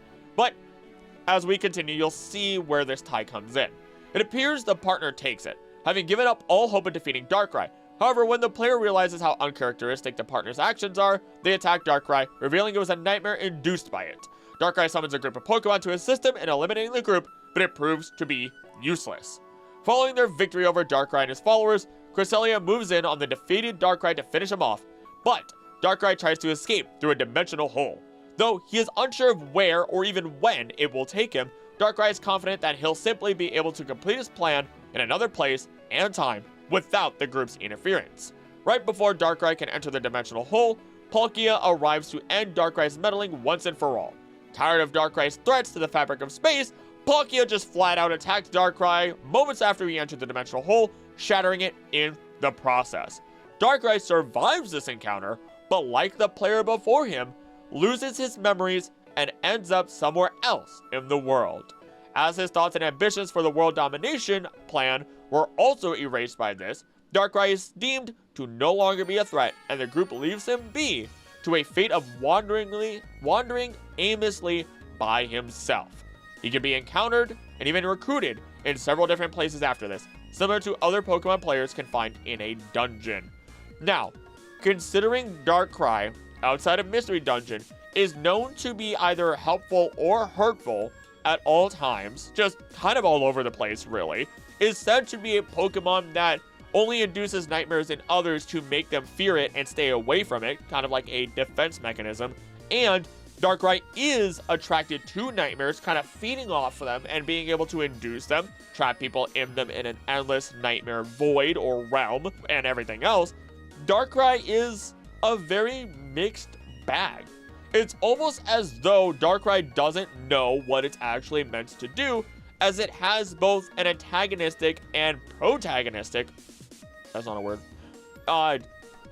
relationship with Cresselia, who continually appears alongside or against it. So, what's the theory here then?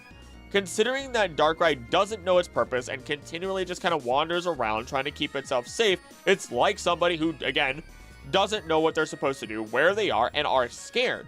The best way to make sure that you don't get hurt then is to make sure that people stay away from you, which is why you induce the nightmares.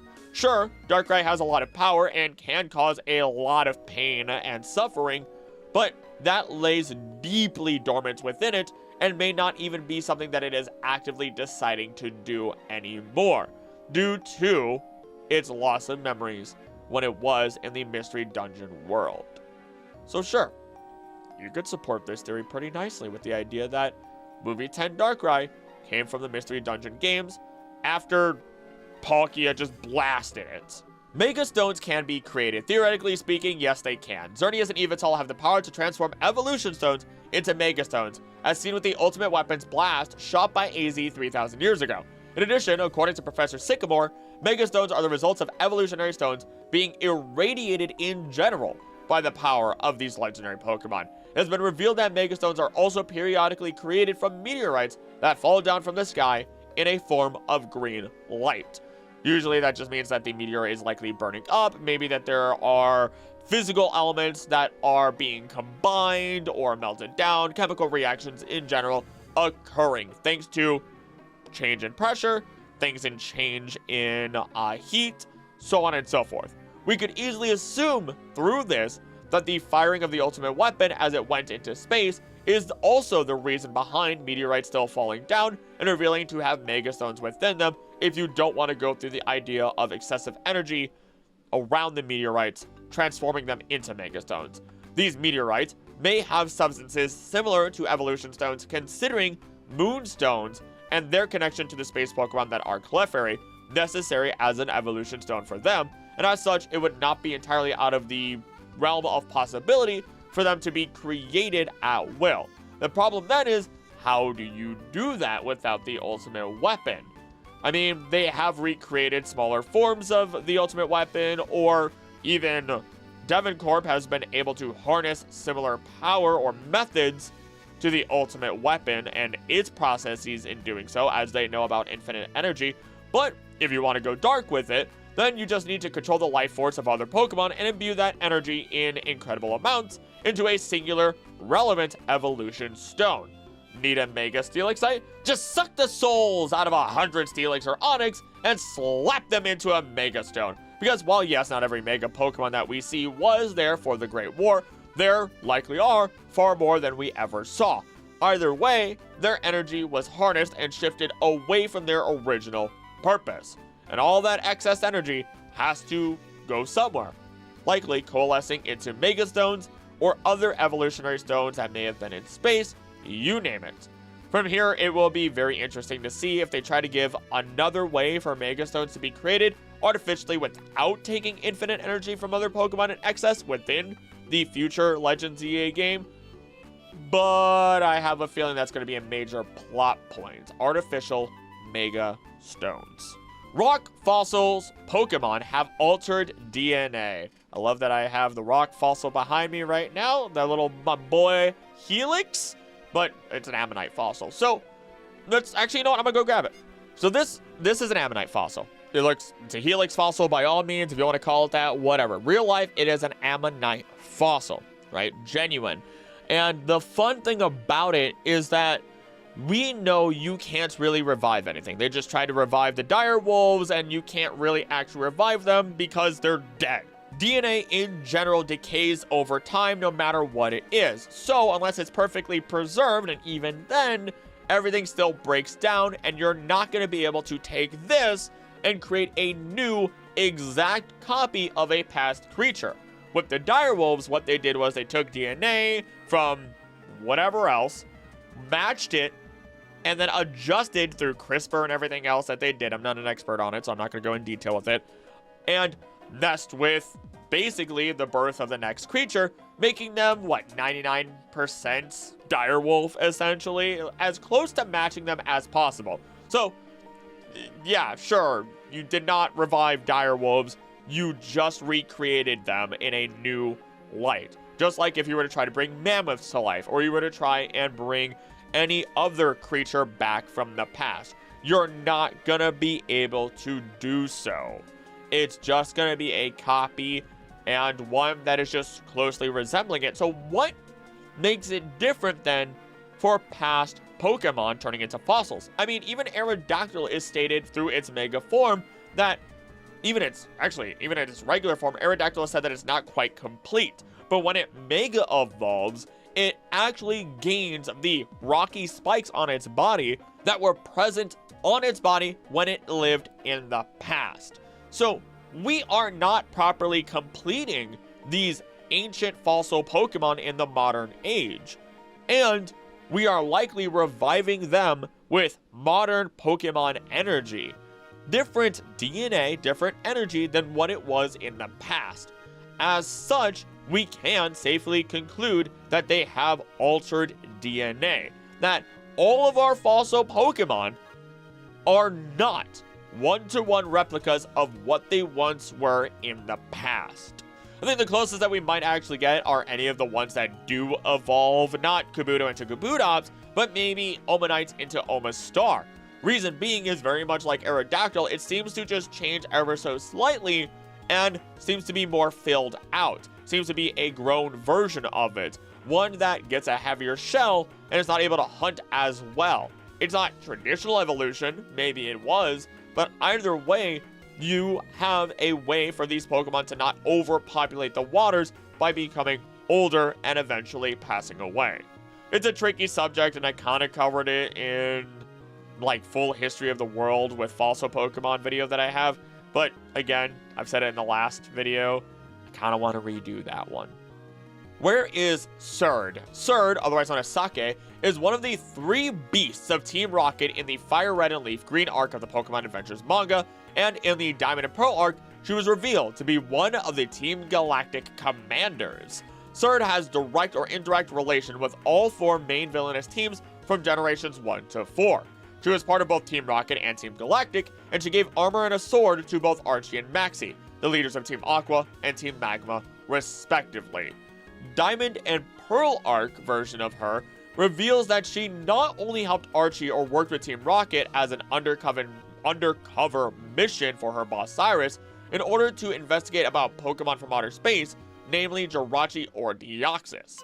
To fulfill her agendas, she selected a Team Galactic grunt and released him from the Team Galactic hive mind, implanting her will on him instead to carry out plans autonomously.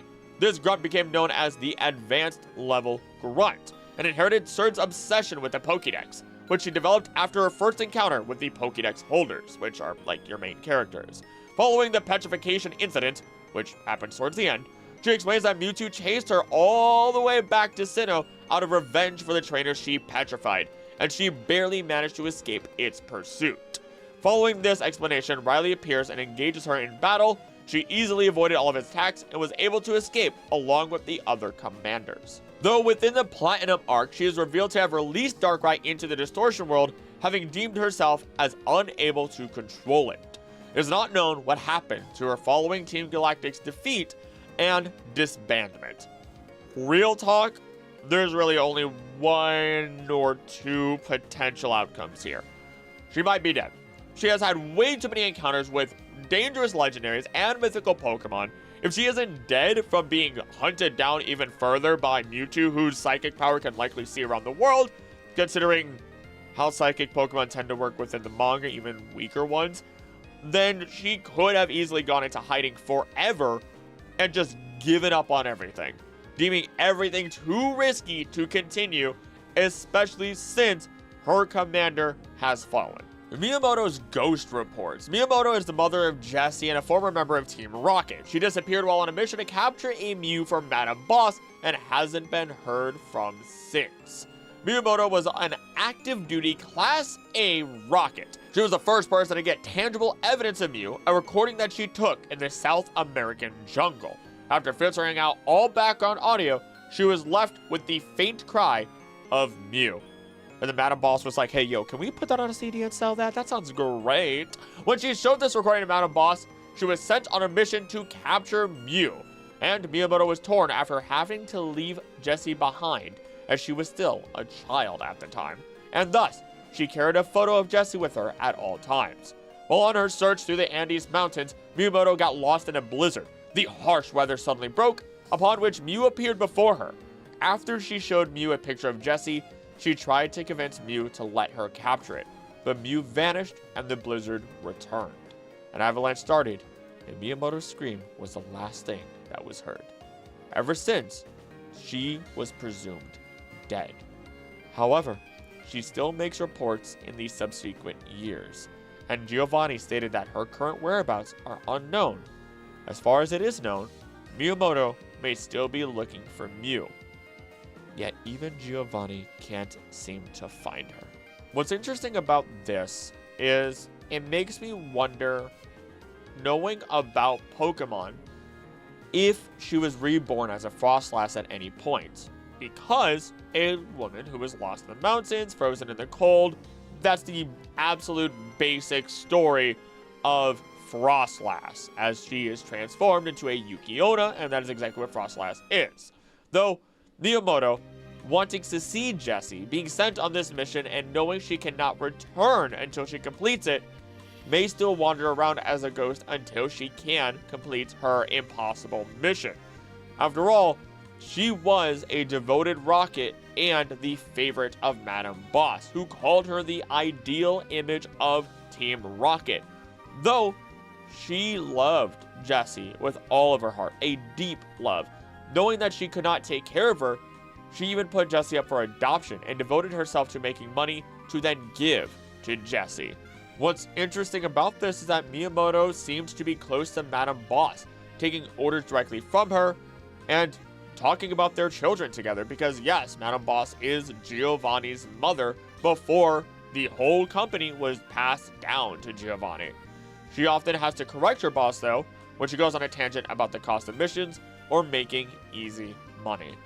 So, when you have somebody who is so torn between two things that they love so much, their spirit may never rest, and that might be exactly what's happening to this day.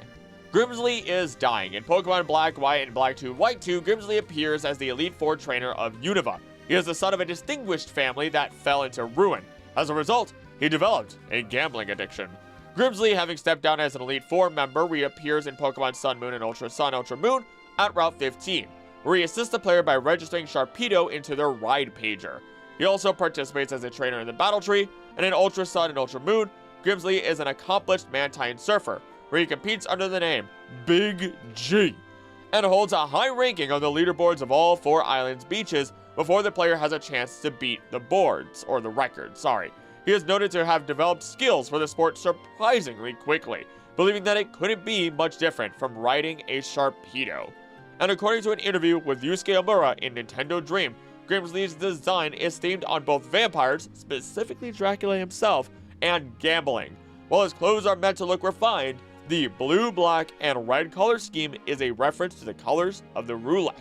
When we look at his name, we get Ma, meaning devil or evil influence, and Gimon, meaning deception, deceit, or even the boogeyman. Now, in other words, what we're seeing here is that they decided to take Grimsley from his appearance in the original games, which seems to have full color blue hair, he seems young, so on and so forth, and transfer him into full white clothing with black hair. Maybe the bags under his eyes are a little bit more visible, also to the point where it seems like he's dying. Well, he's just supposed to resemble a vampire. And think about this. He could have absolutely perfect lighting, perfect clothing, and everything within the Elite Four, and still have had plenty of money, feeling comfortable, and so on, until he lost it all.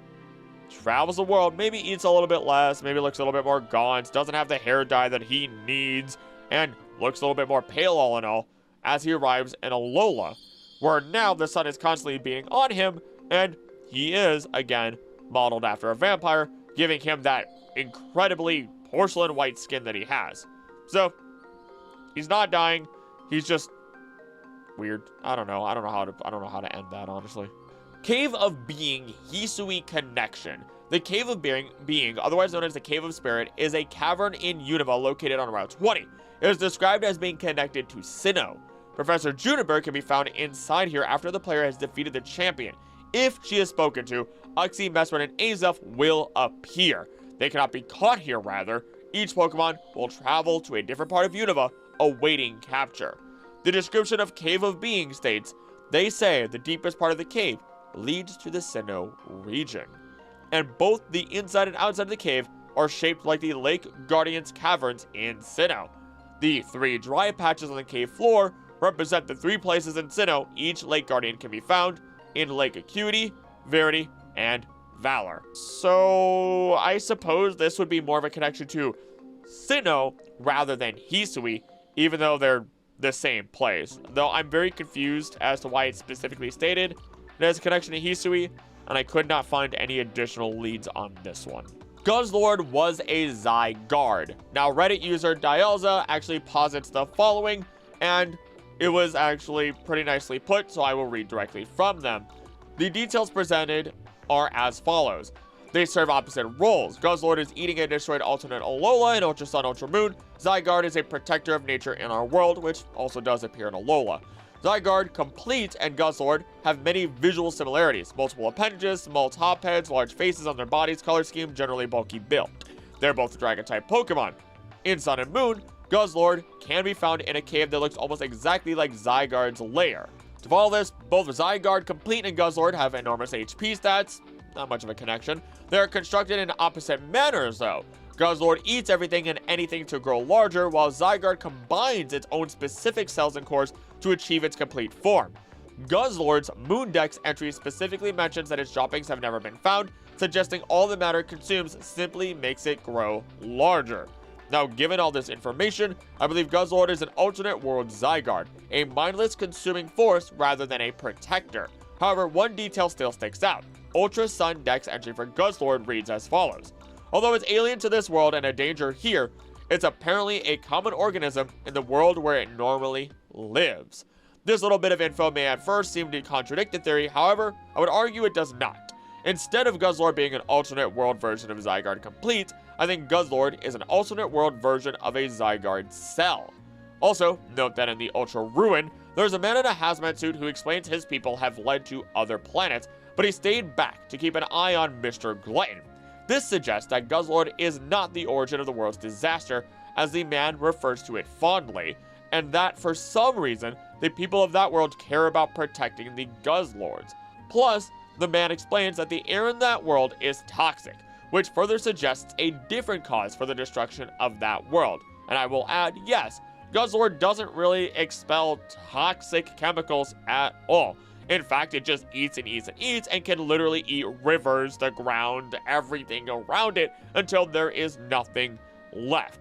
Now, the Reddit poster does posit the following. In this alternate Alola, some disaster was imminent, and for whatever reason, Zygarde was unable to become its complete form and prevent the disaster. When the calamity occurred, super volcanoes due to Maxi winning, Rayquaza being unable to stop the Deoxys meteor, pollution running rampant, toxic gases spread all across the planet, making it uninhabitable. And again, I will add into this theory that yes, pollution did run rampant, as seen and understood through the anime and even hints within the game itself. We get the idea that industrialization took over in Alola and the residents of Alola did not stop it. This would pollute the waters and the land itself, actually ruining nature as a whole.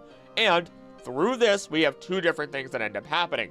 One, less light from the Necrozma was reaching these lands, meaning that Z-moves were already weakened. On top of that, the Guardians of Alola, our Tapus, all get their power from Alola. They literally have their signature moves being Nature's Wrath.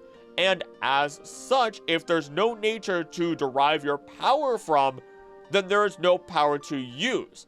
As such, the alternate world Tapu Koko is what brings in, or actually fights our Tapu Koko, and brings Ash and the gang, or rather Ash and Pikachu, into the ruined world. Now, back to their part of the theory. These gases corrupted the Zygarde cells and drove them to simply consume everything nearby. As they gathered more material, they attempted to create the complete form, but since they were not fusing with other Zygarde cells and simply eating garbage, they evolved into Guzzlords instead. These Guzzlord roam the ruined world, eating toxic debris along with everything else. In their own way, they're still helping clean up the world and protect nature by consuming all the toxic ruins.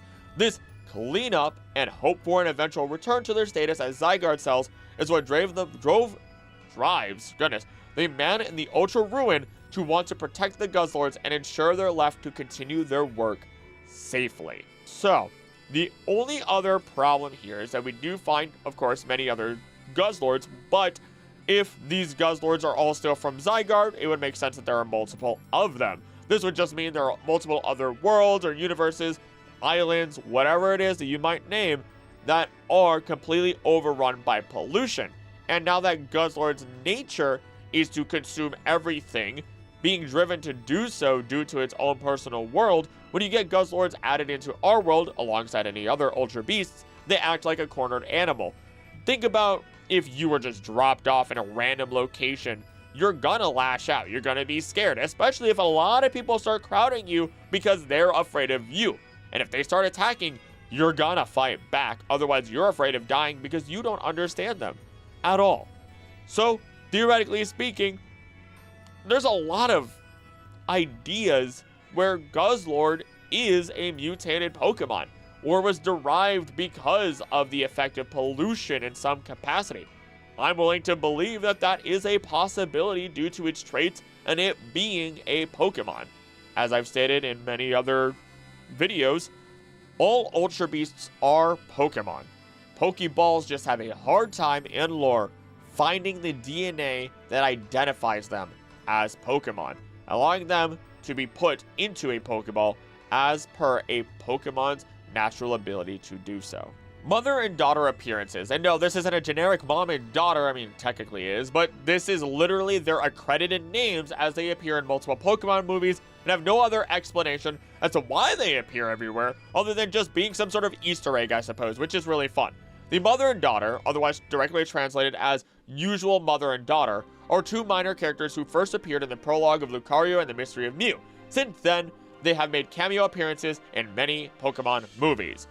Lucario and the Mystery of Mew, they were reading the story of Rota to her daughter. The little girl insisted that her mother read the story again, which her mother accepted. In The Rise of Darkrai, they were seen traveling through Alamos Town when they were buying cotton candy from a man at a stand. They were seen again when Darkrai attacked several Pokemon in Town Square. In Giratina and the Sky Warrior, they were seen walking into town while Zero attacked Ash and his friends with his Magnemite, Magneton, and Magnezone. They were seen walking past Ash and his friends during the ending credits for Arceus and the Jewel of Life. In Zoroark Massive Illusions, they were seen walking along the sidewalk behind Peg. In White, Victini and Zekrom, and Black, Victini and Reshiram, they were passed by Ash, Iris, and Sealand during the battle tournament in Eindhoek Town. They later witnessed the Sword of the Veil being lifted in the air. Kyurem versus the Sword of Justice, they appeared when Ash and his friends got off their train in Windy Station, and they were seen again in the end credits where Ash, Iris, and Sealand are seen eating ice cream on the bridge. In the ending credits of Genesect and The Legend Awakened, they were among the guests taking a tour of Pokemon Hills with Eric. Their hairstyles and outfit structure are very similar to that in Kyurem versus the Sword of Justice, but the colors of the outfits are completely changed. They made another appearance during the Mega Latias and Mega Latios journal in the Japanese version of XY episode 50, where they were seen riding a plane. This segment was later dubbed as part of the Mega Evolution Pokedex shorts. This marked their first appearance in the main series.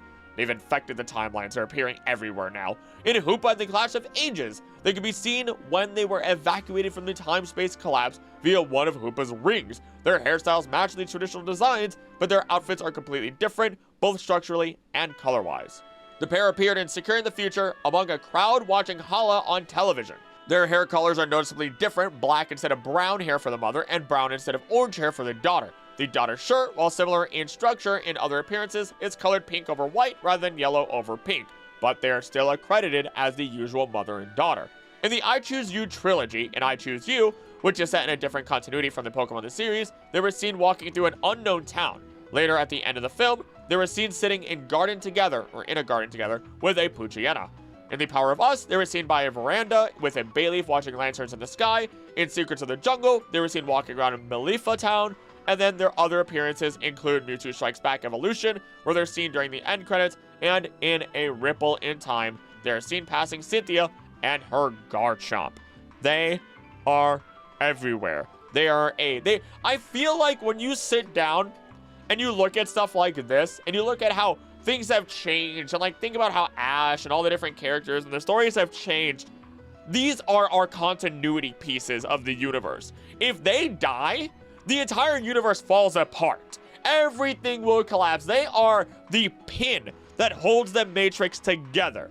Not really, of course, but it is really fun to think so, rather than just saying that they're, little Easter eggs. It's cute, it's fun. It's just a small little detail that's been otherwise completely overlooked by most people who probably watch the movies and shows. Togekiss's Dex entry spoils the Volo battle. This one's a little confusing, as the following is the only information regarding the Dex for Togekiss from Pokemon Legends Arceus. Scant few have ever cited this Pokemon. After studying what literature remains, I am certain Togekiss will reveal itself when peace reigns in the land. Which doesn't necessarily spoil the Volo fight, even though I swear I had found something that showed that we'd fight Volo through Togekiss's info myself, but I can't relocate that. The only other hints we get are through the following and lead us to a different theory for the fun of it. Volo's Pokemon usage is similar to Cynthia's from her appearance in Pokemon Platinum. His main companion and partner appears to be his Togepi, who he uses in battle against a player in every fight, evolving into a Togekiss by the time they fight him for the last time. Cynthia not only uses a Togekiss in her champion fight in Platinum, but is known to provide the player with a Togepi egg. In his second battle, he also uses a Gibble, which later evolves into a Garchomp, with it also appearing to be his second main companion and partner, a parallel to Cynthia's own. 5 of the 6 Pokemon in Volo's party are shared with the champion, with Hisui and Arcanine replacing the unavailable Melodic, which is a shame. Now, even if we consider the Lucario and Togekiss, their lore, and how they only align themselves with those who are pure of heart, we have some possible explanations. One being that he was delusional and was truly in belief that he could recreate the world and do so in a better fashion than Arceus did.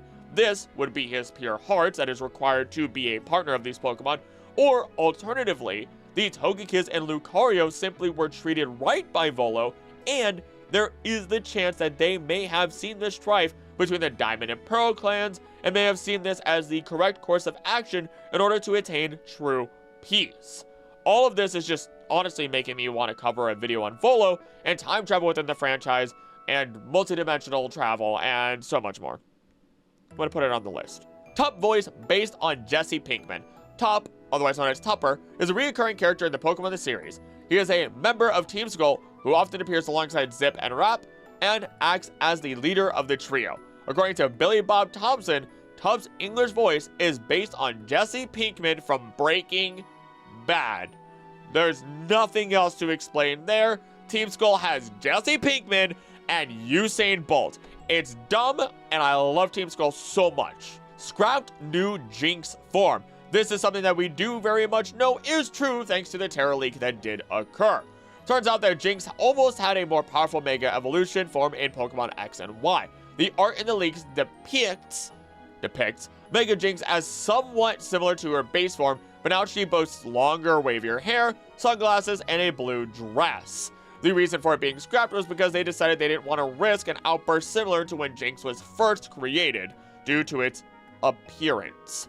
In all reality, Jinx is probably never going to get touched again in regards to Megas or Evolutions or anything, despite it being seen by many people as part of the trio that does include Electabuzz and Magmar.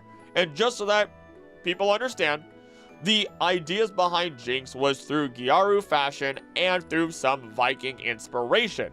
This is all due to, well, again, Gyaru. When you look at Gyaru, it was supposed to be a fashion that was supposed to make Japanese people stand out. And every country does have different backgrounds to them.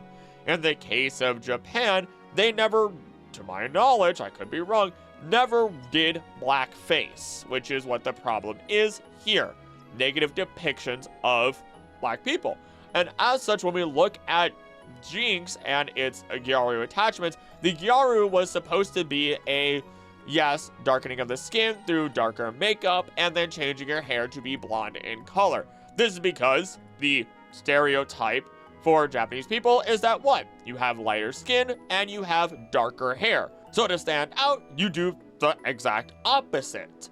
And as such, it was also seen as attractive, to stand out, to be a rebel, you name it. So that's the basis of Jinx. But when it got brought here or brought out to Western audiences who have a different history and background, yes, you can see why people would think it was something very negative. Who sealed Regigigas? This one goes way deeper than I expected. Regigigas is an extremely skilled craftsman. Long ago, it created 5 golems in its image and brought them to life. It used ice, rocks, magma, a cluster of electric energy, and a crystallized dragon energy to create these golems. They'd be known as the legendary Pokemon Regice, Regirock, Registeel, Regieleki, and Regidrago. Regigigas is also capable of controlling these legendary giants even if they already belong to a trainer. It can also survive extreme conditions as it is able to work with the boiling temperatures of magma as well as frigid ice. When Regigigas is disturbed from its slumber, it goes on a rampage and shoots powerful beams of energy. When it is befriended, however, it'll become a calm and gentle giant. According to an enduring Sinnoh legend, after it created the legendary giants, Regigigas pulled land masses together and binded them with ropes to create the regions of the Pokemon world. At some point, Regigigas fell into a deep sleep inside the Snow Point Temple. To reawaken it, one must unlock the door to the chamber where Regigigas is sealed in. So that leaves the question of who sealed Regigigas. Now, you might think we can't assume the same people who sealed the other Regis sealed Regigigas because they're in entirely different regions and were already incredibly feared by the public. But you'd be wrong. Well, we'd both be wrong, because that's what I thought. Now, let's look at Snow Point Temple's information. In Sinnoh's distant past as Hisui, the Snow Point Temple is at the far northern end of the Alabaster Icelands above the Pearl Settlement. Its layout is almost inverted from its Sinnoh counterpart. It has 5 floors high, including the rooftop, and has 1 basement level. The temple has puzzles involving observing the statues of the legendary giants arranged in specific patterns around the floor. So whoever made the temple, whoever sealed Regigigas, because you cannot open those doors without messing with those statues, is also aware of the other giants. We could assume in Hoenn that the legendary giants were sealed by the Draconids, one of the few groups of humanity that has existed in Pokemon lore for the longest, alongside Celestica people, AZ's bloodline, and descendants of the fallen Unovan Kingdom. They reside within Hoenn, which is also where we find the Regi trio sealed away.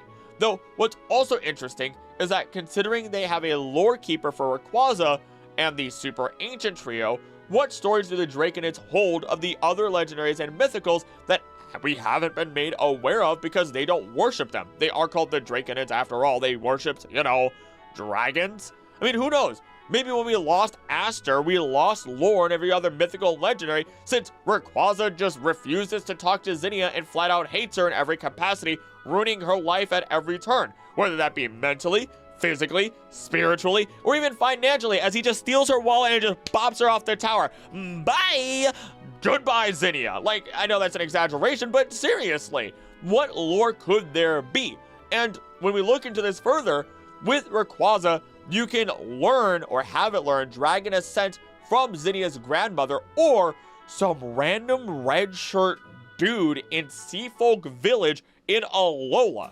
No other people can teach it, so there has to be a connection here, especially as Seafolk Village is basically a place where people will sail from all over, meaning that that person is more than likely a Draconid. And that's way too much of a coincidence considering the Dragon Totem Pokemon is also on that island.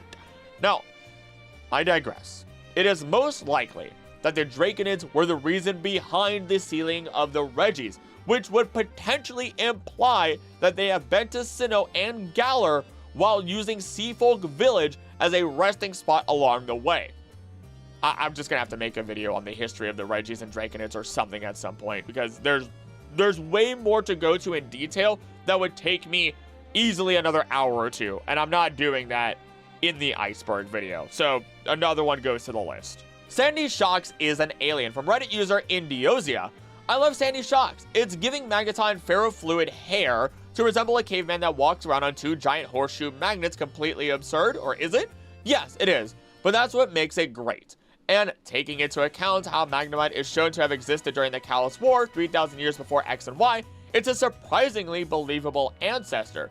The implication is that its legs atrophied as it began to rely on levitating, and that the iron firelings it attracts solely became part of its genetic makeup, replacing its ground type with steel. Today, I came to a realization that makes it even better, and it mainly hinges on the 2 in-game sources of information about this Pokemon. Violet Pokedex. It slightly resembles a Magneton that lived for 10,000 years and was featured in an article in a paranormal magazine. A culture magazine states, Sandy Shocks, a Magneton with a 10,000-year lifespan? Some scientists claim that this mysterious being is a Magneton that has lived for 10,000 years. It has been sighted numerous times in Paldea's more arid regions, but there are no reports of it ever having been caught. It's said that Sandy Shocks is an aggressive sort, and that some people who've seen it have been attacked as well. It takes its name from a beast with a matching description in the era-defining Scarlet Book. The part I'm focusing on is Magneton that lived for 10,000 years. That backstory is dubious at best, but let's humor the magazine's writers and imagine it's true. Or at least try to see how they came to such a conclusion. Many Pokemon are based on yokai, a broad term encompassing a huge variety of supernatural entities and phenomena in Japanese mythology and folklore. One type of yokai are the Oni, which originally referred to ghosts or souls of the dead, but gradually changed to include a whole range of different creatures. The most generic kind being an ogre or demon-like humanoid. Oni are a common source of inspiration among yokai-based Pokemon, including the Electabuzz line, Glalie, Araquanid, its Japanese name is Onishizukumo, which Shizukumo. The protrusions on its head resemble horns, and its shiny gives it a red Oni, blue Oni dynamic. You have Grimmsnarl, Skullvillain, Ogerpon, oh my girl Ogerpon, and then of course, now we have Sandy Shocks. While Sandy Shocks' wild, spiky hair is obviously supposed to evoke a caveman, it also brings to mind an Oni, especially the middle Magnemite's hair looking very similar to that of the more cartoonish depictions of Oni. Besides gray and black, the most prominent colors in Sandy Shocks' design are red, blue, and yellow, which are basically the Oni colors. Red or blue for their skin, yellow for their clothes. Each Sandy Shock or Magnemite has 1 eye, and guess how many eyes the first written example of an Oni had? Yes, the first story to portray Oni as their own creatures rather than mere souls of the dead was about an Oni with just a single eye. And like Electabuzz, Sandy Shocks is electric type, as Oni are often associated with thunder and lightning. So what does this have to do with Sandy Shocks supposedly coming to be after 10,000 years? Well, that part is based on how some animals are said to become yokai upon reaching a certain age. Cats that live long enough to become Nekomata, bears become Onikuma, turban snails become Sazeoni after exactly 30 years, and so on. Notice how those last 2 both have Oni in their names? That's right! The idea behind Sandy Shocks isn't just a caveman themed around the technology of today, but also a Magneton turned yokai after too many years spent in this world, abruptly transforming into a scarier, more aggressive Oni version of itself, like a cat's tail splitting in 2 to signify its conversion into a Nekomata, a bear suddenly growing larger and walking on 2 legs upon becoming an Onikuma, or the turban snail developing magical powers as it transitions into a Sazeoni on its 30th birthday. And so that is the conclusion of their theory, and I'm not gonna lie, I agree with it. I've read enough on Oni thanks to Ogerpon and looking into their past, their abilities with electricity, and looking at, even if it wasn't necessarily Oni, we look at, again, a lot of animals that, even in other cultures, once they live for a long time, or if they are the original animal, they tend to have elemental abilities. And if we really want to go that extra mile, then sure, even if a regular Magneton did live for 10,000 years, there's a very good chance that it is going to develop additional abilities, or for some reason have collected something upon its body to show that it has aged. So as for the Oni being a strong inspiration for why Magneton and Sandy Shocks are actually related, or rather Magnemites, and whatever, all of them being related in some capacity, I'm in. I'm down for it. Because then that means, theoretically speaking, that if a Magneton lives long enough and doesn't become a Magnezone, that it instead could become a Sandy Shocks. Trey, Troy, and Hillary are canon. A sneak peek at Pokemon is an English language promotional video cassette issued in limited quantities in the United States to Nintendo Power subscribers and Toys R Us customers during the summer of 1998, prior to the debut of the Pokemon franchise in the country. The video was a teaser for many elements of the franchise, most notably the animated TV show Pokemon the Series. In addition to footage, the video also included live action footage of exclusive characters said to be friends and family of the show's main cast. The release has since been posted by fans on YouTube and other video streaming sites. This goes even further than just saying Trey and Troy, who are Ash's cousins, and Hillary is his aunt, but also that Mr. Carlson is his actual science teacher, and Amy is truly Misty's best friend, making them all, theoretically, canonical. There's nothing more to say, it's just weird, and this is something that has haunted me since I released my video explaining every single Pokemon professor, and yes, there are more than 9. There's like 100 out there. Pokemon Stars. According to a thread on Reddit that I was able to parse through, a rumor stated that Pokemon Stars was just a codename for putting Sun and Moon on the Switch as a proof of concept. Apparently, they were testing it and seeing how much work it would be to get the engine on the Switch. The idea here being that the rumor came about because Nintendo truthfully were experimenting with the recent Pokemon games on the Switch, but that in itself doesn't imply they were definitely going to release it. Doing a quick internal test of the port of Sun and Moon to the Switch, and having a team working on added story elements for Ultra Sun, Ultra Moon. There was definitely enough happening that even people well in the know could have mistakenly thought that Stars was an official release target for the Switch as part of that as a trilogy. That might have even been the plan before changing Stars into Ultra Sun, Ultra Moon on the 3DS. Celebi is meant to be Kokopelli. This is one I've actually researched and explained in my complete legendary mythical family tree, so I'll explain a little bit of it here. And Kokopelli is supposed to be about fertility and the land and everything else, and even past designs kind of seem to make it look a little bit more like Kokopelli. The problem is that the modern version of Kokopelli is nothing like the original intended version, and often ends up actually insulting the understanding or the worship of Kokopelli. So again, if you want to know the actual full story, which will take me like a good 30 minutes to go through probably here, go watch that. It's also a really long video, so you can go sleep to it, like I know many of you do. Xerneas prevented a Weather Trio meteorite. This one actually caught me by surprise, as I was immediately excited due to thinking that this actually ties in, and it does, into new Pokemon Snap, and Xerneas' role there. Xerneas is one of the Illumina Pokemon, a group of Pokemon who saved the region from a meteorite 2,000 years ago.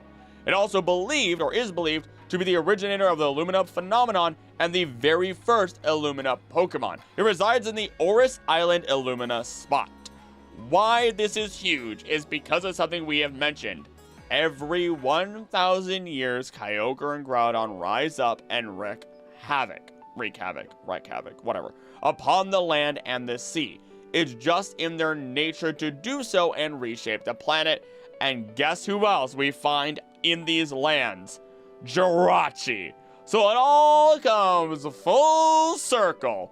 Where else does this go, though? Unknown, considering the history of the island is kind of lost. So I don't know, maybe when I cover the ecology of Pokemon Snap one day, I'll be able to talk about it. But for now, it kind of just gets to sit here with a big old question mark on it. Pink End Island Sea Monster. There is a map that is shown in the anime that is very reminiscent of old style maps that always had a little sea monster in the corners. And of course, on this map, we see in the upper left corner, a twisty little sea serpent that looks nothing like any other Pokemon. Or you could interpret it as like being a little curly snake and has horns and frills along the back. Like, I'm not going to spend a lot of time with this one. And in fact, I'll just give you something fun as to why maps were likely decorated with monsters on them.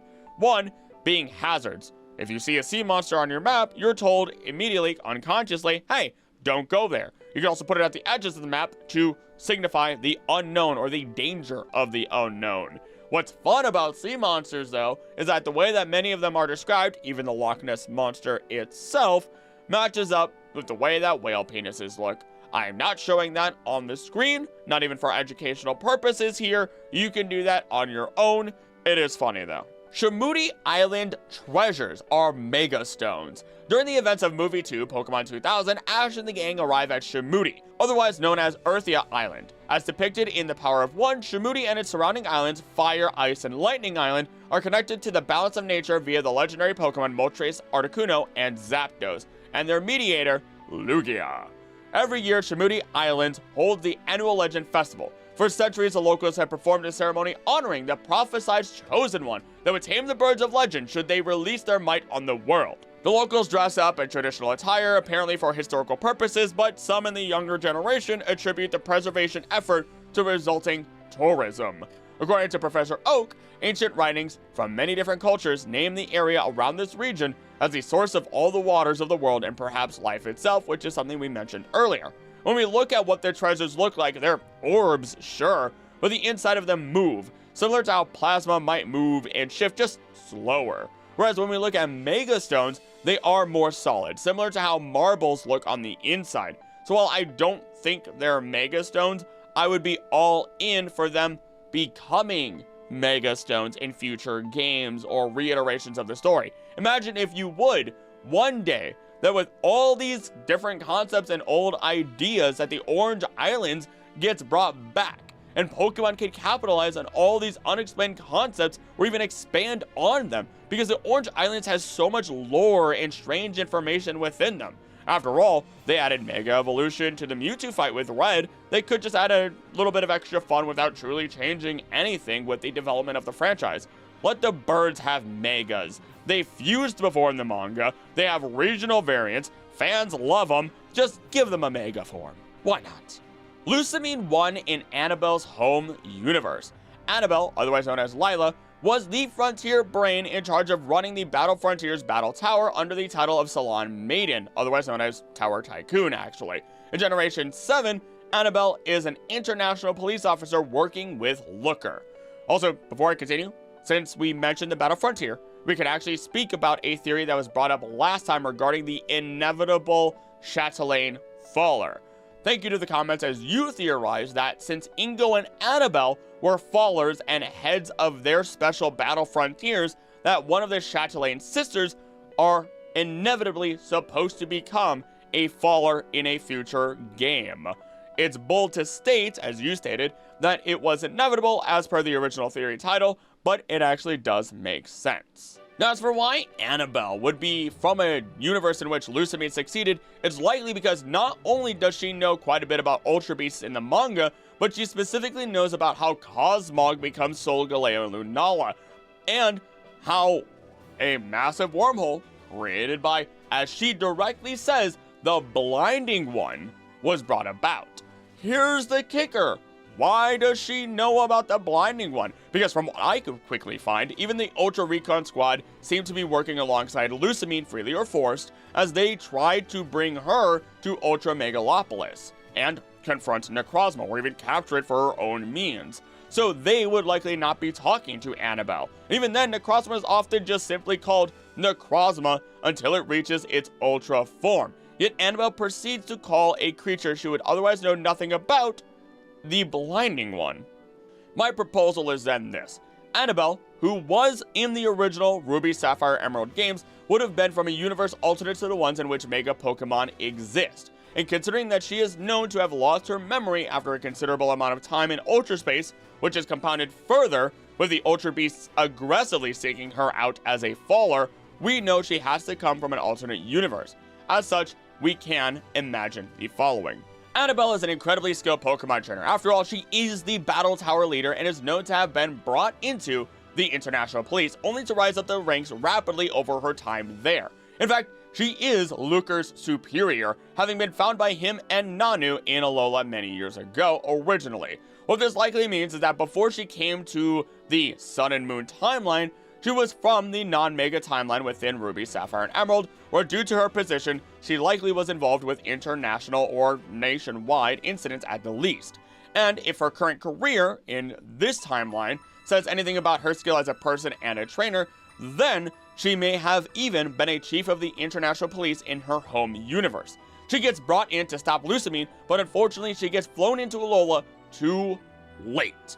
It's at this point that once she lands on Alola and is able to fall through the wormholes, Lusamine has already been long lost in a Hyligo, or even managed to gain control to some capacity over Necrozma in its true Blinding Light form, or at least brought the Blinding Light form to fruition.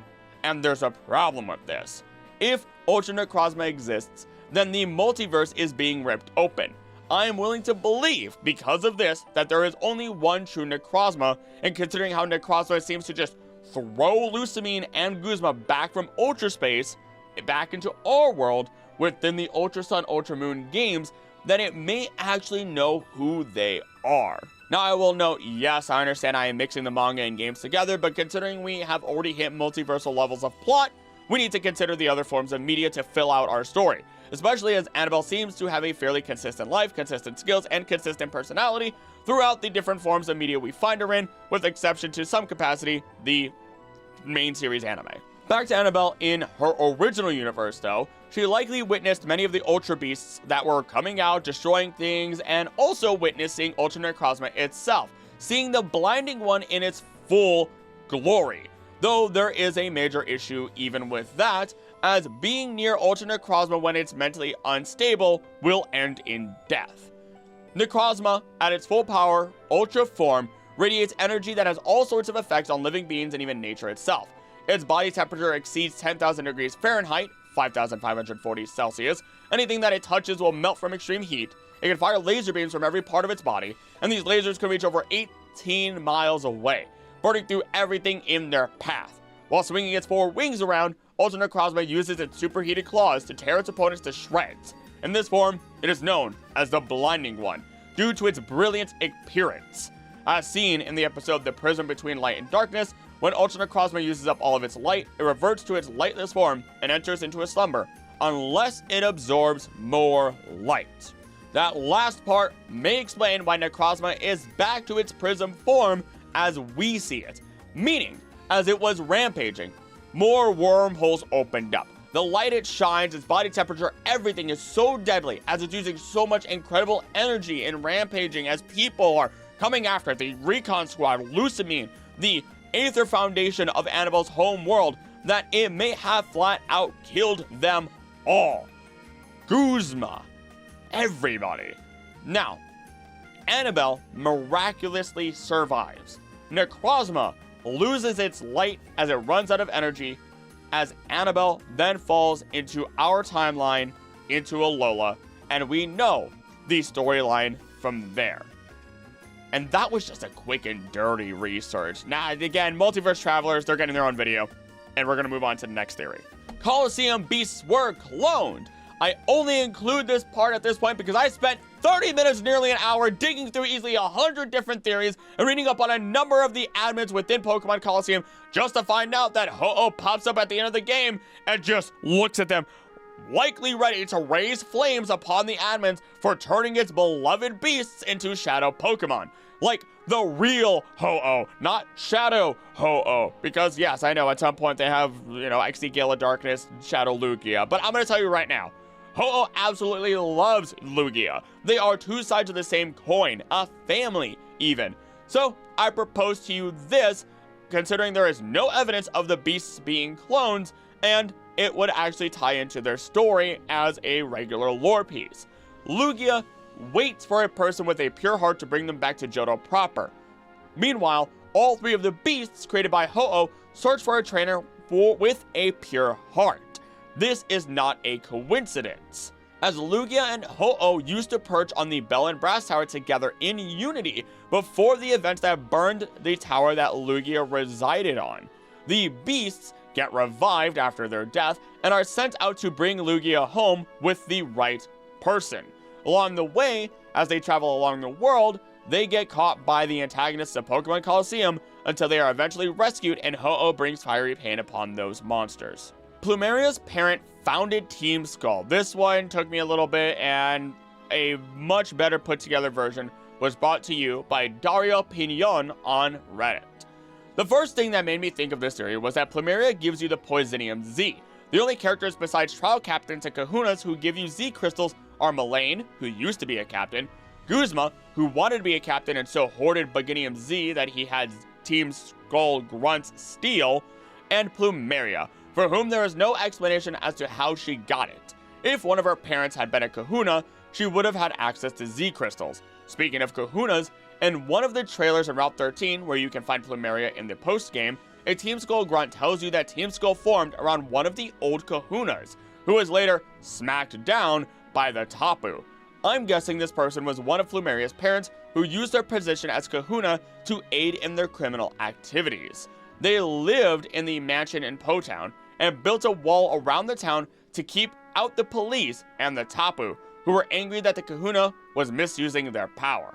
But Nanu, who was in Alola on his Ultra Beast mission, helped them infiltrate Po Town and arrest the leader of Team Skull, after which Tapu Bulu made Nanu the new kahuna. Supporting this is the room in the Po Town mansion that is implied to belong to Plumeria, since it contains her makeup and the TM for Sludge Bomb. It could be that she called dibs on that room when Team Skull took over the abandoned mansion, or it could be that she had lived there from the beginning. It could also explain her sharing Guzma's dissatisfaction with the kahuna captain system if she saw her parent become corrupt after being chosen by the Tapu.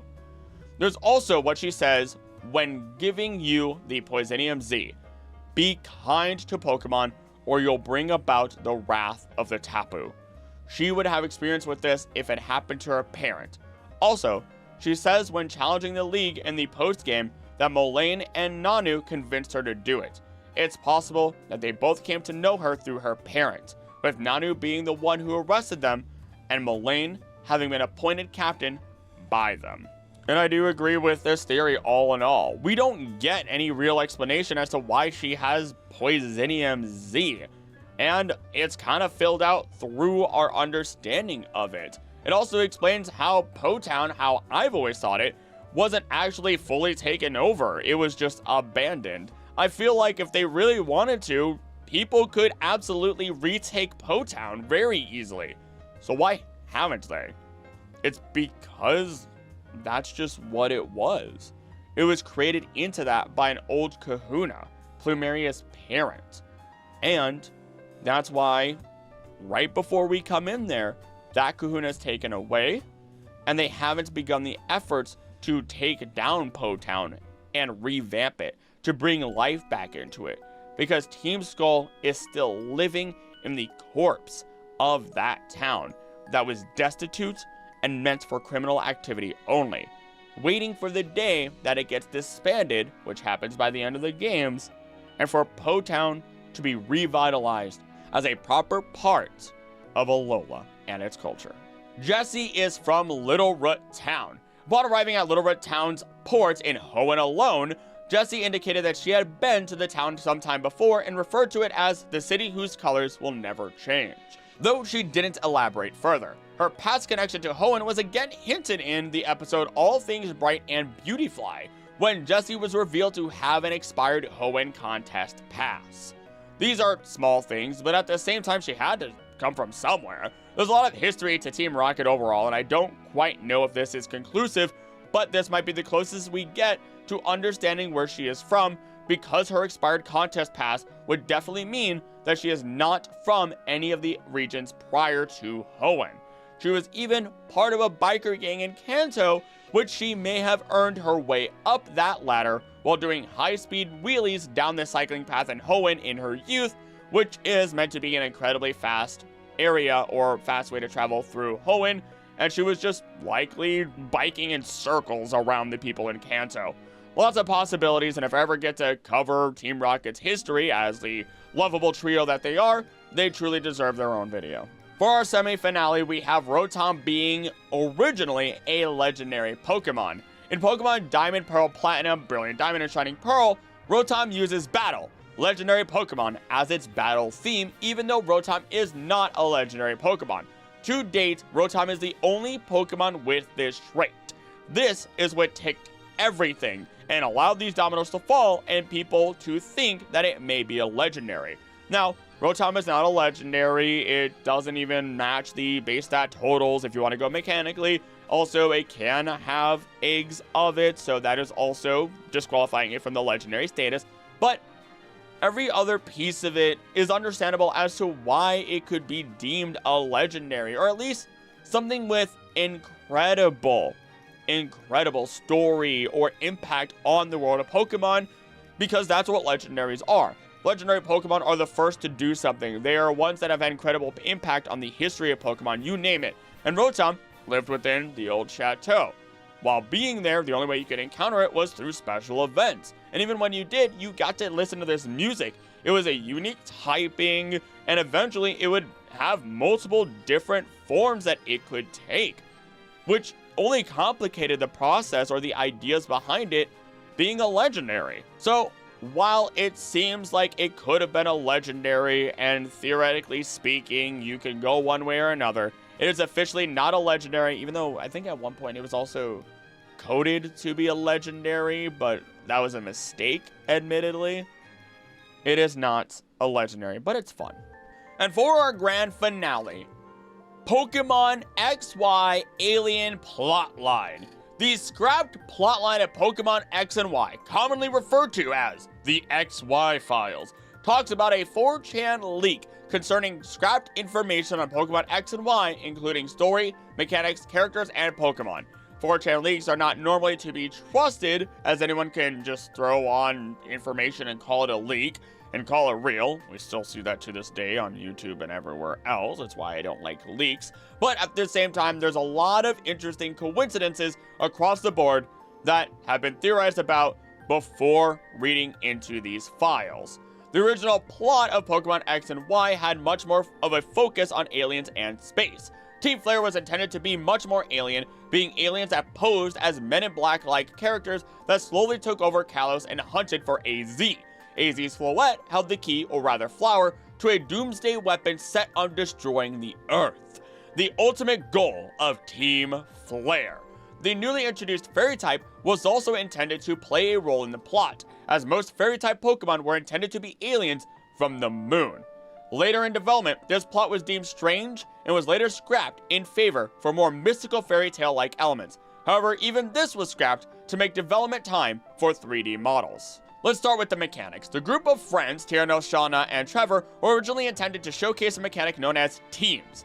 Players would be able to combine, quote-unquote, their stats such as battles won, Pokemon caught, and so on, with other players online. The group of friends were intended to be an in-game version of this, but the mechanic was scrapped, so they were changed to be the players' rivals. Mega Evolution and Mega Stones were also of alien origin, being part of a spaceship that AZ used to get to Earth. The designs were originally much more alien and played on DNA elements. More Mega Pokemon were planned, but the amount of them was scaled down as it was worried that the large amount would cheapen the mechanic, and it was unknown how the mechanic would be received by fans. The concept of riding Pokemon was planned as a way to test the player's interactions with 3D maps. Skiddo and Go-Go were designed for this purpose, and riding Pokemon were intended to completely replace the bike, but it was considered difficult due to the amount of Pokemon. So the mechanic of riding Pokemon was only used for Skiddo and Rhydon in the final version. Pokemon of different sizes was intended to be a mechanic among all Pokemon, however this was scrapped as it would possibly change gameplay and graphics too much. It was later set exclusively to the Pumpkaboo line. Lysander and Professor Sycamore, this one's a fun one, were originally intended to be one character with a Dr. Jekyll, Mr. Hyde style of personality. The Professor had been exposed to a space rock sometime before the events of X and Y. He would act normally in a more professional, professor-like fashion mostly, but would turn into a more malicious character whenever the leader of Team Flare controlled him due to this space rock exposure. AZ was intended to be an alien similar to Team Flare, sent to take over Kalos and destroy the Pokemon world. However, he had a change of heart upon meeting the Eternal Flower Floette. After this change to peace, he was exiled to Earth, wandering and aging slower than the humans of the Pokemon world. Diantha was intended to be the benevolent leader of the Fairy-type Pokemon. looking after Pokemon that had come from the moon. Whether she still had the status of Kalos champion is actually unknown. Meanwhile, Valerie's design, the fairy-type gym leader, was intended to be an old design for Diantha when the alien plotline was still present, giving her a stranger appearance with dark eyes and wing-like clothing. This design was later repurposed into her role as a gym leader. One of the ideas around the gym leaders would be that they would all be themed around different sports activities. Karina, fighting type, Grant, rock type, were the only characters to keep this theme in the final version. Some scrapped concepts were Grass Gym Leader, who rode on a go-goat like a rodeo cowboy, and an Ice-type Gym Leader who rode an Avalugg like a surfboard. Pertaining to this, Ramos and Wolfric seem to build off of the original cowboy and surfer concepts in their designs to some capacity. Clement and Bonnie were actually swapped, but with Clement being the younger brother, it was a little too similar to Trevor as the other character that commonly supported us throughout our journey, and so they were swapped. Alexa was originally intended to be a ghost-type gym leader, capturing paranormal Pokemon with her camera, and was originally more involved in the plot due to her fascination with the paranormal. Ghost was deemed too difficult as a first gym battle, so she was changed to specialize in bug-type Pokemon. That would have been so cool. I would have been all in on a paranormal investigator gym leader ghost gym. That'd be sick. Olympia, the psychic gym leader, was one of the last gym leaders designed, originally playing a bigger role in the plot with Team Flare and the Legendaries. Her design was also originally more androgynous, but she was later made more feminine. And it would explain why she has the capacity to see the future and derives her power from the stars, and is very much a human version of the Gothitelle line. It's because she was supposed to have this incredible attachment to the plotline. Speaking of legendaries though, Xerneas and Yveltal were of alien origin, being the source of a weapon intended to destroy Earth rather than a power source, like in the final version. Their colors were even originally swapped, with Xerneas being red and Yveltal being blue, though this was swapped as red as a primary version color was already done with Pokemon Red and Blue and Pokemon Ruby and Sapphire. Meanwhile, Zygarde was one of the last Pokemon implemented and was intended to be an event Pokemon that would be later distributed. However, this event concept was scrapped, as they deemed it difficult to keep it a secret due to data mining and the internet age. Good job. The Fennekin line was originally intended to be much more feminine throughout the evolution line, but this was also scrapped, with Braixen remaining largely the same from this idea though. They were also originally intended to be Fire Fairy, but it was decided that a new type would offset the balance of the starters, so it was changed to Fire Psychic instead. Pain. Also, I don't know how you make it more feminine. They feel fairly feminine, but also we've seen what people get upset about with feminine designs of Pokemon. To follow this though, Chestnut was planned to be Grass Steel, possibly trying to balance things when Delphox was Fire Fairy, but it was later changed to Grass Fighting. Imagine its signature move, the Spiky Shield, being a Steel-type move instead. That would have actually made a lot of sense, especially considering its connections and thoughts, or rather its dex, exclaiming how its second form tends to be something that doesn't feel any pain because it has such a hard shell. And then when it finally evolves into its final form, then yeah, it's compared to a full-on tank. That makes perfect sense. But allow me to, if you're not enraged a little bit, or at least like sitting here going, oh, what could have been in a, I'm not gonna say nostalgic sense, but I think you get what I mean. The Flabebe line originally had more plant elements besides the flower and were fairy grass, oh my goodness, type Pokemon. Floette was also designed before Flabebe, and Florges was originally intended to be a single, unevolving Pokemon that acted as AZ's signature Pokemon. This was changed in order to advertise the fairy type more. It's such a big difference to think Florges could have been its whole other Pokemon. How there could have been more flowers and plants on them. It would have been a little awkward, the fact that they weren't related, but I guess that's where the designs would have differed, hopefully a lot more, to separate those pieces. Now, Sylveon acted as a testing ground for the fairy type when a new type was being conceptualized to balance the dragon type.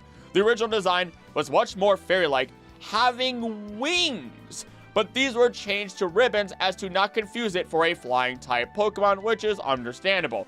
Meanwhile, another flying type Pokemon, Hawlucha, its design was originally much more humanoid, which I do not like the idea of. Somewhat suggesting it was a human in a Pokemon-like costume. I definitely do not like that. Though this was changed to have its wrestler elements implemented onto itself. And I love Hawlucha, so I'm happy that they went with that final design. Meanwhile, the Gloomy line were originally Dragon Water-type Pokemon, having a more liquid and transparent appearance. This would have matched really well with the fact that, I wonder what they are. Oh yeah, they're gastropods, they're slugs. But this was changed due to the large amount of Water-type Pokemon. Meanwhile, the Noibat line was originally conceptualized during the previous generation as the region's bat Pokemon. However, this role was taken by the Woobat line. The design of Noibat was liked among the designers, so it was changed and added as a new Pokemon for Pokemon X and Y. Meanwhile, Deoxys was truly intended to be an evolution of Carbink, though this was scrapped around the same time Zygarde was made into a base game legendary rather than an event Pokemon. They needed a Pokemon to fill in this gap, so Deoxys' design was changed and made into a mythical Pokemon. And finally, we have elements that were then used in future games or how they were changed in lore for this one. Mega Evolution was intended to play more DNA-like elements. This could possibly be referenced in Oris's Delta episode, where Mega Evolution and Deoxys, a Pokemon whose design resembles DNA, play a role. And I've always suspected that Mega Evolution messes with the DNA of a Pokemon, starting with Aerodactyl as a very good example of that. The entire plot of Aliens in Space is similar to the plot in Generation 7 games and possibly Generation 8. This is mainly seen in Ultra Sun Ultra Moon with the Ultra Recon Squad, who are aliens posing as humans going into the normal world. The mechanic of differently sized Pokemon is present in the Let's Go games. The Zygarde forms introduced in the anime and Generation 7 may have been an attempt to flesh out Zygarde, as its late inclusion may have felt a little bit rushed and even incomplete. The theme of sports design for gym leaders may have been remade into the soccer stadium gyms present in Generation 8, and finally, Ride Pokemon was made into a full mechanic in Generation 7 with Poke Ride, and then the Let's Go games have you ride certain Pokemon such as Onix and Snorlax if you set them as your following partner. The sheer amount of changes that occur within a developmental or even conceptual process for any sort of medium is insane. I usually don't have many other thoughts for these sort of things other than my immediate ones that I share with you. And ultimately, I think the big thing that's fun to think about is how our theorizing would have changed and how some theories are much closer to what the original plans of Pokemon were. Fairy types being aliens, being from the moon. How Team Flare always seems like very Men in Black-like to me. Or how Lysander and Sycamore do very much seem to be two halves of the same coin. And even in the regular story, Sycamore seems to flat out state like, yeah, I could have been better. I could have tried to stop him, but I didn't, and I didn't listen. Still tying in those ideas of them being very much the same people, but just different routes. And how Diantha is not really, I'm gonna be real, Diantha is probably the weakest champion in any of the Pokemon games. Not as a, champion, but in terms of her story within the games themselves. She does have a very white attire, which I always associated with a celestial attire for fairy types and everything like that naturally. And it would have been very interesting to see her with Valerie's design and how maybe we could have even had a story of us going to the moon and how she would have been that queen or again that liaison between humanity and the aliens to bring about peace. I don't know where the story would have gone from there. Maybe Volcanians from the moon, and maybe many other fairy types would have been shown within these games to have either been from the moon or evolved on the Earth itself. Who knows? It's mind-blowing to see what the other path could have been. Filth Worker was setting a bomb. On the second floor, a woman hiding from Team Rocket will at first panic as you address her before realizing you are not a part of the evil organization. She will then give away a TM for self-destruct in Generation 1 and in Pokemon Let's Go Pikachu and Let's Go Eevee. In Pokemon Fire Red and Leaf Green, she will instead offer to teach the move Thunder Wave to one of the player's Pokemon. Silph is massive within the Pokemon world, being the leading distributor of Pokeballs, TMs, and having even created Porygon itself, though there's some suspect that Team Rocket may have had a hand in that. Speaking of Porygon though, according to its Pokedex entries, it has copy protection built into its code, preventing duplication through electronic means, and trust me, this is all important. It was created in 1995 by Silph, but documents at Silph claim it was created at the Pokemon Lab on Cinnabar Island, using the state-of-the-art technology of its time. Because it was created decades ago, many of its parts have since become obsolete. It was the first artificial Pokemon to have ever been created through computer programming. So what does any of this mean? This means that the Silph worker that gives the TM or teaches Thunder Wave was ready to go down with the ship. Yes, Porygon may not be able to be copied, but what about all this information related to Porygon? How to recreate this digital creature that can easily get into anybody's computer, anybody's hardware, software, and change it under the control of Team Rocket. Bank accounts, background information, you name it. And if I was sponsored by NordVPN, this would be a fantastic point to put it, but I'm not, which is hilarious. But she was either ready to flat out make sure that all of these secrets of Silph amongst everything else that we've talked about, wasn't put into the wrong hands by flat out causing the destruction of Silph itself through a mass explosion, or she was going to fry the servers through the use of Thunder Wave. Either way, there's a good chance that the takeover was going to turn into a massive disaster, and that would have been by Team Rocket's hands taking over the region with mass amounts of vital tech, or an isolated disaster of the building being destroyed, which in the manga, it kind of turns out that way anyhow, considering that this is where the final showdown between Red, Blue, and Green and the evil gym leaders are taking place, as the whole building is set on fire by Blue, which Silph itself, in the manga's canon, was working alongside Giovanni directly until Giovanni flipped the script and was ready to destroy everything, or rather just take everything over for himself solely. It's these tiny details that sometimes I like to extrapolate just the most information from. Pokemopolis housed Dynamax Pokemon. Let's begin by understanding Pokemopolis.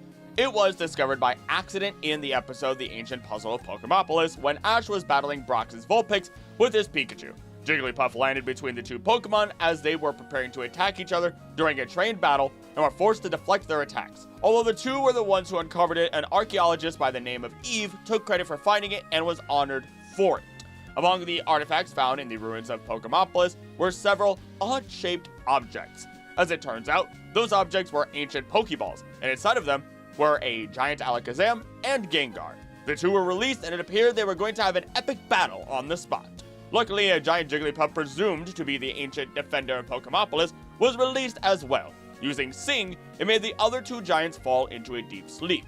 Soon after, all three were put safely back into their ancient Pokeballs, and Eve said she would continue efforts to uncover how the ancient structures operated. Now, there is a stone tablet that is discovered nearby that contains an ancient script that is then deciphered by Eve, and it states, "Beware the two great powers of destruction. The shadow of the dark device will grapple with the prisoner of the unearthly urn. The sacred city will be no more as day is swallowed up by night. Darker still for you when they return to lay waste to the world. But no human knows the secret to soothe the powers and guide them back to the shadow world." What actually helps this theory is that we already know that Pokemon don't have to be captured within Pokeball specifically. In fact, they can be captured in any container, theoretically speaking, as long as they are willing to be captured. That's why Apricorn Balls and modern Pokeballs work alongside these different types of containers that we find within the Pokemopolis episode. What's also interesting is how the ancient scripts talks about darkness that will overcome the world in shadow and lay waste to it. This is similar to the Darkest Day within Galar, in which Eternamax shed its particles across the land and shrouded all of the region in darkness.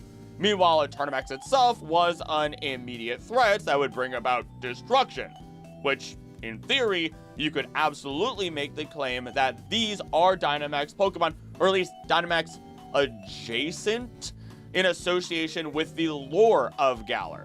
Are they truly Dynamax? Of course not, as we can assume the Galar particles never made it this far, and those are required for such a transformation. Though I would always be willing to believe the idea that maybe Pokemon Company looked into the past, they saw something like this and said, oh, we can create a story from this that is much larger, something that is actually canonical, you name it, right? All of these concepts were absolutely, or at least potentially, rather, thought about when they created Dynamax Pokemon. There are too many ties that we find between these shadows and destruction, laying waste, bringing about an age of darkness, which, let's be real, an age of darkness is something that we hear about in every single legend. But either way, I'm willing to believe that while these aren't Dynamax Pokemon, they inspired our modern day Dynamax Pokemon, and I'm also willing to believe in ancient Pokemon simply being massive as traditional giant kaiju would have been. Latios and Latias created Togepi. This all begins by looking at their designs, which are similar. Togepi bearing the red and blue triangles that we find on the chest of Latios and Latias. In addition, when Togepi does evolve into Togetic, it seems to have a very similar body shape, though it abandons this design once it evolves once more into Togekiss through the assistance of a shiny stone. It does keep the red and blue coloring on its horns, feathers, or we're gonna call them crests, since they're supposed to represent like doves and doves of peace for that matter. Now, the shiny stone is otherwise known as a light stone in direct translation. When we look at the other Pokemon who currently use the light stone to evolve, we see Roselia turns into Roserade, Minccino into Chinchino, and Floette into Florges. Roserade and Florges make sense as they are both plants that need light to evolve, but moreover, these two plant Pokemon need very, very clean environments and actively seek them out while also protecting them. We can also claim that Minccino needs it since a clean home will sparkle with light. Taking that idea into account, Togekiss is said to never be seen anywhere near conflict or turmoil. In recent times, they've hardly been seen at all, only appearing when peace reigns in the land. We can easily associate a peaceful time with a time of purity and light, the heavens parting to grace the lands, if you would. Togekiss otherwise only appears in an island scan in Alola, flying in the dusty bowl of Galar, but within the times of Hisui, they would also fly above Lake Verity, and they appear in massive mass outbreaks within the Cobalt coastlands. Not a lot to derive from there, other than them being more common in the past, or again in moments of peace. And Verity is where Mesprit resides, the Lake Guardian of Emotion. Which doesn't give us too much information, but peaceful emotions, peaceful worlds, sure. Now, as we shift gears over to Latios and Latias, they are known as the Eon Pokemon, beings that live for an incredibly long amount of time and avoid fighting or conflict whenever possible. They're very conflict avoidant, especially considering their abilities let them just turn invisible. They have been shown to reside within a Pokemon paradise in Pokemon Horizons, which in fact we can find Togekiss amongst many other Pokemon there as well. From here, this is essentially completely up to us in order to draw a potential conclusion. We know that evolution through the stones does one of two things. It will either cause the Pokemon to be filled with energy and take on a new form, or it will simply speed up their evolution by giving them all the energy they need in an accelerated fashion. We know these are possibilities because we can find Pokemon in the wild who evolve without stones. But alternatively, we have Pokemon such as Gloom, which will evolve into Vileplume or Blossom dependent upon whether you give it a leaf or a Sunstone.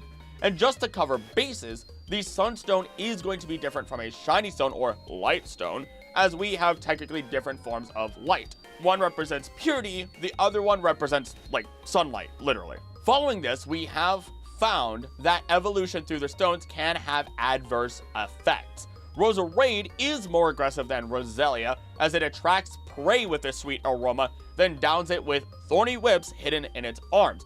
Roselia doesn't even hint at hunting for prey, just that it protects itself from anyone trying to take away its flowers. When Pikachu uses a Thunderstone to turn into Raichu, we have a more powerful Pokemon, but it builds up electricity easily, meaning that it has to discharge regularly or it will become more aggressive. Even if we give Pokemon other items, such as Razor Claw instead of a traditional stone, it may result in more aggressive Pokemon, such as what we see between Gligar and Gliscor, though the opposite is also true.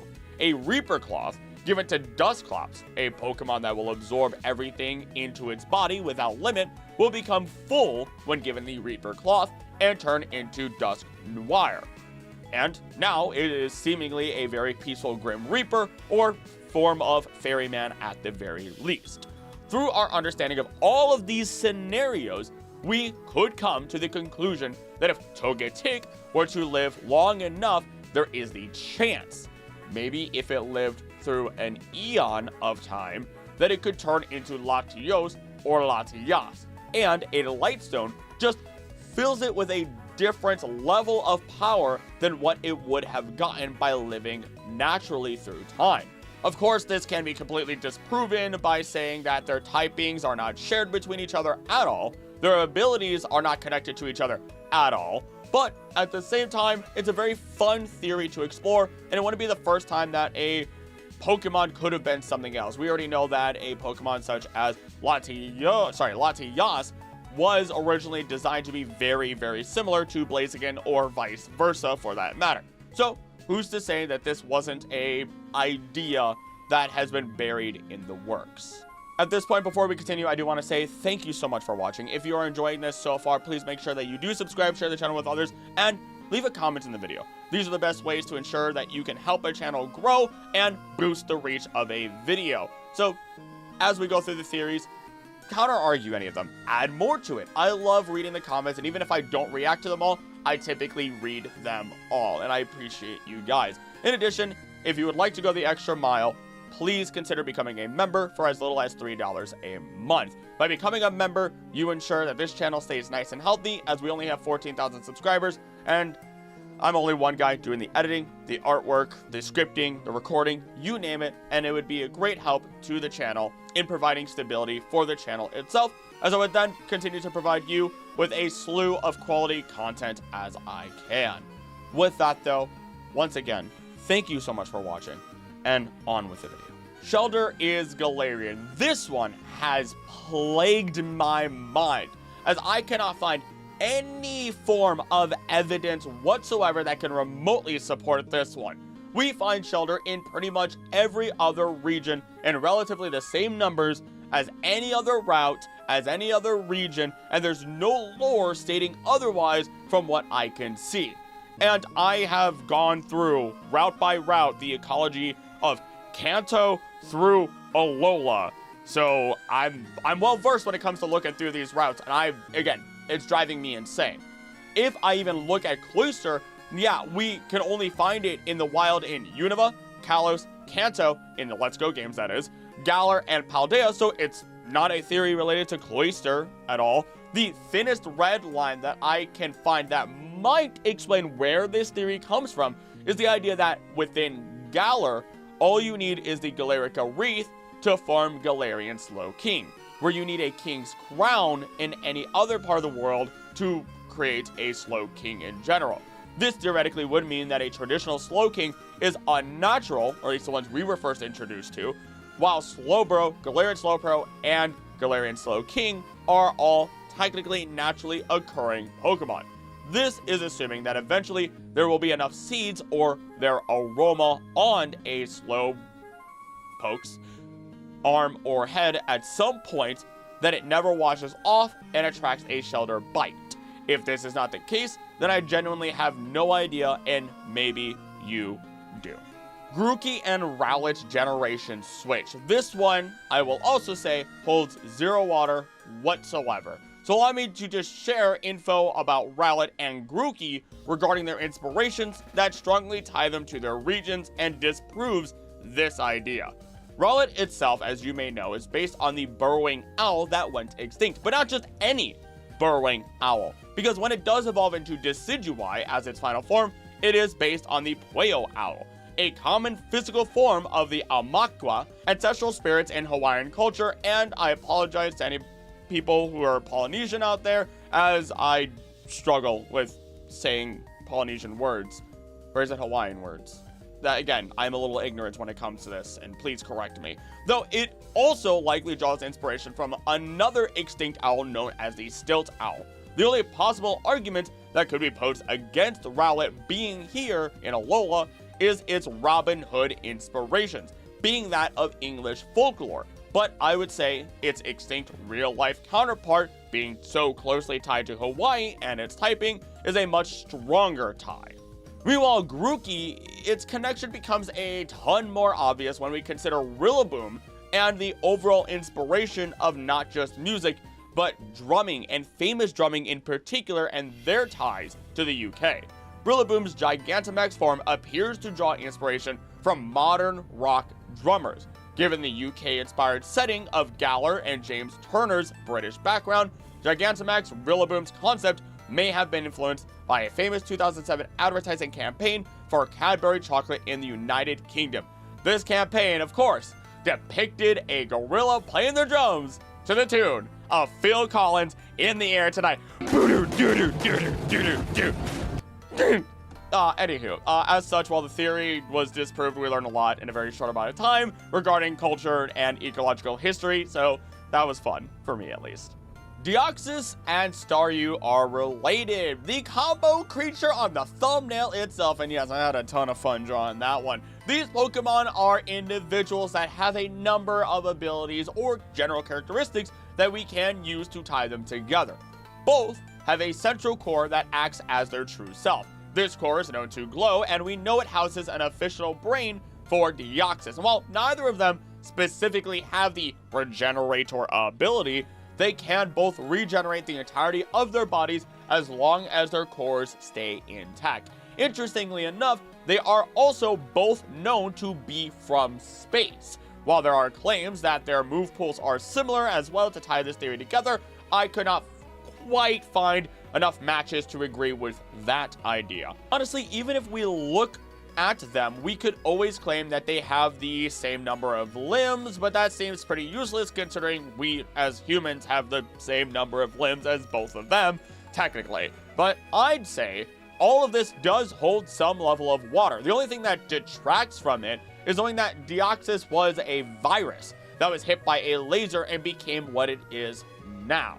In fact, thanks to that tidbit of information, there have been more and more claims as of late that Deoxys may have been actually created thanks to AZ's firing of the ultimate weapon.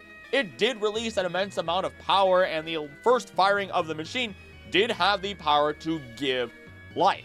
And viruses are technically not living beings. Honestly, we're gonna get a little wild here, so stay with me, because something bothers me, and I have to dig into this further. The only thing that throws all of it off for me is that Deoxys has been shown in the form of a triangle. The triangle is the symbol used to represent Delta. It exists in the Delta episode, and this is the event within Pokemon Omega Ruby Alpha Sapphire, in which Rayquaza Mega Evolves as the Delta Pokemon to stop the Meteor threat, the Delta Meteor. Alpha, Omega, Delta, and our triangle here, which does match up considering that Deoxys and Rayquaza are often associated with each other thanks to their relation. Now, Delta is the fourth letter of the ancient Greek alphabet. Delta itself also means change or difference. Thank you, science classes.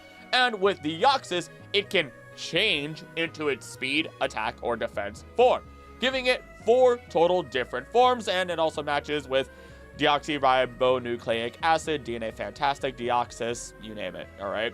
And DNA, defense, neutral, attack, S, speed, DNAs, doesn't make sense. Either way, lastly, just to give us all the info we know, Deoxys moves in the same pattern when we see it in that Delta episode as the original solution to the puzzle found on Birth Island, the island in which we find Deoxys in its mythical event, all within the Sevi Islands. And to make it all of this that much more convoluted. These 7 islands are said within the games themselves to have been created in 7 days, though there are actually revealed to be 9 islands in total.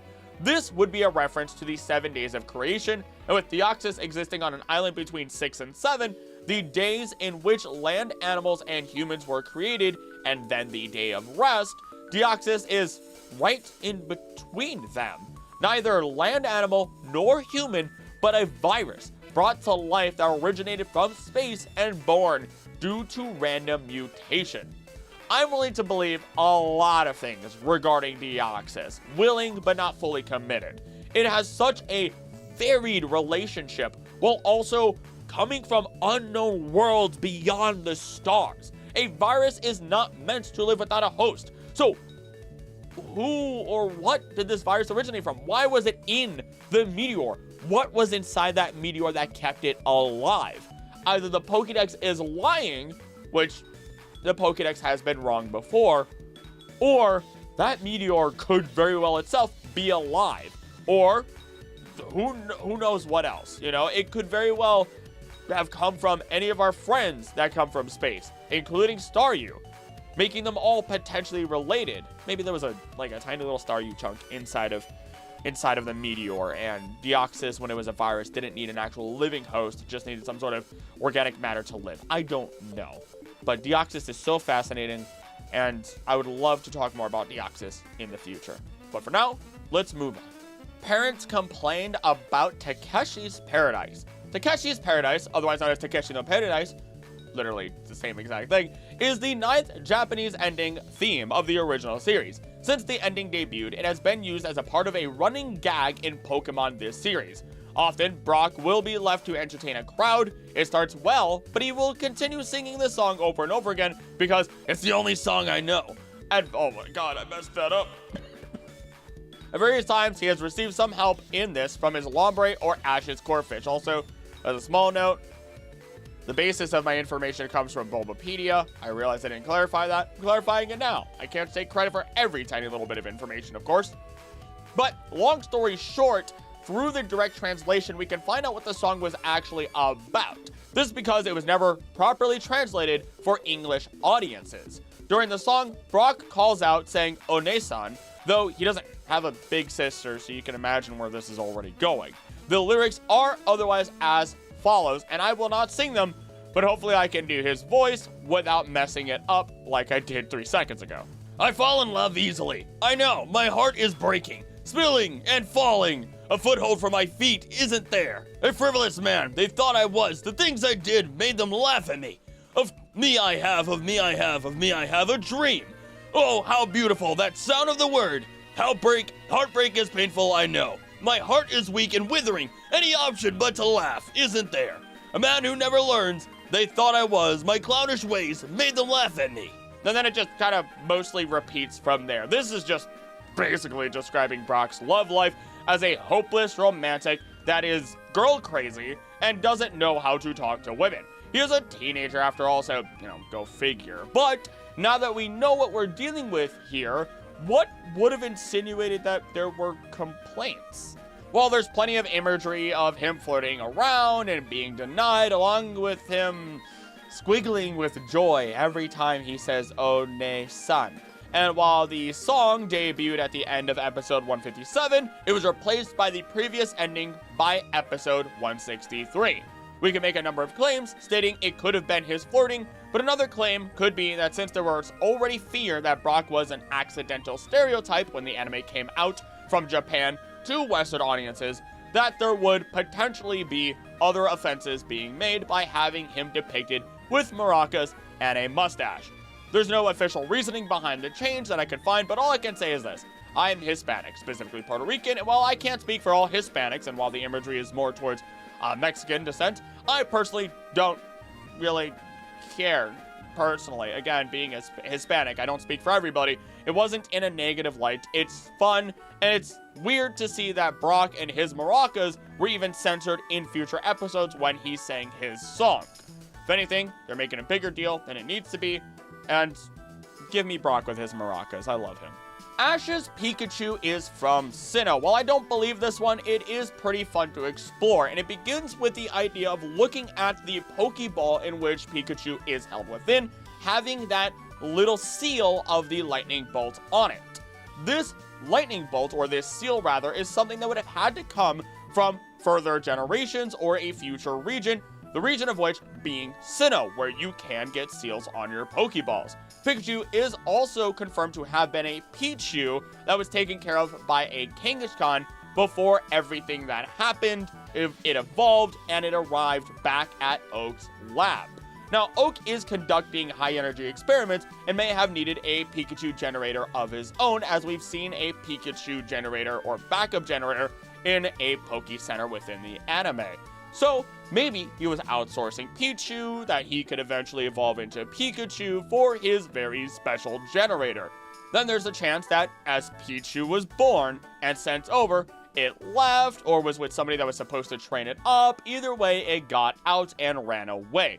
It lived its life with Kangaskhan and Kangaskhan Baby, and eventually it evolved and returned to the Pokemon lab.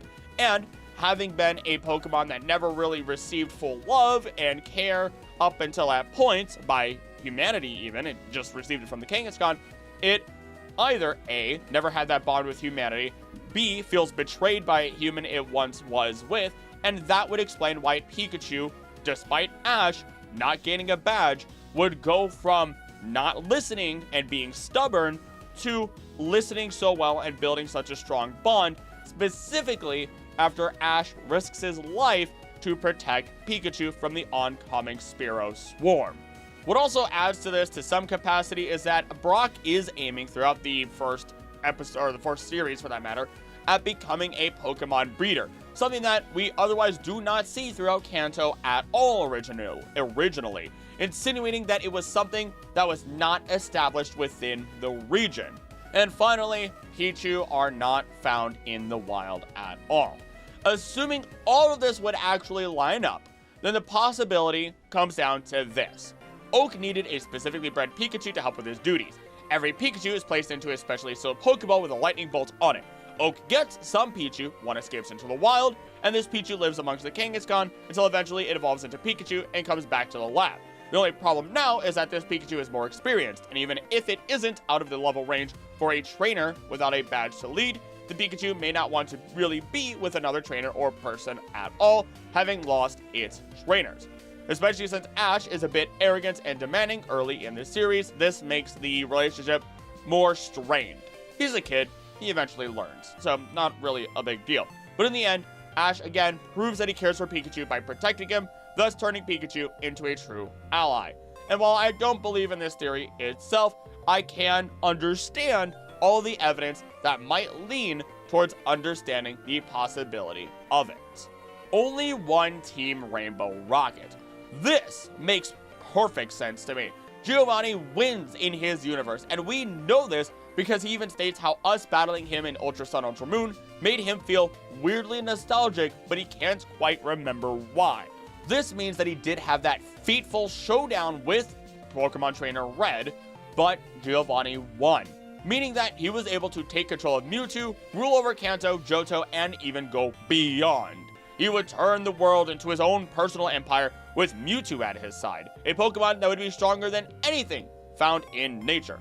Eventually, Mewtwo would even gain the ability to Mega Evolve without the use of a Mega Stone, granting Giovanni even more power, making him truly unstoppable in his home universe, at least on the surface. But that's the kicker in the end. Giovanni wasn't done just yet. He's an intelligent and skilled trainer, meaning that with scientists at his employ, he would be able to find out about the possibilities of alternate universes. In fact, he likely found out because he visited Alola in his home universe. After all, this is when it would be revealed that Burnett is studying other dimensions and the inter-dream zone, the spaces between dreams and reality, and he would have absolutely gotten what information he wanted out of her and all the scientists and used that to his advantage. Giovanni would look through all of the universes and gather only the most successful evil organization leaders. Their success also leads to their own downfall, as each of them talk about the last thing they remember being moments before they drowned, were attacked by legendary Pokemon, fell into chasms, and more. Giovanni has effectively grabbed people who succeeded in their universes, saved them from their own success, and brought them into his new Team Rainbow Rocket. But why can't we just imagine and understand or come to the conclusion that there are multiple instances of evil leaders succeeding across infinite universes?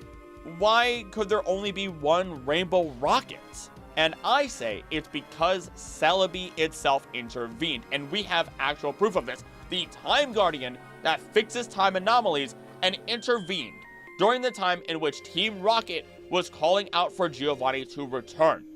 Celebi brings us to the past to not only witness that Silver is in fact Giovanni's son, but also have us step in to crush Giovanni's dreams once and for all and defeat him before he actually goes back to Team Rocket. Celebi knew what would happen if Giovanni succeeded, that he would travel between universes and potentially bring ruin to the multiverse. We can assume that Celebi traveled between every timeline in order to prevent the catastrophe that would be Rainbow Rocket. Yet, Celebi could not stop them all, and in fact, the only reason Celebi might know about it is because of that one Giovanni that did succeed. And that's why Celebi comes to the Heart Gold timeline and has us put an end to Giovanni before he can make it back to his team. Because Celebi has already seen it all once before, and it's too late to stop it. The right amount of skill mixed with the right amount of luck is all that Giovanni needed to become effectively unstoppable until we encountered him in Ultra Sun, Ultra Moon. And even then, when we defeated him, he only promised to leave that universe alone, as he then stepped into a new portal and disappeared.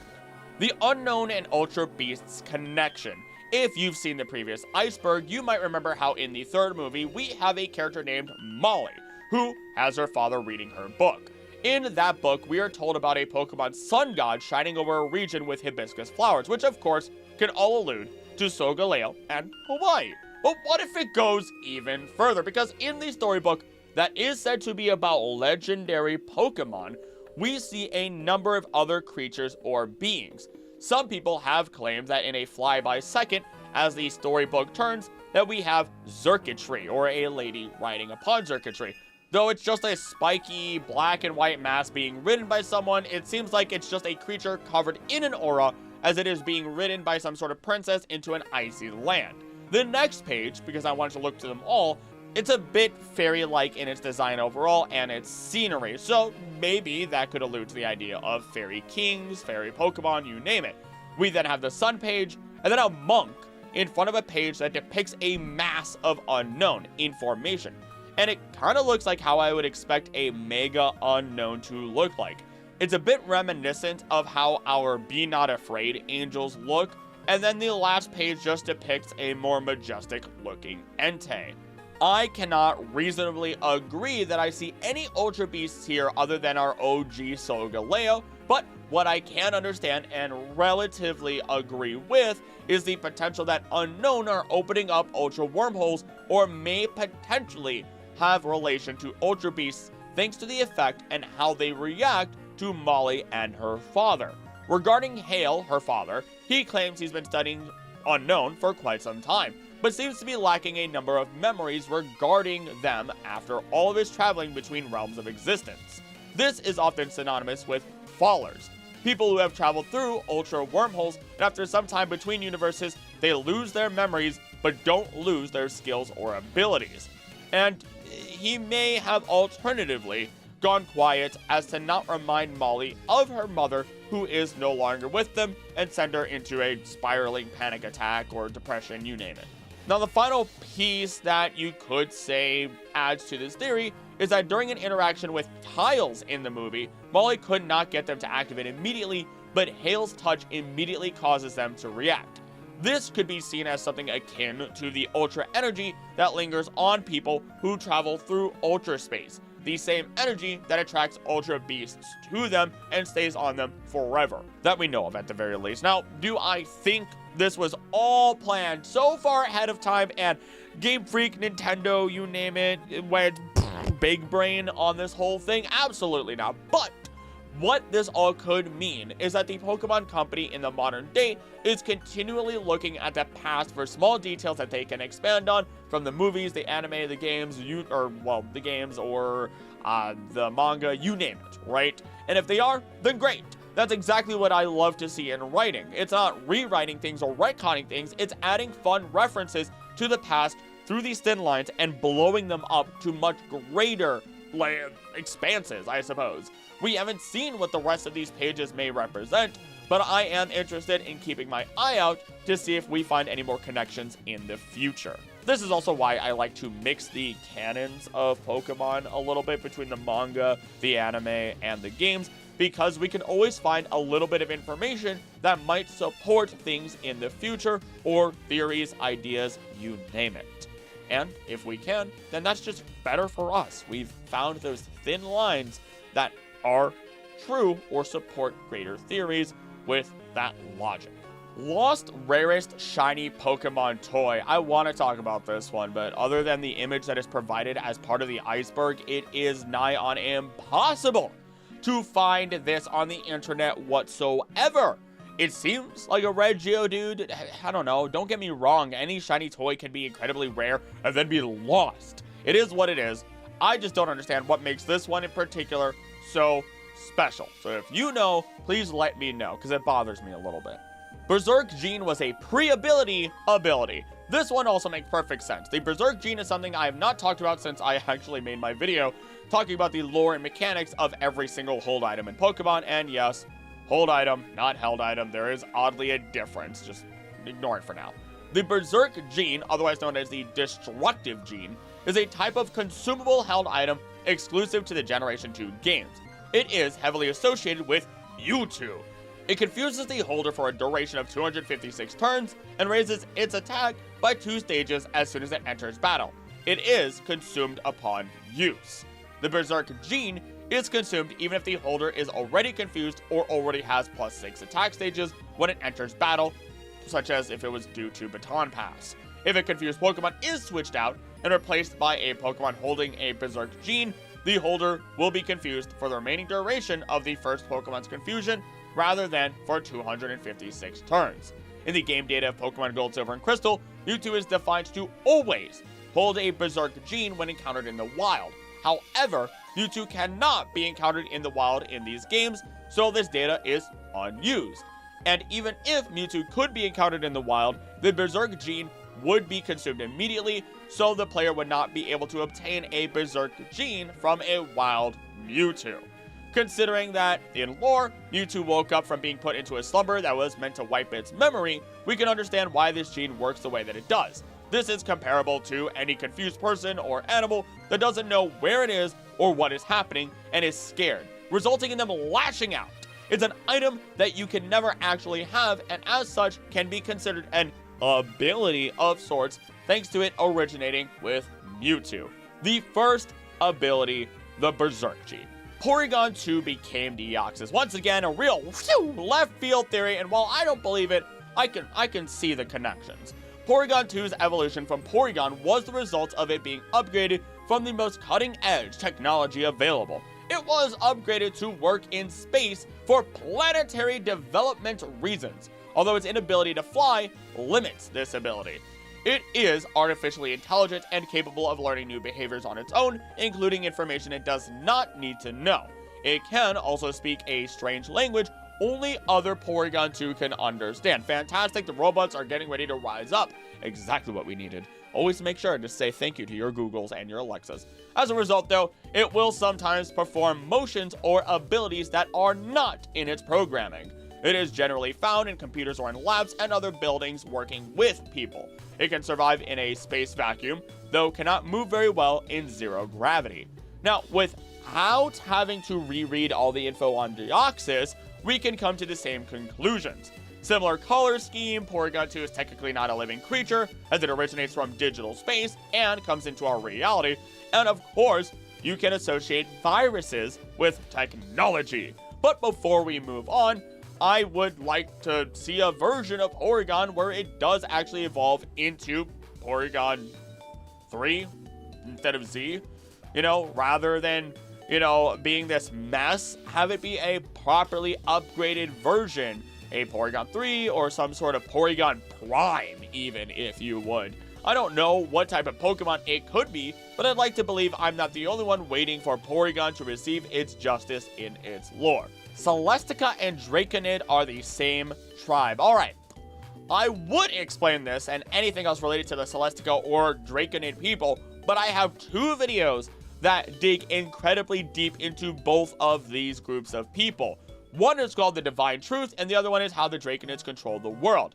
I left 0 stones unturned, and there's some incredibly unexpected bits of information that I came across. This includes some other bits and theories that I'm not talking about in this video, such as the embedded tower being built by the people of Hoenn, which we know is true, more specifically the Draconids, how the Regis were sealed away by the Draconids, and understanding all of the old verses.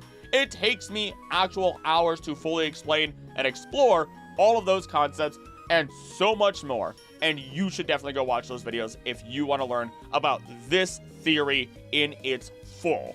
Dragon Force at Shimauti Island. This is a sentence that sounds so incredibly made up, but allow me to explain. The Dragon Force is introduced in a storybook within the Victini, Reshiram, and Zekrom movies, read by Mans. He explains how the Dragon Force was used by the people of the Vale to cultivate their land and bring the people and Pokemon together in peace and prosperity. However, the twin sons of the king of the people of the Vale, that is such a, like, just king of the people of Vale, why are there so many thes? I'm sorry, began fighting and started a war. Once the war was over, the 2 brothers realized that their fighting caused the Dragon Force to go wild and began destroying everything. Seeing the destruction the Dragon Force caused, the king used the power of Victini to move the Sword of the Vale to the location that would eventually become Eindhoven Town.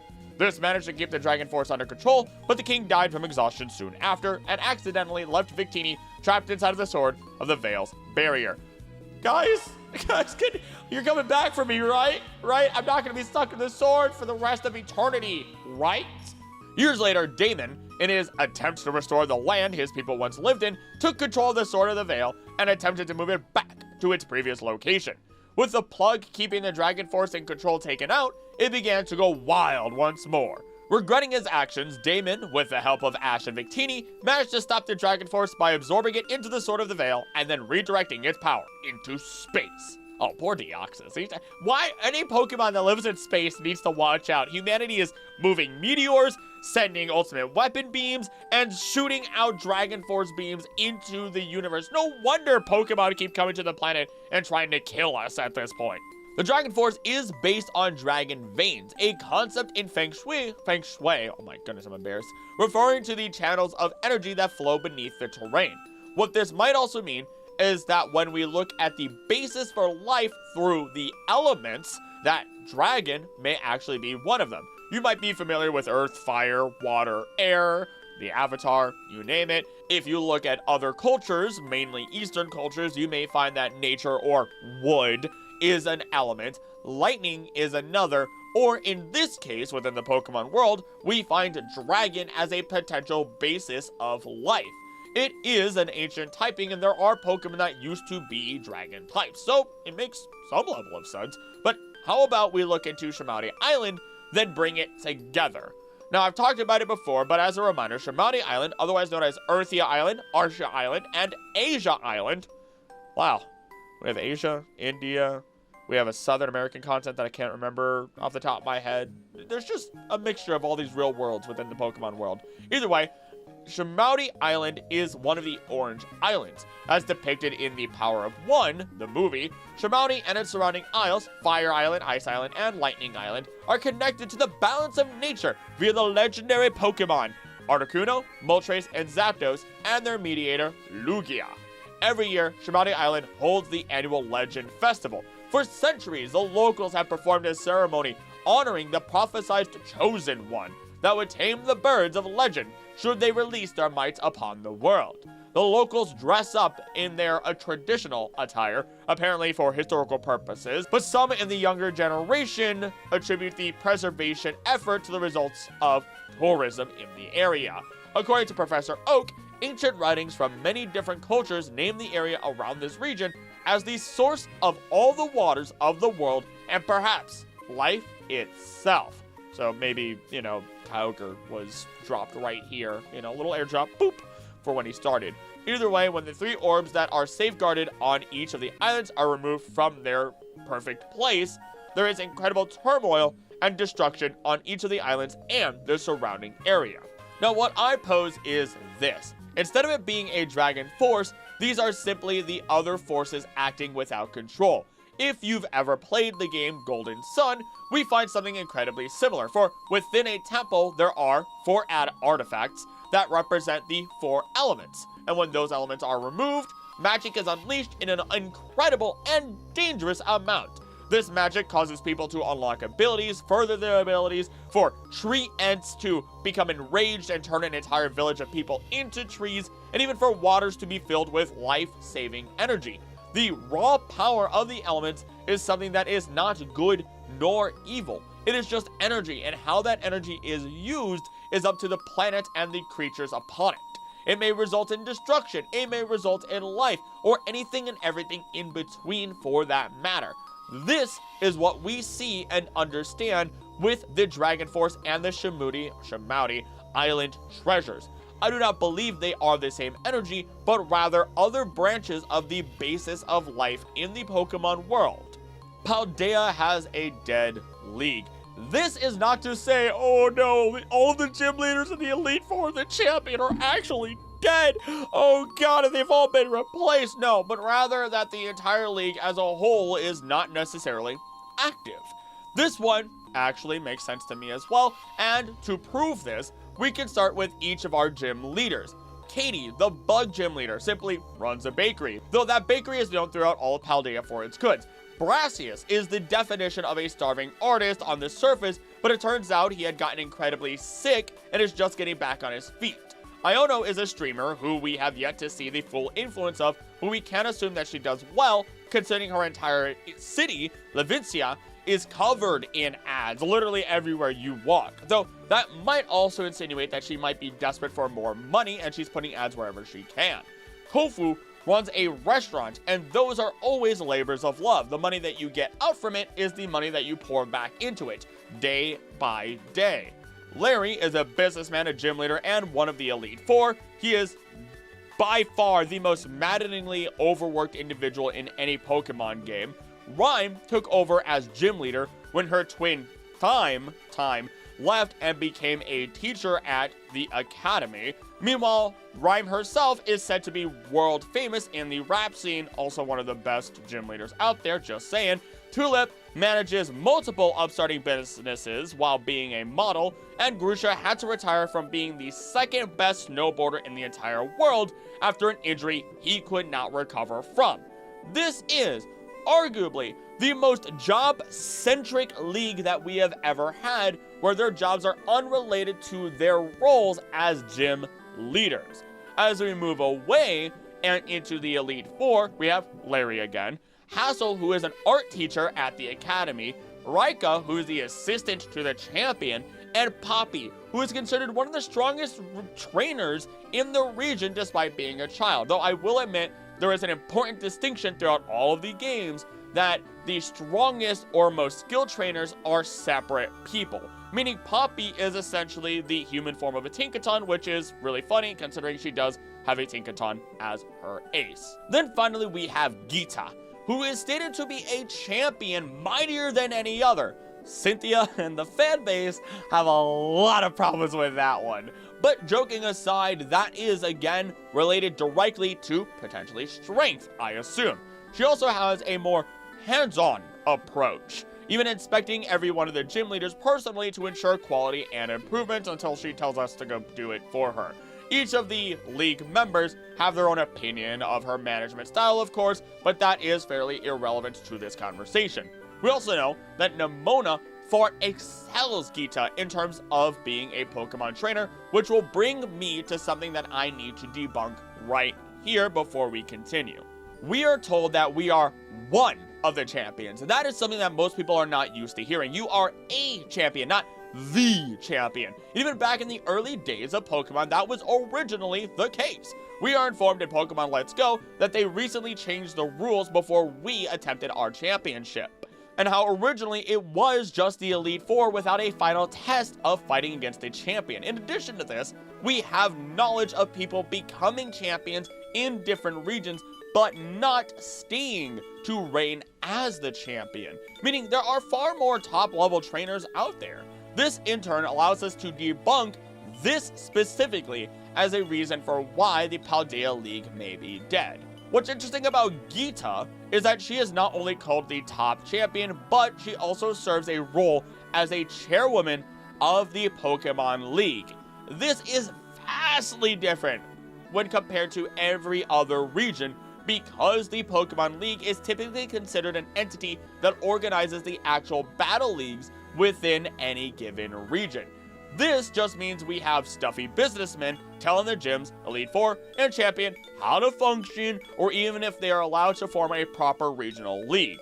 So if this is true, then why are they mixed together into one entity, potentially within Paldea? To take this question further, this is the only Pokemon League that cannot be rematched, as well as the only Pokemon League in which the Elite Four are all battled in the same room. The only way you can rebattle them is through completely separate events apart from the main challenge. The championship assessment is located in a small building that is located close to the academy. Reassessment happens, a plethora of work is happening for every member of the league, and there's even a joke that could be said about repairmen being too busy to even fix the bell to tell when Elite Four members should be entering to challenge you. It's almost as though the league is not the sole focus of Paldea, and it's not. We don't have a dead Pokemon League. In fact, we have exactly what we are presented with. A region in which people can find their treasure, whether that be through battling for championship, or seeking the Herba Mystica or other oddities in the world, or building your connections with others. While we only truly get 3 pathways to choose from within the game, it is at least insinuated that the region has its strongest focus set up in an academic-centric system that encourages the growth, development, and advancement of individuals through guidance and centric interest-based motivation.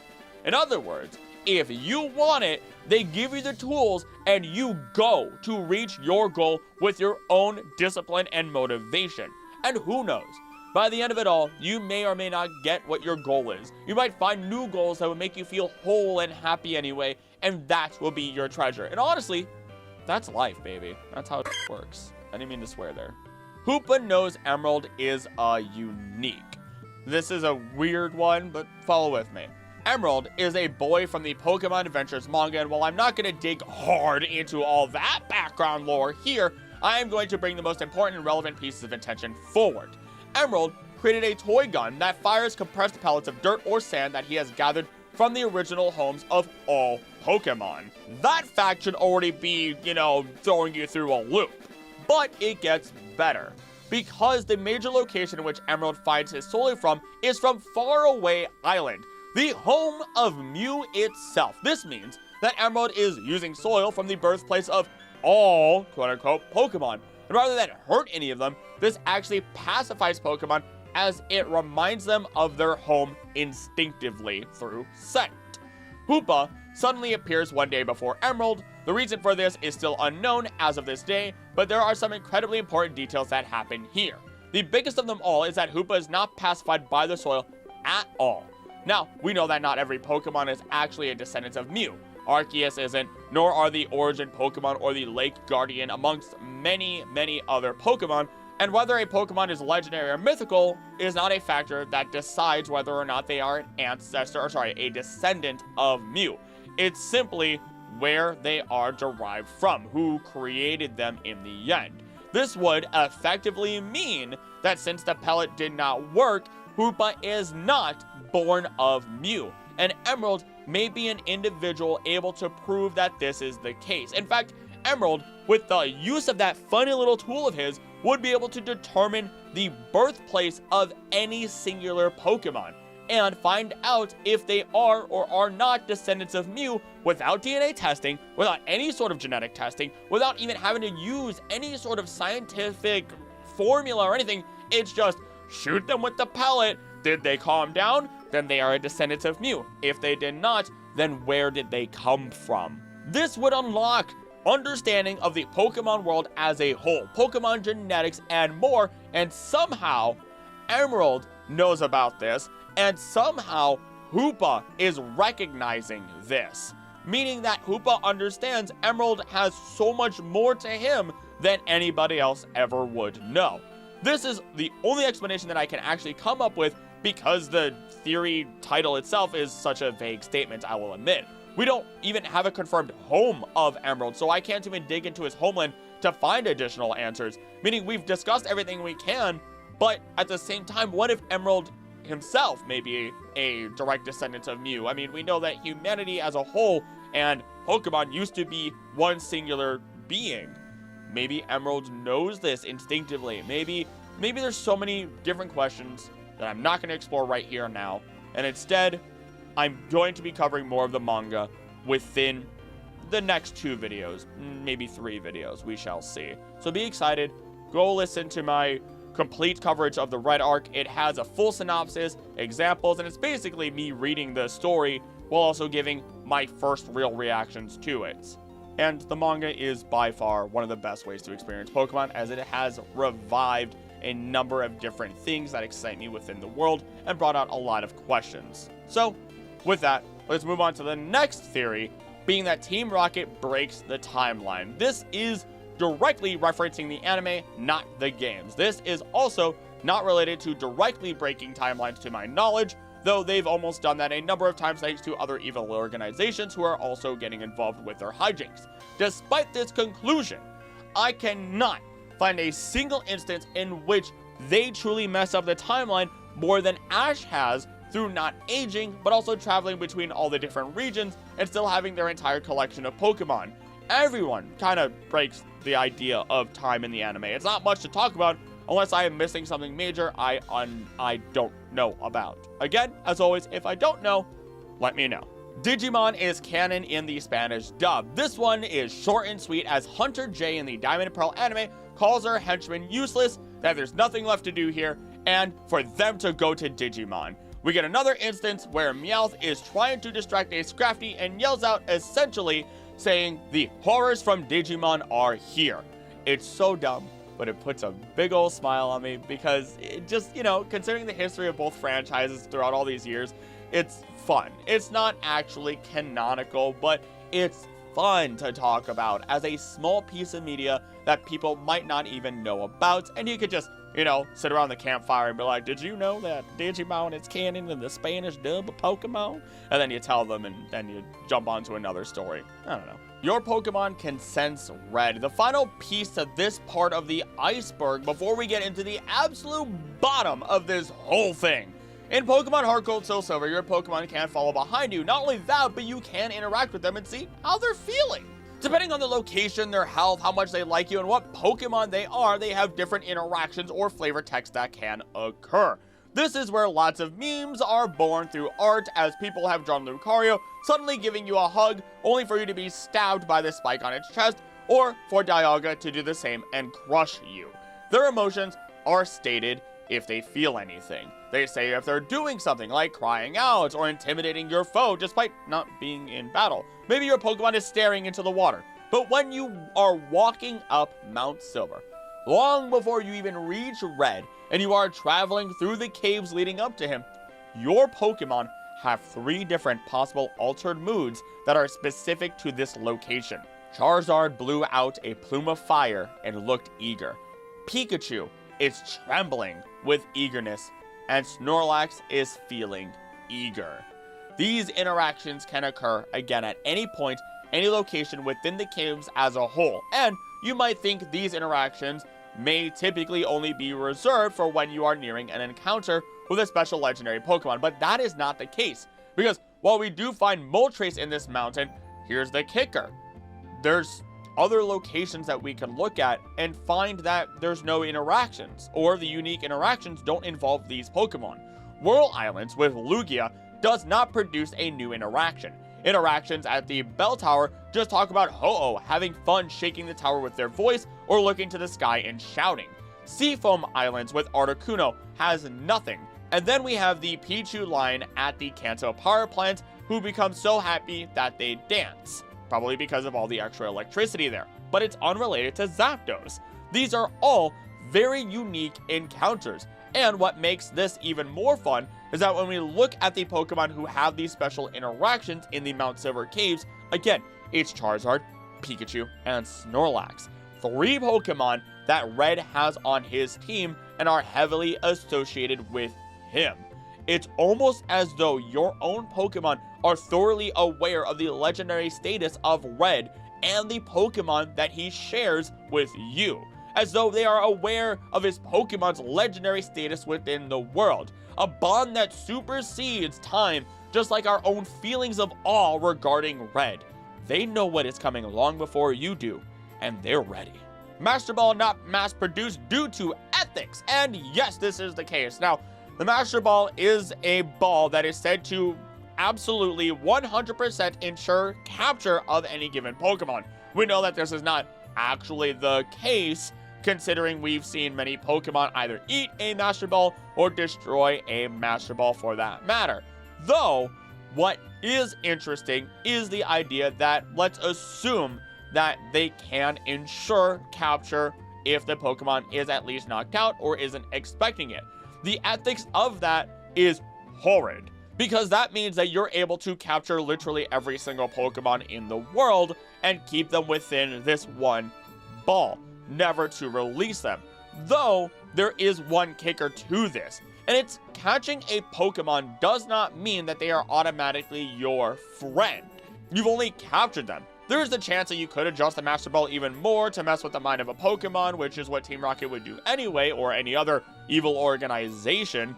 But again, it doesn't make them your friend. They aren't forced to obey you. The closest you get to that is through the Pokemon Rangers, who, the original creator behind the Styler, did not want to capture Pokemon. He wanted to be friends with Pokemon. So, the Styler does just that. It allows a Pokemon Ranger or anybody using it to make friends with a Pokemon. You don't capture them. Whereas the Pokeball just captures them and doesn't make them your friend. And eventually, you release them anyway.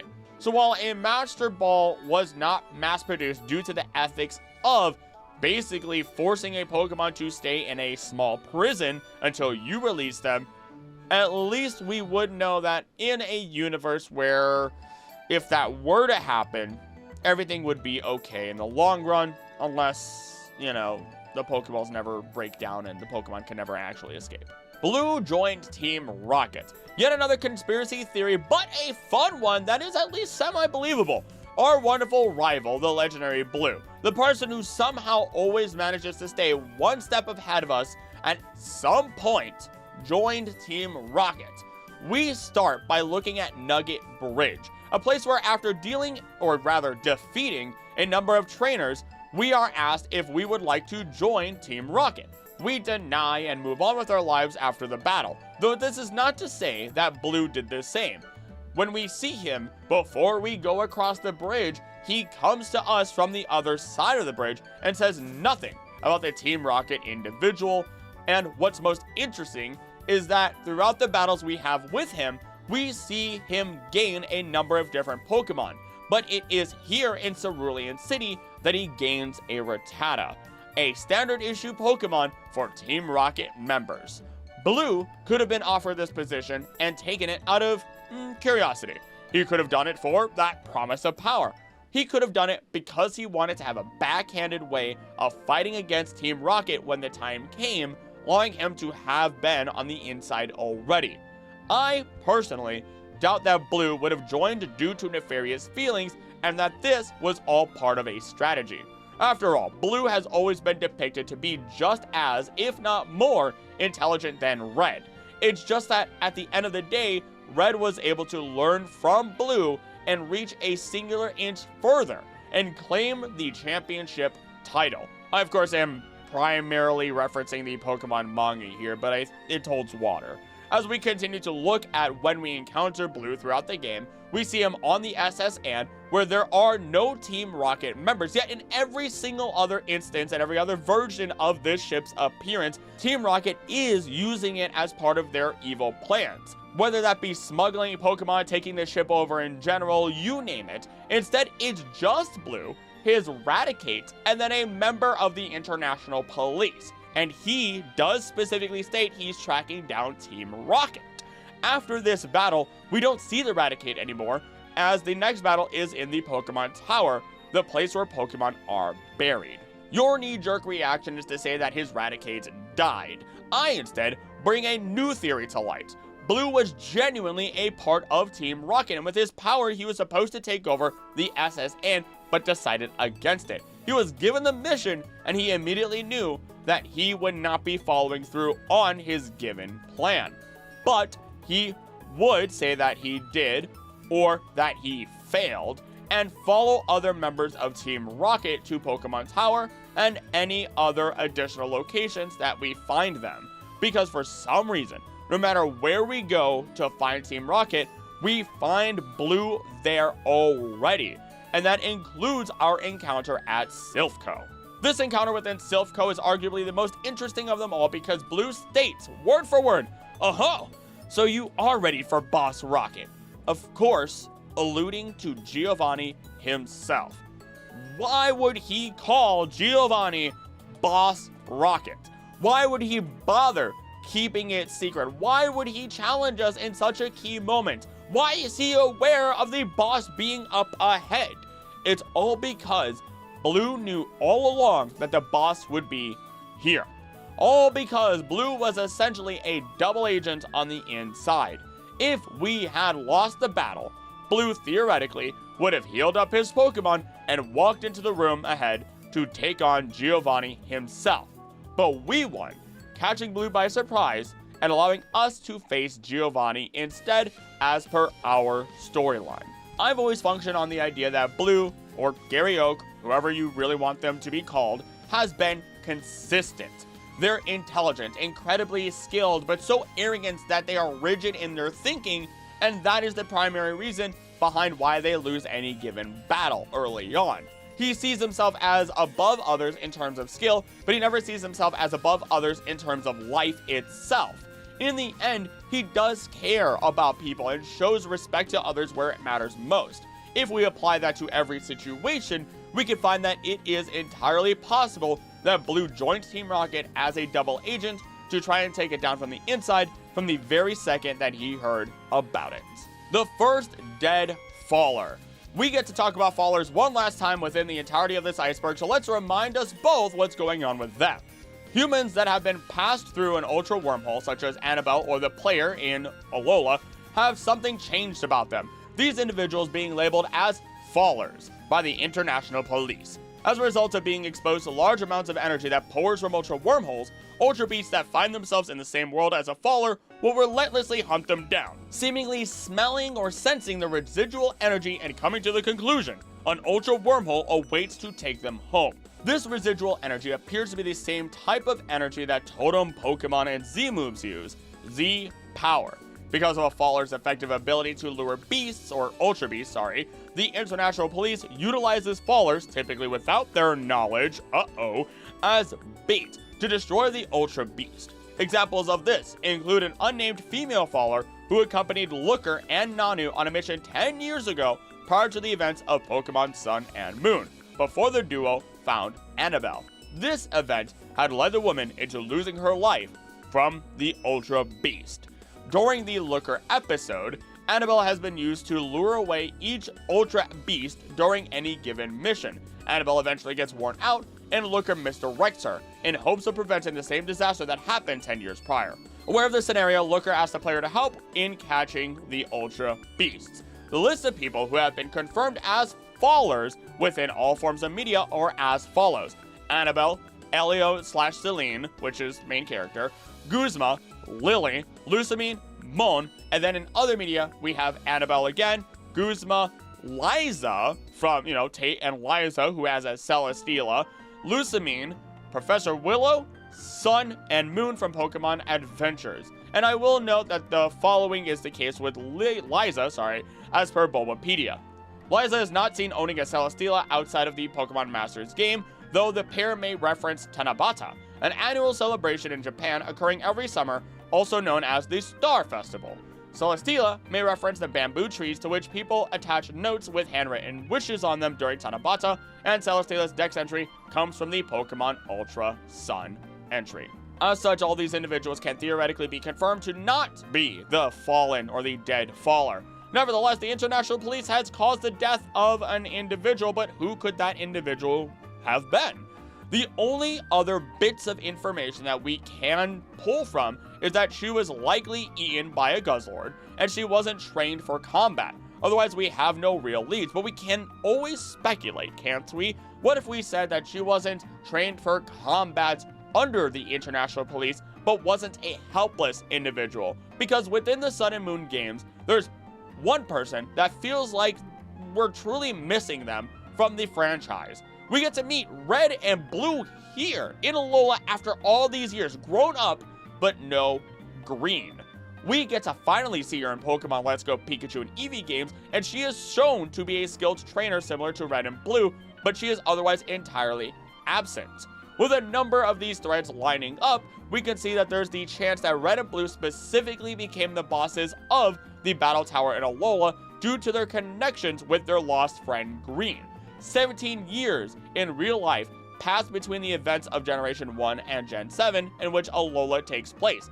It's reasonable to say that a roughly 20-year-old Green, who doesn't have any memories of her past, could have been the victim of the Guzzlord incident, having lost her Pokeballs in the Ultra Wormhole transportation process, especially as we have Giovanni jumping between the multiverse and accidentally helping cause additional fallers to appear. Overall, it's just a fun theory to think about. Altering Cave is meant to be a teleporter. Altering Cave is a mysterious cave found in Pokemon Fire Red and Leaf Green and Pokemon Emerald. Only Zubat can be found in it, though it would have been possible for Altering Cave's wild Pokemon to be altered using a mystery gift at a Wonder Spot, hence the cave's name. But this data was never distributed. There is a list of Pokemon that would have otherwise not released thanks to the mystery gift never being distributed, but thanks to the Safari Zone and Artisan Cave, every Pokemon can be encountered. In addition, all of their evolutionary lines are available in Pokemon Coliseum as Shadow Pokemon. The Pokemon that we do find are Mareep, Aipom, Pineco, Shuckle, Teddiursa, Houndour, Stantler, and Smeargle. This is also the only way that Berry Juice could have been obtainable within Generation 3 if the Shuckle could be spawned in Altering Cave, but it couldn't, thus making it impossible to get Berry Juice in Gen 3. Now, this cave is found on Outcast Island as part of the Sevi Islands, and it is said that it has had this name since the distant past, but nobody knows how it got its name. What we honestly might be able to suspect is that it is in fact some level of teleportation system, but not through technological means, but rather by the power of Celebi. I say this for two reasons. One is because the Pokemon we find are shared through Fire Red, Leaf Green, and then Emerald, meaning we have Kanto and Hoenn for the regions in which these Pokemon are shared. Then we have all of them being found as shadow forms within Pokemon Coliseum. While Celebi is not associated with these regions, Celebi is essential to the games in which we find shadow Pokemon due to its ability to reverse the effects of becoming a shadow and opening their hearts to purify them. From here, we could potentially assume that these could be any of the rescued shadow Pokemon that were purified and transferred to a safe home, and Altering Cave is one of those safe homes. There is a third Mewtwo, and here we go, because let's break it down. We have OG Mewtwo, then we have the distinctly feminine voiced Mewtwo in the Genesect movie. We have the robot Mewtwo called Mecha Mewtwo, which wasn't actually a Mewtwo and was in the live action play. Then there's Shadow Mewtwo, which is one of the other Mewtwo's from our understanding. But then we have the final Mewtwo that makes people think there is a third one for sure. And it would be the one that Go and Ash met while they were searching for Mew. This encounter made a lot of people very confused, even myself when I first researched it a couple months back. But this is way more clean cut than it seems on the surface. when Go and Ash meet Mewtwo, that Mewtwo doesn't seem to recognize Ash. What is often not clarified is that Mewtwo just doesn't acknowledge Ash, considering their past together when you read synopses of this event. We'd expect there to be a big moment of recognition, or in moments where they can at least talk about their last encounter, how things have changed. You know, the encounter in which Ash was there to help with Genesect, or when Ash changed the original Mewtwo's way of thinking. But nope, neither of these moments are brought up at all. I don't think this is indicative of a totally different Mewtwo being here in this episode. I mean, even when you meet someone after a long time of not seeing each other, do you just bring up random moments of your past? Not immediately, and usually not when there's a mission at hand, something happening, or there's new individuals with your friend. Mewtwo would understandably also be very weary around humans. After all, we could say less than half of the humans it ever met were good people that didn't try to hurt it out of malice. With that, I feel like this case is pretty open and shut, and it doesn't have any confirmation or denial truly that this is a different Mewtwo, and that I personally do not believe that there is a third Mewtwo. How awkward would it be if every time that you first meet someone again after, you know, all these years being separated, you're like, hi, remember that time that you saved my life, or you punched me and I almost killed you? That's a great thing to bring up in front of somebody new, right? No, it's not. Silver and Giovanni are not blood related. This all comes down to literally looking at their blood types. Except in very rare cases of genetic mutation, a person with type O blood cannot produce a child with type AB, regardless of the other parent's blood type. Since Silver's blood type is listed as AB, and Giovanni's blood type is O, this means it would be nearly impossible for Giovanni to be his father in real life.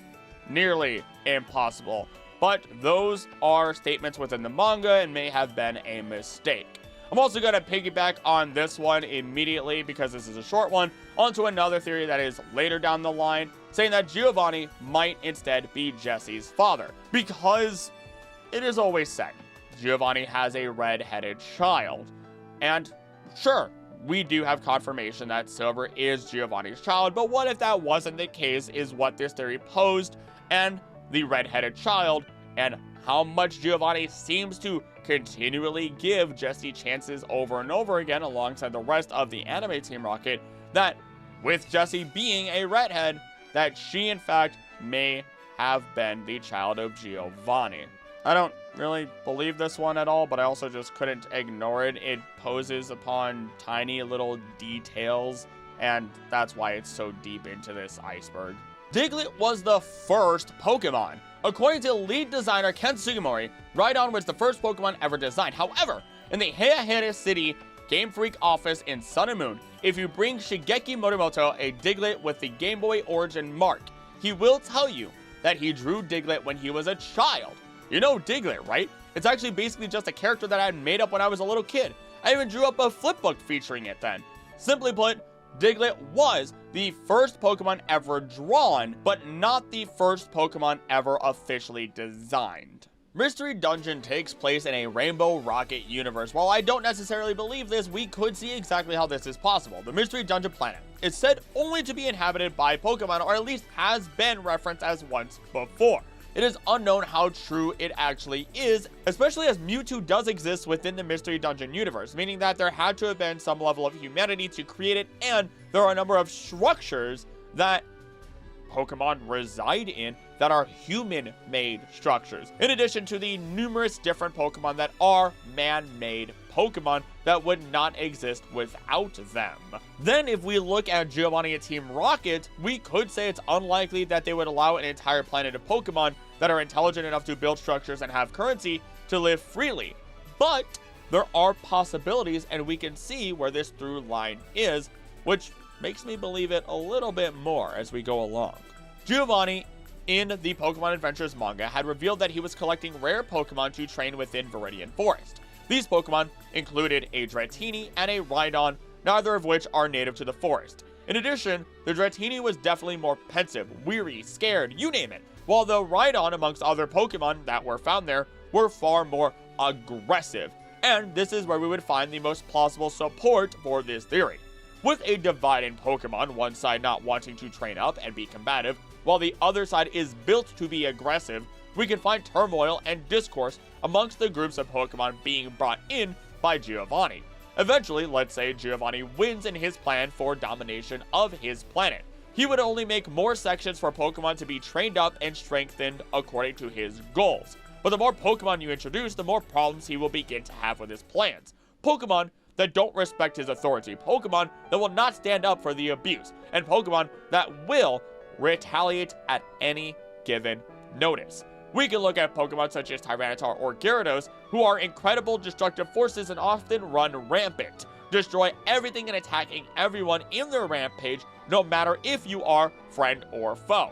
It would then be not a matter of if, but a matter of when would even a singular facility amongst many others be destroyed by either a Pokemon rebellion or a rampaging Pokemon. We've seen Pokemon work as a team without trainers. We know their intelligence, and we know that if Pokemon do rebel in full, humanity never stood a chance, as exemplified by the old verses found in Pokemon Legends Arceus. As such, it would only be a matter of time before there would be multiple rebellions or mass cataclysms caused by Pokemon against humanity that has grown to enslave or attempt to enslave Pokemon. Eventually, Giovanni and Rainbow Rocket as a whole would be pushed out of this universe, if they weren't already gone trying to conquer the other universes. Your next thought should be, well, they already conquered their worlds, why can't they work together to enslave all the Pokemon again? The only counter argument we need for this is by looking at Archie and Maxie, who even once they were able to succeed in their plans, they could not in any canon control the forces that are Kyogre and Groudon. And in fact, in the games and in the Pokemon Generations episodes, they're hinted at, if not just shy of being shown dying due to the legendary ancient Pokemon directly. From here, we can only imagine what Pokemon such as Rayquaza, the Origin Trio, and even Arceus would do, because in no instance does any individual retain perfect control or power over these legendaries or any others. Even if they did, it would not last long, as it would lead to their death due to strain. In the Pokemon Adventures manga, Steven Stone dies from controlling the Regis for too long, even if it was for a good cause. Cyrus's eyes bleed in the manga from controlling Dialga and Palkia. Humanity is not meant to have absolute control ever. And even if it does obtain it, humanity pays a steep price. The only exception to this would be any instances where a legendary deems you worthy and wants to be a part of your team. A mutual respect is obtained and you work together for your goals rather than controlling them. Again, even if it's for a good purpose, you cannot just control Pokemon. You will have to sacrifice your own life. So if we take all this info and apply it to Rainbow Rocket and Pokemon Mystery Dungeon, we can find that there would actually be a good chance that Pokemon would rise up, retake control of the planet, and prevent humanity from ever returning due to the injustice of humanity against Pokemon. And it all goes back to Old Verses 19 and 20. When first this land was formed, man and Mon lived happily, sharing all that they could see by kind acts born and warmed. One Pokemon then proposed that they should always ready be to help humans should they need, and let their presence be disclosed. And that is why to this day, not all Pokemon do flee when a human they do see. They leap out where tall grasses sway. Once it shone upon us all with all the warmth of welcome sun, but now we weep, to grief we fall, starved of light now it has gone. And some they go, despair withal, in search of it they reel and run, they quit their hurts, abandon hall, and leave our lands to be undone. And when they're gone beyond recall, this land will be a home to none, this land will only ever be home to Pokemon. Humanity abandoned the Pokemon Mystery Dungeon planet once and for all, and will never return. Ghetsis planned for you to meet Arceus. This one is difficult, and I cannot find anyone else's theory to help support this, but I think I got it, and I am willing to believe it. Let's begin with the music. Ghetsis himself, a cruel, uncaring man who only wants to control the world through sheer force and dominance. His music is simple. Strong, beating drums, warlike, strong, deep sounds, even they crescendo and build tempo over time. And as the song continues, we hear the chanting of his name in a chorus. This is essentially his theme from beginning to end. Nothing too fancy on the surface, but how about we switch over to what Arceus' theme sounds like? It takes a little bit of time, but we find in Arceus' theme one similar instrument being played in a similar tempo, that singular, deep drum. You don't find this drum in any other theme. It is an oppressive power, fitting for the only two individuals, one being considered the alpha Pokemon, and someone who wishes to be the alpha. We follow this by looking into Ghetsis' concept art and the way he holds himself. And I know I've talked about this before, but it is at its most relevance now. When we look at Ghetsis, he bears under his eye mask the alpha symbol, something that we have been familiarized with time and time again through Pokemon, if not at the very least through the efforts of Pokemon Omega Ruby, Alpha Sapphire. Alpha is representative of being the first, symbolized of dominance for that matter. This is no scar on Ghetsis' face. This is a claim to what he believes is his own destiny, the succession of his own plan. The tie to this being that he only ever shows one eye, and even when he shows both arms, one is completely covered as he crowns N. This follows our alpha symbolism so far, a show of power within his own mind. Tie this to Arceus being the alpha Pokemon, and we have some more minor points to attach to this theory. We could even go with the idea that Ghetsis has a hairline similar enough to another individual who intended to control or defeat Arceus. Even if it is loosely similar, we have Volo, with both of them having the locks on the side and one on top, all three branching off of their head. But I believe that the most interesting point of evidence that we have to support this theory is in fact Ghetsis' goal to restore the original dragon. The original dragon was the combination of Reshiram and Zekrom, with Kyurem being the leftover pieces from when they split.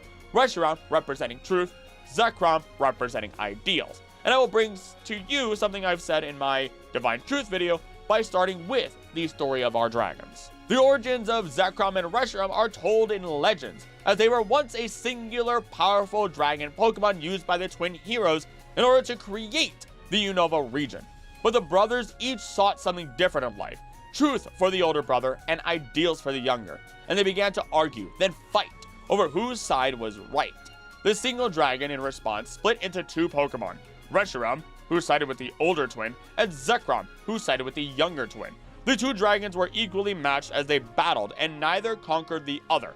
As a result, the brothers set aside their differences and equally declared that there was no right side.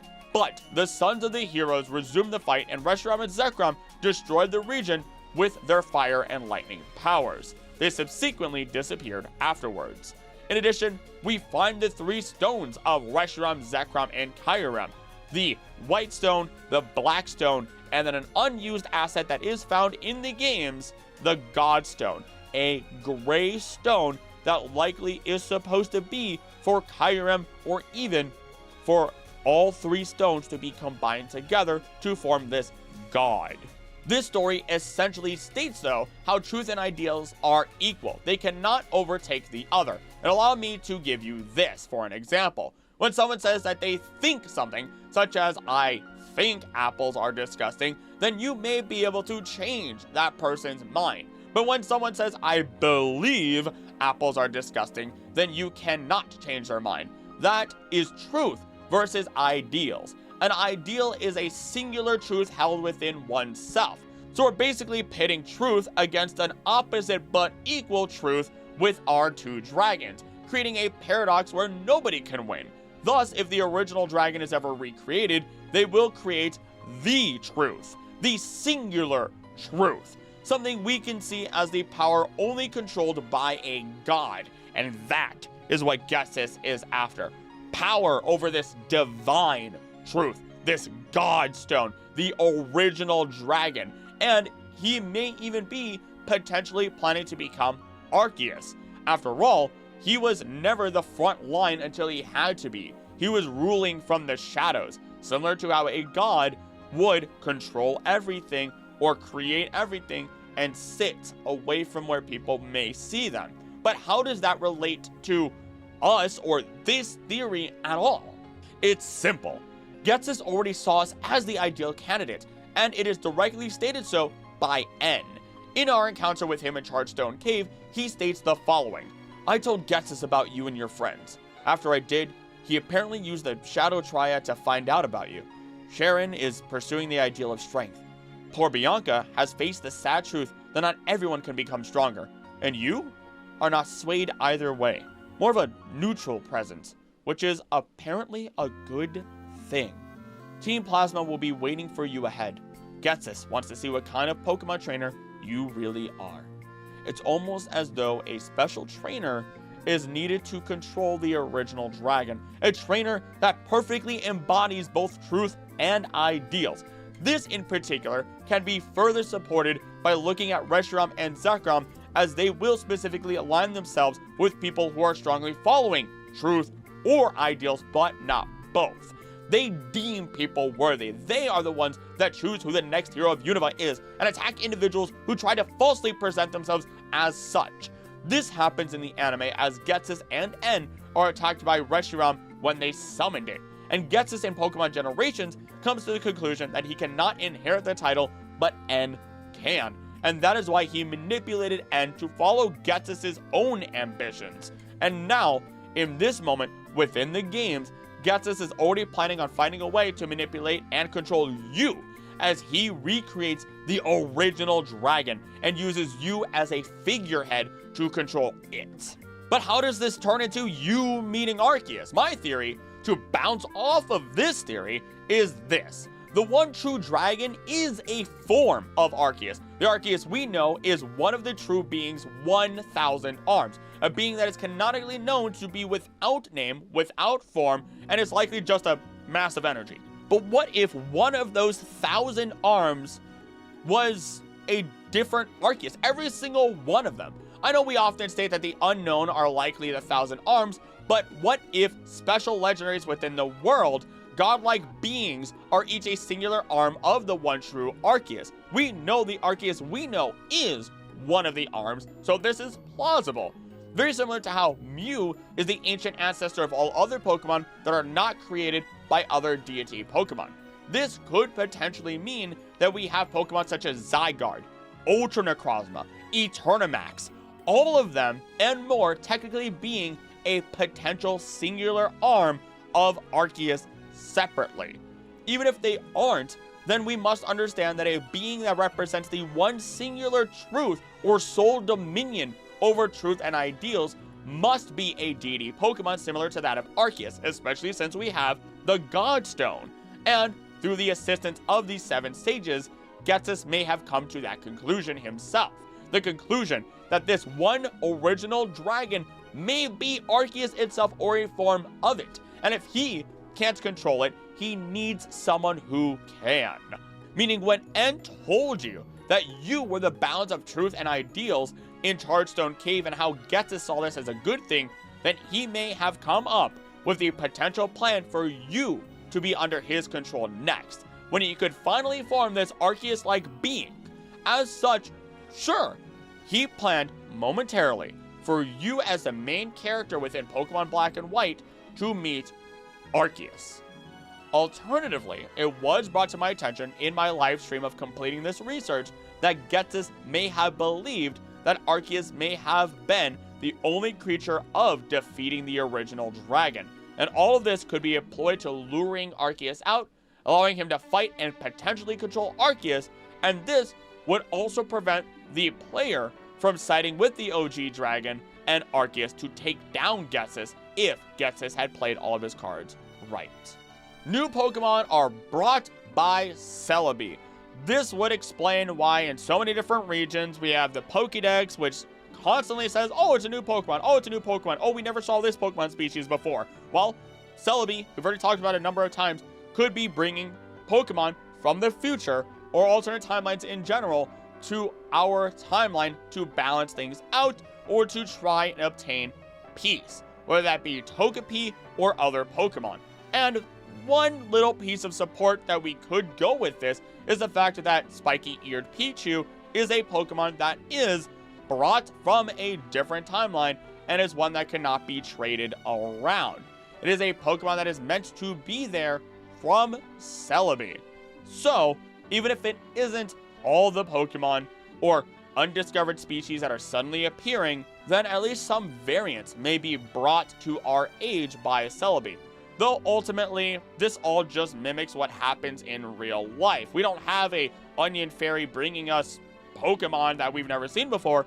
We just have, in real life, new animals that we've never seen before because they are able to evade our eyes very well, or are just in areas that we've never expected to see them, in areas that we did not look hard enough in, or they're just very hard to track down and see.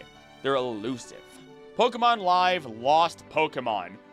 I have no idea what this is supposed to be about. It's not about the anime. It's not about the TCG. It's not about anything because it says other media.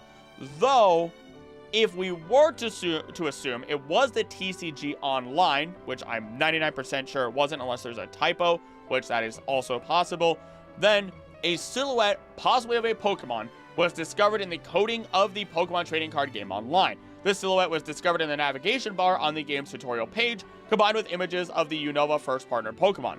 No additional information on the silhouette was contained in the source code of the tutorial's Flash file. According to Serena Robar, it is said that it is not an actual Pokemon and is just a placeholder image that wasn't removed after the code was decompiled. It's the only option that I could find. Otherwise, I cannot figure out where else this could be related to. It's not related to the Pokemon Live show that happened in live action, because all of those Pokemon seem to be Pokemon that I could, that we already have. So, my hands are up in the air, and I'm ready to move on. Mount Silver Unknown Pokemon. This is because the original Gold and Silver Player's Guide said that if you look behind the waterfall that is found within Mount Silver, that there might be a legendary Pokemon hidden behind there. Although, in those specific games, the legendary Pokemon that you would find is not there. Fairly cut and dry. It was a mistake that was made, and we get to move on.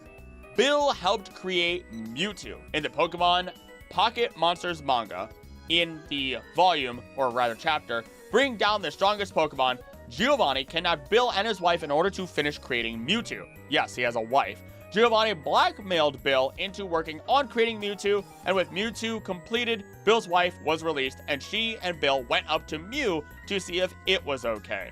In addition, what's very interesting about this is that it might be referenced within the anime episode 13 season 1, as on Bill's door to his personal study, we find an image of Mewtwo clear as day, as though Bill does know of Mewtwo's existence this early on.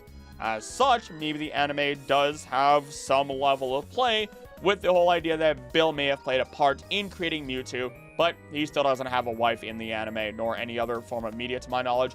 In addition, I do want to throw in, his wife became a Mew for a while, which is a weird image to look at. Let's move on. Lusamine gave Guzma his drip. And I am willing to believe this 1000%. I don't care if it's real or not. It is my new headcanon because he is the only one to have all this gold, all this gaudy gold on him. But on top of that, the weird little thing that he has that nobody else has are those glasses he has on his forehead. And those glasses have a circular symbol and a crescent symbol, the sun and the moon, which holds no water whatsoever. Let's be real. But I'm willing to believe it 1,000,000%. It's a fun one. And considering the relationship that Guzma and Lusamine had, and how Guzma didn't simp for Lusamine, but rather was feeling like he was making his difference, that he wasn't number 2 or 3 anymore, as he has always felt that way based on the information we can extrapolate from his personal room in his home, where he has nothing but second, third trophies rather than a first place trophy. He just wants to feel like more, and he's a teenager again. of course he's gonna feel like he should be doing better. He's a hothead. He doesn't feel like he's good enough. And Lusamine kind of came in, gave him a job, and he felt like he was good enough through that. And she may have actually given him his attire on top of all of that. Multiple chosen ones. We are in the semi-finale theory, or rather lore, of the Iceberg. This is primarily stated to be a reference to the anime, but this is just true across all of Pokemon. We've already discussed how there are multiple heroes chosen by Reshiram and Zekrom, but this expands further into other legendary Pokemon and the myths that circulate through the world itself. As time has gone on, we find legendary or mythical Pokemon that choose to be with trainers. Xerneas befriending Y in the Pokemon Adventures manga, Lunala and Solgaleo consistently choosing to be with you after you prove yourself, Arceus even deciding to do so in the Pokemon Legends Arceus games, the legendary Dogs of Galar choosing to side with you and Hop as even temporary trainers in your battle against Eternamax, making you parallel heroes, chosen ones even, to the history of the heroes of Galar's past. But this goes deeper, as we can now look at the anime into something that I did mention in another Iceberg video. Thank you, Bulbapedia, again for the following. In the Pokemon world's past, there were once humans that could sense aura and control its power. These humans, known as Aura Guardians, traveled around doing good deeds and passing on their skills to those who also possessed this innate ability. As featured in Lucario and the Mystery of Mew, one famous Aura Guardian was Sir Aaron of Rota, who took a Lucario as his apprentice and became a hero when he sacrificed himself to stop a war from destroying the area around the Tree of Beginning, which is basically Yggdrasil, the Tree of Life. The Aura Guardians disappeared from history for some undisclosed reason, a long time before the present era. The only humans in the past time known to have the ability to control aura are Riley and Ash. Present time. Though Ash has chosen to continue his journey as a Pokemon trainer rather than follow up on his revelation. However, he did follow in the footsteps of both known Aura Guardians by helping Lucario to save the Tree of Beginning and resealing Spirit Tomb. To follow this, we have the Pokemon 2000 movie revolving around the legendary birds and Lugia at Shimauti Island, as we have talked about, which is a strange instance, as this is the only time in which the legendary birds are referred to as the legendary Titans, which is a title or role that we often associate with the Reggies. Nevertheless, in this movie, we have a song with the following lyrics. Disturb not the harmony of fire, ice, or lightning, lest these Titans wreak destruction upon the world in which they clash.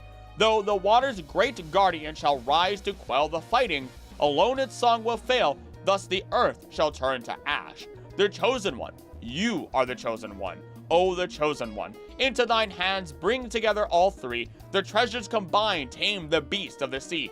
From the trio of islands ancient spears shall you take, for between life and death all the difference you make. The chosen one, you are the chosen one, O the chosen one. Climb to the shrine to right what is wrong, and the world will be healed by the guardian's song. The chosen one, you are the chosen one, O the chosen one.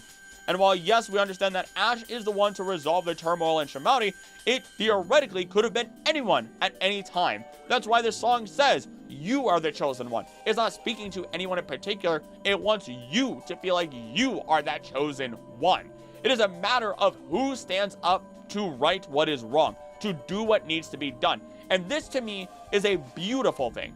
It's not a matter of humanity or Pokemon needing a singular hero, a singular savior, to put all of that weight on one person with the assumption that without them, everything will fall apart. Instead, there are multiple chosen ones, people who will stand up and follow in the footsteps of others, aiming to make a positive difference in any way that they can. In other words, anyone can be a chosen one. You are the chosen one.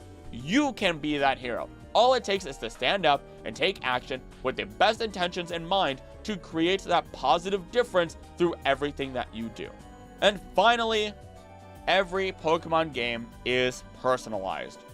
While I sourced this from Nintendo Life, this is something that I found was consistent across other reports on other platforms. And so I quote, Pokemon has always had two different versions, but before the original games were released on Game Boy in 1996, Game Freak had plans for something else. In new translations of old Japanese interviews via the YouTube channel Did You Know Gaming, it's revealed how Game Freak wanted 65,535 different versions of the first generation Pokemon games. The idea was tied to the trainer ID system, where players would be assigned a number between 1 and 65,535. Depending on the number generated, their experience would be slightly different, determining the Pokemon that appeared in each game, the shape of certain locations, and more. This was eventually axed when Game Freak was visited by Nintendo Shigeru Miyamoto, who told the company's founder, Satoshi Tajiri, that the idea might be difficult for players to grasp, and suggested a different color palette instead, via VGC.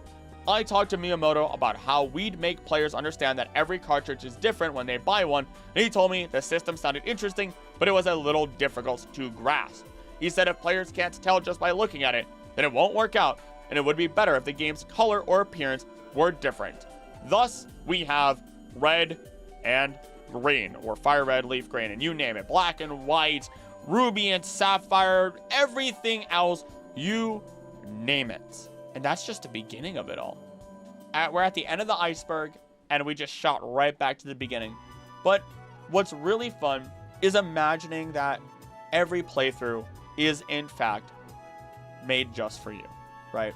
I've gone through Nuzlocke and I've had my fun, and every single time that I play a Nuzlocke on my streams, there's something special about what happens. In fact, I'm about to do a Pokemon Black and White randomized Nuzlocke as part of the rewards for the success of the membership marathon that I did this past week, which thank you for your generosity, people that were there, and thank you for being there in general, as that makes a massive difference. But when you encounter these Pokemon, you have these special encounters, whether you see a shiny or not, how the moves work out, the attachments that you grow towards these Pokemon, it feels more and more like a personalized experience. The more that you lean into it, the more that you are willing to believe it.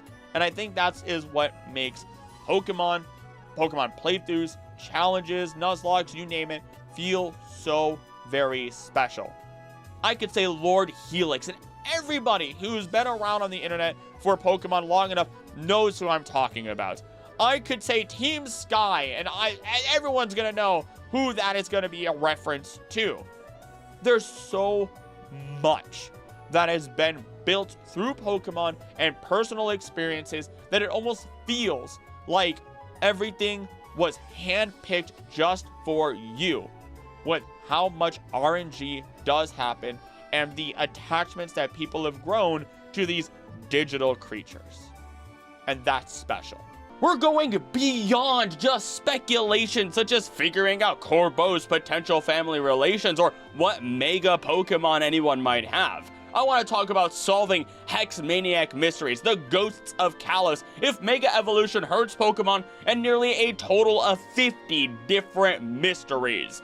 We'll dive through this as though it were an iceberg created by yours truly, with each major section having what I believe are deeper and deeper mysteries and theories. As we go through, I'll give you as much info as possible and give you what I believe may be the answers to these mysteries, if there are any answers. And so let's begin in the surface level mysteries. These are going to be mysteries that most people are aware of, or I think are fairly short and simple. Specifically with You're Not the One, the classic Ghost Girl and Hex Maniac combo mystery. It serves as one of the many different ghost stories within Kalos, let alone the world of Pokemon, where the Hex Maniac simply looks at us after we exit the elevator and states, "No, you're not the one," before floating away. This same individual appears within a graveyard within Omega Ruby Alpha Sapphire, saying the same phrase before walking away from us at Mount Pyre.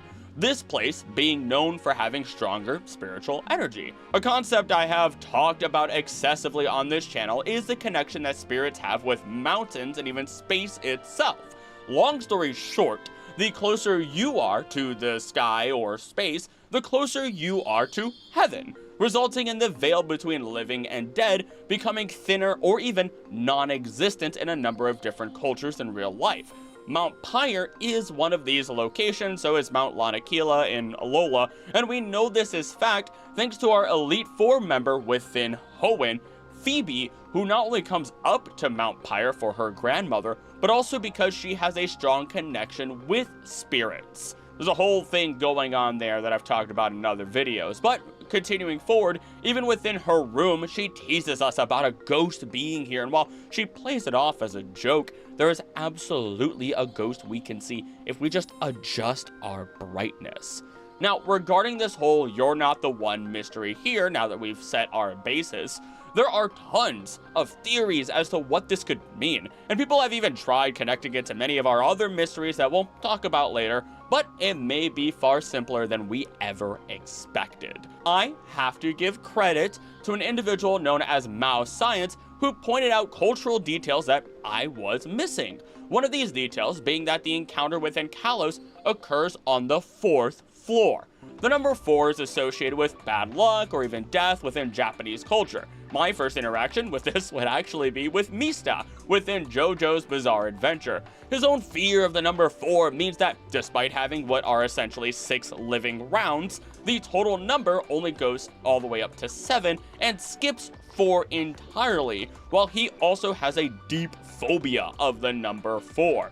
Nevertheless, there's another detail here where there is an individual within the same building, back in Pokemon, with her facing away from the elevator, and she simply tells us to stop talking to her or she won't hear the elevator. Seems pretty silly, right? Why not just look at the elevator and be done with it? Well, this could all be because of a phenomenon that relates back to Gengar's origin name, Doppelganger. You know, Doppelganger, get it? Now, this does go beyond just a Japanese superstition. In fact, this is a word of German origin, meaning double walker. Though there are a number of different moving parts to this. One vital piece being that if you see your doppelganger, then it is noted to be an omen of death.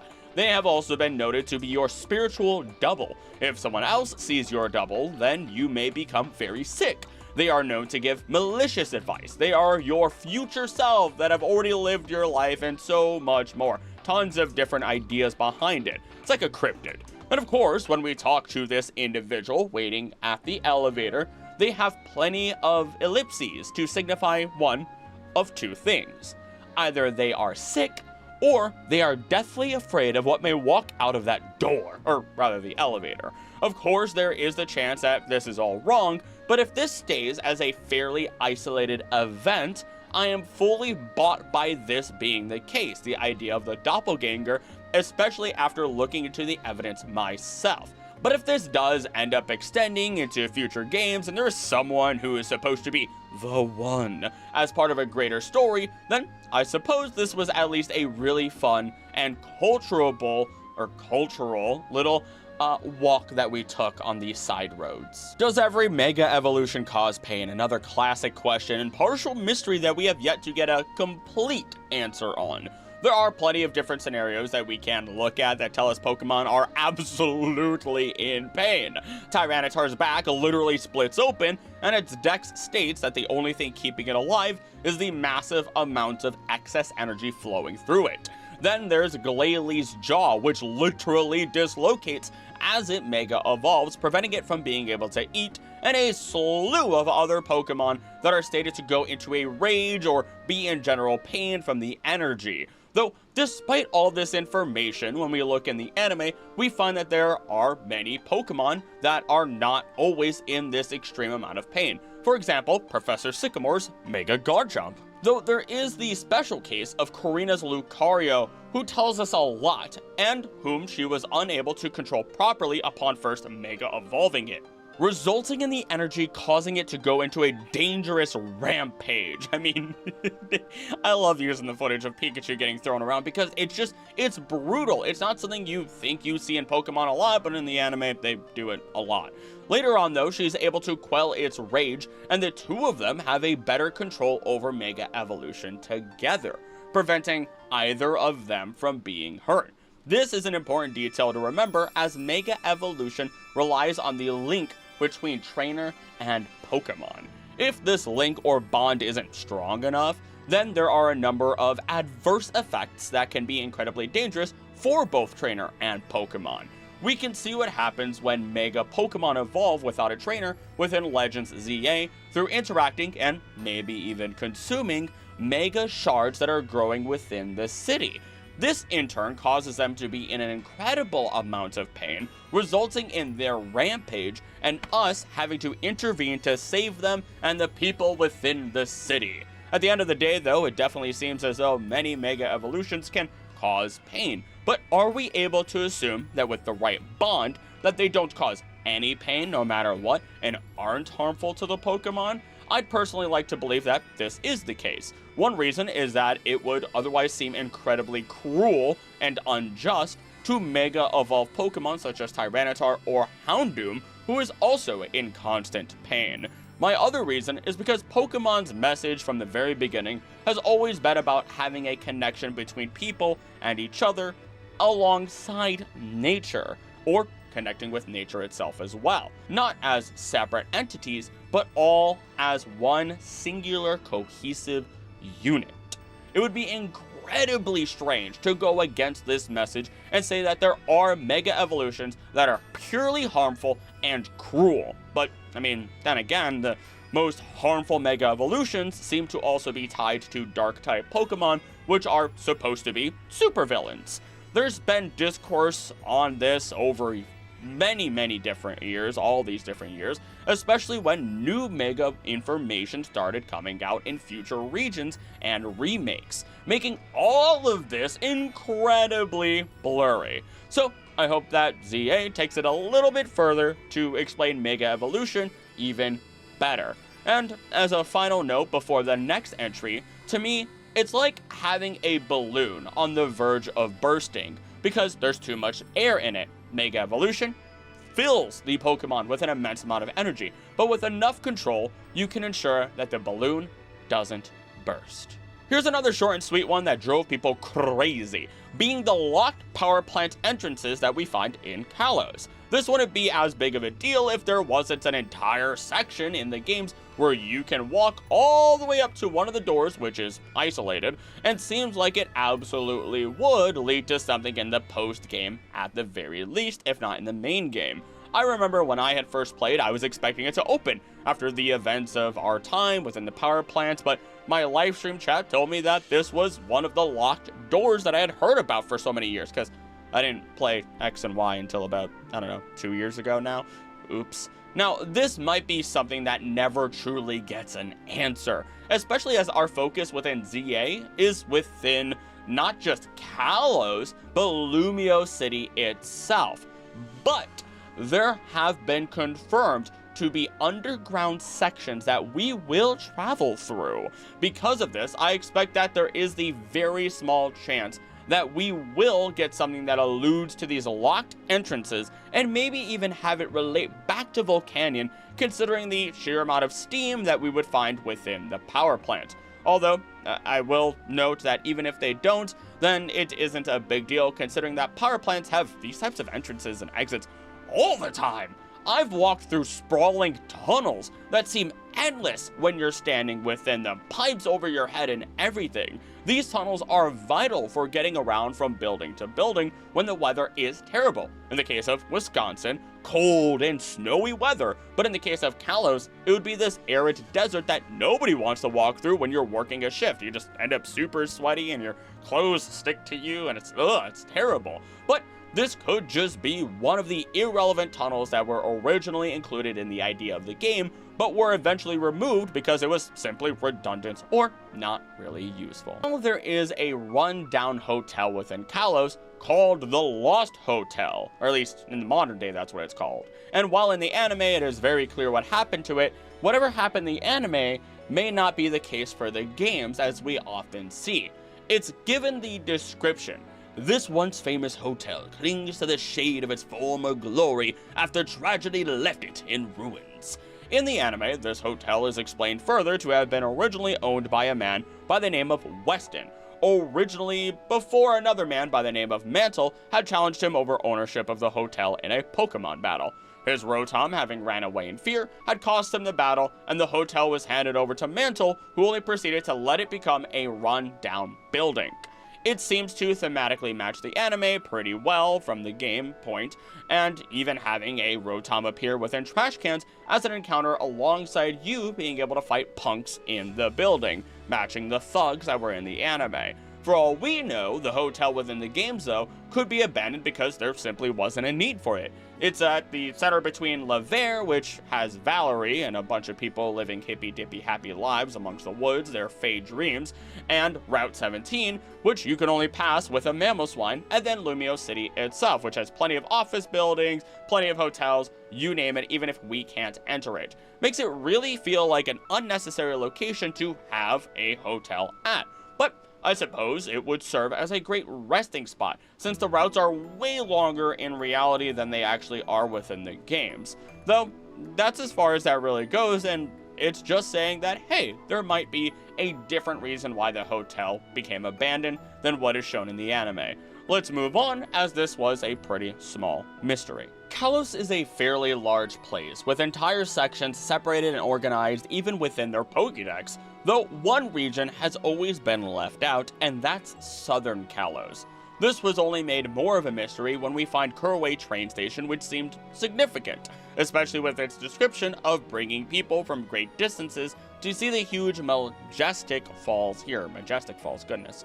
Leaks would eventually show that there indeed was a Southern Kalos, with what seems like 2 towns, 2 cities, 4 dungeons, which is what the Lost Hotel would be considered, and 8 total routes, all being scrapped. I typically stay away from leaks until they become far more relevant to what I'm working through, such as right now, but the real mystery here is why? Why would you cut an entire section of Kalos out? A region that people often would state felt a bit incomplete, in a game where it feels like there should have been more on a deeper level. Well, it's plain and simple. They were already making a big jump with Mega Evolution in their eyes, all within a time before they would learn it is their greatest gimmick ever, and fans would wish for its return every single day upon that Millennium Comet in the sky. I, as always, do not consider regional forms a gimmick personally, but if it is, then I would say that would be the best gimmick they ever created, but that's neither here nor there. They likely already felt pressed for time, which they've pretty much stated directly, and had already cut so much content during the development process to focus on 3D models, Mega Evolution, remaking the story, and so removing this much content was likely vital to preserve quality and not stretch things thinner, and, such as their own staff. Though, I'm very excited for the possibility that Southern Kalos may make some sort of comeback, at least in mention, even if we don't go there, even if we don't visit it via some train hopping. After all, while our story, again, does take place within New Lumios, it would be fun to fast travel to other cities or locations that will be vital to the story overall. Imagine we have all this city to walk across and move through, and then we get to visit a singular, smaller section of another city to investigate a crime or a situation happening there. I think that would be fantastic and a great lead-in to future games and stories. Here's one that constantly sparks a bit of debate in a number of different senses as we discuss whether Lysander is alive or not. Depending on the medium in which we view it, Lysander can really only be seen as potentially dying in 2 of the versions that he exists within. One of these instances is within the anime as he incurred the wrath of complete Zygarde through the creation of his own artificial Zygarde, intending to absorb the true Zygarde, I know we're saying Zygarde a lot, and take over the control of balance between life and death. Pretty easy to do if you control Zygarde, considering its purpose is to rise up whenever Xerneas and Yveltal are being used for evil, or if the balance between them is ruined. Stomp whoever is causing the problem, then return back to the depths for EP time. In this version, after losing his technology and watching as complete Zygarde makes a donut of artificial Zygarde, he still tries to do something. This ultimately results in Bonnie, who has control of Zygarde, I believe its name is Squishy, I love it, to unleash the ultimate move of Core Enforcer, not only finishing off the artificial creature, but also Lysander as he falls into the green abyss of overwhelming power and is never seen again. Bonnie is a natural-born killer, while Clement is a genius. I think we have our new AZ and AZ's brother already, y'all. Easy enough to say, though, Lysander is likely dead in that universe, at least, if not under a ton of rubble. Meanwhile, within the Pokemon Adventures manga, Lysander is defeated and his control over the real Zygarde is released, as it has been defeated as well, and he flies, or falls rather, from the sky with Malva, who had intended to betray him after everything that he had done and learned about what his intentions were. And upon landing, there is a smattering of blood behind him on the rock. It's just there. He simply asks, why? Why did my plan fail? Before he loses consciousness, and good old Kanto's scientist Blaine checks on him.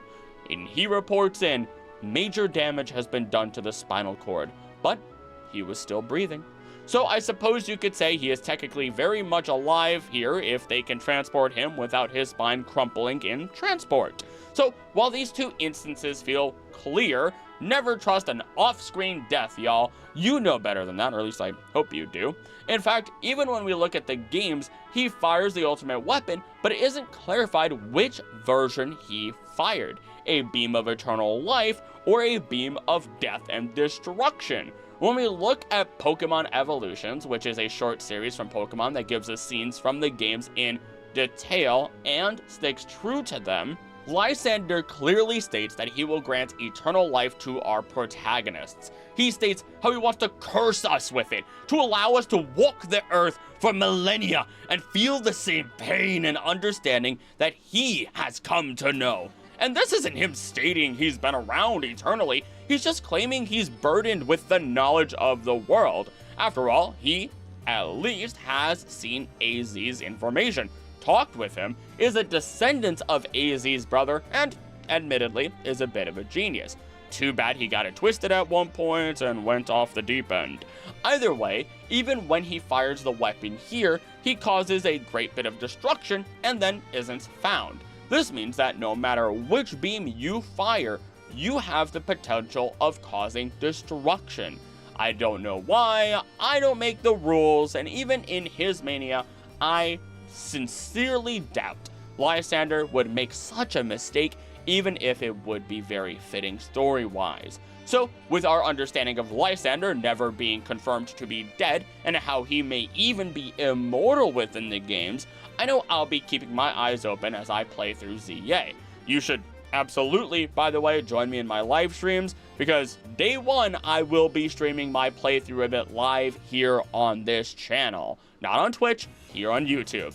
And I know there's been speculation that it could be Vinny, that, Lysander could be Vinny, considering the gloves, the facial shape, the facial hair, and even the shades, but that of course could simply be a red herring. It would also be fitting though, considering he has a Pancham and a Baneri as accessories, denoting Pancham as his past ruffian nature, and Baneri representative as a brighter and more innocent, hopefully, future.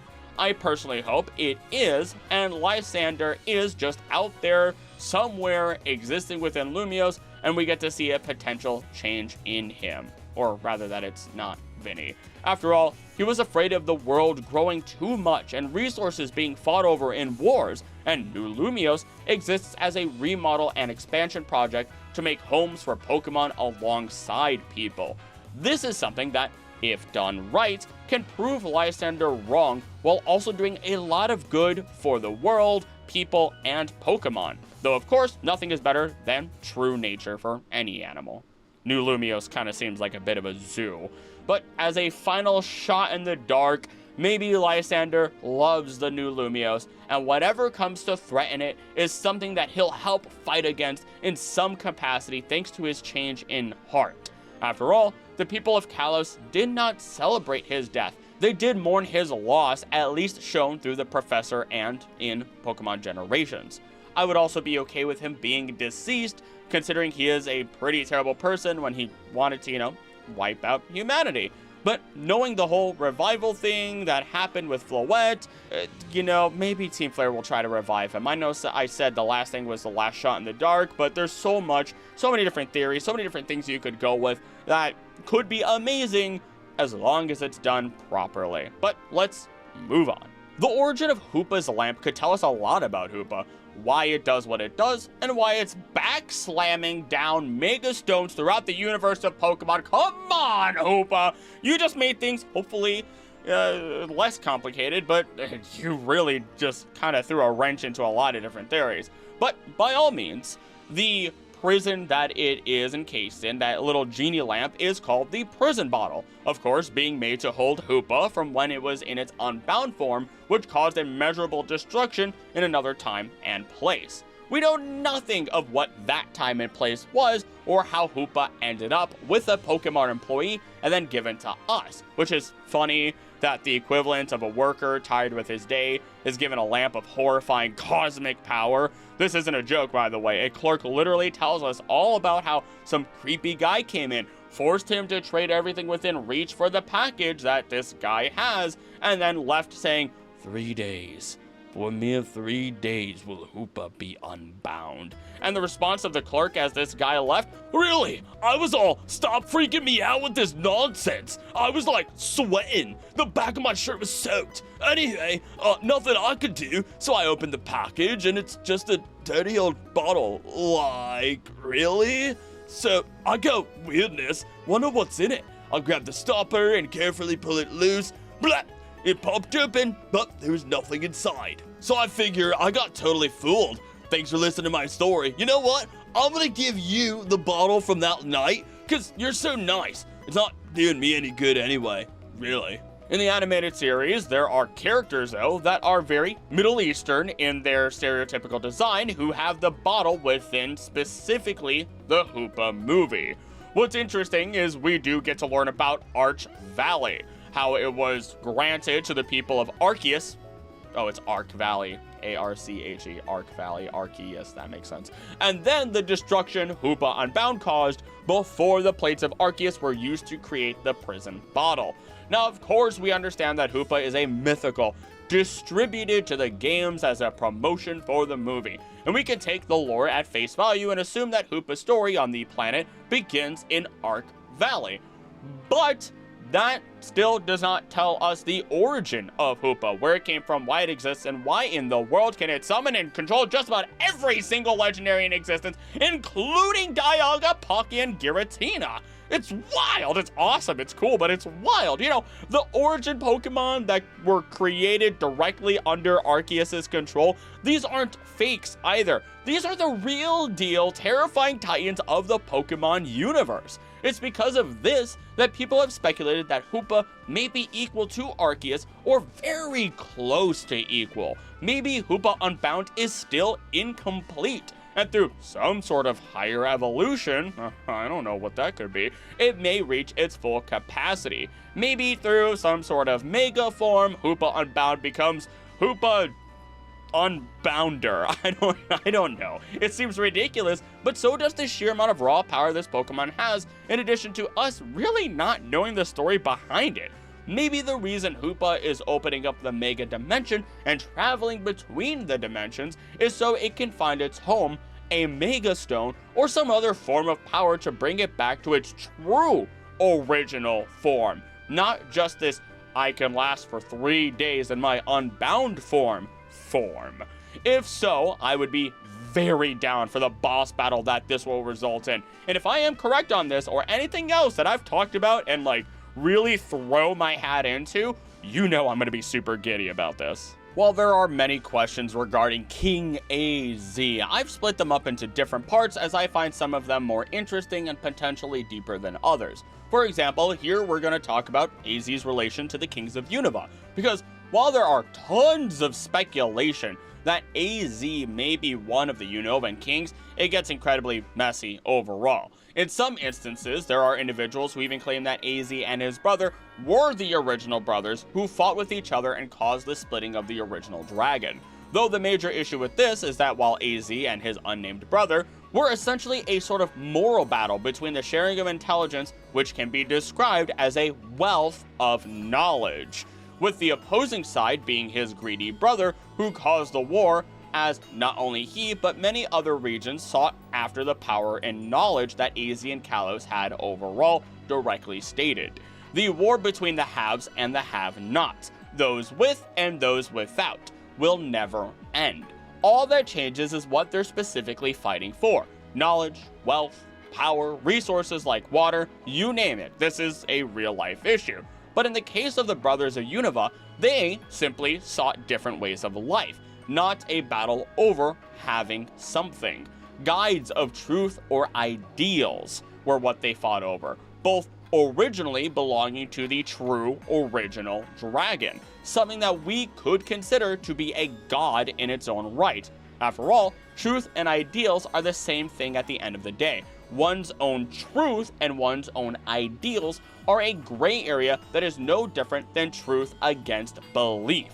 You can't change someone's belief, and you can't change the truth. That is, unless you're a tyrannical leader, ruining everything that science and history stands for in your baby rage of making the world in your image. There should be many different so-called leaders throughout history that come to mind with that statement. I'm gonna pick Emperor Nero because he killed people if they didn't cheer for him during his terrible plays. And he fed his horse golden oats. He was a horrid person. But moving on, there's a distinct separation that is here, and I have to state it because it's common speculation. And one of the details here, amongst many other details, ties what we'll discuss later, showing AZ and how these brothers may have interacted. One such interaction is within the abyssal ruins of Unova, a place where the many plates of Arceus can be found alongside relics, a crown, a message from the past recounting the history of what happened here. They can be summarized cohesively as the following as I explain each section written to you. Have the heart of king, praise him, for his light shines and he moves his people with acts of love. He fought hatred and never got lost. So go on, brave king. These are the traits of their king, a person who stood as a true leader and was inspiring, a person with a good heart and a good mind that people followed in his bravery. Next section, life is gratitude and eating is life. Good or evil isn't all. Do not be barbaric and do not waste. All is precious, the wars create tears. Good and evil is a concept of humanity. Animals take what they need, protect what they love, and we are no different at the end of the day. Though to have war is to create tears. It is to be a barbarian that wastes life as we know it, as the ground we farm is stepped on and ruined, showing a lack of gratitude. Next section. King talks to all beings. He saved us from the waves, and he is hope for all. Think and act with love, act strong. The king was an ambassador. He spoke to more than just other kings or other humans. He spoke to all beings. This is a trait that is explained to exist not only in the king, but in N as well. The ability to speak to Pokemon. Of course, Getsis hates this concept and calls N a freak with an inhuman heart, but he's just jealous and hates everything that breathes the same air that he does. The final section, though, is the hardest to understand, with 3 symbols being technically solved. Also, I didn't state it. The people that were in the abyssal ruins were saved is what part of that also meant. Anywho, we have a symbol looking like a human for humanity. A symbol looking like a broken Tau symbol to represent Reshiram and Zekrom. A symbol that does admittedly look more like a fish, but I interpret as representing a Pokemon. And the final symbol looking similar to the Fleur de Lis, which is what the ultimate weapon is similar to, and what Lysander is named after. In full, or at least the passage, King defeated humanity alone. The Tau Dragons, Reshiram and Zekrom joined the king in a day. The king called Pokemon beings, the great King Harmonia. And yet all of this isn't even within Kalos. This information is found within Unova, which sparked so much intrigue and interest into what happened here, how it's tied to Kalos, when Kalos was released, and then so much more. Despite it all, we have yet to have any confirmed final answers on this subject and can hope to have this mystery closed one day. But for my own theory on it, it is as simple as the story states it is. AZ was the Great King, an individual that would have ushered in the new age after ending the war. AZ is someone who would be intelligent enough to help the people he just defeated in a war, because if you just leave them destitute, then another war will begin as a fight for the scraps and survival. Through uniting people, Pokemon, and any world leaders willing to listen to him, he would then be able to rebuild, even if for a short time. The original heroes of Unova witnessed the power of the ultimate weapon from afar. They, having agreed that one is no better than the other as per their story, then rode upon Reshiram and Zekrom immediately to investigate further. Then, after witnessing the wanton destruction that was laid before them, they found that AZ was balanced between truth and ideals. AZ's ideal was to live with his Floette happily in a world where his technology would thrive and people would live. But when faced with the truth, he did not give up these ideals, but rather adjusted to the truth before him and had struck back at the world for taking his Floette. This can be supported by even N stating how the balance between truth and ideals is found within the player character within the games of Black and White, and how Getis apparently sees this as a good thing. This would make it so that our two heroes, who could not see each other's side but simply accepted it, would look upon AZ in reverence and sit before the king, bow before the king that had decided to defeat all of humanity alone, put an end to the war, and bring about an age of peace. Because a war does not simply end in a day. There are always people who keep attacking and pushing on, those who act in opposition, and information itself does not pass by as quickly then as it does now. And so, the king was given the title of Great King Harmonia. This last name would be passed on not to the next of kin, as this was not AZ's true name, but rather a nickname given by the heroes and a last name that would be passed down from themselves through time as Unova and Kalos would form an alliance. AZ would not be in the right mindset to take this title and would eventually leave. From here, his brother may have even taken the throne. We know that his diaries were passed down as he buried the ultimate weapon and told his children of the horrors of this device beyond what humanity should wield. And the rest is history, a Swiss cheese of a history with a lot of details left out, of course. Oops. But any deeper explanation of AZ's relation to the legendary heroes of Unova would be fantastic, and I hold my hopes out. And before we continue, I just want to say, thank you so much for watching. Please do make sure you've subscribed if you made it this far, and as you listen to the rest of the video, leave a comment telling me your theories. Are there any theories you have that are held by strong evidence? Do you agree or disagree with anything that I say? Let me know, and you'll be helping the channel the best way you can for free, as comments and watch time are the best way to help boost the video as told by YouTube itself. You can always go the extra mile and become a member for as little as $3 a month, granting you special perks like behind the scenes updates. But once again, I do want to thank you, especially now that with your assistance, I've been able to afford a teleprompter, which is why I'm able to speak to the camera directly now. So thank you guys very much for your support. I cannot express that enough. But enough of this, and back to the video. On a shorter note, I just want to know more about the lands that Floette traveled to. We have over 3,000 years of history where we only know of one location that it visited. This location would actually be within Hoenn after AZ planted the tree in front of the Cave of Origin. It's simple, but when we visit there, we get to see Floette's flower. A flower that is otherwise thought to be extinct within the world and only belongs to this Floette. This isn't dropped off by the Pokemon after they reunite, because the events of Auras take place before Pokemon X and Y, and of course now we have confirmation that Floette is still holding the flower.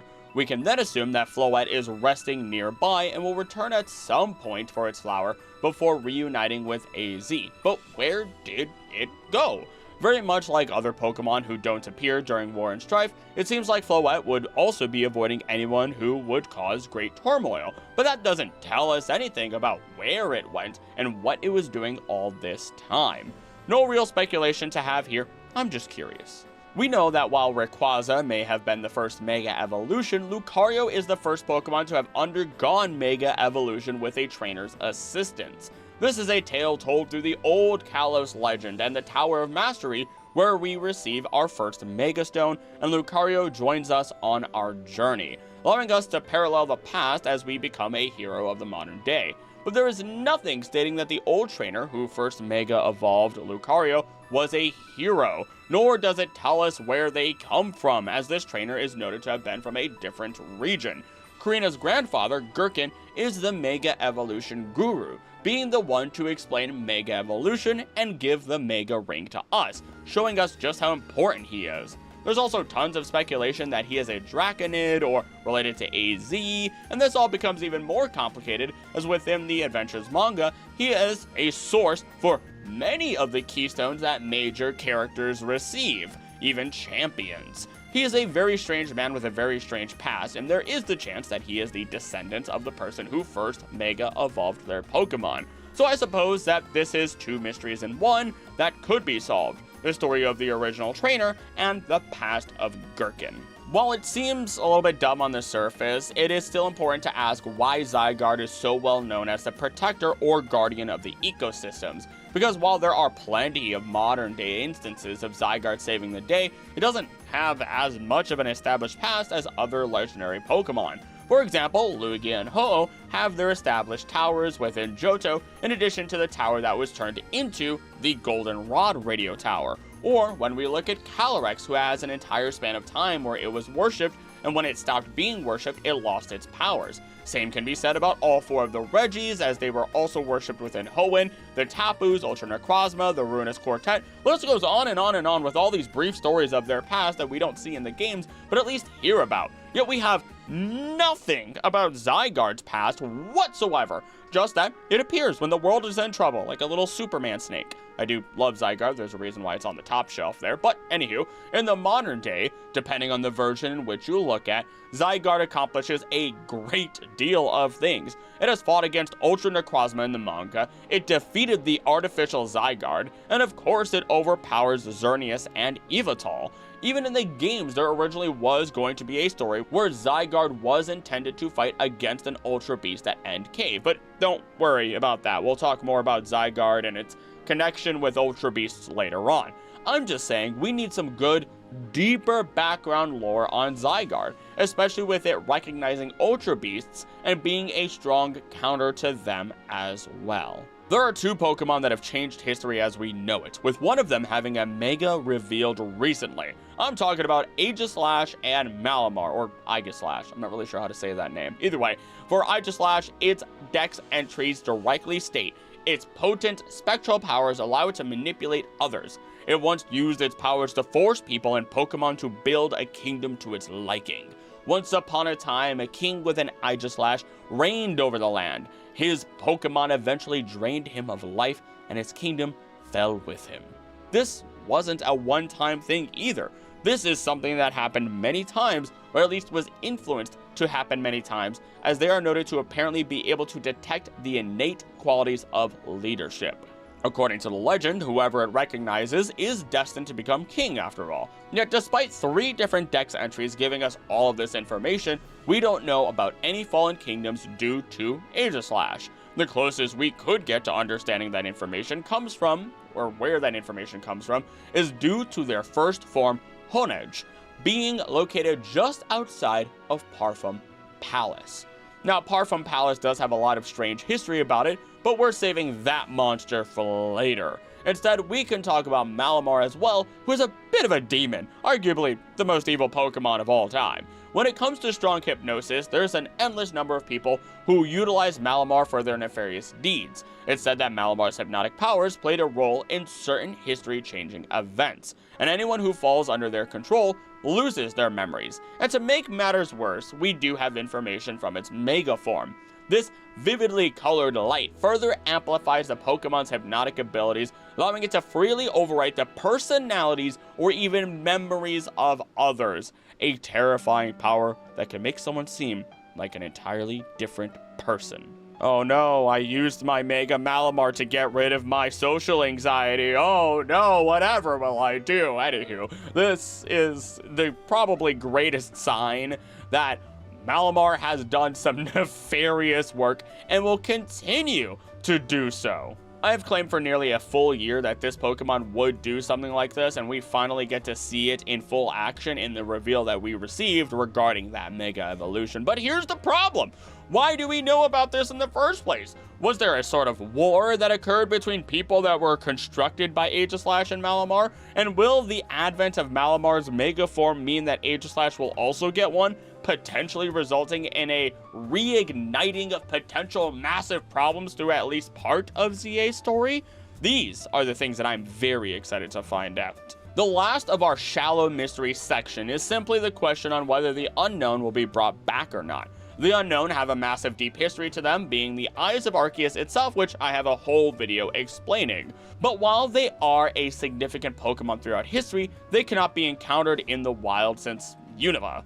You can trade them in, but they otherwise only take home in Johto, Hoenn, in Oris at least, and Sinnoh/Hisui. This isn't to say that Arceus doesn't play a significant role in any of these places either. In fact, there are some strong ties to Arceus in a number of these places. In Unova, you can encounter the Lake Guardians, who are able to arrive thanks to a special cave connected to Sinnoh. Kalos doesn't have as much of a connection unless you do consider the Pokemon who literally represent life and death to be the connection, which I kinda do. In Alola, the Aether Foundation created Type Null through the RKS system. This system being developed thanks to the information found within the Kanalov library of Sinnoh. In Galar, they took this information and it resulted in additional Type Null being created. Though in Paldea, the Unown are flat out unobtainable, and from what I could find, are not mentioned anywhere at all at any time. They're basically non-existent within these lands. In fact, Paldea may have the least ties to Sinnoh and Arceus amongst any other region whatsoever, but it does have a very deep connection we'll come across later. Though back to the Unown, they played a very prominent role within Legends Arceus, appearing in every single major location in which an event occurs, hiding just out of sight and just watching us very closely, monitoring our progress. This is very similar to what we have with Zygarde, a creature that stays just out of sight by even turning invisible and just watching the world. It observes and waits to see if action has to be taken. Even if the Unown don't return, then there's the easy recreation of spending your time scouring the city in search of Zygarde throughout your journeys, and I'd be plenty okay with that.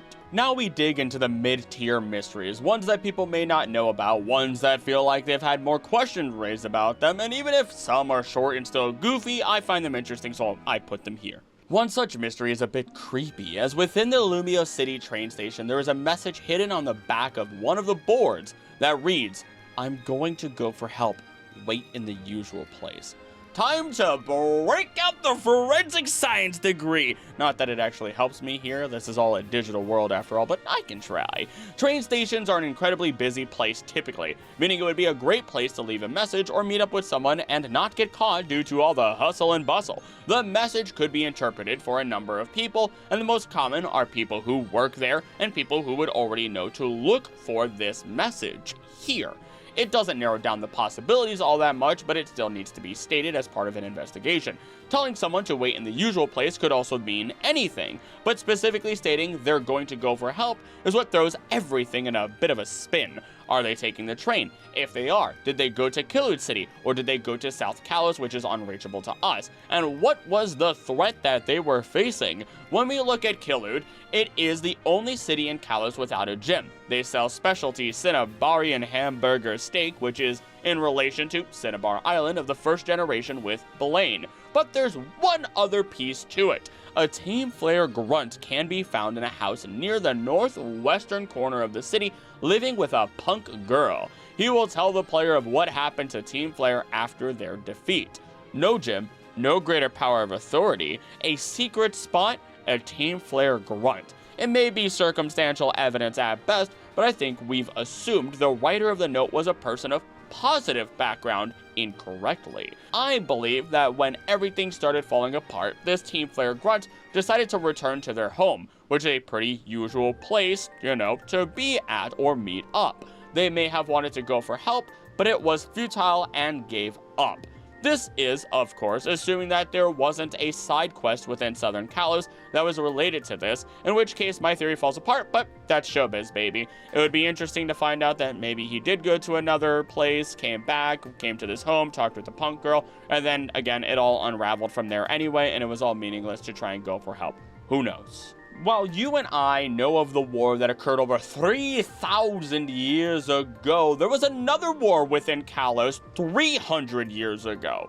The Parfum Palace was once the home of the King of Kalos, and has the fitting style for a regal man. Many statues honoring the knights and Pokemon who fought in the 300-year-old war are on display inside, including those of a Bisharp general, which once led a legion of Ponyard into battle.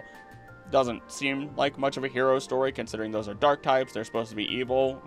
But the entrance hall also contains a statue of Melodic, said to be the most beautiful Pokemon in the world. Now, there are many other mysteries regarding Parfum Palace that we will discuss later on in great detail. I'm sorry that I keep teasing you. Though it has been suspected that this war, which was against neighboring regions 300 years ago, may allude to the War of the Spanish Succession, which occurred between 1701 and 1714, and the Treaty of Utrecht, which was in 1713. This conflict, fought over the vacant Spanish throne, set France against a coalition of European powers, namely the Holy Roman Empire, Great Britain, the Dutch Republic, and Savoy, and concluded with the French Bourbon dynasty securing the Spanish crown. The timing is notable, as these events occurred 300 years before the release of Pokemon X and Y in 2013. In addition, the Palace of Versailles, the likely real-world inspiration for Parfum Palace, had by then been completed in the form recognized today. Very interesting that we get this major event placed here, though instead of the Spanish throne, it may have very well been the Colossian throne after AZ ended the war, unless they went to war with Paldea, which doesn't really line up because Paldea doesn't really say anything about them going to war. Instead, they spent all of their resources digging deep into the earth. That would be Area 0. I know that I said AZ likely stuck around for a short bit, but I have to be open-minded and consider all the possibilities. Plus, if they decide to take this further, then we have yet to see a Roman or Dutch-inspired region, we have Galar for the UK, and Savoy would eventually be given to France after a long and complicated history that I'm not going to talk about here. Pokemon loves to parallel the real world's history, but also loves to twist things around. My favorite is to talk about Hisui taking place at the end of the Edo period, thanks to many different factors, which the Edo period ended in 1868, and while that isn't exactly 300 years ago, it would show a very interesting detail to us, because if war broke out in 300 years ago, then it would still fit nicely into our timeline. This is because at the end of the Edo period, Japan was kind of forced to open its borders in real life and conducted trade, which began the industrial boom, which is shown through our smokestack Galarian wheezing. And one of these days, I just need to sit down and make the complete Pokemon timeline and a complete Pokemon family tree.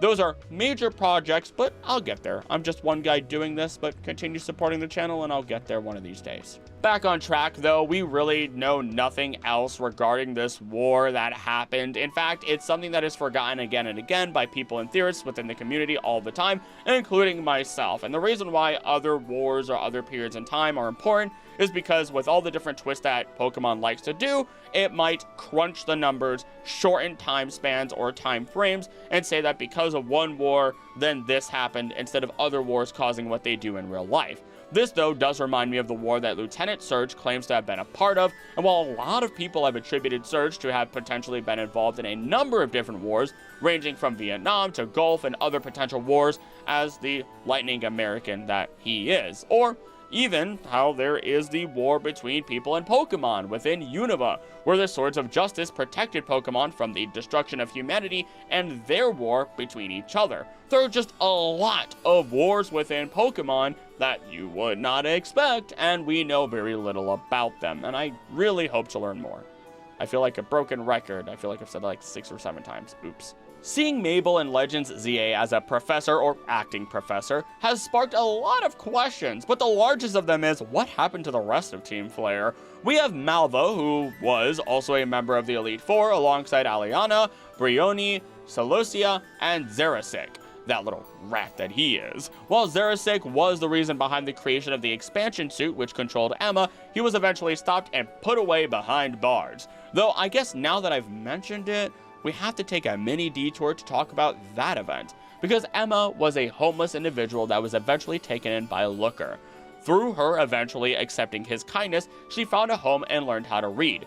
Though Looker's wallet, as he notes himself, not to Emma, was getting thinner and thinner, and she started to wonder if she was a burden to him. So Emma began to seek out new ways to get money and help out. She would be testing out 06's expansion suit, which would grant great physical capabilities and even allow her to transform like a Pokemon, as Looker would say. But this in turn would also cause her to be mind controlled with no memory of her actions. She would commit crimes while unconscious until this is stopped and Xerosic is put behind bars. And there is some question as to whether or not she will continue to use the suit. It seems that she just might now that she heads the office within Lumiose thanks to Looker giving it to her. And with the remote control function of the suit being deactivated, there's no reason not to use it. In fact, she is even asked by Xerosic himself to take his Pokemon and the suit and use it to protect the peace of Lumiose City, meaning she's gonna be wearing that killer gear for sure. And do you know what Pokemon Xerosic had? A Crobat and a Malamar. So I think I know what Mega Emma will be getting, unless they left field it and give her a Mega Meowstic, which that'd be pretty cool.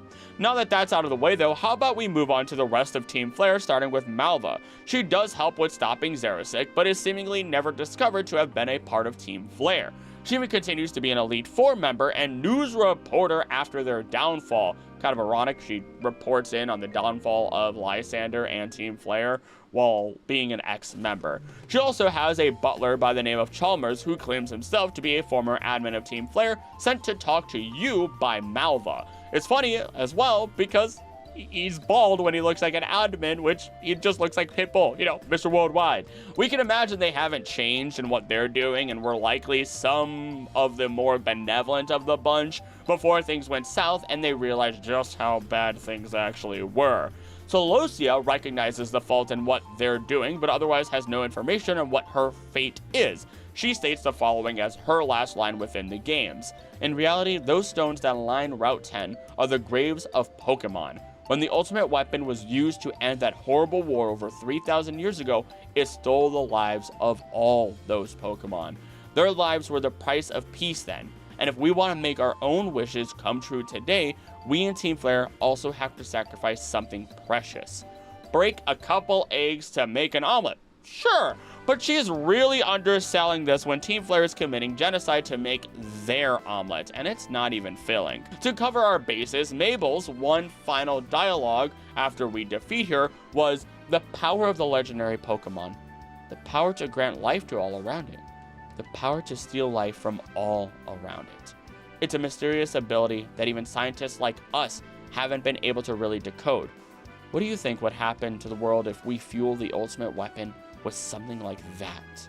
Fitting that she would then become an acting professor or be looking to become a professor, as those are words that seem to have a fear behind them, a fear of whatever the outcome may be. She also had a Houndoom that didn't Mega Evolve and a Weavile, so do with that information what you will. With Brioni, she is at least shown to be captured by Clement in the anime, so it would be funny to see her also return with a more positive and scientific role. Then there's Aliana, with her final dialogue, I had fun at the Kalos power plant. Of course, we could have generated electricity with Team Flare's technology too, you know, we just didn't think it justified the cost. To create a world for us and us alone, we have to play it smart, you see? That sounds like villain talk to me. Someone who definitely didn't learn their lesson after being defeated. So, yeah, it's kind of spooky. But she also gets captured by Clement in the anime. As a side, while they all had Pokemon that I won't go over, Aliana here has a Druddigon and a Mightyena. And while I think Druddigon is more fitting to get a Mega Evolution, I would be overjoyed to see Mightyena with one, my dear baby boy Ed.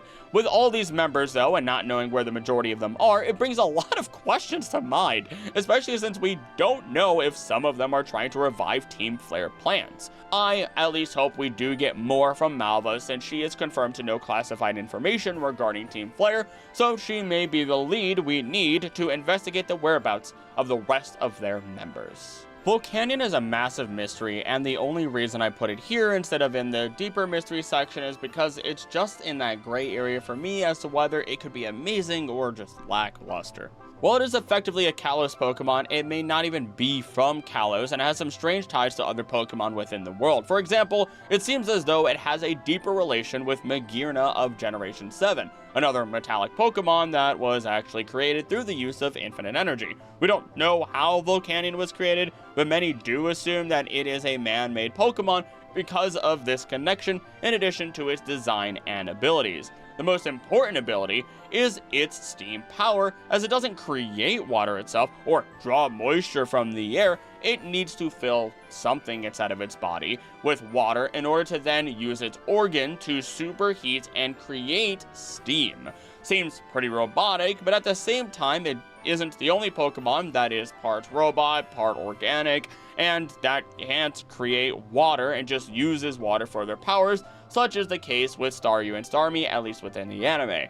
But Kalos isn't the only region it appears in, as you can find out within Omega Ruby Alpha Sapphire that it has been sighted in Kalos, Johto, and Sinnoh, with Brandon having led expeditions to search for it in those regions.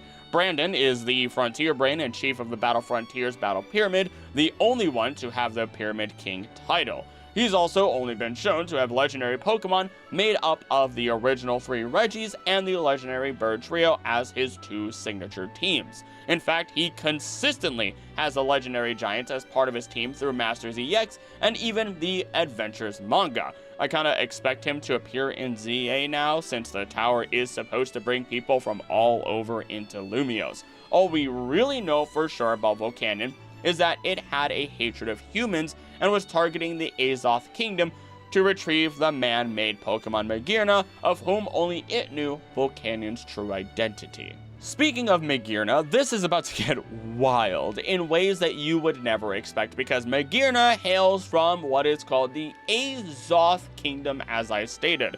And Azoth is a term that has had its nails deep in this franchise, and Azoth is its direct translated name as well. It is a universal remedy, or the real-life Azoth, a potent solvent, as another thing, sought after in the realm of alchemy, akin to alkahest, a distinct alchemical substance. The quest for Azoth was the crux of numerous alchemical endeavors, symbolized by the catechus, initially coined to denote an esoteric formula pursued by alchemists akin to the Philosopher's Stone. The term Azoth later evolved into a poetic expression for the element Mercury. And if you have been into Pokemon theorizing for a long time, then you know exactly where I'm going with this. If you are not, then buckle up, because Azoth is the project that Oris, Archie, and Maxie were completing in order to return the world back to its primal state and restart everything. A Garden of Eden, if you would. Azoth relates back to alchemy, Mercury, and even phosphorus, which is exactly what Reshiram and Zekrom represent. Azoth and its Philosopher's Stone relation connects back to Magearna, who has a literal soul heart created by taking the life energy of other Pokemon in order to fuel it. And fueling the life of a Pokemon in this way, extending their lives and incredible knowledge through alchemy, relates immediately back to AZ and Eternal Floette. There are moments like this where I sit and I look at people who are like, oh, theorists for games like Pokemon are just stretching, and I sit down and I go, do you realize how obvious this is? And we've just been ignoring it? It's insane. But then, similar to the ultimate weapon, Magearna served as both a positive and a negative icon. It was a gift to the princess, a gift to guide her, give her company, and to bring peace. But it also had the capability to control a massive flying fortress that served as a weapon for mass destruction, as it was equipped with a powerful laser cannon. The massive flying fortress, that is. But doesn't all of that sound familiar? I'm not even joking when I said that originally this section was just going to be about Magearna in brief, mention the Soul Heart, Philosopher's Stone, until I read the word Azoth with Volcanion. Then everything in my brain just immediately fell apart. And the largest piece of this is that a grunt in the games within Omega Ruby Alpha Sapphire suggests that A and Z in the project's Azoth name represents beginning and end respectively. I think I can feel the headache coming on. Look, if Azoth, or the idea of it, isn't talked about once within Legends ZA, this is another thing I'm going to mentally throw a fit about, because it is the perfect opportunity to bring all of this writing full circle. I could care less that it's Pokemon at this point. If it is not, like, done as part of a writing lover, I'm going to lose my mind. But let's move on before I do it right now. On a lighter and simpler note, give me more of AZ's travels. While they weren't significant enough to change his outlook on life and realize what it is like to be one with Pokemon truly as a trainer, I am curious. I say this because he has one other significant moment within the Pokemon world that we know of, as he was there when Mega Rayquaza saved the Draconids. Although not by name, AZ is mentioned several times during the Delta episode of Pokemon Omega Ruby Alpha Sapphire. Mr. Stone mentions that his grandfather used Infinity Energy, and the same energy used by the Ultimate Weapon to improve the lives of people and Pokemon alike, which the Devon Corporation used to grow into one of the top industries in Hoenn. When the player overhears Wallace's conversation with his master, they discuss that the tree planted in front of the entrance to the Cave of Origin was given to the people of Pseutopolis by a huge man who visited from the Kalos region. As mentioned, underneath the tree, there is a flower of the same kind as the one carried by AZ's Eternal Floette. At the Sky Pillar, Zinnia tells the player that 1,000 years ago, a tall visitor from a distant land witnessed how Mega Rayquaza stopped a fight between Primal Groudon and Primal Kyogre. He is quoted to have said, "It is the Delta, born of the great disturbances in this world, by the bonds born of mankind's wish, and the power of the stones. It will calm the troubles that plague the world." How he came to understand this information is unknown. Not that one. The places he has been to are unknown. All that is known is that he wandered the world for quite some time. There's no real limitation as to where he could go. He has a Golurk, which has infinite amounts of energy. Interesting, that one. And can just fly at Mach speeds. So I just want to know more about what he did with his life, and if he ever went back after he reunited with his Floette, or what places he did go back to. I was going to stop this section here, but then I saw, while writing the script, that Pokemon announced a Mega Rayquaza raid in Pokemon Go on the 18th. You know, 2 days after the Legends ZA releases. This is no coincidence. Get ready for more Mega Rayquaza shenanigans. Maybe it'll be our ride through the Mega Dimensions. I don't know. That's just me throwing spaghetti at the wall, because I just barely saw that. Speaking of the Mega Dimension, though, that singular piece of story has the potential of solving our timeline issue within Pokemon. With the advent of Mega Pokemon, it has always been questioned if AZ firing the Ultimate Weapon, which resulted in Mega Stones being brought into existence, caused the splitting of timelines, thus creating a timeline with Megas and one without. This would show us that the original adventures with Red doesn't have them, but the Let's Go games have Mega Pokemon. It shows Megas existing within the Oris version of Hoenn, but not in the original Hoenn. And then of course we get Annabelle, who has traveled from Hoenn from a different dimension.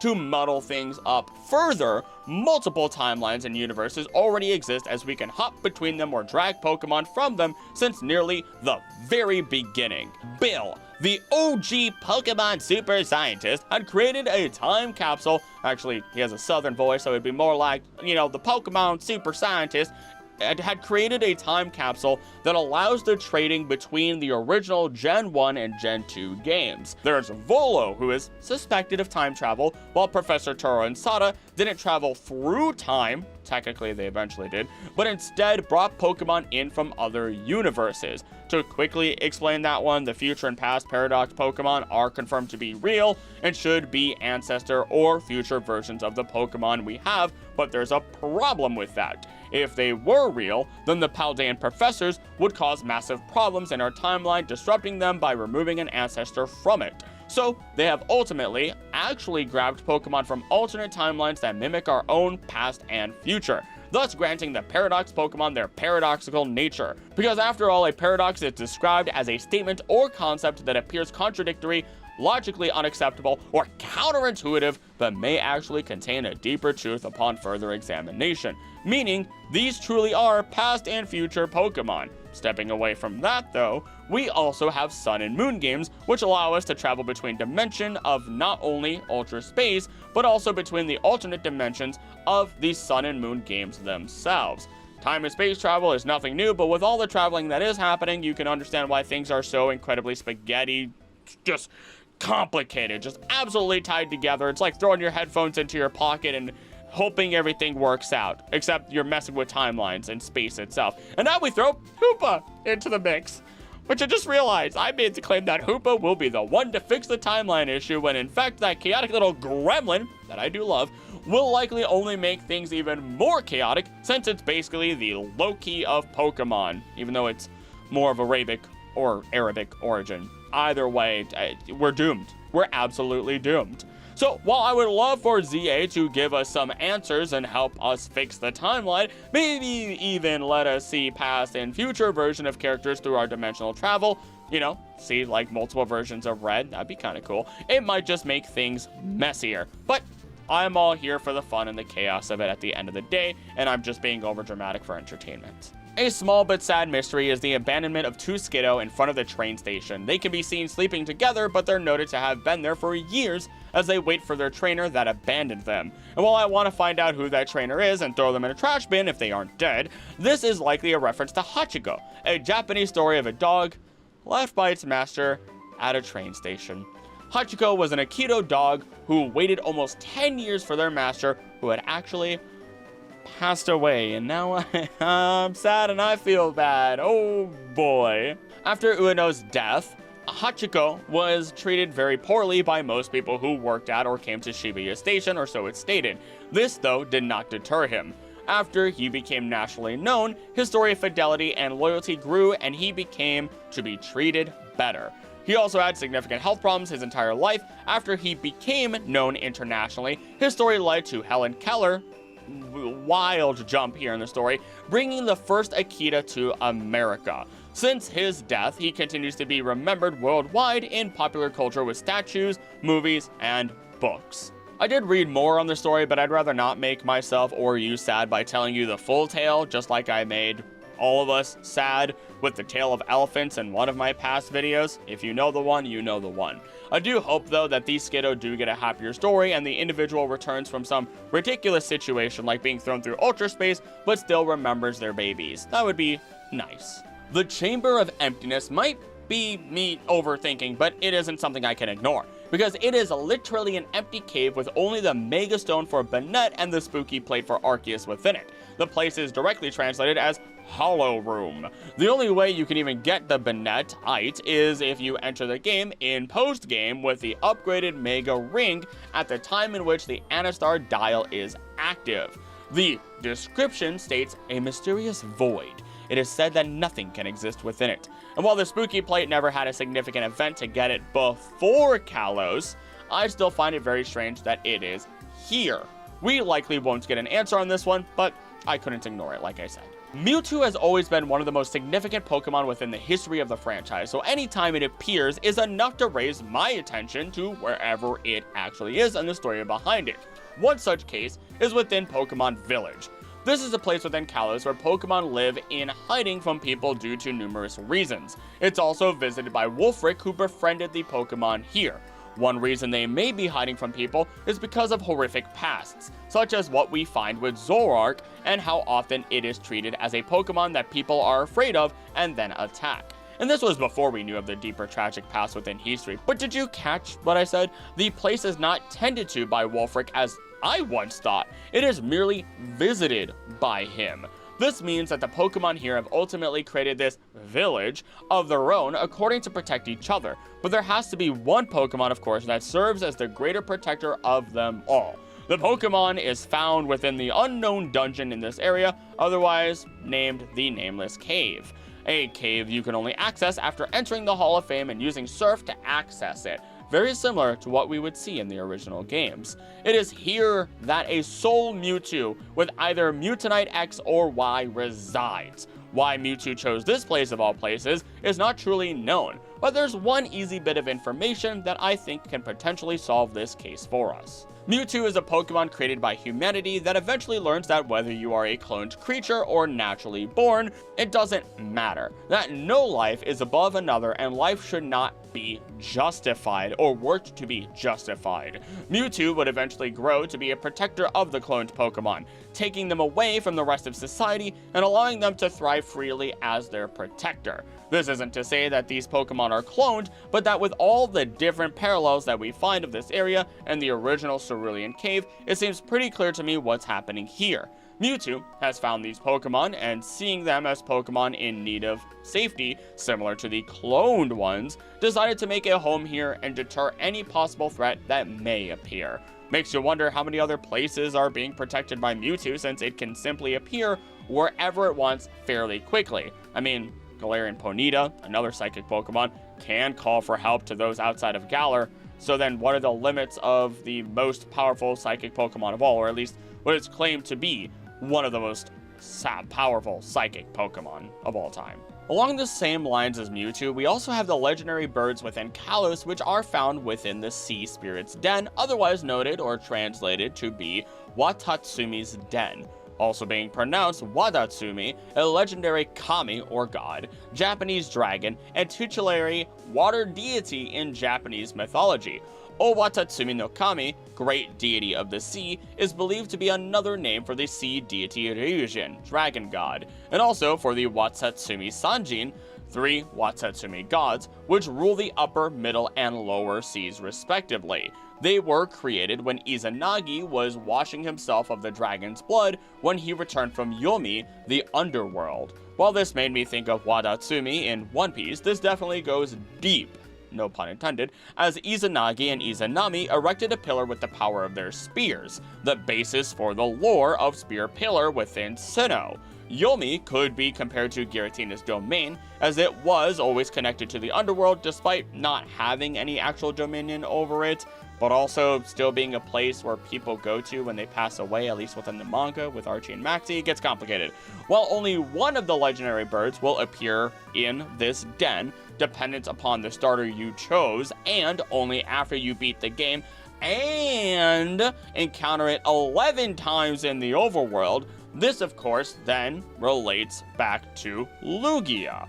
After all, it is the Guardian of the Seas and is a rather titanically sized Pokemon. Yet Lugia does not appear in this den, nor does it appear in any other way, though it can be obtained through trading or through an event. If it wasn't clear that Lugia is meant to be here and represents Watatsumi, it learns Dragon Rush at level 15 within Generation 6, and through this event, it already has Dragon Rush as one of its 4 moves. Now comes the mystery, because this is located within Azure Bay, known to be a place where Pokemon from other regions come to visit. And if one of the swimmers are telling the truth, they claim they swam here from Hoenn, which would tie back to the description of the den stating it is thought to have been from an ancient outpouring of energy that created this. There is only one energy that is described as ancient, and that would be primal energy of Kyogre and Groudon, or, primal energy in general. This could explain why AZ went to Hoenn, because it is, in fact, much closer than we usually imagine it to be. This isn't to say they're within walking distance for, a normal person, or swimming distance for a normal person, because unless you're Jesus, you're not walking across water, but definitely closer than we typically think to have been, and were then affected by these super ancient Pokemon, though once again, this is something that will likely go unexplained unless we get more visitors from Hoenn directly into Lumiose City, which that would be incredibly fitting considering all the Battle Tower people that are there. Since we're on the topic of Hoenn, there's one more special Pokemon we can discuss, and that is Deoxys. Considering AZ's connection to Hoenn and Mega Rayquaza, there's the possibility that Deoxys, don't know why I keep saying it that way, is also involved in the mix here, especially since Rayquaza absolutely despises it. It's not even entirely Deoxys' fault either. Sometimes it is a bit antagonistic, but other times it just wants to leave the planet anyway.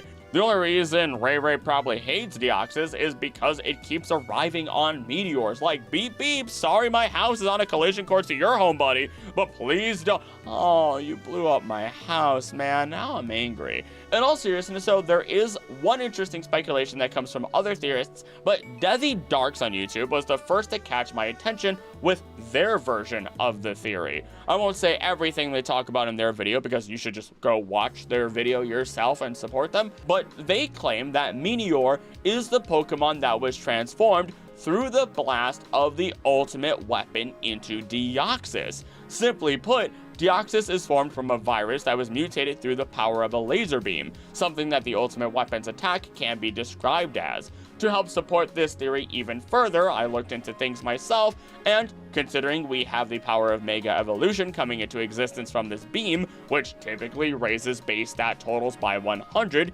Meteor has a BST, base stat total, of 500, while Deoxys has a BST of 600. And it would be a really funny way to explain why Rayquaza not only eats meteors in space, but will also actively choose to consume Meteor.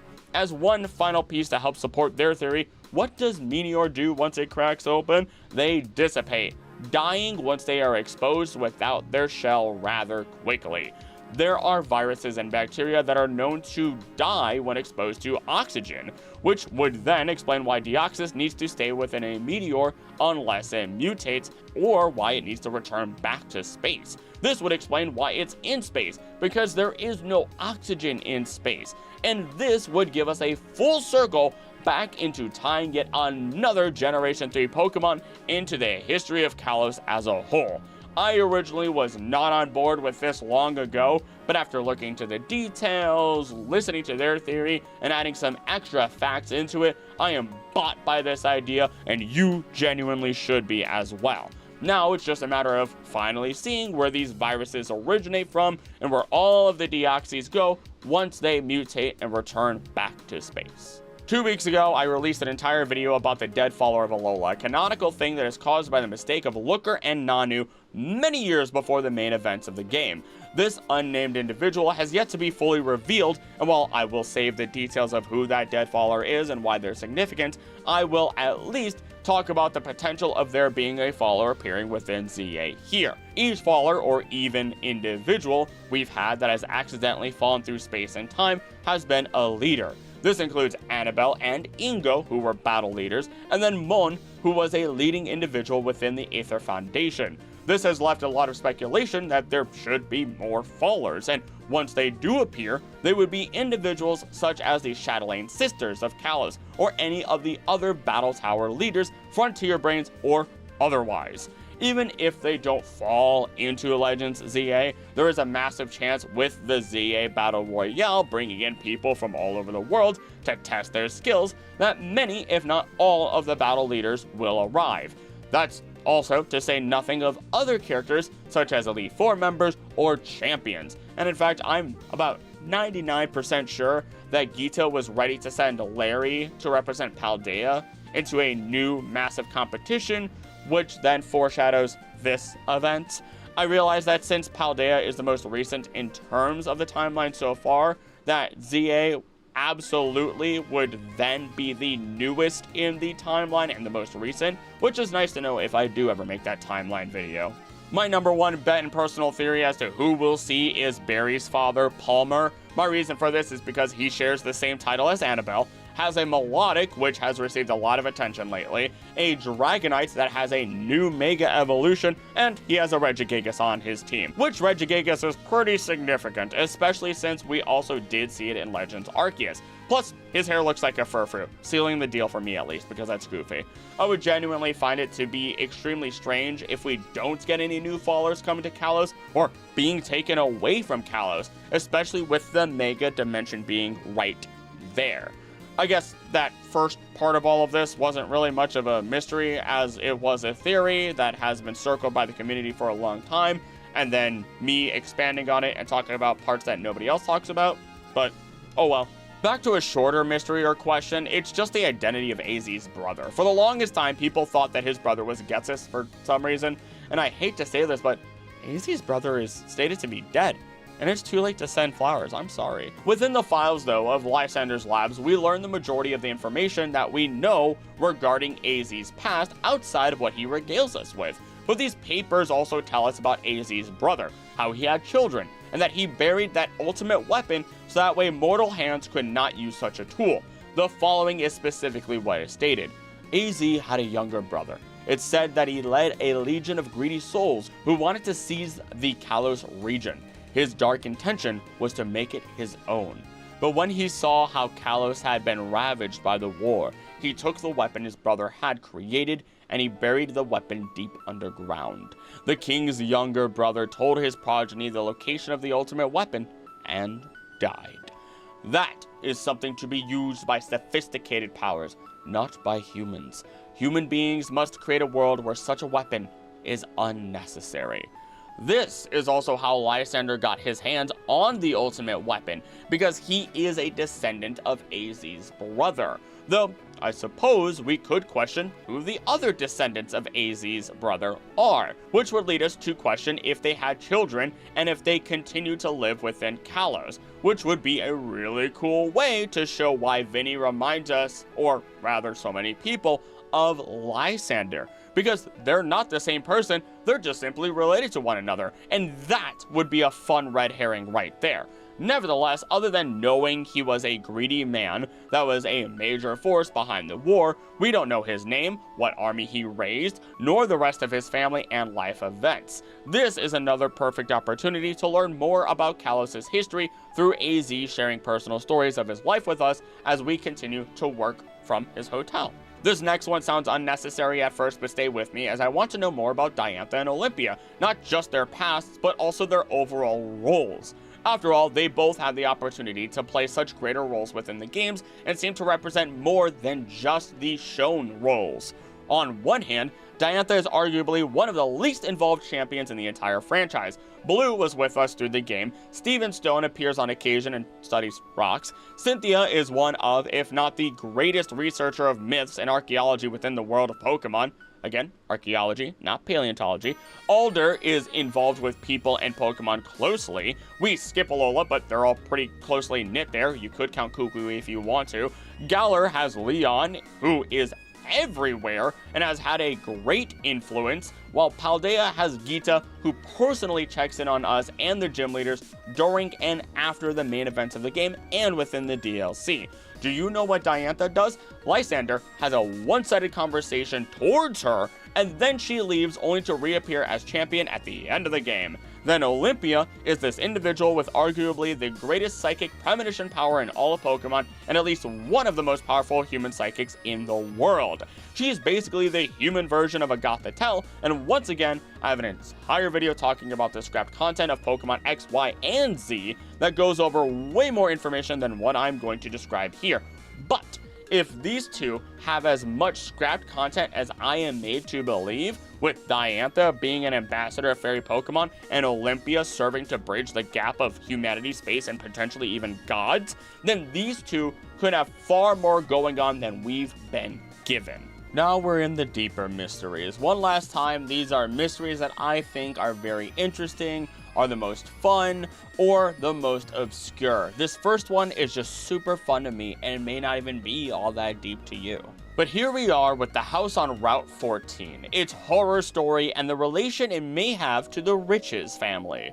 You are forced to hear this story as a player, and just outside of this house are 6 tombstones, and once you enter it, you and your allies are told a story by an old man which goes as follows. It was a dark and stormy night many years ago. Lost, I arrived at this house and went inside. The lights would not turn on, so I fearfully looked around the house. Eventually, I made my way into the kitchen. There was no sign of anyone being there. I found the fridge, and when I opened it, a faint light leaked out.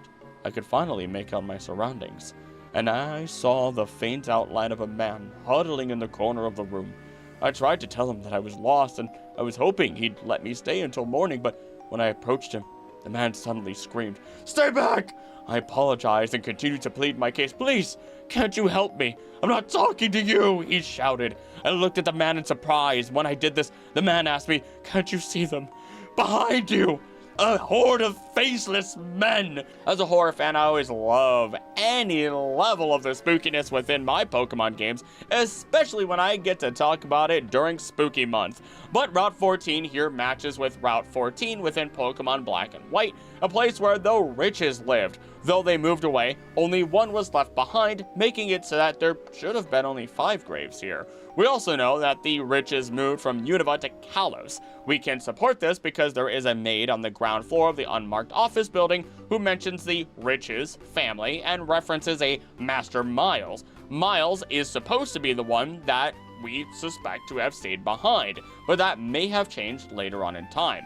In addition, there are office buildings just down the street from Richisme Hotel, where there is someone actively searching for the Riches. The Richisme Hotel likely being owned by the Riches because, I mean, the name is right there, feels fairly obvious. But what if there was another possibility? What if this relates back to a different mystery revolving around the faceless yokai known as Nopetabo? I love visiting the information held by the people of yokai.com because they've always had some incredibly accurate information. I'm not sponsored by them, but if they ever hear any of my videos, if you're listening, I would love to talk. But from them, we have the following.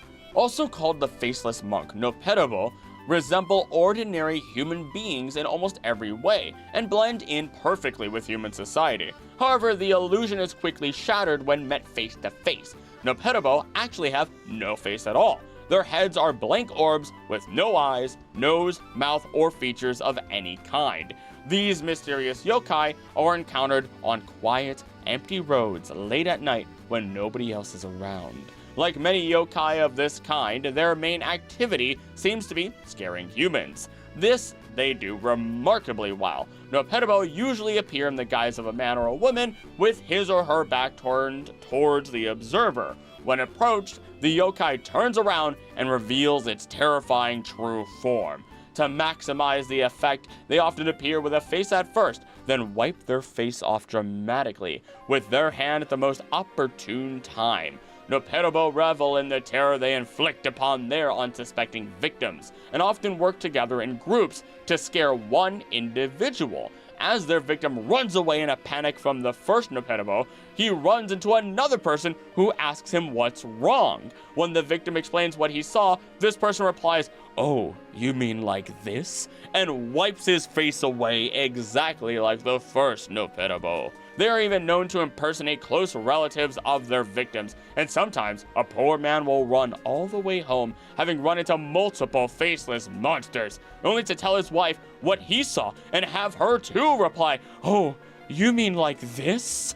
The Nopetabo is a favorite transformation of mischievous animal yokai, kitsune, tanuki, and especially Mujina.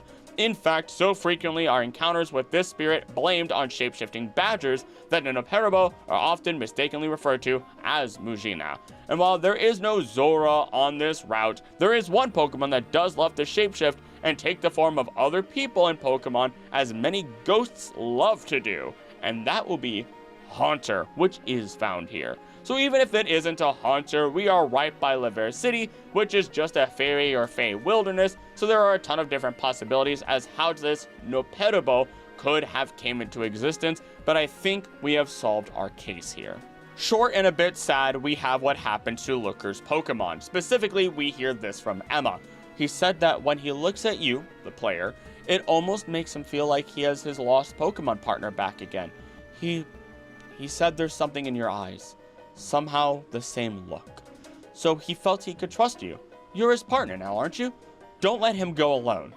Looker even notes himself, at one point while talking to us, that he no longer has a Pokemon on his team. And when we look at his desk, we can see a picture that we can interpret as being his signature Pokemon, his partner, Krogunk. The only Pokemon we've ever seen him have across all media. So somewhere between the events of Unova and Kalos, Looker lost his Krogunk. He's part of the international police, so there's always the chance he lost it outside of any of the events that we know. But to have such a loss revealed here, and to have Looker admit that he has become lonely to us before we accept being his partner, it's all very real. Very rarely does Pokemon touch on death, but as long as it isn't Ash dying for the 7th time, and it is a permanent death, they've done a pretty solid job of it. As I stated, it is short, but it's one of those bits of info that are very easy to gloss over while going through dialogue, and I think that it's important to keep in mind. The Area Zero Underdepths has a lot going on, and I won't be talking about how AZ may have fired the ultimate cannon and it landed here. I've already rolled that out through my Ancient World of Pokemon video. But what isn't rolled out are two strange details that need to be discussed here because they could relate to Kalos, or they could be a mere coincidence and hidden storytelling. In the Underdepths, we find a completely crystallized tree, and it is also in Area Zero's prairie that we only get white flower Floette. No other color Floette whatsoever. Of course, the second anyone sees Floette, the fans hold their heads and go, "Oh my gosh, it's an AZ reference!" And I don't blame you, because we need to keep our eyes out.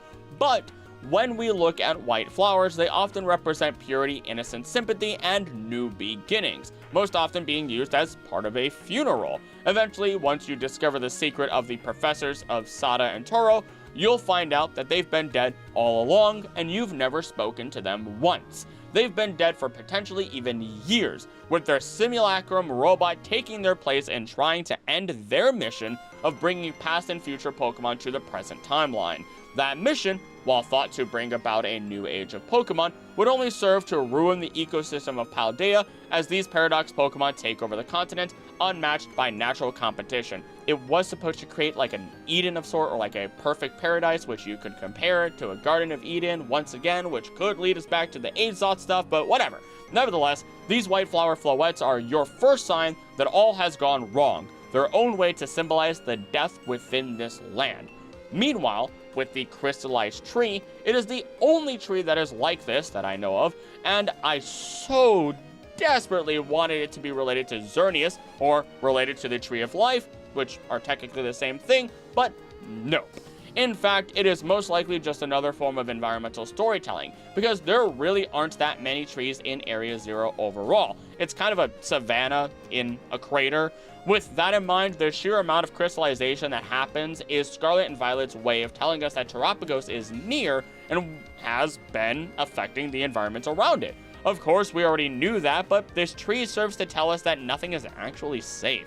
All things can become crystallized, and we don't actually know how fast this happens. This sort of thing has also been shown through the Ruinous Quartet, as they change their environments around them as well. For example, Chiyu's location has a bunch of obsidian rocks in the cave because it is a lava goldfish. So again, not really much of a mystery. This is a strange little place where the seismic shifts took Terapagos, thanks to Regigigas, planted it like a crystal seed, and then a meteor crashed down upon it at some point, as the kind of topography, or the way that the whole shape of it is similar to that of the Chicxulub crater that kickstarted the dino extinction. It just wasn't something I could ignore, as I know there were a lot of people with a lot of theories about it. Here's a personal theory of mine. AZ, being the genius that he is, and knowing how to control life energy through entrapment of Xerneas or Yveltal, or both, managed to create two Pokemon to then defeat Zygarde. The two Eternal Guardians are Golurk and Sigilyph, two Pokemon that are on his team, and at least one of them, being Golurk, is depicted as the only other member of his team in the manga. I understand the type differences, but many a time have we been shown that type differences don't always matter when it comes to a Pokemon fight. Now, there is zero question whatsoever that AZ disrupted the natural order of things. He created an ultimate weapon that used the powers of Xerneas and Yveltal, powers that control the flow of life. He took lives from many and made Floette eternal, and himself eternal as well by accident. This goes against the natural law of life and death itself already. And while Zygarde wasn't really there to stop Lysander in the games, it is a major primary character within the manga and the anime. In other words, in order for AZ to have captured Xerneas and Yveltal, he would have had to fight Zygarde itself and defeat the absolute titan it can become with its 100% form, unless you subscribe to the strange theory that AZ created Zygarde, but that feels a bit stretched in my personal opinion. Nevertheless, if you're already making an ultimate weapon and harnessing the full extent of life energy, being able to create something that can fight against the protector of the balance of life itself is not that far-fetched, because this is just a contingency plan. If something stronger appears, I have to stop it. I have to capture these legendary Pokemon and their guardian that has been watching me. This would also help explain why Zygarde is known as the protector of the ecosystem and life balance before the main game events happen, because AZ had to encounter and fight against it at one point already. But how can you do so with no Pokemon? And why would he? He's so heartbroken about losing Floette. But that's the problem, because in his own words, he stated, "What's wrong with bringing something you love back into this world? Without my beloved Pokemon, no other Pokemon have any meaning." AZ became a monster, willing to sacrifice all lives for just one life that he loved. Beautiful and tragic.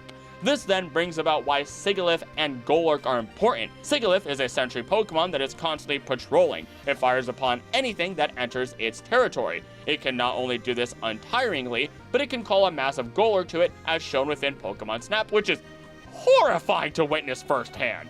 This serves twofold though, as a way to shoot Zygarde cells spying on you, and then when Zygarde transforms, Sigilyph can try to hold it off momentarily as the boss man Golurk flies in, or rather, Golurk turns itself into a cannon and fires massive blasts at Zygarde from a distance, since it can just do that, while other Golurk then fly in and fight firsthand. It's like a horde of zombies fighting against a titan. You see, both AZ and Golurk are very reminiscent of Hebrew legends, the Wandering Jew and the Hebrew Golem that protected the Jewish people, tying them even closer together. And what's most interesting is that in every fight Golurk is depicted in, it is absolutely bodying other Pokemon without any effort. But only when it goes up against legendaries, which it commonly does it finally get defeated.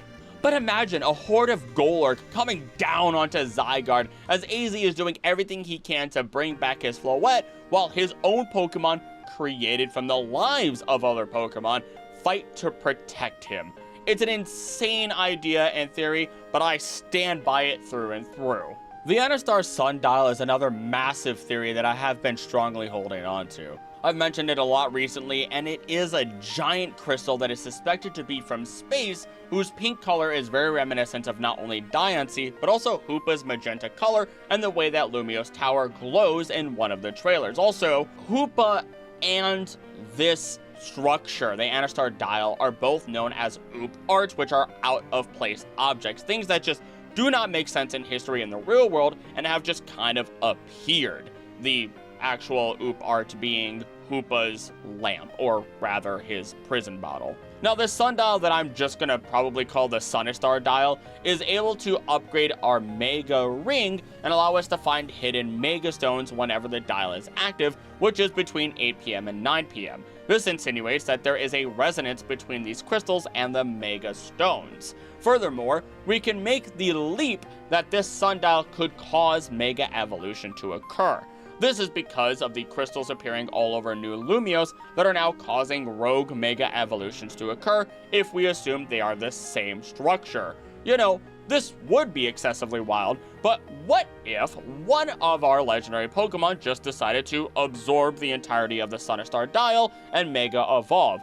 Zygarde or Hoopa would be my bets for that, which is exceedingly absurd, but I'm down for it. Either way, this sundial is very important and could be effectively used in a number of different ways. It could even be reacting to the bonds created during Mega Evolution and slowly expanding.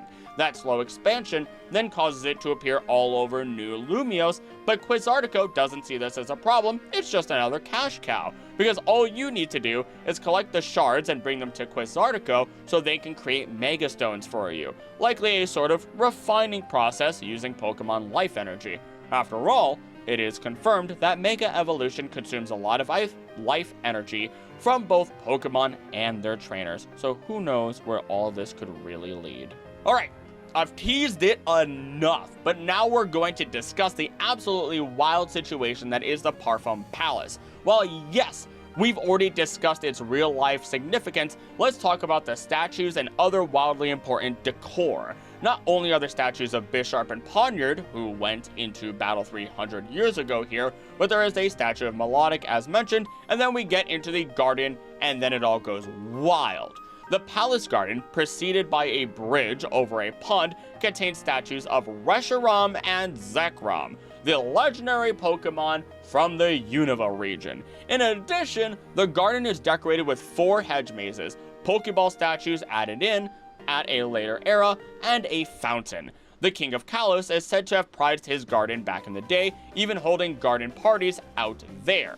3 of the 4 hedge mazes are shaped to look like Solrock, a Chandelure, and a male Pyro respectively. Also, these gardens were likely tended to by a Florges. Oh, but wait, because there is still one detail often left out, because the palace was owned by the King of Kalos as stated, but this king does have a statue showing a knight, it seems, a Golurk, an Eevee, and a Palpitoad. If the knight is himself, we have a whole other slew of things going on. Now, AZ, of course, only had a Golurk of these 3, and the only other Pokemon he has ever had is a Torkoal, which also represents longevity in life, if we, you already remember that we had a Sigilyph. As for the rest of our common Pokemon, Solrock is representation of Meteor Falls and Hoenn, as that's when they were discovered, even if they were in the Great War, which, is weird. Chandelure was hung up in homes, but this would cause people to lose their lives. It's a chandelier, it goes in fancy places, it steals lives. What are you going to do about it? Pyroar is representation of kingship. Palpitoad can technically make weak earthquakes, but it's hard to understand why it's here on the surface, though it could be because in Japan, they, toads, symbolize fertility and good fortune, both being what a king wants. You want to, continue the family line, and you want to make sure everyone's rich in your family. Finally, there's Eevee, a rare Pokemon by all means, even in the modern day, which is just another symbol of wealth and attainment. While many people have thought this could be AZ, this king, I would argue that it is not, because this is all too gaudy, too showy, too greedy, and doesn't match up with our timeline. AZ's brother passed, but that isn't to say that his children didn't inherit kingship from him. And while Lysander seems to do away with being a king or royalty at all, maybe one of his ancestors were just as greedy as AZ's brother. And let's be real, this is all an immense amount of wealth, while also still having Golurk here, which is always significant and ties back to AZ. And I mean, when we look at Reshiram and Zekrom being here, we can tie in that they are within Dragon Spiral Tower in Unova, the Golurk themselves, likely as a traded gift in good honor between 2 regions that are friendly with each other. Liberty Garden is also within Unova, with the Statue of Liberty being a gift from France in the real world, which of course throws our dear Victini into the mix now. Do you see why this place is amazing? And I had to save it to now, but it also gives me a massive headache. I can feel it right there. Might be lack of sleep and caffeine. Whatever happened between Kalos and Unova, though, is unknown, but it is evident that something major happened 3,000 years ago, and potentially even 3,000 years ago as well, because this is far too much to ignore. And to close the deal on this, AZ may be depicted in paintings within Parfum Palace. When one of the paintings is examined after defeating AZ at the end of the story, the player notes that it reminds them of him. Which, it may not actually be AZ, as people do believe, it's just AZ's family. A younger AZ is also depicted in a mural displayed in Lumio's museum, though this painting was created after we became champion, so it doesn't hold anything other than artistic value, and actually it gets some information wrong based on what we understand. This place, though, has some of the most interesting historic details apart from Palace, and it's being managed by a buffoon of an individual who doesn't realize the full significance of what they have. If this didn't seal the deal for you on the Kalos Unova AZ connection, then I don't know what will, because all the bare bones are here, we just need a necromancer to bring all of this stuff to life. Our semi-finale is one that bases itself on the known scrapped game of Pokemon Z and what happens within the Pokemon Adventures manga, the Battle of Zygarde and the Ultra Beasts. The Ultra Beasts are effectively invasive species that do not belong in our universe, let alone within Alola, our planet, whatever, for their safety and our own. They can be volatile, confused, and incredibly destructive in their own right as they try to return home. And when we look at the scrapped information of Pokemon Z, Zygarde was intended to partner with us to help us fight a beast hiding away at End Cave, a place where we know in the main games both Zygarde and Guzzlord resided in separate versions. Zygarde deemed this beast a threat, and that it had to be eliminated or else it could destroy the world in its entirety. Which is absolutely correct if it is Guzzlord, who can literally eat rivers and just get larger without pooping.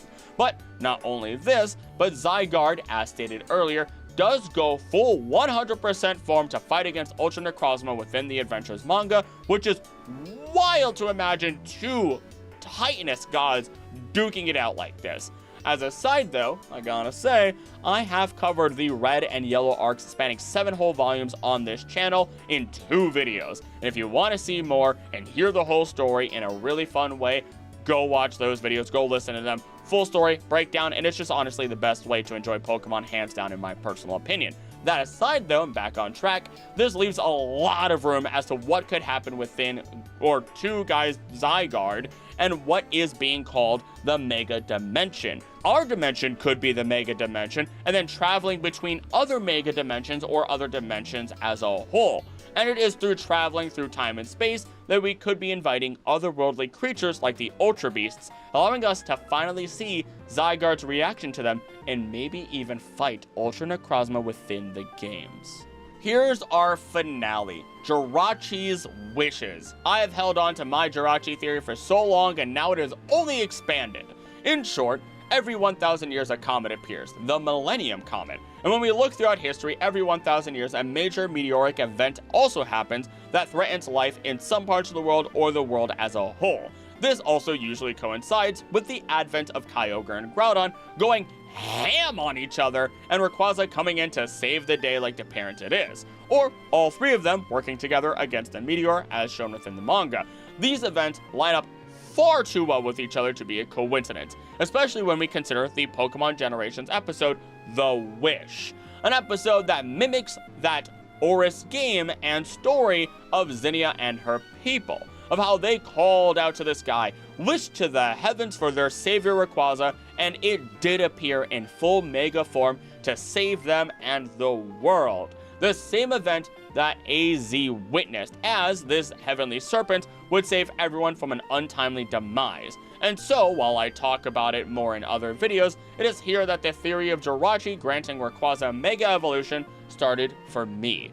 Then we start to dig into the parallels of our Aura Trio, with Zygarde being similar to this super ancient trio with Rayquaza. Same colors, same relationships within their groups, and similar major events tying them together. And of course, AZ witnessing both while calling Rayquaza the one that will bring peace. With all of this in mind, in addition to many people, both good and bad, saying they will reach the top of the AZ Royale and get what they want, their wish, it has a lot of heads turning towards adorable little Jirachi. And are they being literal? Are wishes actually the final prize when you reach the top of the tower? Or is that just a red herring?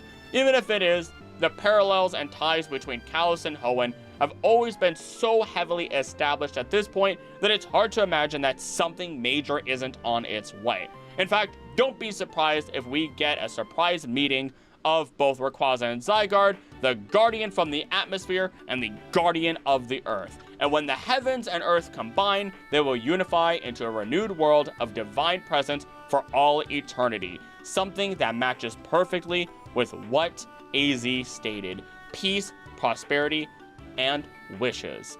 That's a very religious thought, but Pokemon loves to sneak in religious iconography and ideas into their stuff all the time. What this would mean for the world of Pokemon is a great question, and it may open the doors to far more things, and I'm excited for it. In conclusion, there are tons of mysteries that exist thanks to Kalos, and I really hope that ZA brings all of this lore together. Please do join me on my journey through the game, as I will be playing it on day 1 of release live on this channel. We'll see what videos come from it. I know I have a complete ecology video to make from it, break down the megas, find lore, rework the lore as we know it with new information, and it'll all be so much fun. So I'm excited, and I hope you are too. But thank you for watching. please do make sure you do subscribe. Leave a comment with what your hopes are in this new game, as I love to read comments